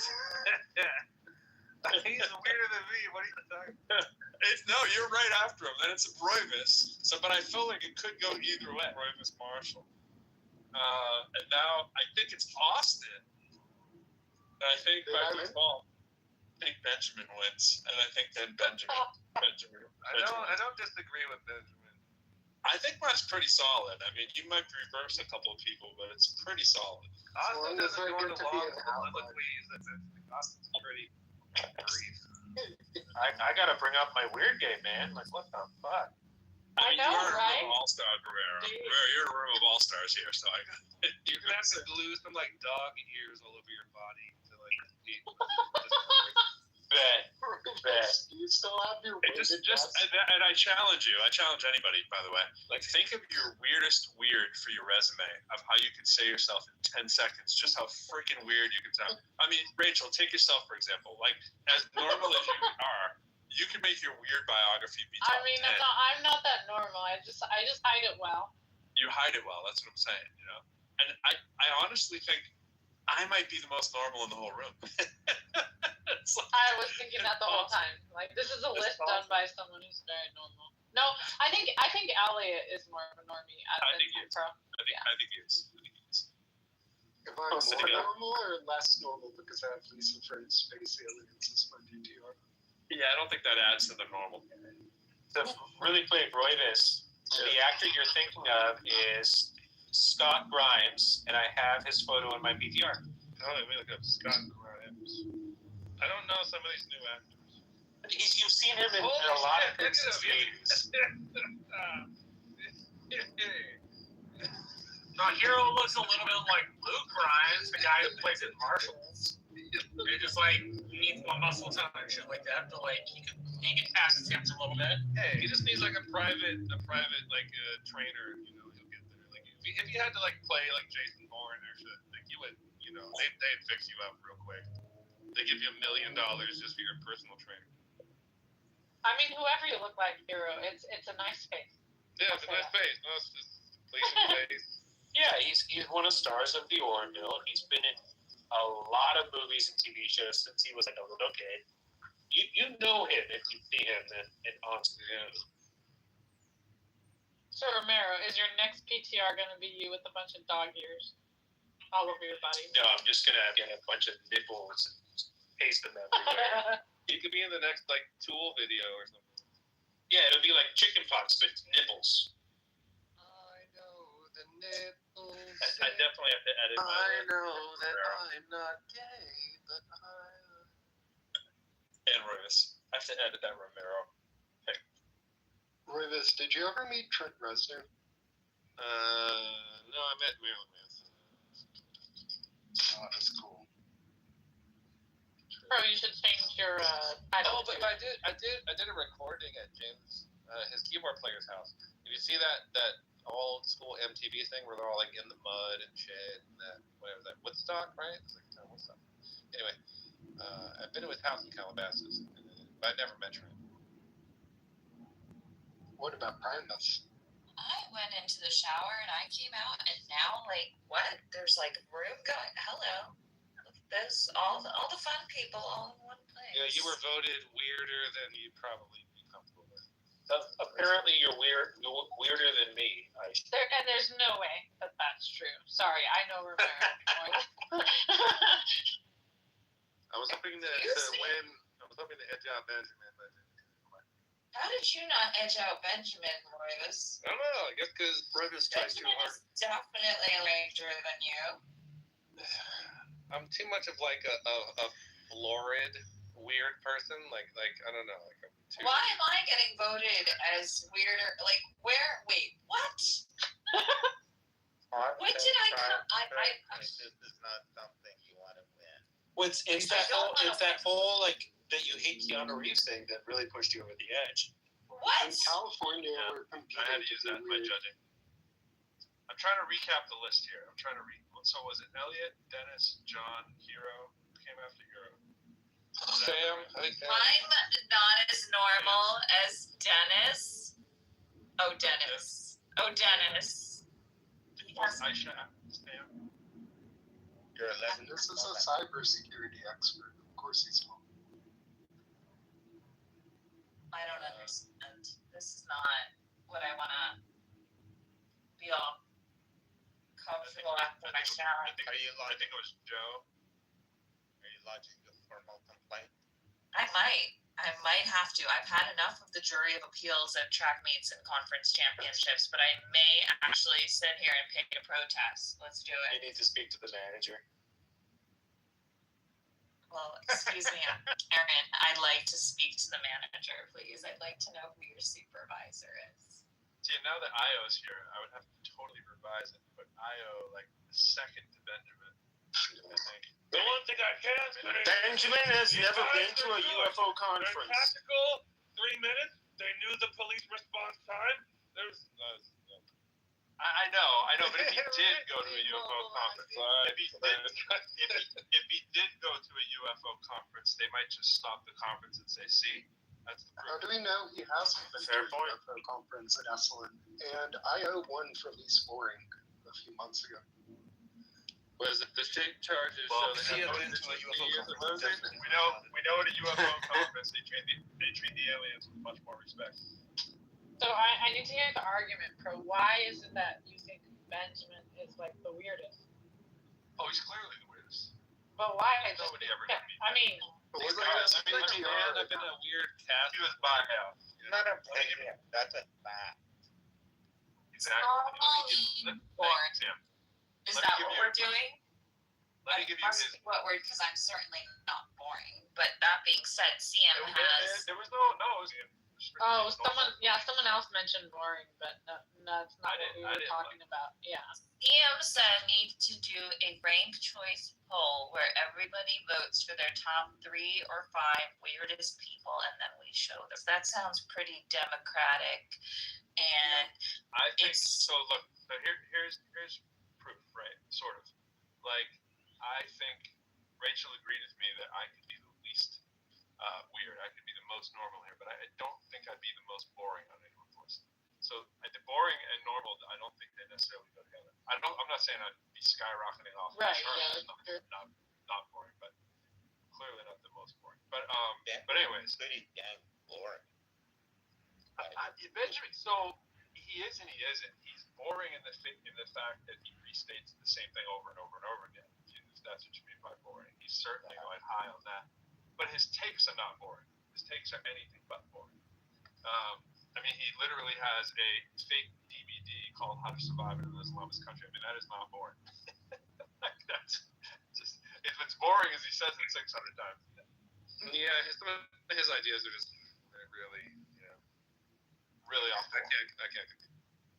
Yeah, it takes the cake. So yeah, Benjamin is definitely one of a kind. I mean, nobody knows anyone like Benjamin unless you know the star of Stranger Things, who's the pilot on that show. Then you know Benjamin. But if you don't know that guy, Benjamin's pretty much the most unique person I think I know in the app.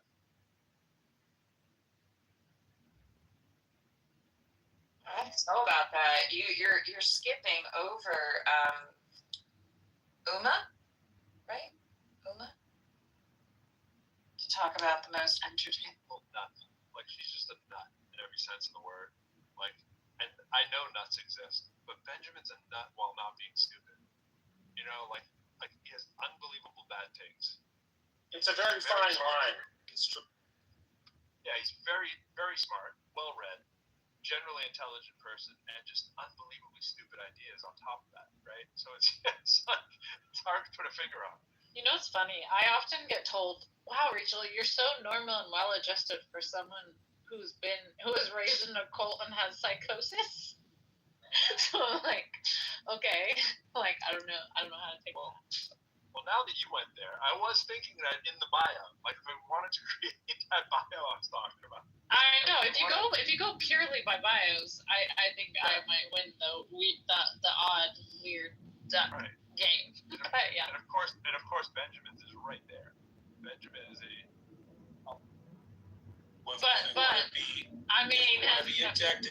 If we want to be objective, everyone taking meds has to go off. Off your meds. See what happens. Oh God, Romero. I'm not going off my meds. That's not happening. I mean, unless you want to see me like. I get really sad when I go off my meds. I don't want to do. I'm good. No, I was gonna say, Pro. Has Benjamin? Hold on. You sound like an REM song from the 90s, Marshall. This one goes down to at 80.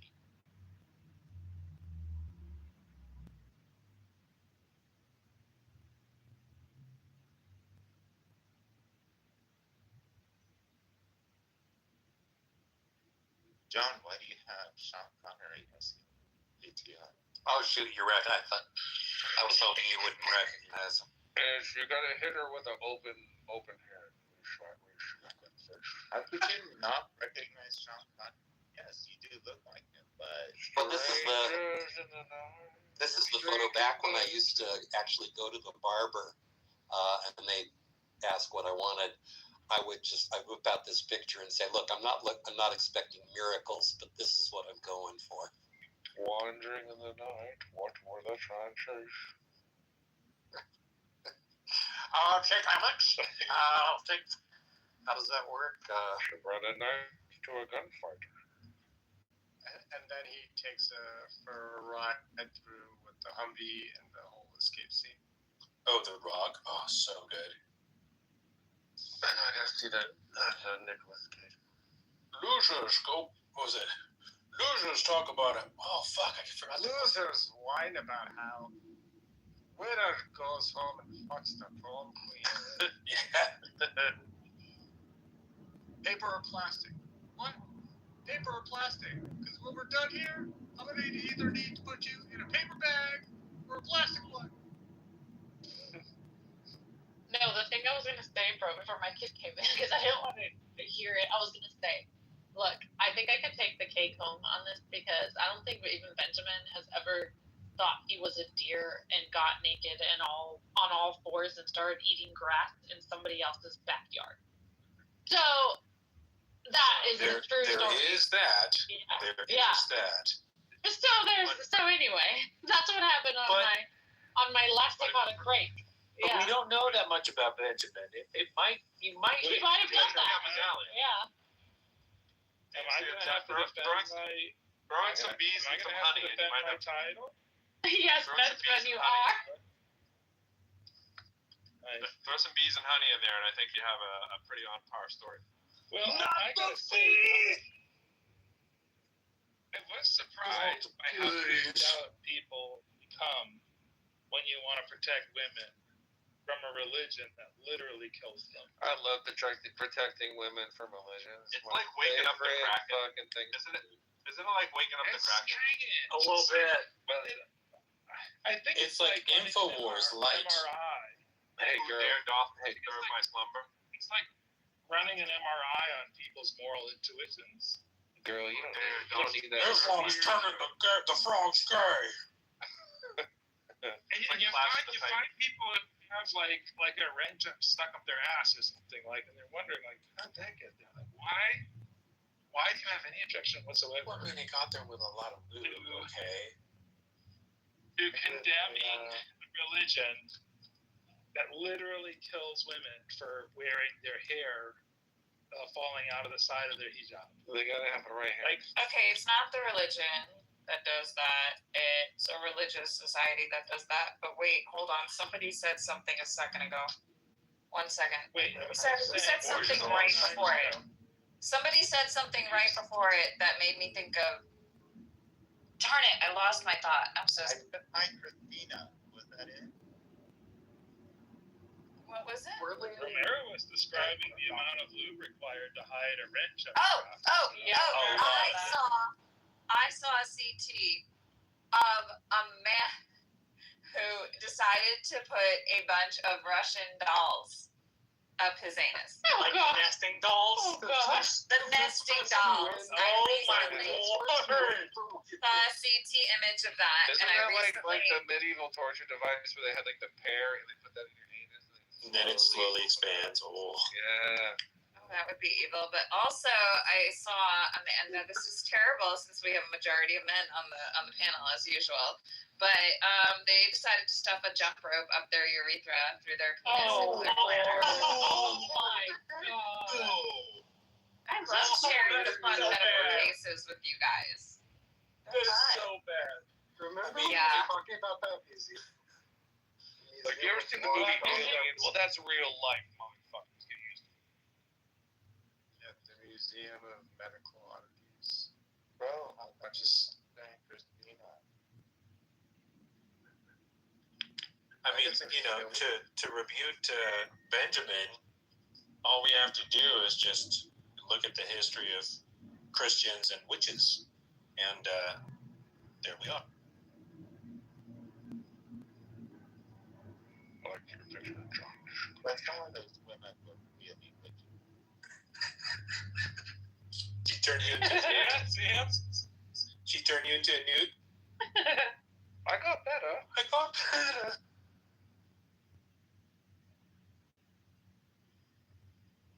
Just like witches. So that's so interesting. I love how Benjamin is to defend his title of being weirdest. He brings up this thing about the hijabs or whatever. I'm like, I don't know what that had to do with anything.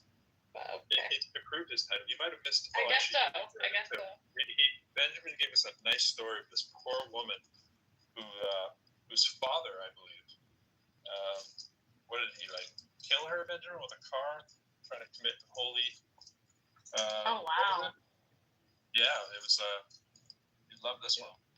Benjamin, you want to give it a replay? Yeah, poor Nora. Poor Nora story. He took a full 5 in Uncle Steve's room to share this tune.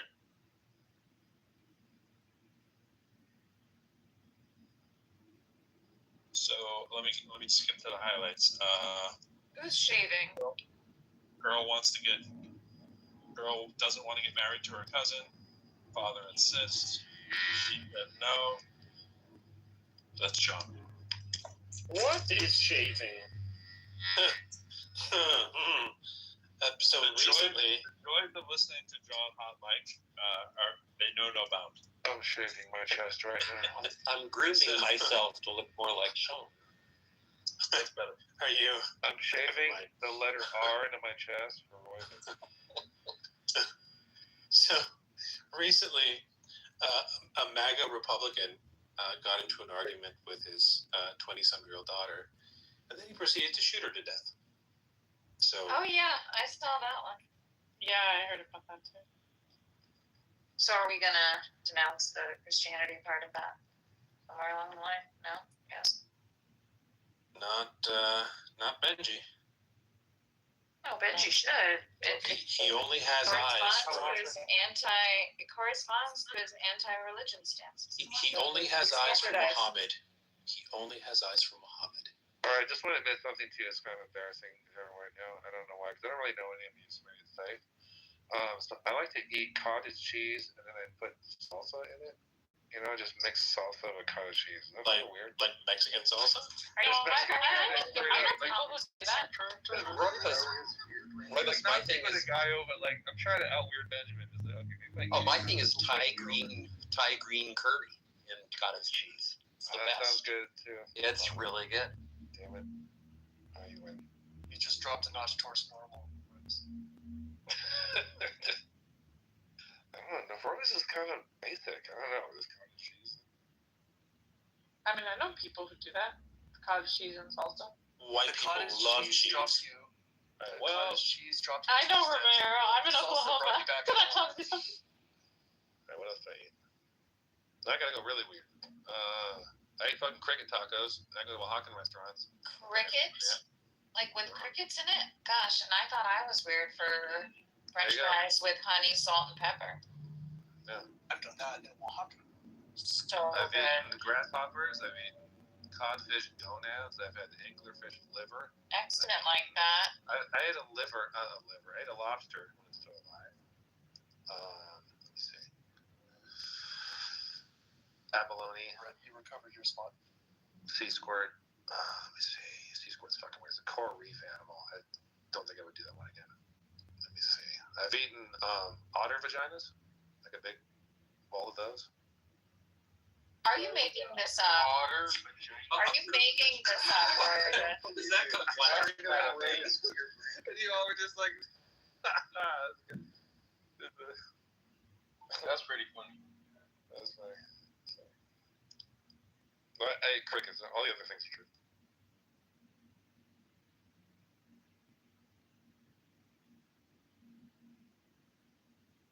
I'm not bragging about killing animals. That was like a particular Korean place where it was a live seafood, and I didn't like order that. They just bring stuff out. So you go like, okay, we have 5 people. Bring us that much food, and they just bring out random shit. And one time, yeah, it was a lobster. The bands were still in the claws. It was alive. And the antenna was moving around, and I was like, all right. It was like watching the second Indiana Jones movie, Temple of Doom, when he like eating the monkey brains and the bugs and shit, and the snake babies. And when I was a kid, I was like, I hope one day I will get to actually do that. Oh. You know, you eat one otter vagina, and then everybody feels hurt. Everyone gets hurt.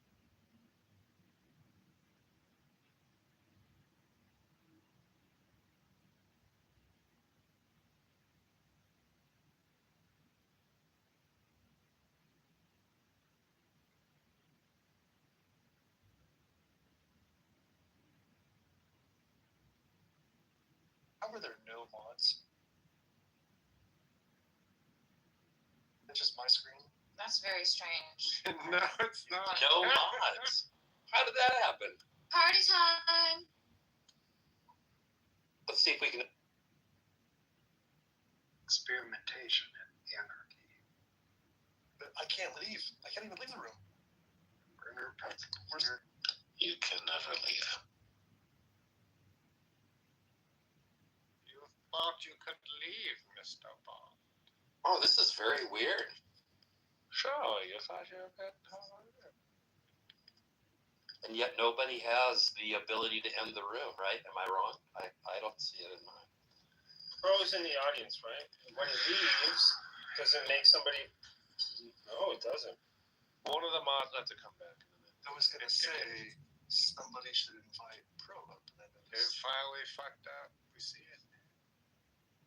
See, this is what happens when you just vibe code everything. You get garbage fucking software. Well, is it more garbage for it to fail open or closed?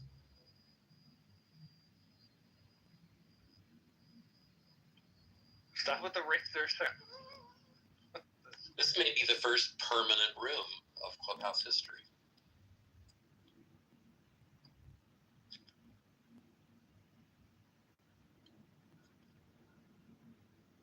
Can anybody change the title?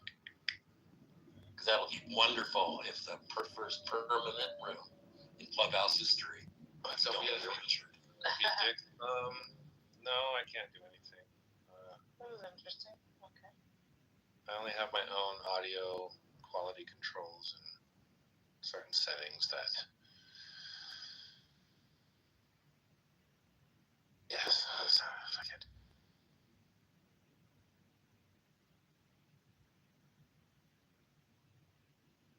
So nobody even knows if anybody has their hands raised down there. Wow. You can brings nothing. You can change nothing. And you will love it. What's my father? What?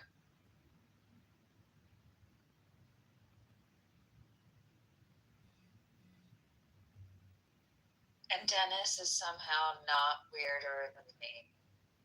Pro just doesn't know you like I do, Dennis. Or he knows you better. I don't know.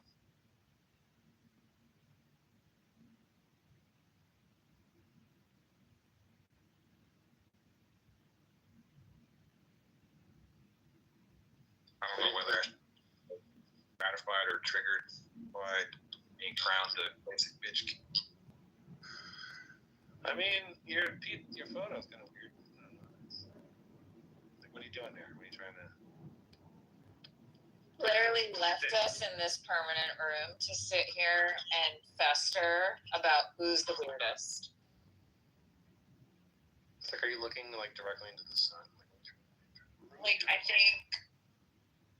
think that was his whole plan, was to sit here and let us fester in a room talking about how weird we are and when he's really the weirdest one of all. And all I have to say to that is, wah, wah. Are you trying to do an Al Pacino though? I was doing a more like a more, I don't know. It comes out the other day. He's like, wah. He's kind of tired, you know. Do what you got. Do what you got. Be there. Al Pacino describing that ass. One of the funniest things I've ever seen. He's got it. What's funny about the scene is, you know, he's about to say something else, and they changed it. I don't know if it's like ADR or something, but he almost said a different line, but they kept it anyway. So good.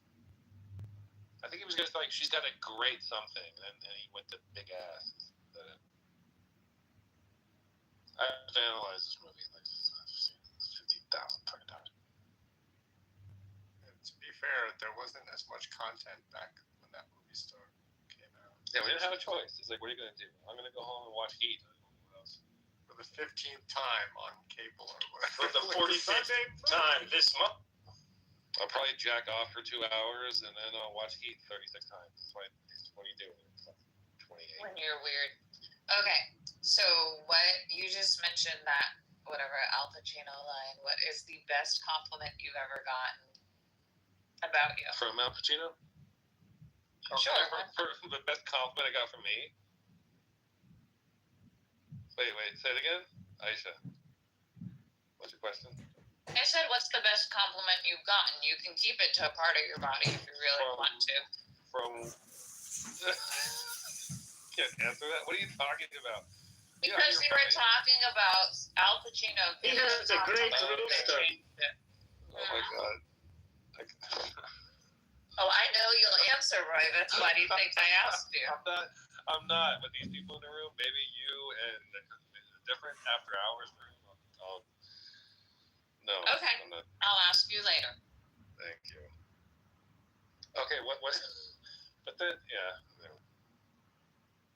The night is still young. We must venture forth.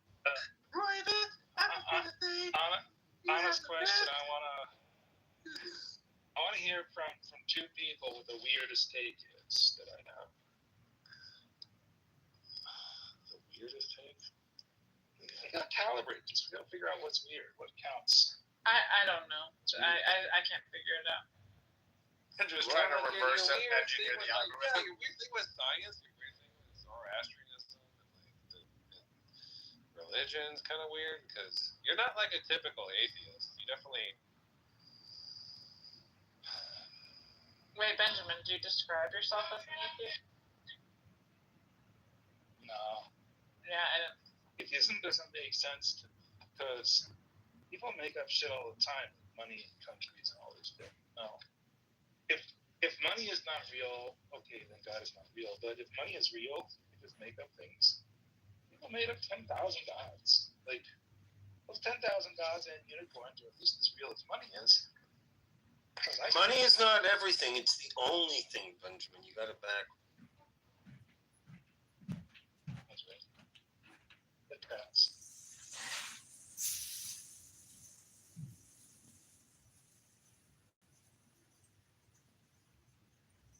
Nobody's got even a clue? Oh, wait, you think Zoroastrianism is weird? Okay, that's well documented. There's good scholarship on that. Dan will even come up and explain it 15 times if you need that. What's the other thing? Science? Oh, I'm so right about the science, I can't even know. I don't fucking Bro, we decided you're the weirdest one while you were away. Yeah. There were no boss in here, right? Because he just made me one and ran away. Yeah, I just want to ask you how. What happened? No, he decided to make us all bicker amongst ourselves. He is the master manipulator here. We're all bickering about how weird we are. Royvis is trying desperately to win the competition. And then he ran away and created the first permanent room on Clubhouse. So how did the mods come back? Yeah, Pro, did you notice what happened? You left Pro and made nobody a mod, yet the room was still going. I think I was next in line, and Clubhouse was like, we cannot let Royvis be mod. We invented a new form of room hitherto unfair. The auto assign failed, and fortunately, the room didn't implode. That was pretty cool. If the room didn't implode, was that rude parts of Wanda? I mean, I still have yet to hear someone say they did a weirder thing than what I did, but okay. Okay, the best compliment everyone ever gets me is I look kind of okay at like 4:30 p.m. when the golden hour when the lighting's just right. It kind of hits my eye. And that was the best compliment. They said you looked sort of okay. Yeah, that was the best. The universe must have balance. It is true. The Aisha Royvis duality. It's a good one. Now you scraping your ball, bro. Really? Well, in physics, we call it the AR paradox. I dig it. I'm gonna put my weight vest back on. That's my PC. Oh, yeah. You like that one, Miss Nasty? How's it going? Sorry, now I remember it. I'm so proud of it when I got it, and now it's like it's fucking fucked my shoulder. I have like a bruise on my chest. It's fucking weird. It's wearing this fucking stick. Late.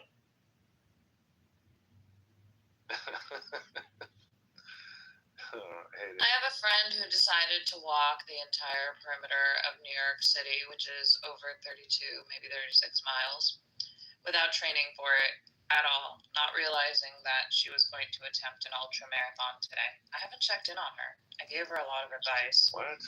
We are 38 trillion. Thinking of your late night hiking.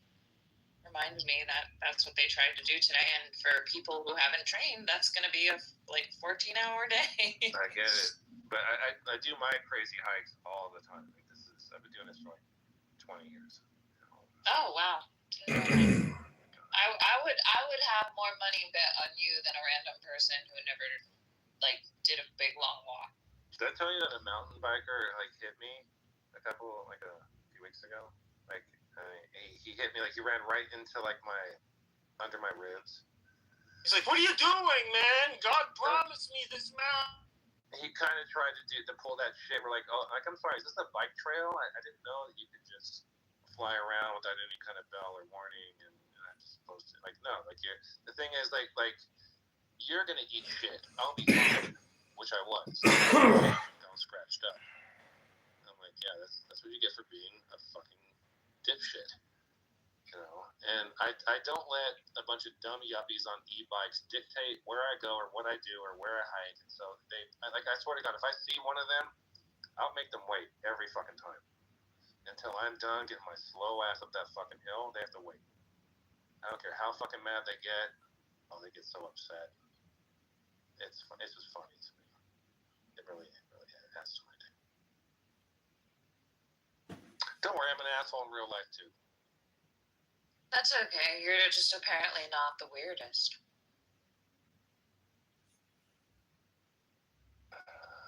Just give us some time. I know, right? I'm updating in real time. It's a living list. It's updating in real time.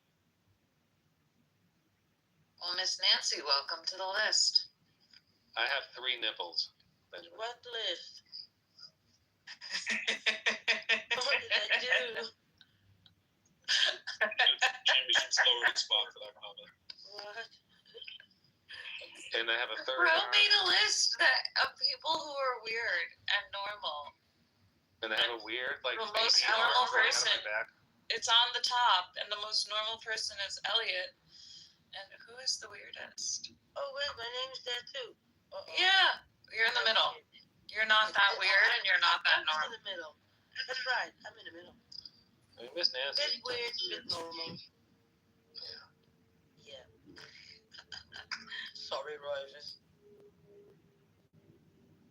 I think there's an argument to be made that Io and Austin would be I'm kind of offended by that. I'm like, how did Austin? You're not getting the Benjamin title. I don't see that happening. No. Yeah. He's an older gentleman who's more accomplished in his weirdness. I have yet to reach that present. We all have goals. Say in the after show, Dr. James, your raver outfit. You will be thoroughly impressed. I should. I swear, anytime somebody says the words "I should," I'm like, what? Who's talking to me? It was really hard in school as a kid. I do think Joe could possibly dethrone Benjamin if we knew more about him.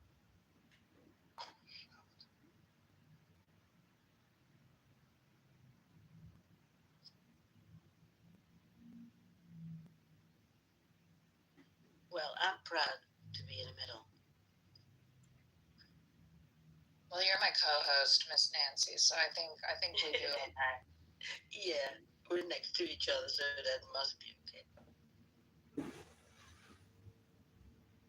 If you go to the audience, we might have to remove you from the list, though. We might have to take Hero off there. I mean, Hero, we're very confident of our Hero knowledge, but someone like Meg, she was on stage briefly, but y'all don't know Meg that well, so she has to be off the list or not. But I think if she was up here, she'd probably be 5th.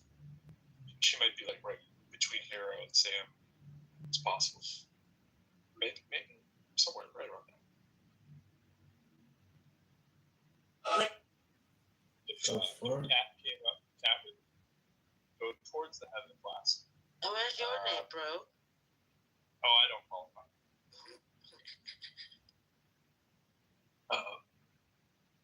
I think, truthfully, if you guys did the list, I'd probably be 2nd or 3rd from the bottom. You're You're top three. You're top three for sure. Don't even fret, boy. I think Elliot. By virtue of organizing a community of weirdos, that puts you in the top three ranking, bro. So I'm sorry, you are guilty as charged. So what happened to your mini mic? What happened there? Couldn't hear shit. He's eating.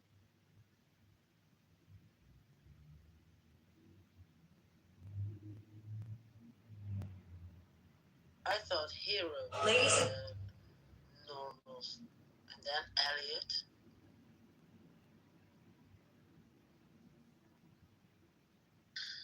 I was walking home from taking my car to get work done. It was about a 45-minute walk for like the streets of Van Nuys. I swear to God, I walked by this homeless encampment, and there was all these people, and then this woman was like taking her shirt off, like in just on the street, out on the sidewalk while I was walking by, and I was like, "What are you know, fucking looking at a Hieronymus Bosch painting or something? What the fuck is going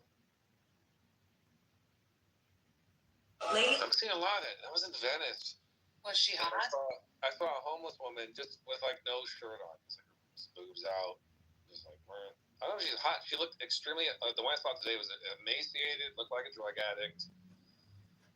No, it wasn't hot. It was, I felt bad for her because she's like doing this, doing that in front of all these like gnarly homeless dudes. I was like, oh Jesus, can't imagine what she has to go through and fucking live another day, right? Can you imagine? You think it's like? Imagine? Sure. There are movies made on the topic, for sure.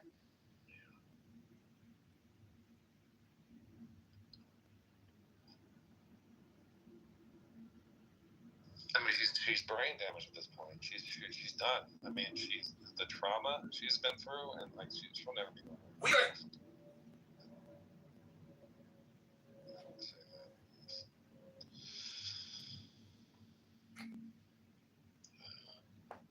We are Got new tires. I hate validating Benjamin every once in a while. I really do. But I might have to at this point. Why? What do you do? Because he's not the only one who probably fantasizes about going to like a psychiatry, conference and going there and asking every psychiatrist and psychologist that exits the building, hey, so how many patients have you cured? I watched a video compilation. Cured or killed? I'm not sure. I broke up. Cured. I watched like an old video compilation, like from like 1990 or 2000 or something. And it was just this compilation of all these psychiatrists who said, I haven't cured anybody.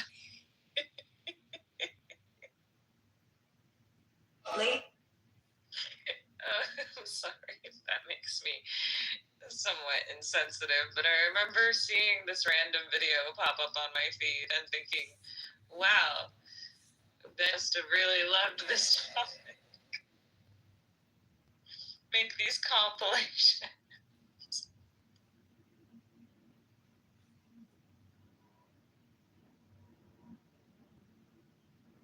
I mean, that's the problem. Is that Owen is just so incredibly prescient on this shit.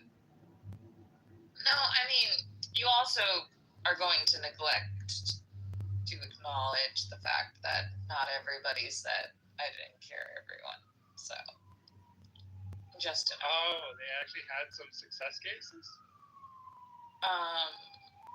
I'm just saying, it was obviously not everyone who went to the conference. I'm sure others would have said otherwise. This wasn't like 100% responsibility. However, the commentary was.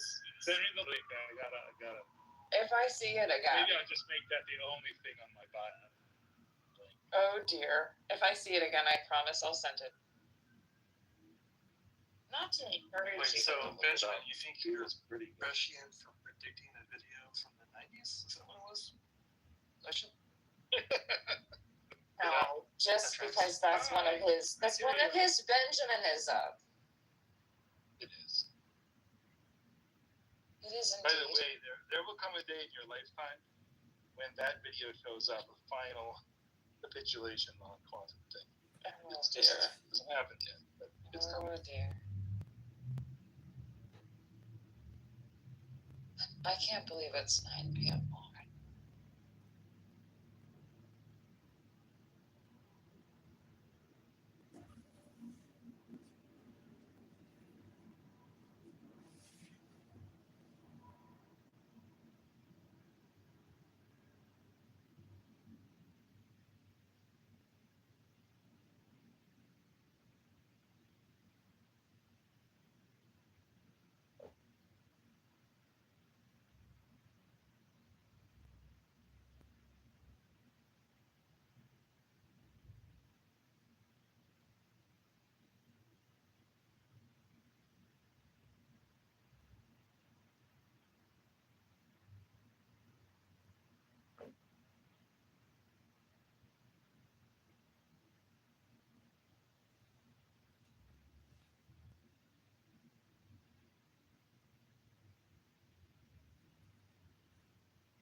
In certain cases, there is bipartisan support for certain legislation. Do you think this is one situation where there would be bipartisan support to get this bill amended?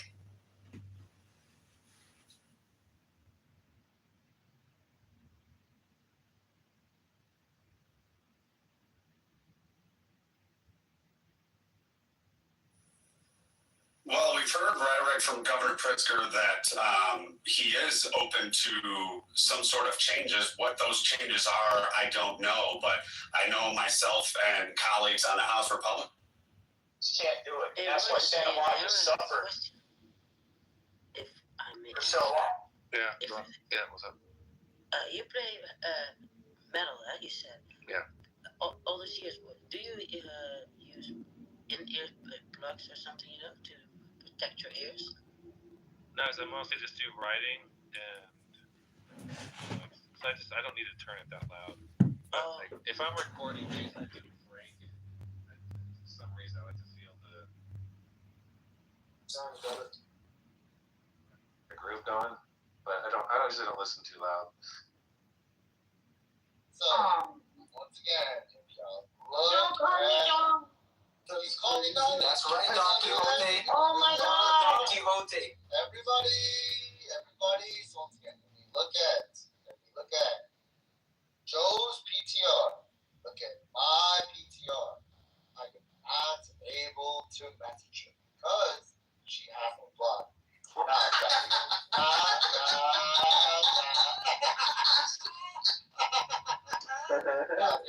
Post the PTR and you can end it. Post the PTR of your block list. But y'all think I'm joking? that's all you gotta do. If y'all think I'm joking, just click on her PTR and see if you can message her. The only reason why I can't message her is because I am blocked. Oh, I can message her. Can you just unblock him real quick just in case you want? I don't have it blocked, Don. Can you just I don't. go through the motions just in case? Show him that you did it. Take a PTR and No, I'm not gonna do that shit. I already did that. Did it 2 times. Not gonna do that shit. Not gonna do. Knowledge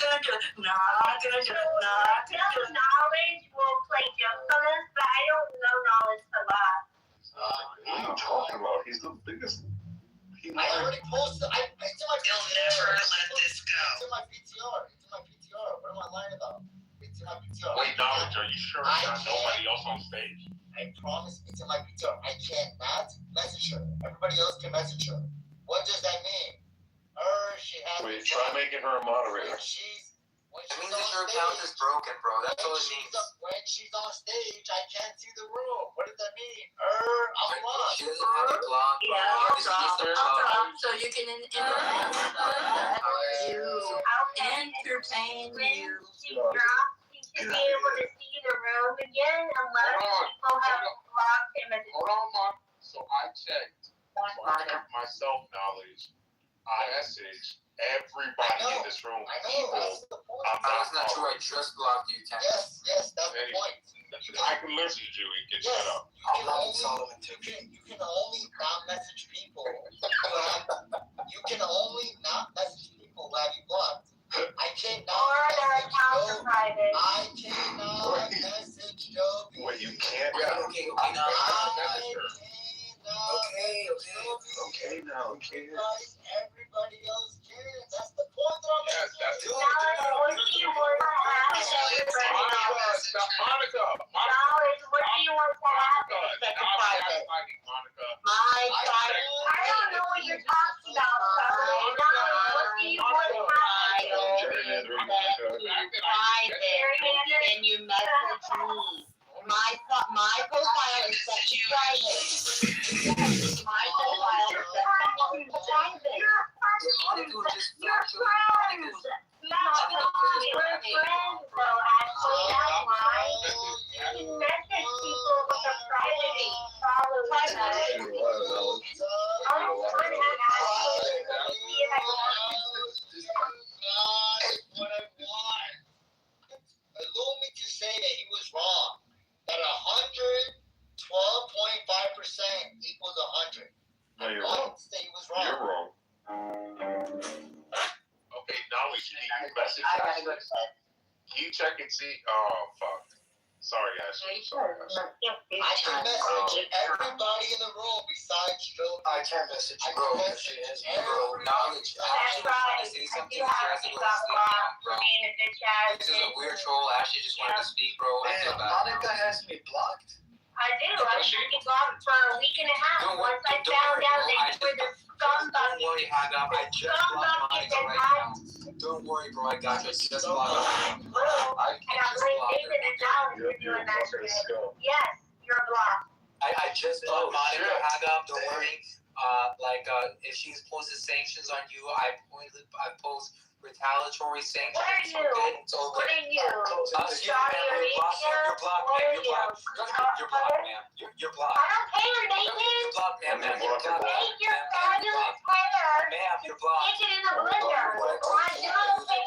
She said, take your fucking Indian hair. Can you tell that I can't hear her because she's blocked? She said, take your Indian No, I hair can't hear her and because stick she's it in the blocked. blender. And you have like one job, and it's not to interpret Revelation because you definitely suck at that. Can you just tell her that you're blocked, please? Nigga, who you talking to? I don't know. Who you fucking talking to? Who do you think I'm talking to? Go ahead, Ashley. We should have done this. I have to go to bed. I have to be up at 2:30 in the morning. You see knowledge? Or go fucking see, girl? I'm fucking up everybody's conversations in this room. I am fucking up everybody's conversations from now on. I don't give a fuck anymore. I don't give a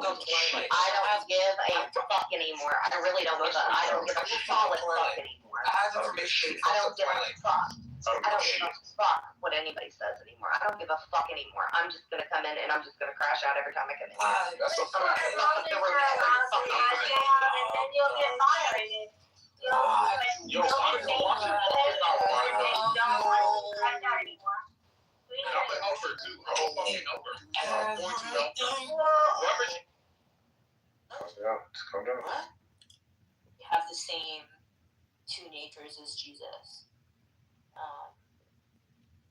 And what would that be like? That's what I was thinking. Pardon?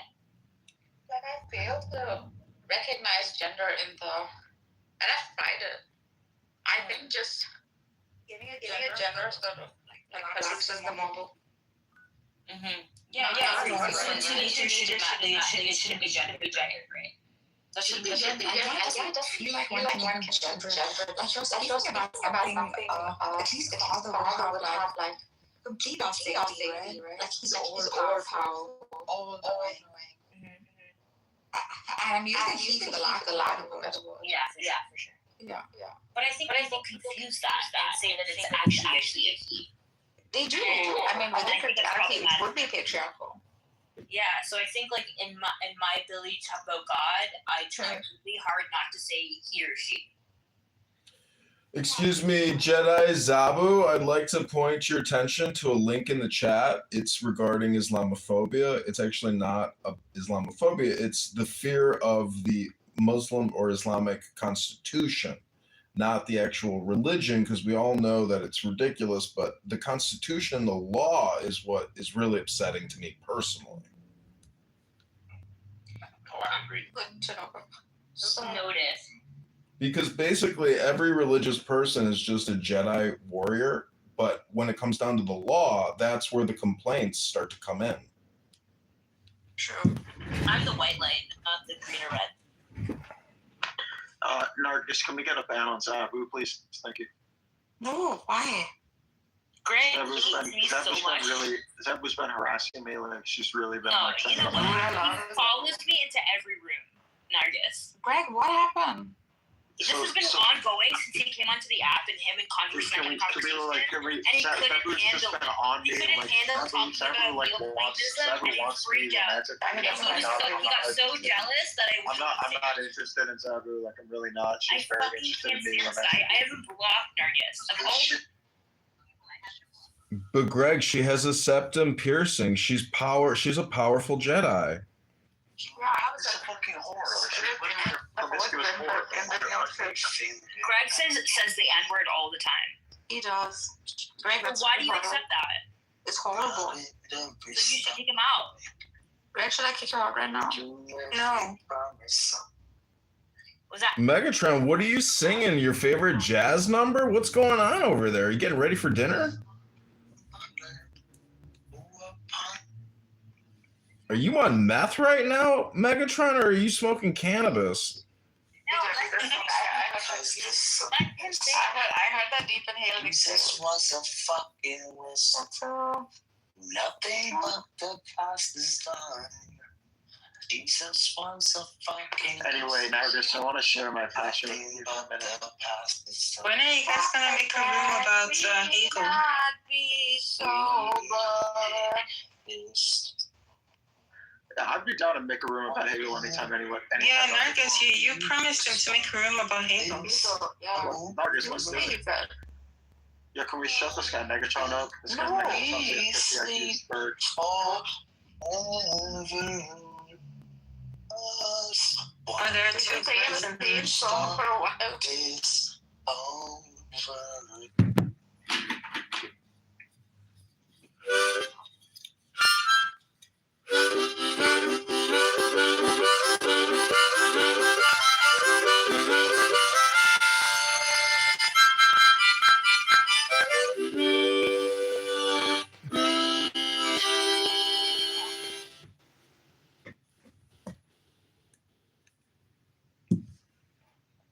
You know, I bought this harmonica, and I just want to say harmonicas are totally underrated.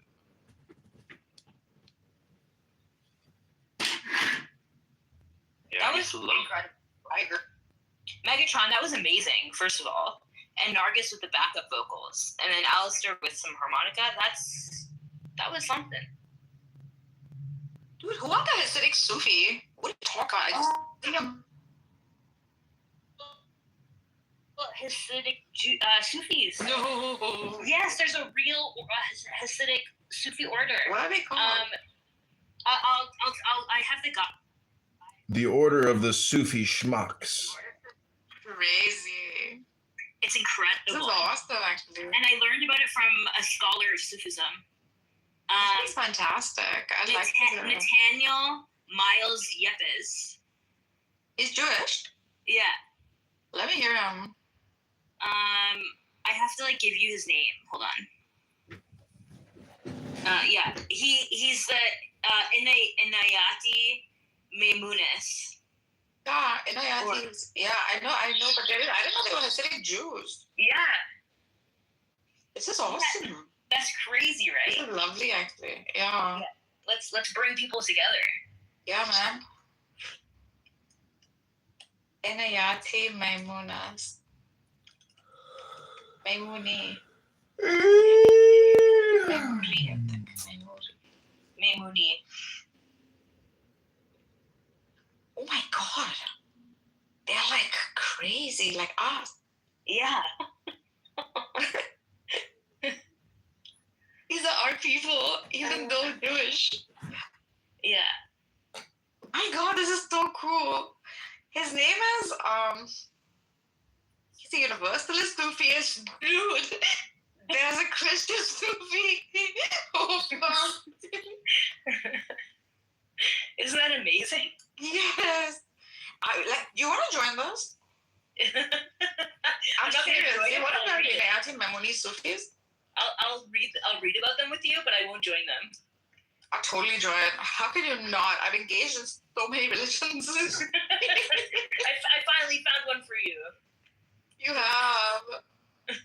This too shall die out, though. Wait, Sabu, do you have anybody blocked? Like who? Only Greg. Oh, dude, you've had Illumi block. Can you unblock it? Oh, yeah, okay. Yeah, what are you doing? Fatima. Well, because he was talking shit to me. He told me to go to Don't block anybody. Okay, I've unblocked.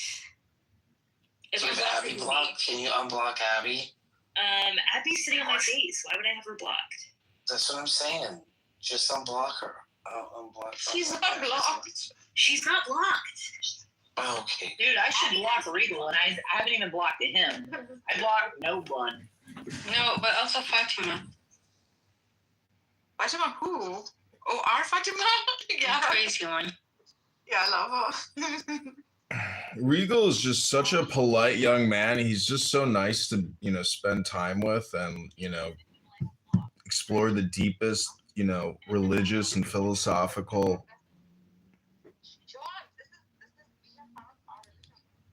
Who I have now? Greg, Diego, Gulak, and Fatima.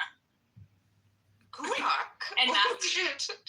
Fatima will be nice. Like, Yeah, Fatima grows on you, bro. yeah, she will be nice if you just be like, hey, let's just. If I should grow on you. Nice.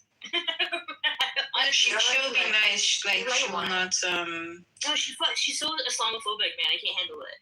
Bro, she doesn't act like that. She's against everyone. Think about how tolerant. She calls out all like traditional systems that are biased and indoctrinated. Like, you gotta spend time with Fatima. Like, I have. No, I don't know. I can't stand the audio that she has either. Tell her to fix her. She bought a new phone for Clubhouse. What? She bought a new phone. For Clubhouse? Yeah, so everyone was complaining about her microphone. She's not Turkish. What is she from? Oh. No, she's Tunisian and Belgian. And Belgian, yeah. Okay, so you guys are helping me. Okay, if I give these people a second chance and they fuck up, yeah, you can block them forever. I will never ever. I will fucking ruin their lives on here.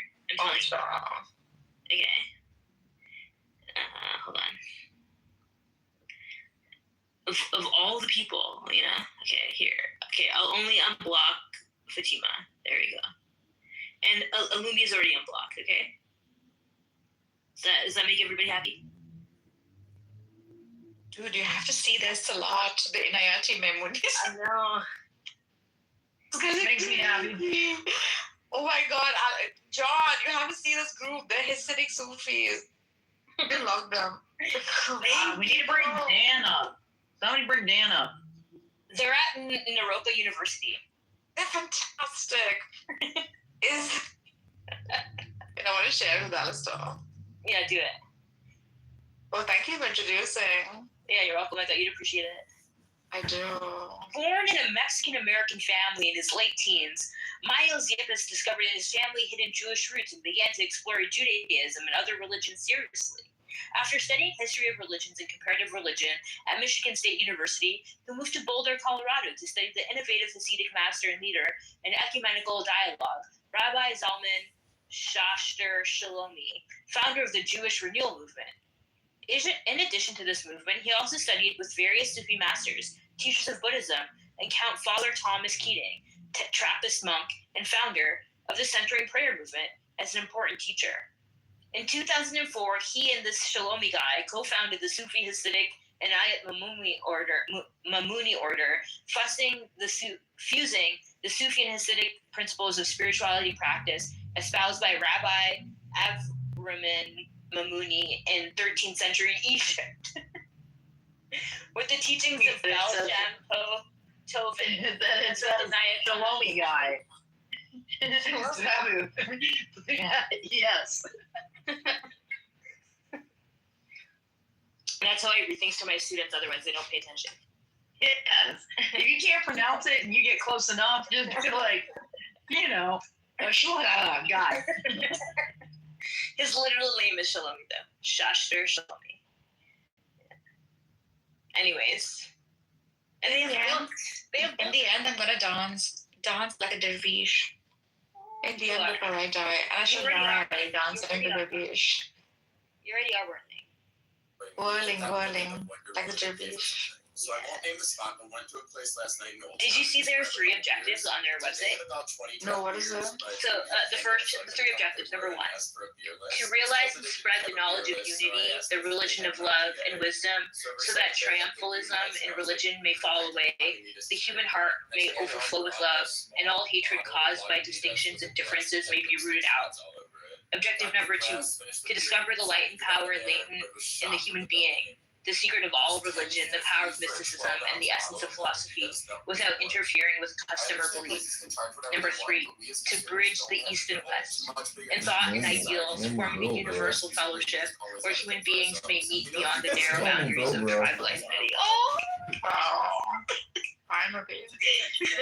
Why do I have to go? Naropa University. Where is that? Boulder, Colorado. Yeah. That is going to be my destination. You're not going to do this, right? Yes, I know you will. And then you'll come back to Clubhouse and be like, I say that they're ashram. Yes, I say that. But I may not come back if I like it too much. Like when I went to the Oracle ashram, I was supposed to come back in 3 months. I stayed there for a whole year. They have a prayer book. Really? I saw that prayers. Totally made up. It's not fucking made up. So good. So good. They have 10 remembrances. Yeah, like the morning one. 10 remembrances. Do you want to hear that? Kitty, you want to join? Kitty. You're going to get Kitty to... Abby, you want to join? You fuckers, none of you are going to join. I'm the only one going to join. No, I'm the one who led you to this path. Then come and join with me. I really appreciate the offer. I'll get the next Jesus. Only if you... Yes, you can bring beer along, though. Okay. You're never away. Till you bring Jesus. Okay. Yeah. Let's see. You're never away from like. Guys, I helped this puppy today in my picture. I helped this puppy. Did you get it home? Oh, baby dachshund, little boy puppy in my picture. I thought this was your puppy. Oh, this is a baby one. You have a big one. Yeah. No, it's a friend of mine at church. She just got a brand new dachshund. Very cute. Oh my God, I love it. Very cute. Retardedly big. Oh my God, it's so cute. Man, I'm so tempted right now to get another dog. But first I have to pursue my new religion. 5 years ago. You're welcome. Now I shall indulge. Their website is awesome. What is it called? Can you put it? They also have an artisan shop. You could be an artist in resident. Bro, no. You don't make money out of these things. It's not about money. It's about just having a place to work on your art. The 10 remembrances. Number 1, there is one God, the only being, nothing else exists. Yes. Number 2, there is one master, the spirit of guidance, constantly leading its followers toward the light. Number 3, there is one holy writing, the sacred book of nature, the only scripture that truly enlightens its readers. Number 4, there's one religion, unswerving progress on the true course toward the ideal, fulfilling the life purpose of every soul. The next one, I can't tell if it's like number 5. There's one law, the law of reciprocity, observed by selfless, conscious, wedded to a sense of awakened justice. The next one, there's one family, the human family, uniting the children of the earth indiscriminately in the parenthood of God. The next one, there's one moral love springing from the transparency of the self and blooming in deeds of love and kindness. The next one, there's one object of praise, beauty that lifts the heart of its worshiper through all of its aspects, seen and unseen. The next one, there's one truth, the true knowledge of our being, within and without, the essence of all wisdom. There's one path, the path of making the self transparent to the real, raising the limited beyond limitation, the dwelling place of all perfection. My God. Are their disciples like cool? Are they good looking or what? They're hot, 100%. Are you His sure? hair, he has a full head of hair and it's long and you just want to put your fingers through. Alright, I'm gonna go and see it. Like, He's a babe. who did they get their funding from? I have no idea. We need to make this movement rich. Go for it. Dude, even before joining it, I'm thinking how I can treat it as a business venture. I know, but this hopefully, drop my eyebrow. Hopefully they'll heal this from you, you know? This is not leaving me, this hedonism. How's it going? Talk about there. Fatima, what kind of picture is that, you fool? Hi, Regal. Hi, Boo Boo Regal. How you doing? See, Come on now. how can you support this? She's doing blackface. It's so cute. How is blackface? Crazy. Oh my God, this was not blackface. This is literally a skin product. This infection. We'll just ask Regal to call you the N-word. That's not you. You don't have to be that. She is a... Regal, is she an N-word, Regal? They make voila with the kaffir. Oh my God, Papa, do you have boyfriend now? it's getting over. What did you say? You have boyfriend now? Yeah, Nigerian boyfriend called Moses. Are you serious? No, I mean yes. Wait, can you hear me? I think he's sleeping. She makes voila with a kafir. Wait, what's his You're a very cute couple. Your roomie is about to make voila with me. We're not a couple. What are you talking about? Hey, you were planning your wedding with him. What? No. I'm just dating him. What? He's on Clubhouse or what? What? He's on Clubhouse? Yes. Nargis, they have a YouTube channel.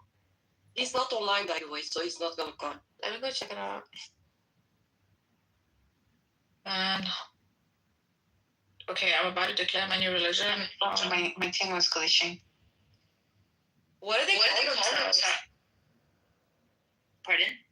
What do they call themselves? Hasidic, the Inayati Mumuni order. Maimuni. They're a Jewish, Hasidic, and Islamic Sufism order. What about Christian? They don't particularly reference that, but they mention Unity. I forgot. Sorry, not Trinity. I'm looking them up. They have a YouTube channel. What is it called? The Inayati Maimuni order. Oh my god. What have you introduced me to? It's going to be like the obsession of my life now. I'm so excited for you. Inayati Sufi order. Order started by Inayat Khan. They have a 60-minute zikr meditation video. Oh, that's long. On the river.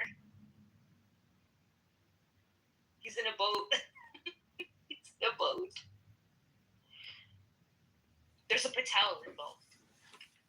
It looks like a Southeast Asian, it looks like some kind of Pakistani Inayat Khan who introduced the order. Yeah, and it's influenced by in that time for sure.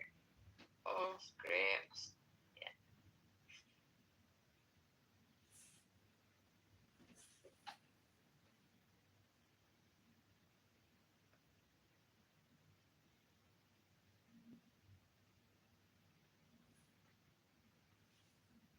They have like morning prayers.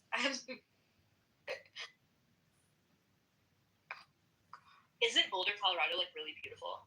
It is. Oh my god, I'm looking at it right now. It's so green. Yeah. My boyfriend was there for a whole month. Well, time to get back together. No, he's back. He's back. He was there, yeah. Did they have songs? Yeah. In their YouTube channel.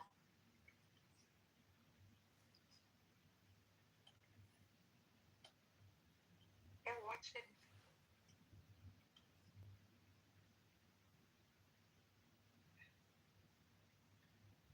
Would I have to go live amongst them or what? You have to.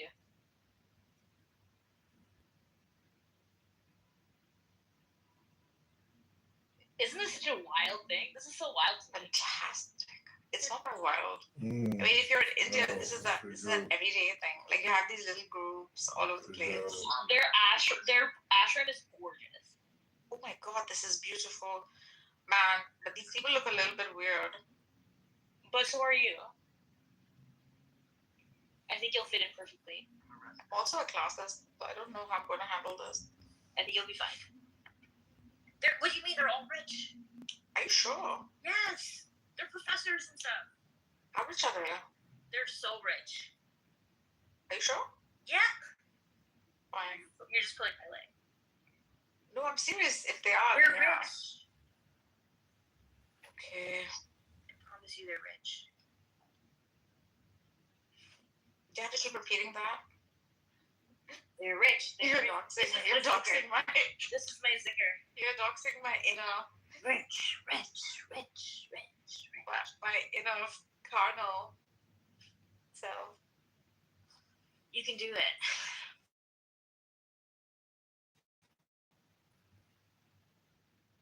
Like, that is the impression. Mm-hmm. So guys, we'd like to introduce you to the new religion of Inayati Sufi Can you order. has it down? Much introduced by my much beloved Ran Zabu. This is the path to freedom, salvation, and oneness.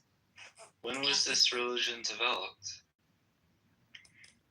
Recently, it Has was a Down always been. syndrome man ever been jailed for breaking It has just been the law? discovered by a few very good-looking English people. Correct. What's wrong with old-fashioned Hinduism? It is. It's a combination of all. Well, why add to something that's already perfect? But it is.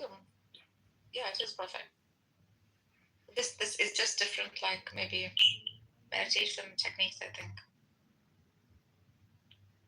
Is your accent German? No, it's it is German. Yes. Oh my god, that nigger is here. Oh my god. My best friend, CM. Hey, CM. I heard CM declared himself a flat earther. CM did? Yeah. God, the fuck up. I swear to God. It's important to accept the truth. Come up, you loser. What's your flat earther? Stop. Yeah, he declared himself a flat earther. How long ago? This is like a day ago. CM, you found the truth. Indeed, I found the truth. You know, there's quite a few paths to getting in touch with reality as it is. Which one did you take? I think I took some mushrooms to realize the truth. Oh yeah? I had to take Ibogaine. What is that? Ibogaine? Yeah, isn't that like what Joe Rogan told the president to legalize for research? Yeah, it's very powerful. What is it? It's sourced in the middle of Africa. It's a drug, you know? What is it? It's a psychedelic? Yeah. What? EMT or psilocybin? It's its own molecule. My depositions never surface.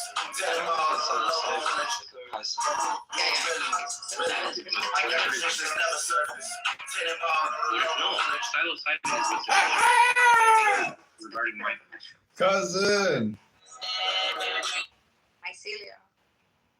So I tried a microdose of mushrooms. It definitely does something to you in a positive way. Hey, Breaking why would you do law. a microdose when you can do a heavy 7-gram dose? I was I testing. like a microdose. 7 grams. I like microdoses because you can still function in the forest without freaking out. The force is with you when you're taking the 7 grams. The force is already with us. It's going to be May 5th in a couple days. We already are the force. Evil cartoon. Yes. Experience the force in its full potential. Facial balance healed so nicely. Like my They're coming facial out with structure is Spaceballs, perfect too. now. What's that? Spaceballs was a It should satire be. parody of Star Wars in the 80s or 90s. And Mel Brooks acted in it and rated it, and he's like 100 now. And he's releasing a second one. And it's May the 5th in a couple of days. Or May the 4th is Monday. May the 4th be with you. May the 4th be with you. Oh my god, it's Cinco de Mayo. I have to go to down. What's that called? Old Town. Hudson, why do you keep dunking on him? Ooh. She likes me, dude. Sorry. Yeah, it's, Oh my god, I don't like. You know what this motherfucker did? He posted on Instagram and he tagged me in his story. I'm not your girlfriend, Thea. Yeah, so Fatima's sister is getting married. She asked me to be her date for the wedding. I asked you. Oh my god, you invited yourself, and I said no. I have screenshots. That's not at all what happened. All right, show the screenshot. Show them how you were begging me to come. No, because last time people got mad at me. They're like, you shouldn't show the screenshots. It's private. This and that. I never said that. So if I show screenshots, show whatever if I screenshots don't you show want. screenshots, people are like, Oh my god, show whatever fucking screenshots you want to show. I don't care. How do I know this? Why did you tell me about your sister's wedding and Oh my that god, you wanted to go with them? getting married just because You're I'm just telling sharing information, Sam. You don't get so excited. it's not because I'm telling you my sister is wanted to getting date. married. Bro, I can't use it back. She didn't want to go alone because then her Oh my god, family's you're gonna think she's a literally lesbian. Abby, do you want to crash Fatima's cousin's wedding with me? Also, she Abby? What's Fatima's Sister? Wait, what? Abby and I are going to crash your sister's wedding. Oh my god. No, you're not. Yeah, we are. It's going to be amazing. Can I come back for the Google Docs? Yeah, you come with us. Cause we're, yeah. But Fatima, I need a harem. Yeah, let's all go to her sister's wedding. That's a great idea. Her wedding is sister. in Belgium? Yeah. Yes, of course. That's pretty close to where I'll my find my ticket right now. Okay, I'll start working on it. Let me know as soon as possible when it is. Is John Kitover coming as well and Moses? From Nigeria. Where is he? Is he gonna be a +1, Moses or CM? I haven't told Moses yet about my sister getting married. Too bad he's sleeping. He's a good man, you know. He sleeps sometime. CM, you need to get a life, get a girlfriend, get a book, get a gym membership, get a job, get a car, get off of Clubhouse Flat Earth rooms. They're not getting you anywhere. Hello? Alistair, are you married? Hello? I'm a Scorpio. Alistair? Hello? Are you married? No, I'm a Scorpio. I'm not married. I'm a single man. John Kitover is single. I still hope you and the Indian doctor will get No. She's got no interest in me whatsoever. Do you see that? Not ruined it for her. Do you see that he's holding an Ayn Rand book in his picture? Yep. Yes, I have the book and the hard copy. You know what's amazing? I have all of So The- the three of us should hook up. Let's go. Oh, you want to have a menage a trois and read Ayn Rand together? That would be so Oh hot. my god, Yes. I feel like orgasm. I would love Ew, disgusting. Oh my god. I think I'm gonna objectively come. I'm objectively coming. Have you, John, have you read Meet the Living? See, CM said he wants to tear into that like a hobo ripping into a bologna sandwich. You, Alistair, somebody booked a room where you're just reading Ayn Rand. Yeah, we can do that right now. Actually, I've been trying to do it for days, but nobody comes to the rooms. And if I'm like masturbating while you do it, would you Hot. Do you have one of those? What do I use again? It's called a. Anyways, but yeah, I mean, let's schedule your next orgasm with Ayn Rand. Amazing. Dude, what's up with the chicken power tools? Like, we need to get her like a Sawzall or something. Technology has rapidly increased its capabilities in terms of like helping you achieve an orgasm. The attachment on there. Gotta get her some power tools. Nudge, nudge, wink, wink. Just go on Amazon and type in female sex toys. You'll be amazed. Ooh, we should come out with an Ayn Rand branded dildo, vibrating dildo. Do you think Simon will buy one? Simon will buy one. But Simon, guys, I became an architect because of Iron.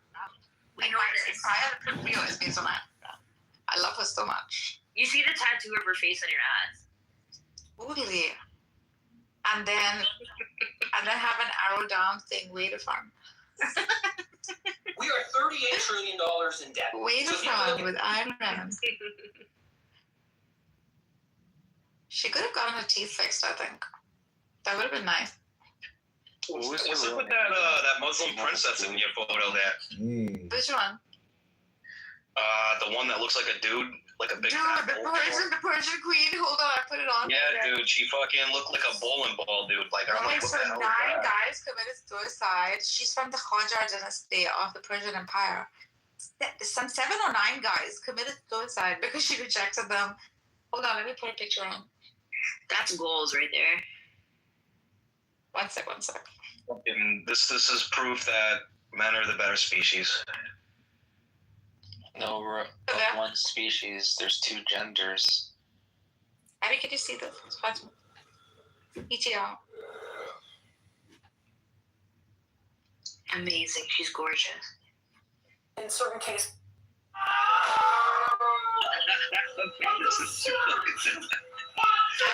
Yes. I always thought Ayn Rand was ugly, but now you put that up. Ayn Rand is the queen of philosophy. As much as she's not considered like a interview on the Donahue show. Yes, I've seen the Donahue show. Oh my god. Probably the only person who got booed this much ever in the history of genre has been Ayn Rand. Interesting. I didn't see more than one episode in order to compare. The philosophy stuff. Daniel, are you there? Daniel. She started as a screenwriter, right? She did. She wrote The Fountainhead, and then Atlas Shrugged, and then We the Living, and then Selfishness, The Virtue of Selfishness. All those novels are infused with objectivism. Objectivism, yeah. See on my profile, I have myself as a Randian objectivist. I thought like with age, you sort of lose interest, but she's really a Dude, she has a fucking mustache, man. What the fuck is that? Look at her socks. Heels. I'm pretty sure I can rock that outfit. Pretty sure. I enjoy my leg. Like that? Here we go. Yes, I do. Yes, I do. I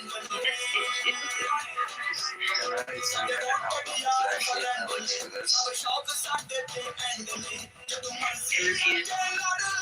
It's been over 16 years. Just get a laser. No. Okay.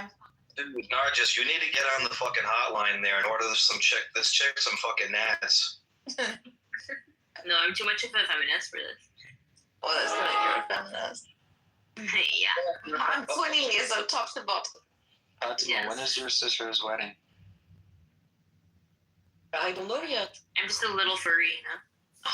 You know, There's a new exhibit in Busch Gardens. Animals recovered from this yeah, it's crop, between my legs. including roosters, hens, chicks. Did you say ew to my bush? No, I didn't. Fucking take Some it of the back. roosters showed No, that's why he said consistent with that of animal fighting. Well, she's walking. I don't want to see my bush. Yeah, there's gotta be a little bit of bush down there, man, you know? Can't be No. fucking... It doesn't need to be. It's a forest. If There's you, a lot. If you don't have a bush and you've waxed it completely, you're trying to be a little girl. It's fucking stupid. You can laser out. Like Ew, it's just ew. I don't want to have I'm a woman. I'm not a child. Well, I'm a clean son. Girl. It's attractive to have like I don't know. A little something, something. Yeah. Yeah, something down there. No. Yeah. Yes. They need something to land on. You don't need a lines. I've seen the Mine's various a riding forest, mine's a spirits. forest, so it's okay. I looked through quite a few like riding spirits before. You need something to land the little soldiers on, the little paratroopers. Yeah. But even that needs maintenance, bro. Like it's a lot of work. Like if you laser it off, then you have nothing. It's comfortable. It's comfortable for me. Mine's nice and soft. Regal should pet it sometimes. Ew. Regal. So, you know, you guys are like Muslim. Do Muslim men get down there and go... Yes. You guys. But I don't just only sleep with Muslim men, yeah. I've never slept with a Muslim man. Never married one and never dated one. Who would be the better lover? Illumi, Regal, Daniel, Megatron, CM, or me? Could you repeat the question? Who here would be the best at the Kama Sutra? Who here would make you the most pleased sexually? Daniel's the most. Oh wow. No idea. I have to try all of them. Oh, come on. Alicia's the fucking craziest. He will definitely do it. Yeah. I think everyone needs to be tried at least once. Ladies, when was the last time you said to a man, "Can I sit on your face"? Yes, Catherine, please. That's the best opening line. Imagine you don't know him, yeah? You go to his house. There's this one room you're not allowed to open. And then he says, you're not allowed to open this room. And then, at night you wake up and you go in there. Abby, these two. What are you doing? She's just describing the movie 50 Shades of Grey. Like, I don't Abby, these two hot chicks. These two hot chicks were live on Instagram, and so I went. They accepted my live request, and then I showed them all my phones, and they started screaming uncontrollably. It was so funny. They were like, "Show us again! Show us again! What the fuck? What the fuck?" Of course, that's the first time I saw it. I was literally like, is this even real? Dude, he's got a shrine of phones in his fucking bedroom that he does his Aleister Crowley fucking shit. Phones, Aleister Crowley. He's like boo boo jump jump boo boo boo boo jump jump. Yeah. Love is the law. John. Law and the will. It's a one-way trip, John's bedroom. Dude, wasn't that dude in a fucking piss club? Which one? Aleister Crowley. Mr. Crowley, he was the golden thing where they think the Philosopher's Stone is crystallizing fucking urine. Yeah. And they're fucking crazy, dude. They're lovely. They just went downhill because of their excessiveness. What started off was pretty much quite beautiful.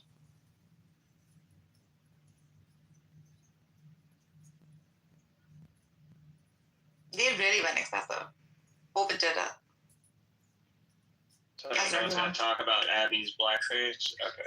We're just going to... It's not Abby's fault. Can I play a song for you guys? Yeah. Is that what you look like, Abby? Or like somebody else's picture? Oh my god, you from the United Memories Kitover. Oh, she's got the same thing.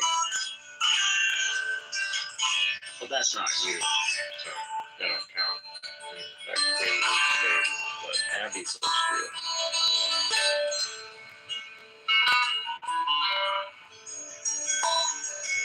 What is this gay shit, though?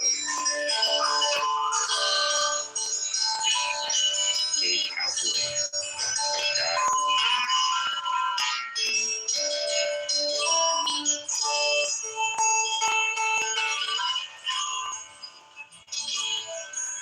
Playing Red Dead Redemption and the credits are rolling.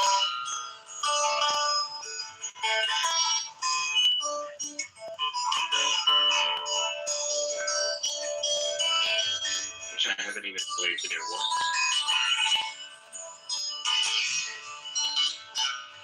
I was never into that cowboy shit.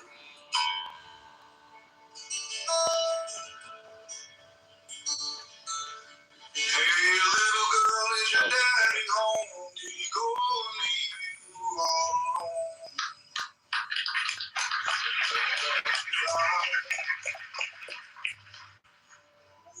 Ooh, I'm on fire.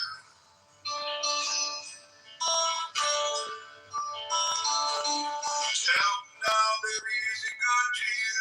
Did he do to you the things that I do? Gonna take you high.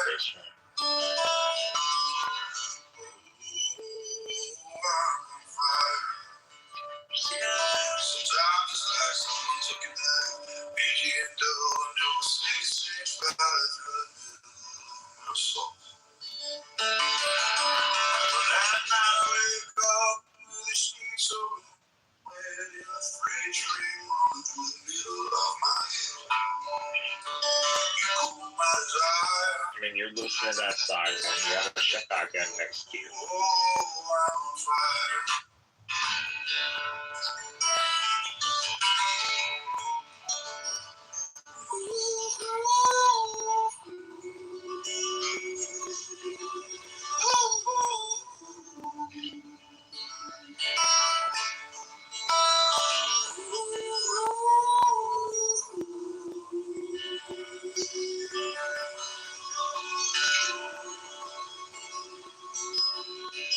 I wonder if it's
That's intoxicated with the love. That was really good. That kind of voice, you know what I'm saying? Could you play something a little bit better? Could you play a song for me off of your thing?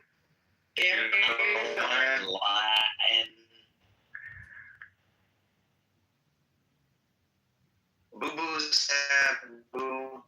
I like that. Boo's boo. If you play Stillborn by Zach Wild, the acoustic, has to be the acoustic version. It can't be the rock and roll one. I'm playing Tool. Can you hear it? All right, thank you. Oh, that's so good. But Nargis, you have to turn your voice isolation off or something. I put on music, I think. It's freaking. I feel like having sex on Tool. So well, just so you know, we can't hear it. It's fine. It's such a doing music.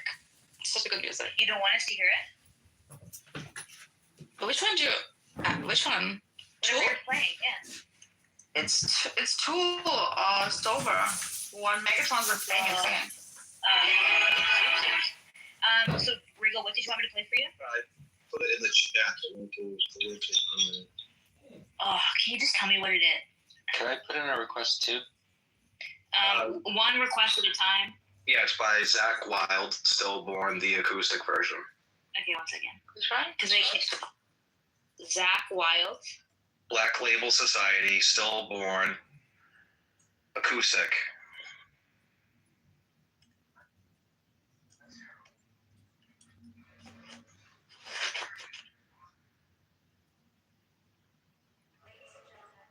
Babies. Sorry. Ever seen that?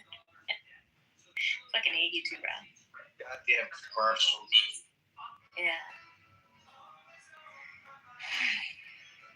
If anybody needs some Pampers, there's a new Easy Off tabs.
So where's this report that says it's 40,000 and not 3,000?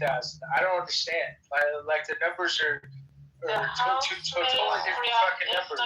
Republic, the House Ministry of Islamic Republic says that the number of people that were killed is 3,000. But who asks the killer about the number of people who were killed? That's a question. Who would ask the killer about the understand that. Wow. Well, I don't know, Sword. I think you're the killer. So why don't you explain who these people are that got killed?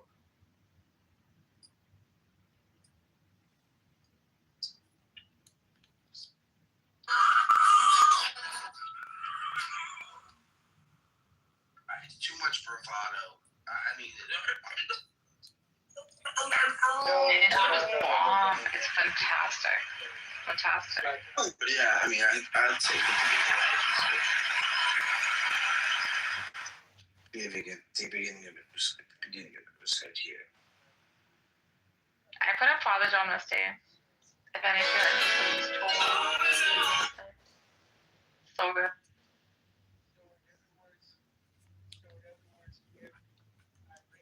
Yeah, musicians always know the best music. I'd like to play a song on my little Jew harp here. I want to dedicate it to all the Muslims out there that are sick of their laws. And everybody's just a Jedi warrior, but some religions got very specific laws. You serious? Like what? You'll have to look at the Charter of Medina. From Medina.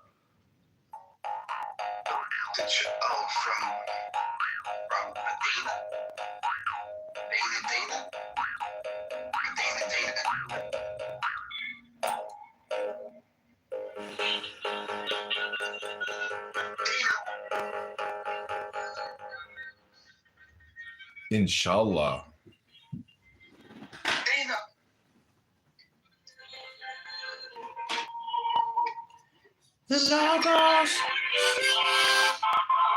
The Logos is feeling my scribble sad. The Lumi is full of the Logos. You're not Muslim, you're an infidel. Christian, I'm becoming a Hasidic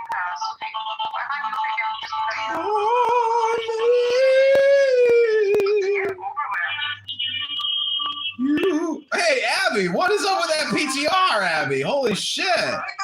Fuck, what the fuck? This is the real picture, by the way. The one is AI, the one you have the like.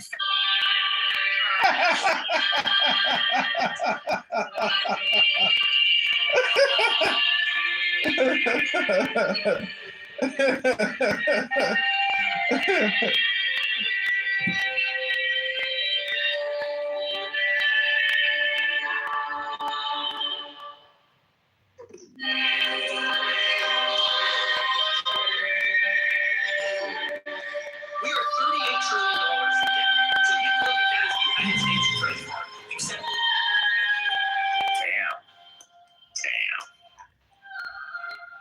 See, I think they're in Christian. It's between Christianity and Hasidic. Not everything. You have a child to hit that. They're out in the back with some fucking helium trying to hit that note. I know.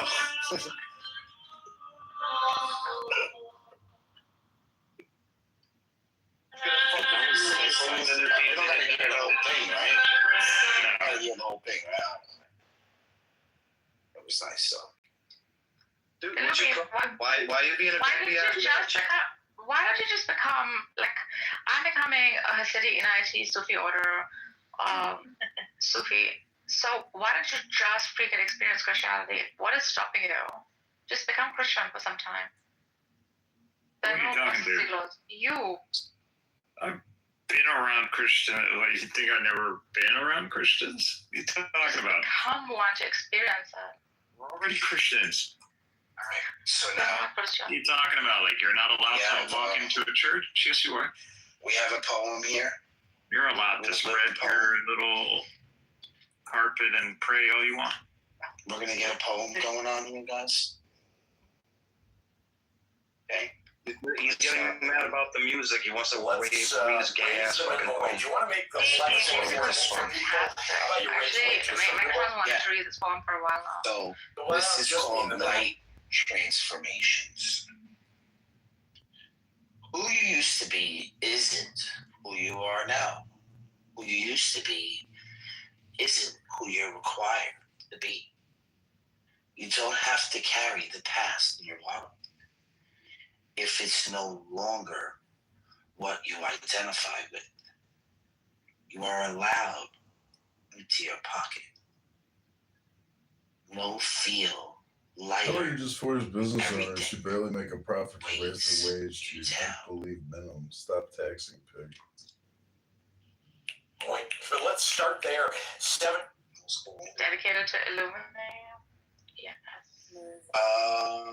It says you grow tired of over-explaining yourself.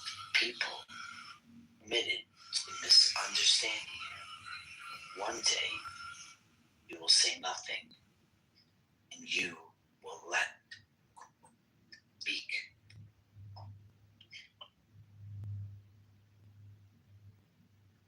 Not me.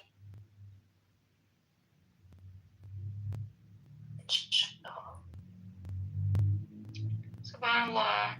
Mashallah. This is our Labor Day. I want to thank the Chicago Federation of Labor. I shot a picture of a hat that said, Inshallah, my way through the day or something. Inshallah, my way through life. Simon says this for everything. That's the picture of that. Simon thinks there's only one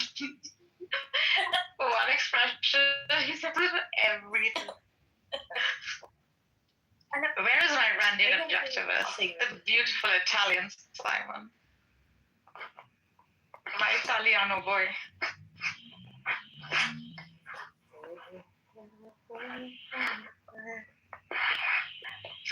It's time for some rock, bitches. Someone play some heavy metal, something heavy, please. Right Now by Korn. Why not? You play it. Play a shit in the back. Get up and get my iPad. My hands are a little busy right now. Doing what? She's over there playing with her bush. And for we can get a laser and get it over with. Why would you not? Step 1, which I believe will be the easiest step, will be just a granting. Can't deal with that.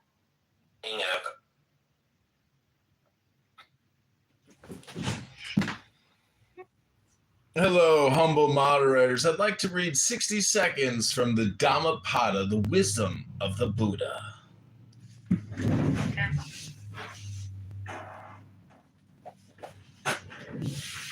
Go ahead. Okay, this is called the Bhikkhu. It is good to restrain the eye. It is good to restrain the ear. It is good to restrain the nose. It is good to restrain the tongue. It is good to delete Clubhouse and go on your way. It is good to restrain the body. It is good to restrain the mind. It is good to restrain thought. Restraint in all things is good. The bhikkhu on Clubhouse with restraint in all things will be free from suffering. He has controlled his hands and feet. He has controlled his speech. He is withal well controlled. He delights in insight development. He is calm. He lives alone and is contented. Him they call a bhikkhu of Clubhouse. How pleasant is the discourse of the monk, spare in his use of words, whose speech is restrained, who talks wisely, who is simple and clear in expressing the Dhamma. The monk who abides in the Dhamma, who delights in the Dhamma, who contemplates the Dhamma, will not fall away from the sublime Dhamma. One should not despise his own portion, not covet what others have. A monk who covets what others have does not achieve peace of mind. The gods praise the energetic monk, who is content with his simple lot, living by pure means of livelihood. He who is not attached to this mind-body process and does not mourn the loss or decay, that one is called a true bhikkhu of Clubhouse, a monk who lives in loving kindness, devoted to the teachings of the Buddha, will realize nirvana, the tranquil, the unconditioned, the blissful. Empty this boat and delete Clubhouse, O monks. Emptied, it will move lightly. Cut off lust and ill will, and you will reach nirvana here on Clubhouse. Cut off 5, the lower 5 fetters of self-delusion. Doubt, attachment to rites and ceremonies, sensuality, and ill will. Remove another 5, the 5 higher fetters of desire for the realm of subtle body, desire for the bodiless realm, conceit, restlessness, and ignorance. And cultivate 5, confidence, mindfulness, effort, meditative absorption, and insight. He's trying to hit some shit again. Probably got most of you. Okay. No, it's so good. We're gonna go. That was very, very good. Yeah, that was good. It's And just the movie's reaction to it was like fake. It starts to zone you out. Louis the lunatic. Yeah, he the fact that he was like bored by that and wanted to kill himself shows that he doesn't understand where his philosophy comes from. He's not a mystic. He's just a philosophy. He's a fraud. Alistair, that was his name.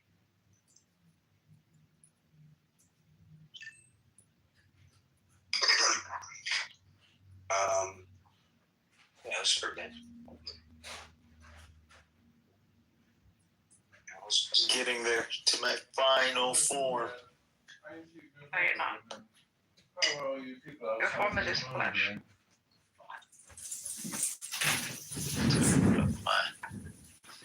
My green form. Oh, I apologize, everyone. I achieved nirvana over here. Farewell, everyone. Good luck living in your state of not living in nirvana. Farewell. I'm deleting the app. Goodbye. Bye, Joe. Delete all 20 accounts. Bye, Joe. Get over. Goodbye, everybody. It's time to go.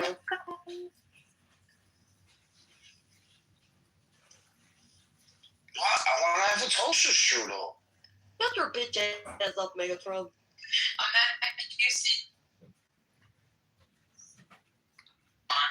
I know. Well, today I want to have a toaster strudel.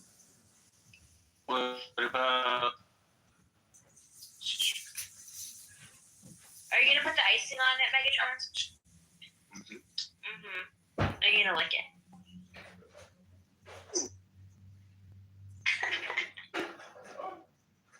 Have you read Hymn to Pan? No. Alistair Crowley.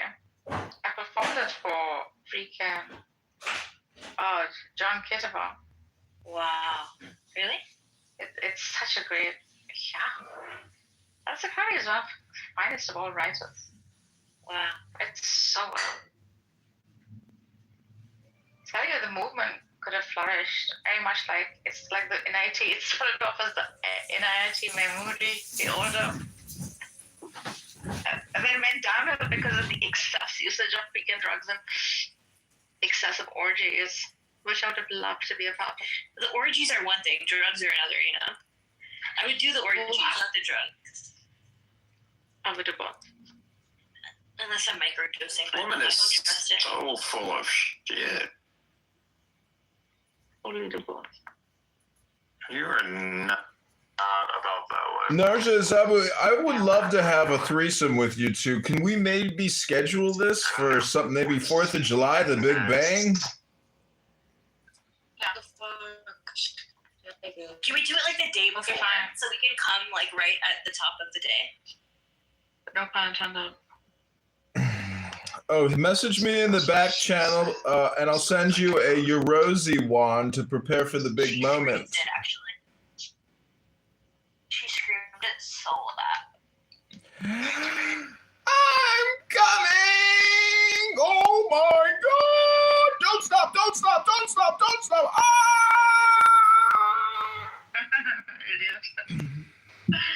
Miss Alma's here. Maybe we can actually engage in something. Thank you, that helps me a lot. Thank you, Lord. Nizam, my husband. Mohammed, my husband. Yeah. Nizam is here.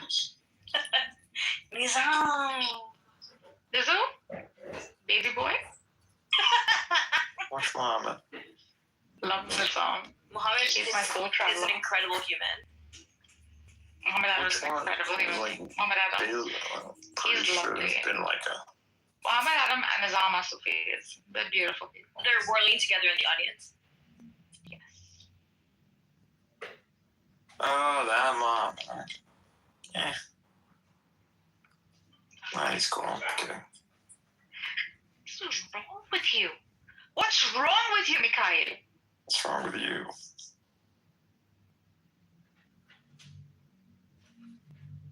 Nargis is the perfect woman.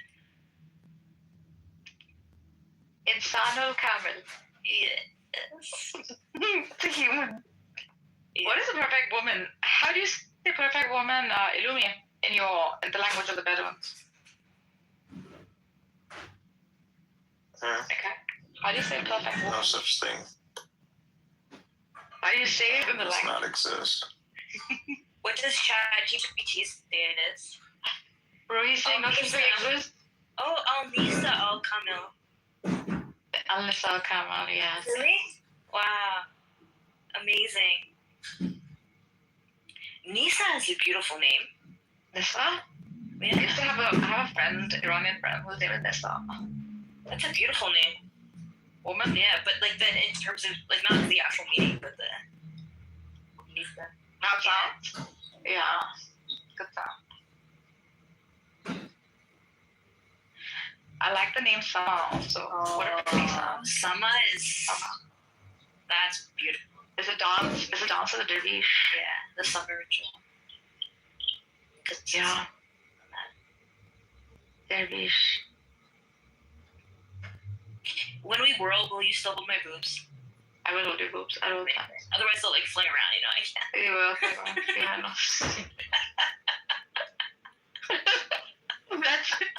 But one hand is to the heavens and the other to the earth. Well, that's how big they are. So yeah, so I will point one upwards, and the other to its earthly mortal soul.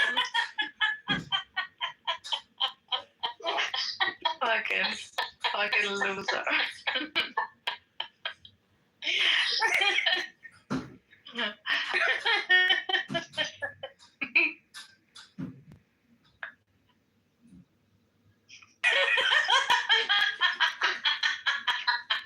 Fuck up. Oh my god.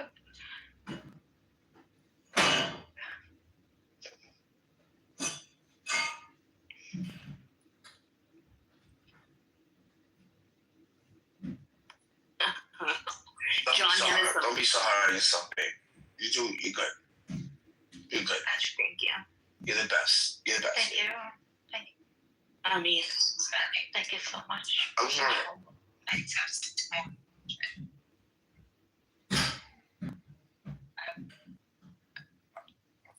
Fine. You're hot making.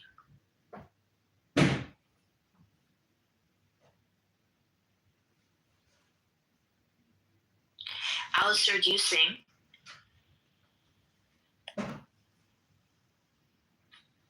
He doesn't sing. Oh, Pan.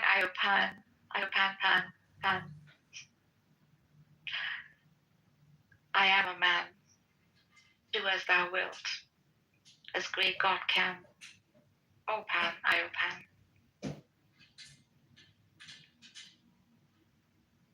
Whoa.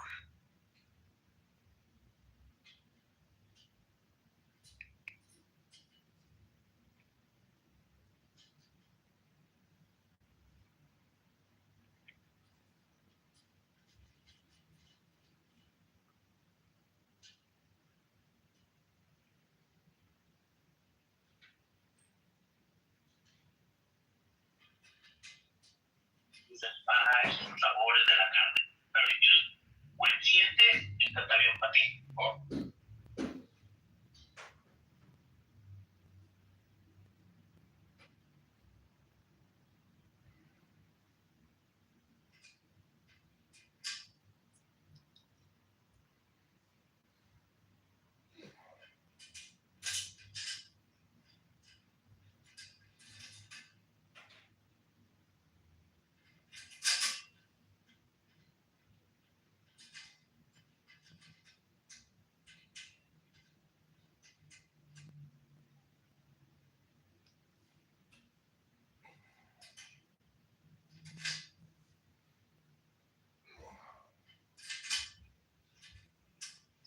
Ya Ali, Ya Ali, Ya Ali. Ya Ali. Ya Ali, Ya Ali, Ya Ali. Ali the philosopher creation. Barashit. Barashit. In the beginning was Ali. It began and ended with Ali. Ya Ali, Ya Ali, Ya Ali, Ya Ali.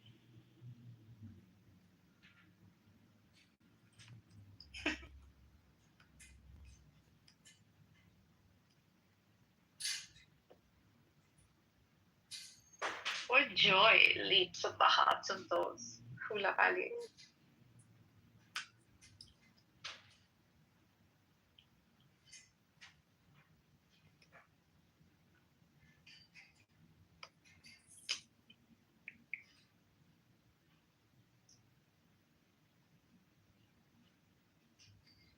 So when Ali be the Holy Ghost or the Son of Man? Yeah. Father, maybe?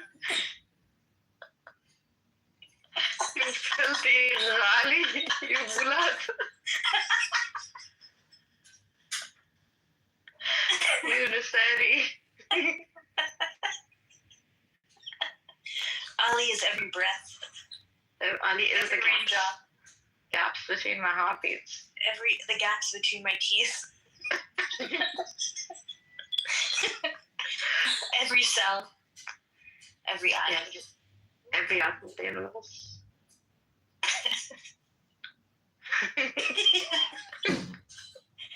It is only Ali!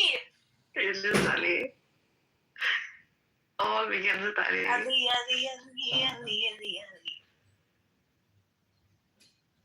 Do you go to the do you go to your, what is that called? Yes. The Ismaili Jamaat Khana? Yeah. Jamaat Khana.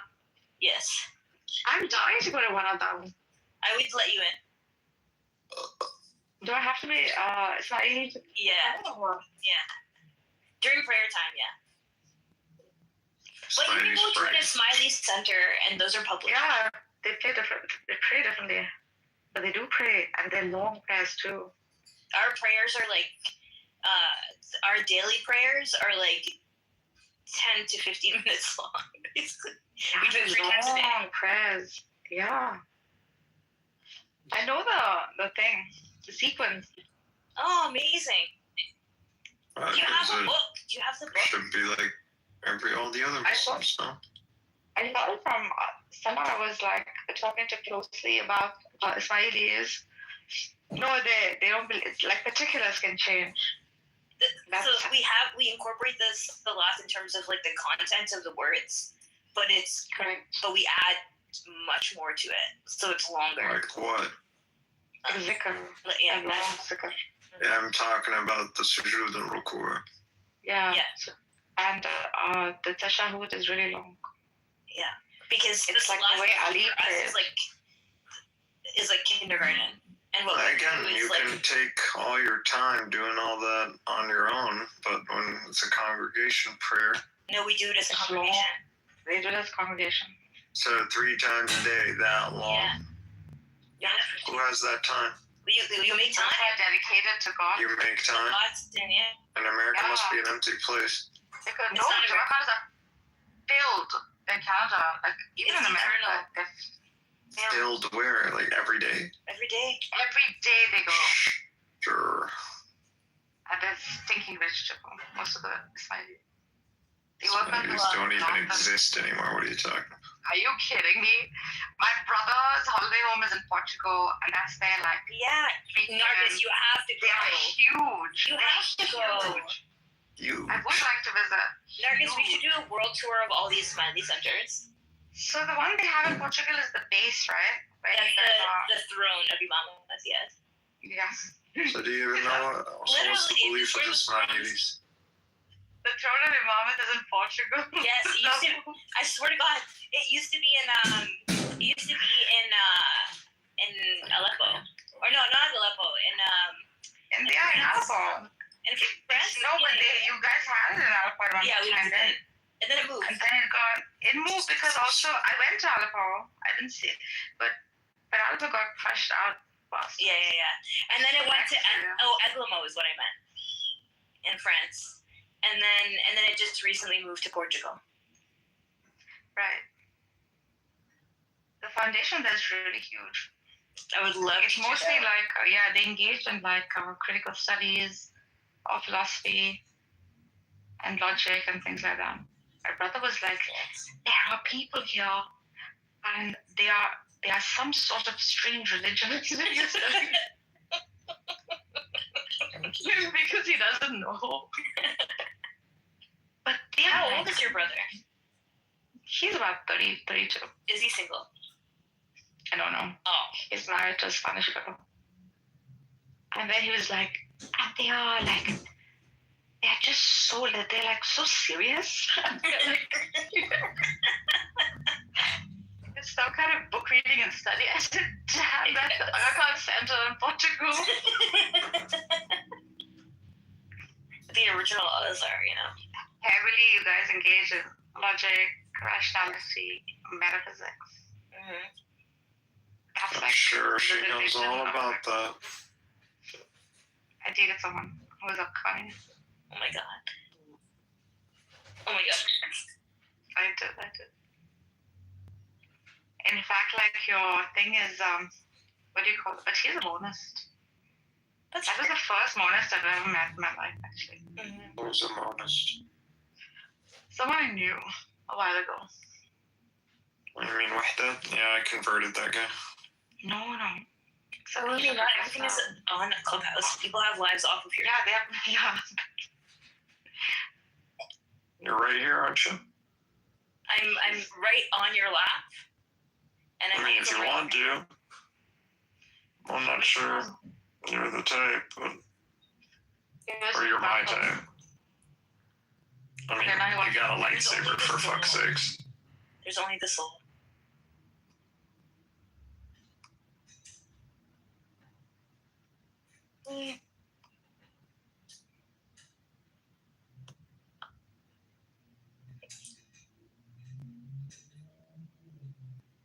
You could have your hands around something just as big as that lightsaber. Inshallah. Without it turned on, obviously. Damn. Just saying. Penis is big. That's what she said. Just gonna whirl on it. Think about it. Ew, you're psycho. They love that.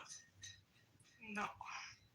They actually There's psycho assassinate you them. like, and there's psycho that's like scary. You're the latter. You have the Mansour al-Halaj vibe, and they killed him, so.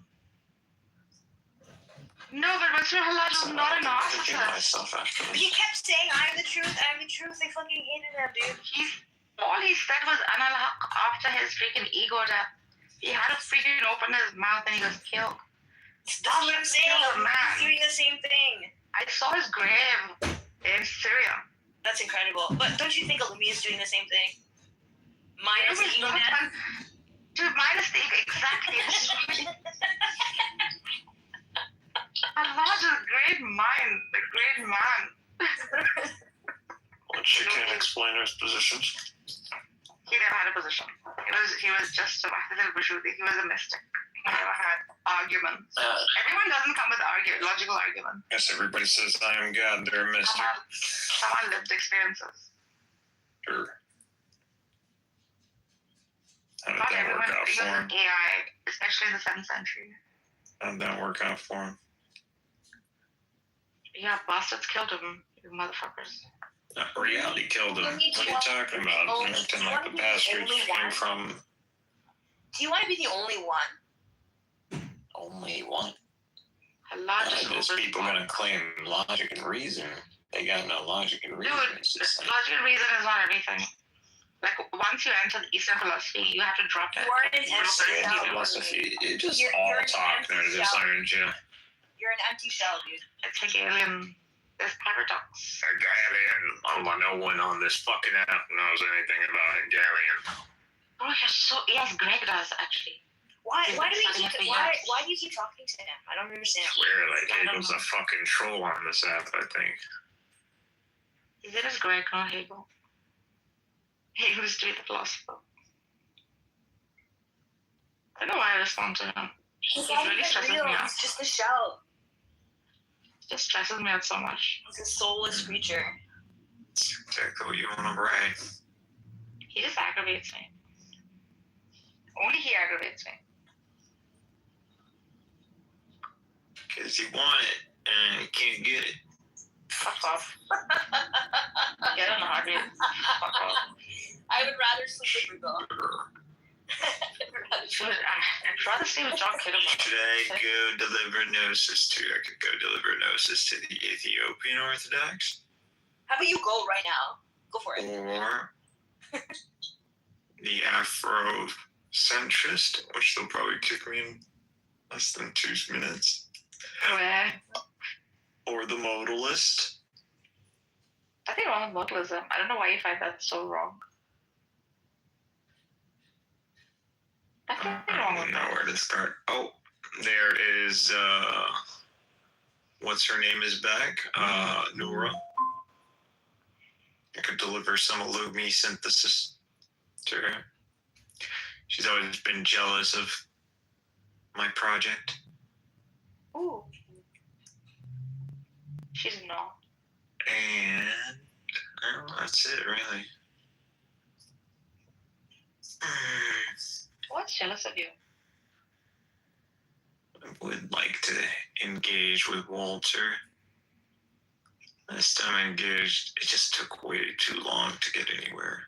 It's because we don't actually understand your view, and you can't explain it in simple terms. Why don't you explain to us your view? I don't need to. Mm-hmm. You should read my bio. What's her name? Zabu. You should read my bio. No, thank you. Go to ChatGPT, Zabu. It's okay. I'll read the part that matters for you.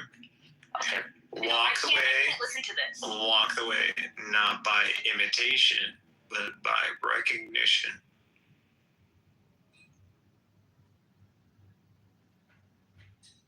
Yeah, Don't nice. be an imitator.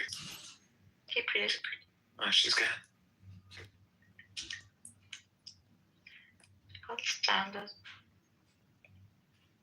What is it that you get on people's nerves?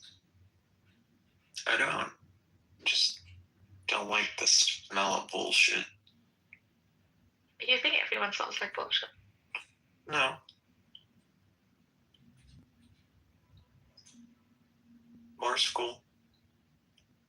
Andy seems like he's got a good head on his shoulders. Ooh, I don't know what the fuck Daniel's going through. John's crazy. Fatima needs a dick. Sin needs to, reality check. It's cool. What is Megatron? I don't know where the hell is Nizam at, but Megatron, do we have to do this right now? he needs to go join us on TikTok. I think he better off there. Now, are you I don't know who the fuck Angel is, but I'll add you. Megatron? Yeah. Yeah. Do we have to do this right now? Converse. I know Converse. Yeah, that's big and loud. Tim. That was Tim. I'll add Tim. Yeah, this is what we're doing. Author, Bitcoin. Anybody who has Bitcoin is kind of like just. Well, why do you want to listen to it? Khadija Zij. And laugh at it. So we can laugh at him? That's sad. He's clearly lost. A dagger and a piece armor. I mean, now we're just gonna hang him up. what is going on here? Again, this image. Let's sing a song. This image has no meaning. Let's sing a song. Oh, another angel's about to show. Okay. What song should we sing? Greetings, my fellow. Is it okay if I sing a song, Megatron? You are my angel. Ooh. You're my angel.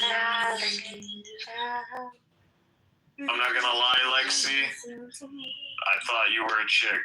Not gonna lie, man. That would love. Like you don't do guys. Like, hello. It's okay. I mean, she's interested in Islam if she wants. Does he think that his like way is like a pickup line? And Louis, what are you saying? Let's see. I mean, seems like a handsome fellow. It's okay that Illumi's gay. It's okay. It's not like a handsome fellow. I don't think that Nizam, would you do Louis or what? Well, I would do Nizam. That's. I mean, I thought that was obvious. No, that's not obvious. Okay. That would be hot. Nizam squealing like a. Oh, no, you think you're gonna be on top? My ass. Well, no, I just bent him over. Like, fuck, Megatron. I don't know. You could handle it. I think your hip might get dislocated. How many days can you put up with this? he's nice if you listen to him. If you're kind to him, I'm married. Ha. Sorry, Louis. Yeah, but I get what you're saying, but he's not nice. You don't think he's nice? No. Because how many nice guys you on top of? Oh, wait a second. Aren't you married, Nabu? Didn't we talk before? I forgot. Nabu. What's your name? You can't even read. Wait a second. Isn't this, does you sound like, what's your name? Come on. Who's Charlie's friend? Come on. You don't even like her. What's your name? I love Nabu. Sunshine when she's gone.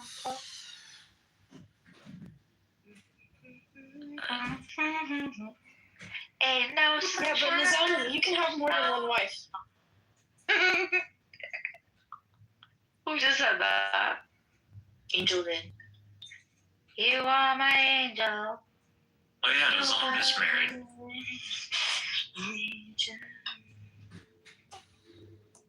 That's okay. Nizam's wife is so cute.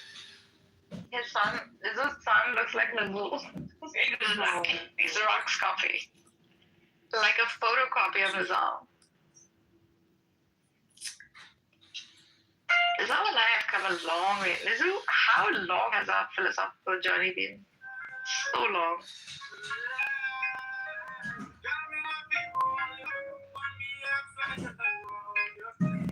Oh, did somebody kick him? No. He just left? I don't know. I hope no one's kicked him. Who keeps muting me? It's Daniel. Daniel, why? Did you kick him, did you? Daniel? Megatron, did you mute me? As a mod, can't I see like what people do? Yeah, I guess you go look. Where can you go look for that? Oh, so if you go to the bottom of the page, there's like a little clipboard. And if you click on the clipboard, then click on history. Click on like the board. Click on history. But it doesn't show you who muted anybody. That sucks. Oh my darling. It doesn't show you who's kicked? No. I have no idea. What? No, it does show you, right? No idea. Oh yeah, it does. No, it does. Where? Yeah, it does. Scroll down. Illumi kicked off as servant of Christ. Oh my god, he kicked him out. He actually put him in the audience, but he said he didn't kick him. Piece of shit. Oh, well, you moved him from the stage, sorry. Ah, yeah, that's fine. I don't think it shows kicked from the room.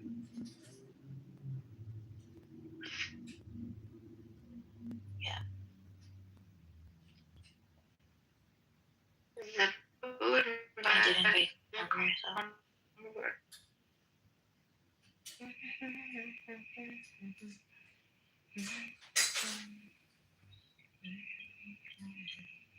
Yeah, my angel. Megatron, do you hate me right now? Why don't you like him? I'll tell you why. What irritates me. I love him. Oh, no, not Megatron. Illumi. Why? Like, what is it? I've often wondered, like, why I also feel sometimes in a version. I've never dissected that feeling. Why? Feel aversion. I also feel aversion. Yeah, but why don't you dissect it? It's too much work. It's not too much work to be like, oh wow, this guy sucks.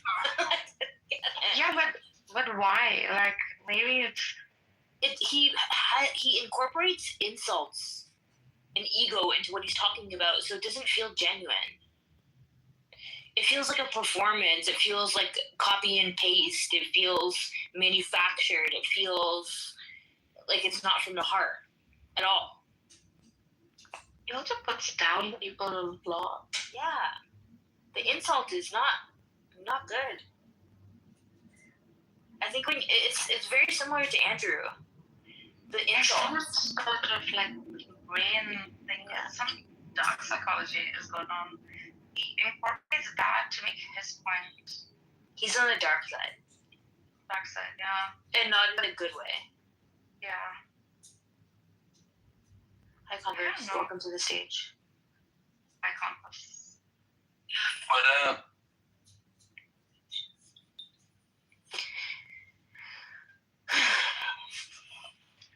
Neapolis is a Paranesis. Yeah, I know. I've spoken to him for a long time. But I don't know if he likes me. I think Islam is his foundational religion. Yeah. He builds off of that. There were some cool people like Hadi and somebody else that we were all talking about. Yeah. And there's another guy guy. on TikTok. Moshi? Not Moshi, another guy who had long hair and a bun. See him? No. Oh, but yeah, he's like CM. Jabba's a Sufi too. Do you think CM's a Sufi? No. Jabba was the other guy we structured. The long hair, right? I think he was called the One or something. I can't remember. Oh yeah. I think I know what you're talking about. Neapolis. Hi. Hi, Neapolis.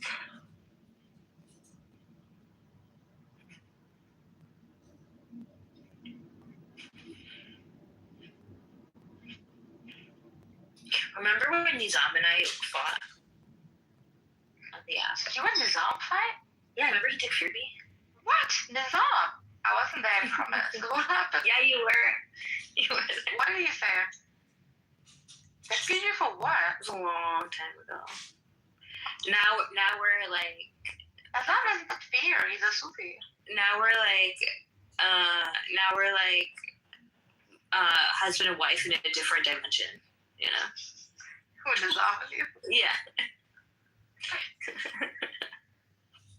It was funny. Oh, Gon is here. Wow, all these people I haven't seen in a long time. Yeah. I fought with Gon before. Yeah, he's great. You fought with him before? Yeah. Why?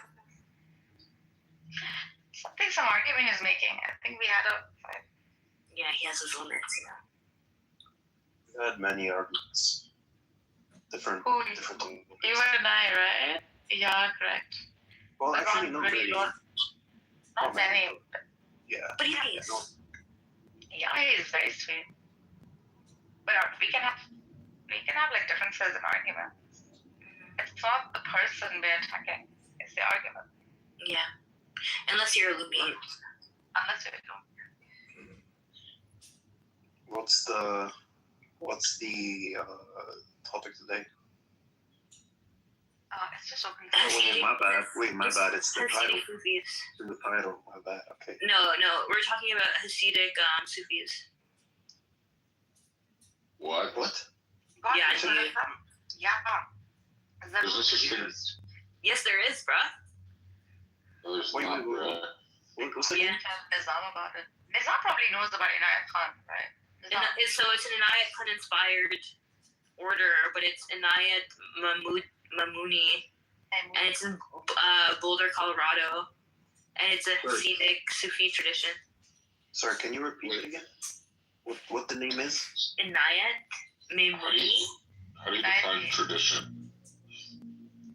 They take from it's pure. They take from all. They're like universalists. They are like Look it up. What? Before you even look them up, Neapolis. Definitionally, this is problematic. So you're not a perennialist. How can you be a perennialist? Wait, you cannot be a syncretist. Like you cannot mix and match. What? Different traditions.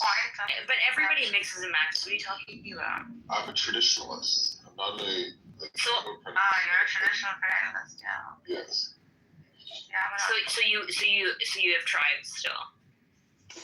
Yeah, I have tribes. God made us into tribes. Yeah, it's a way of thinking. It's an order of thought. You ever watch that? This is why we fought, remember? Wait, you and I fought? A long time ago. Are you fighting with long time ago. I still remember. No, because I just want people to let go. Like, drop the drop. You know what I'm saying? I know what you're saying, but we only let go in God, homegirl. We don't let go in you. I don't want you to let go in me. I want you to let go on God, which is all and everything and above everything. Above the tribes. Before you realize that God is all, you have to realize that God is utterly distinct from you. I have a religious thing. I'm in a religious thing. I'm in an order. I have the Rika. Yeah, you're a Smiley, right? So yeah. Yes, but are there Turuk in Ismailism, or is Ismailism your Tariqa? Correct. Ismailism is my Tariqa. Wow, that's there's no Tariq in Ismailis. It's one Tariq. Correct. What? Are they actually perennialists that are like the Ismaili people? Could you repeat that? Are they perennialists? Well, pluralists. Yeah, they're inclusive. Like a perennial pluralist, I would say. There's still restrictions within. There's still limitations within. We take on our different, Ismailis take on, as much as we have our own thing, it's also very ethnic and contextual. So the Afghani Ismailis living under the Soviet Union practice a very different practice than the Koja East African Ismailis, right? Because of the political, geopolitical context with the social practice. So Canada and America is the first time where you have this mishmash of these traditions because they weren't allowed to practice openly in different contexts, right? So they didn't have under the Soviet Union, they didn't have access to the Afghan directly. So they had maintained a lot of folk practices, right? So even when the Afghanis first came to Canada, they still had to have their own separate rooms because the prayers were slightly different, and then the Ismaili institution had to find a way to standardize things. So things like funeral practices and all that stuff became standards in Canada and the US for the first time. And then that has become a more global standard now. And are all Ismailis, do they all follow the Aga Khan, or is it? Yeah. Have you read the Saint Hussein Nasir's book, Ideals and Realities himself? Yeah. That was the first time I ever even learned anything about Ismailis. So my professor does work with under that teacher. Yeah. That's just amazing. He's a great thinker. He's alive, right? Still?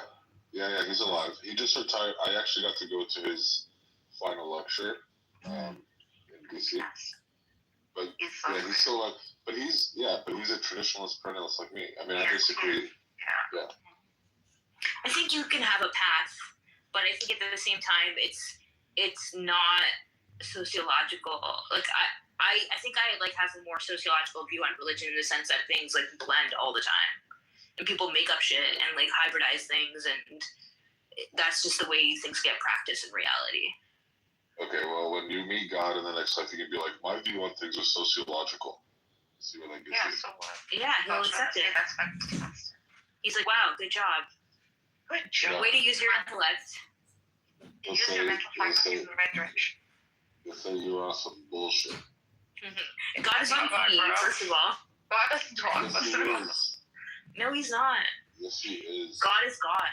God in his active aspect is masculine. What if God was masculine? Yes. Dude, you're not a brandless. There's no way. Just a street. In his active No way you're a brandless. I've told you this before. Like, even as a traditional brandless, it just does. No, you know you're not a brandless. I can hear you from the brandless. I've never heard darkness to fear anybody except for It's the only religion I go to. That was cool. I'm glad I could witness that. There are two, it's a serious philosophy. Like, it's not freaking woo-woo pluralism. It's studied in depth. There's so much work on, like, the traditionalist and the non-traditional views of Canada. I mean, there's at the end of the day, there's just like there's a matter of fact, right? Like people can go and they can study things that just aren't true, and they can derive insights and do all kinds of crazy work.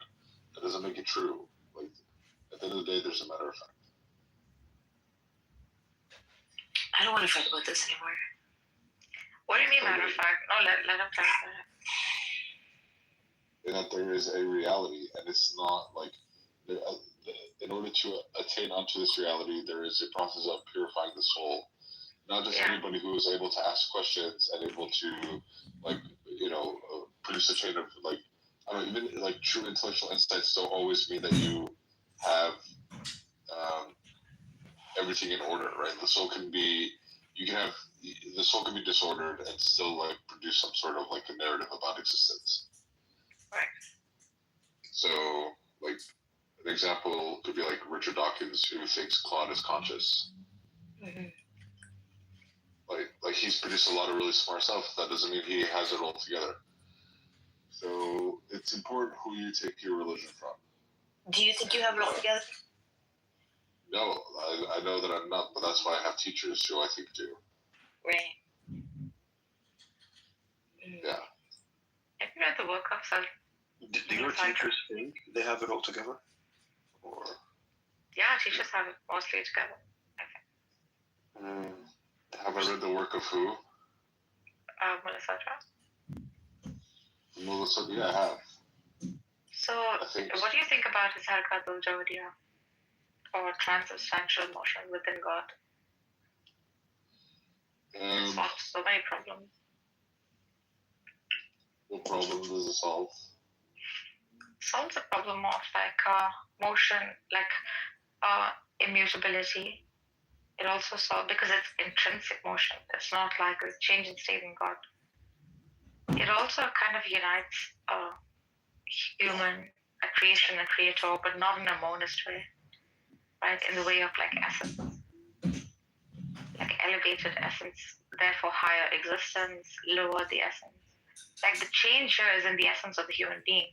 Mm-hmm. Whilst most would think that essence is the very nature of a thing, Savarajis does not think that essence is the nature of the thing. So, I'll put this is how I come to know my teachers and who I take religion from.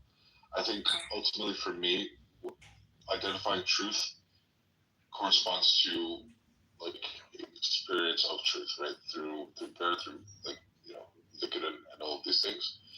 And there are just things that simply, if they do not resonate for me, then I just don't take it. You know what I mean? They're like Saint Hussein. So when I read him, I'm not just reading somebody who is a really smart Islamic studies philosopher. I'm reading somebody who is, in my view, has very clearly tasted the realities that he's writing about. Like he's writing from an experiential perspective. This is somebody who's lived it, right? Yeah. And that is very rare. So I think that's the criteria I would encourage everyone to.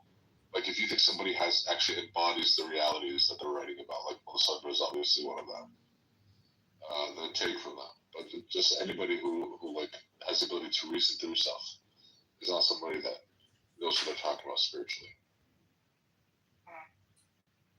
You feel me, fam? Yeah, I feel you. Alright, cool. Zabu, I think we're done fighting. Yeah, I never pick up some other bullshit. Huh?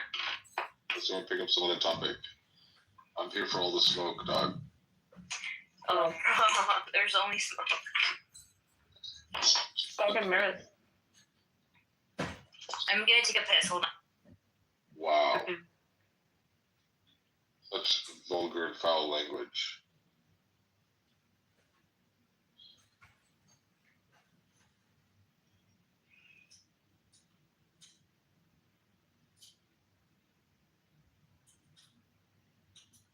Marcus, what are you thinking about these days? You usually have like something that's on your mind that you're trying to like work through. Thinking about ascension. I'm thinking about justice. For me, it's become like quite the criteria. I think because of situational, because it happened, like my family's in Iran. Yeah. Yeah. Justice and ascension, or are they separate kind of? Like how do they? In the sense of like, what is justice? What is divine justice? Like I've read works of, what's his name? Mujahari in the past, and I'm reading like the Satrian view of divine justice.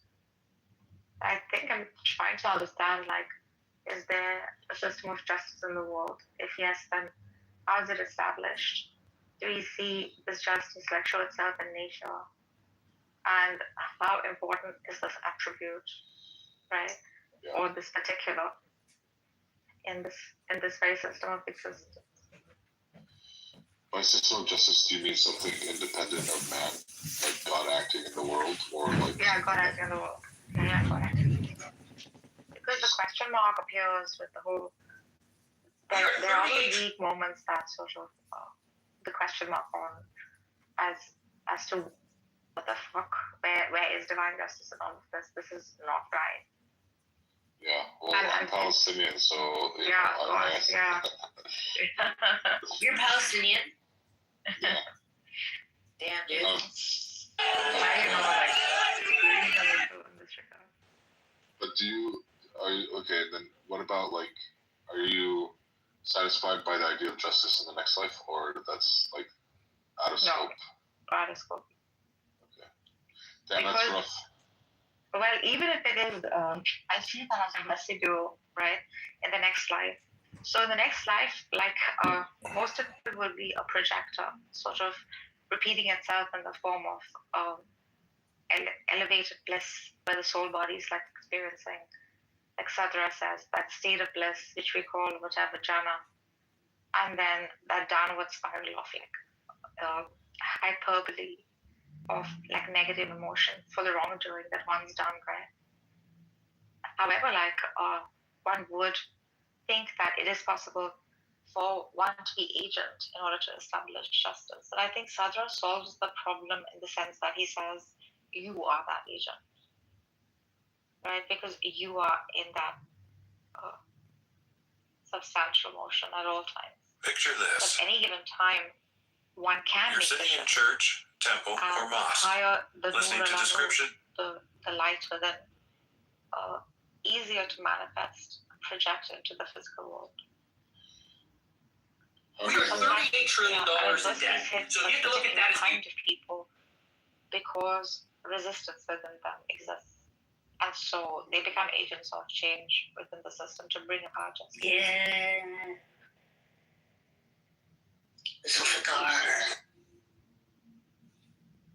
And what do you think, Atlas? I think that's very interesting. How do you understand divine justice? Well, I don't separate this world and the next, and so I guess in my mental working, I take into account that things might not get resolved until.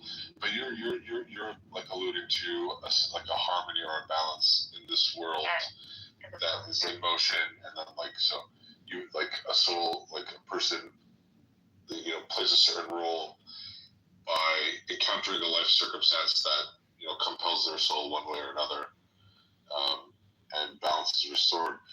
Like I think there's just like really hard scenarios, like the United States blew up a school of like a girls' school, killed like 170 little girls. Yeah. Like I think there are things that are very clearly are just so out of sync, so out of balance that happen in this world. It's hard to, and just because we, human being cannot fathom what, like, the restoration of harmony doesn't mean it's not there. But there's also, like, I think, actually, it was either one of his talks or something that I read by him, where he says, that it's possible for the soul in this world to be burdened by something that does not actually, like, belong to that soul.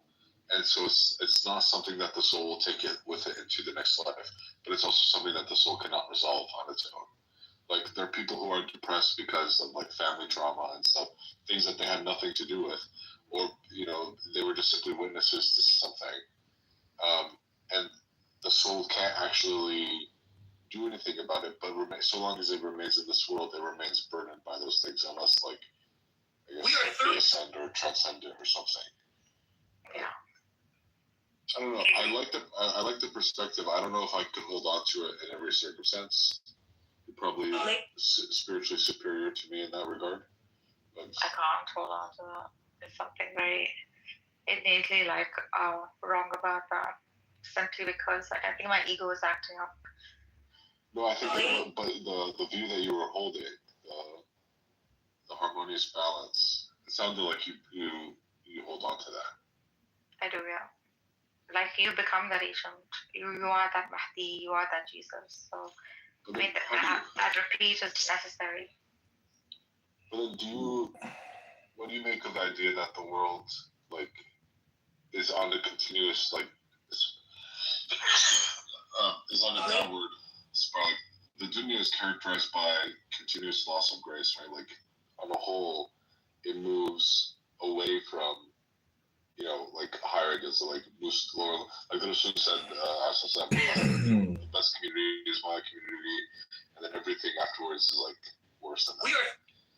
No, I can't see it. I see it always as a collective. Yeah. So, yeah, that is not something like I choose. It's always been like that from my childhood. Probably because I was not introduced to tribe or religion. So it makes it so much more easier. And I still have that in. Yeah, it's fine. Like, it's a growing out, I guess. Wait, tell me you don't have tribe. I have a tribe, but I try to not have a tribe. Why? But, like, is there no virtue in tribe? No, I think there's no virtue in tribe. I think there's like value in a rooted something, but there's also limits in that something. And tribe is horrific, I think. Not because it doesn't satisfy the person, but because, that limitation of tribe, right? I don't like us and them thinking. Yeah, I don't like thinking. I don't know what it is at the us and I'm trying very hard to belong to tribes and communities and groups, and that is probably why, like, I fit in most places and I'm welcomed so much, but it is never. My only priority is the balance between desire and the batin. Like, I don't know what else there is.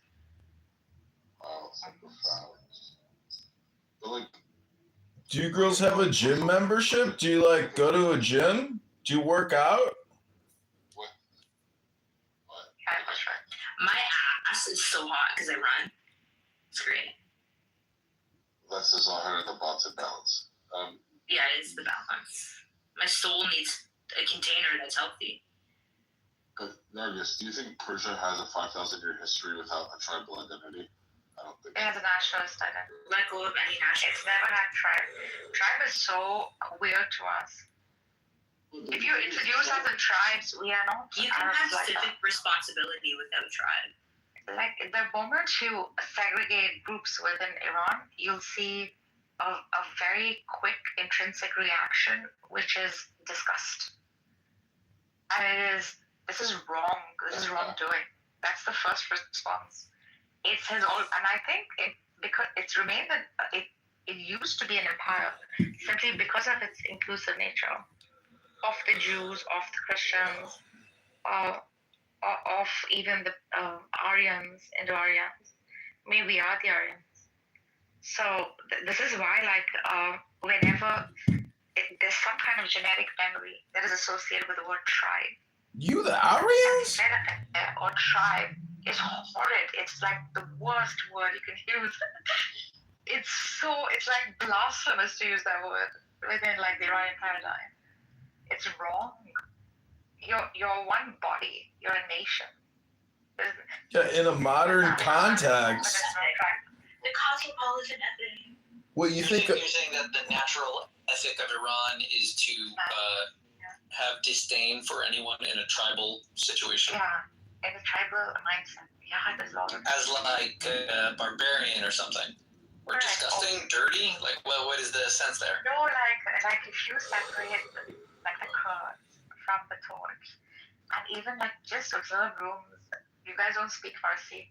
There was a time, just maybe a month ago, where there was this sort of tribal poking that was going on, and the Kurds and the Turks and the Persians all came together and like opened up these huge ass rooms where all they did was say, "We are Iranian first, we are Iranian first." It was like an attack on some sort of innate, it was a trigger reaction. We're not separate us and we get together, and how? Because we hate Trump. We hate it. Yeah, why? No, I don't know. It's odd. I don't. It's odd because it's just Narja's opinion. These aren't facts, Narja's.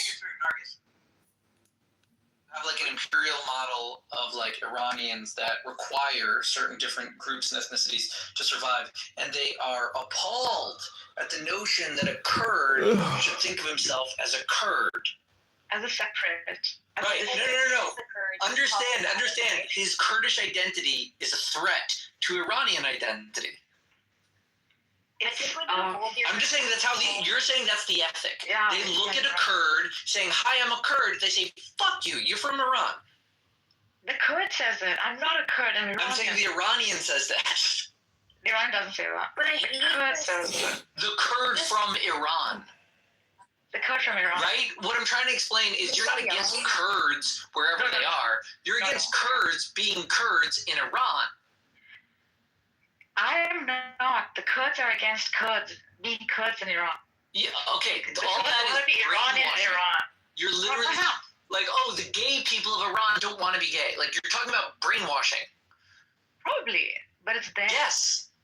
And it's imperial brainwashing. You're like you're preaching it as virtue when really you're talking about disregarding other people's forms of communities. The Kurd finds it obnoxious to be called a Kurd. A Kurd can find it obnoxious because it implies that he's not loyal to Iran. There's a lot of history with all of the regions there. I'm simply saying disregarding the cultural, ethnic, or tribal identities of other cultures is a tool of empire. Who is disregarding that? You! No, it's not. Yes. A little bit more tilted. It's not me. I'm saying like... Right, you're saying it's Iran. You just like stand in for as a representative of the machine.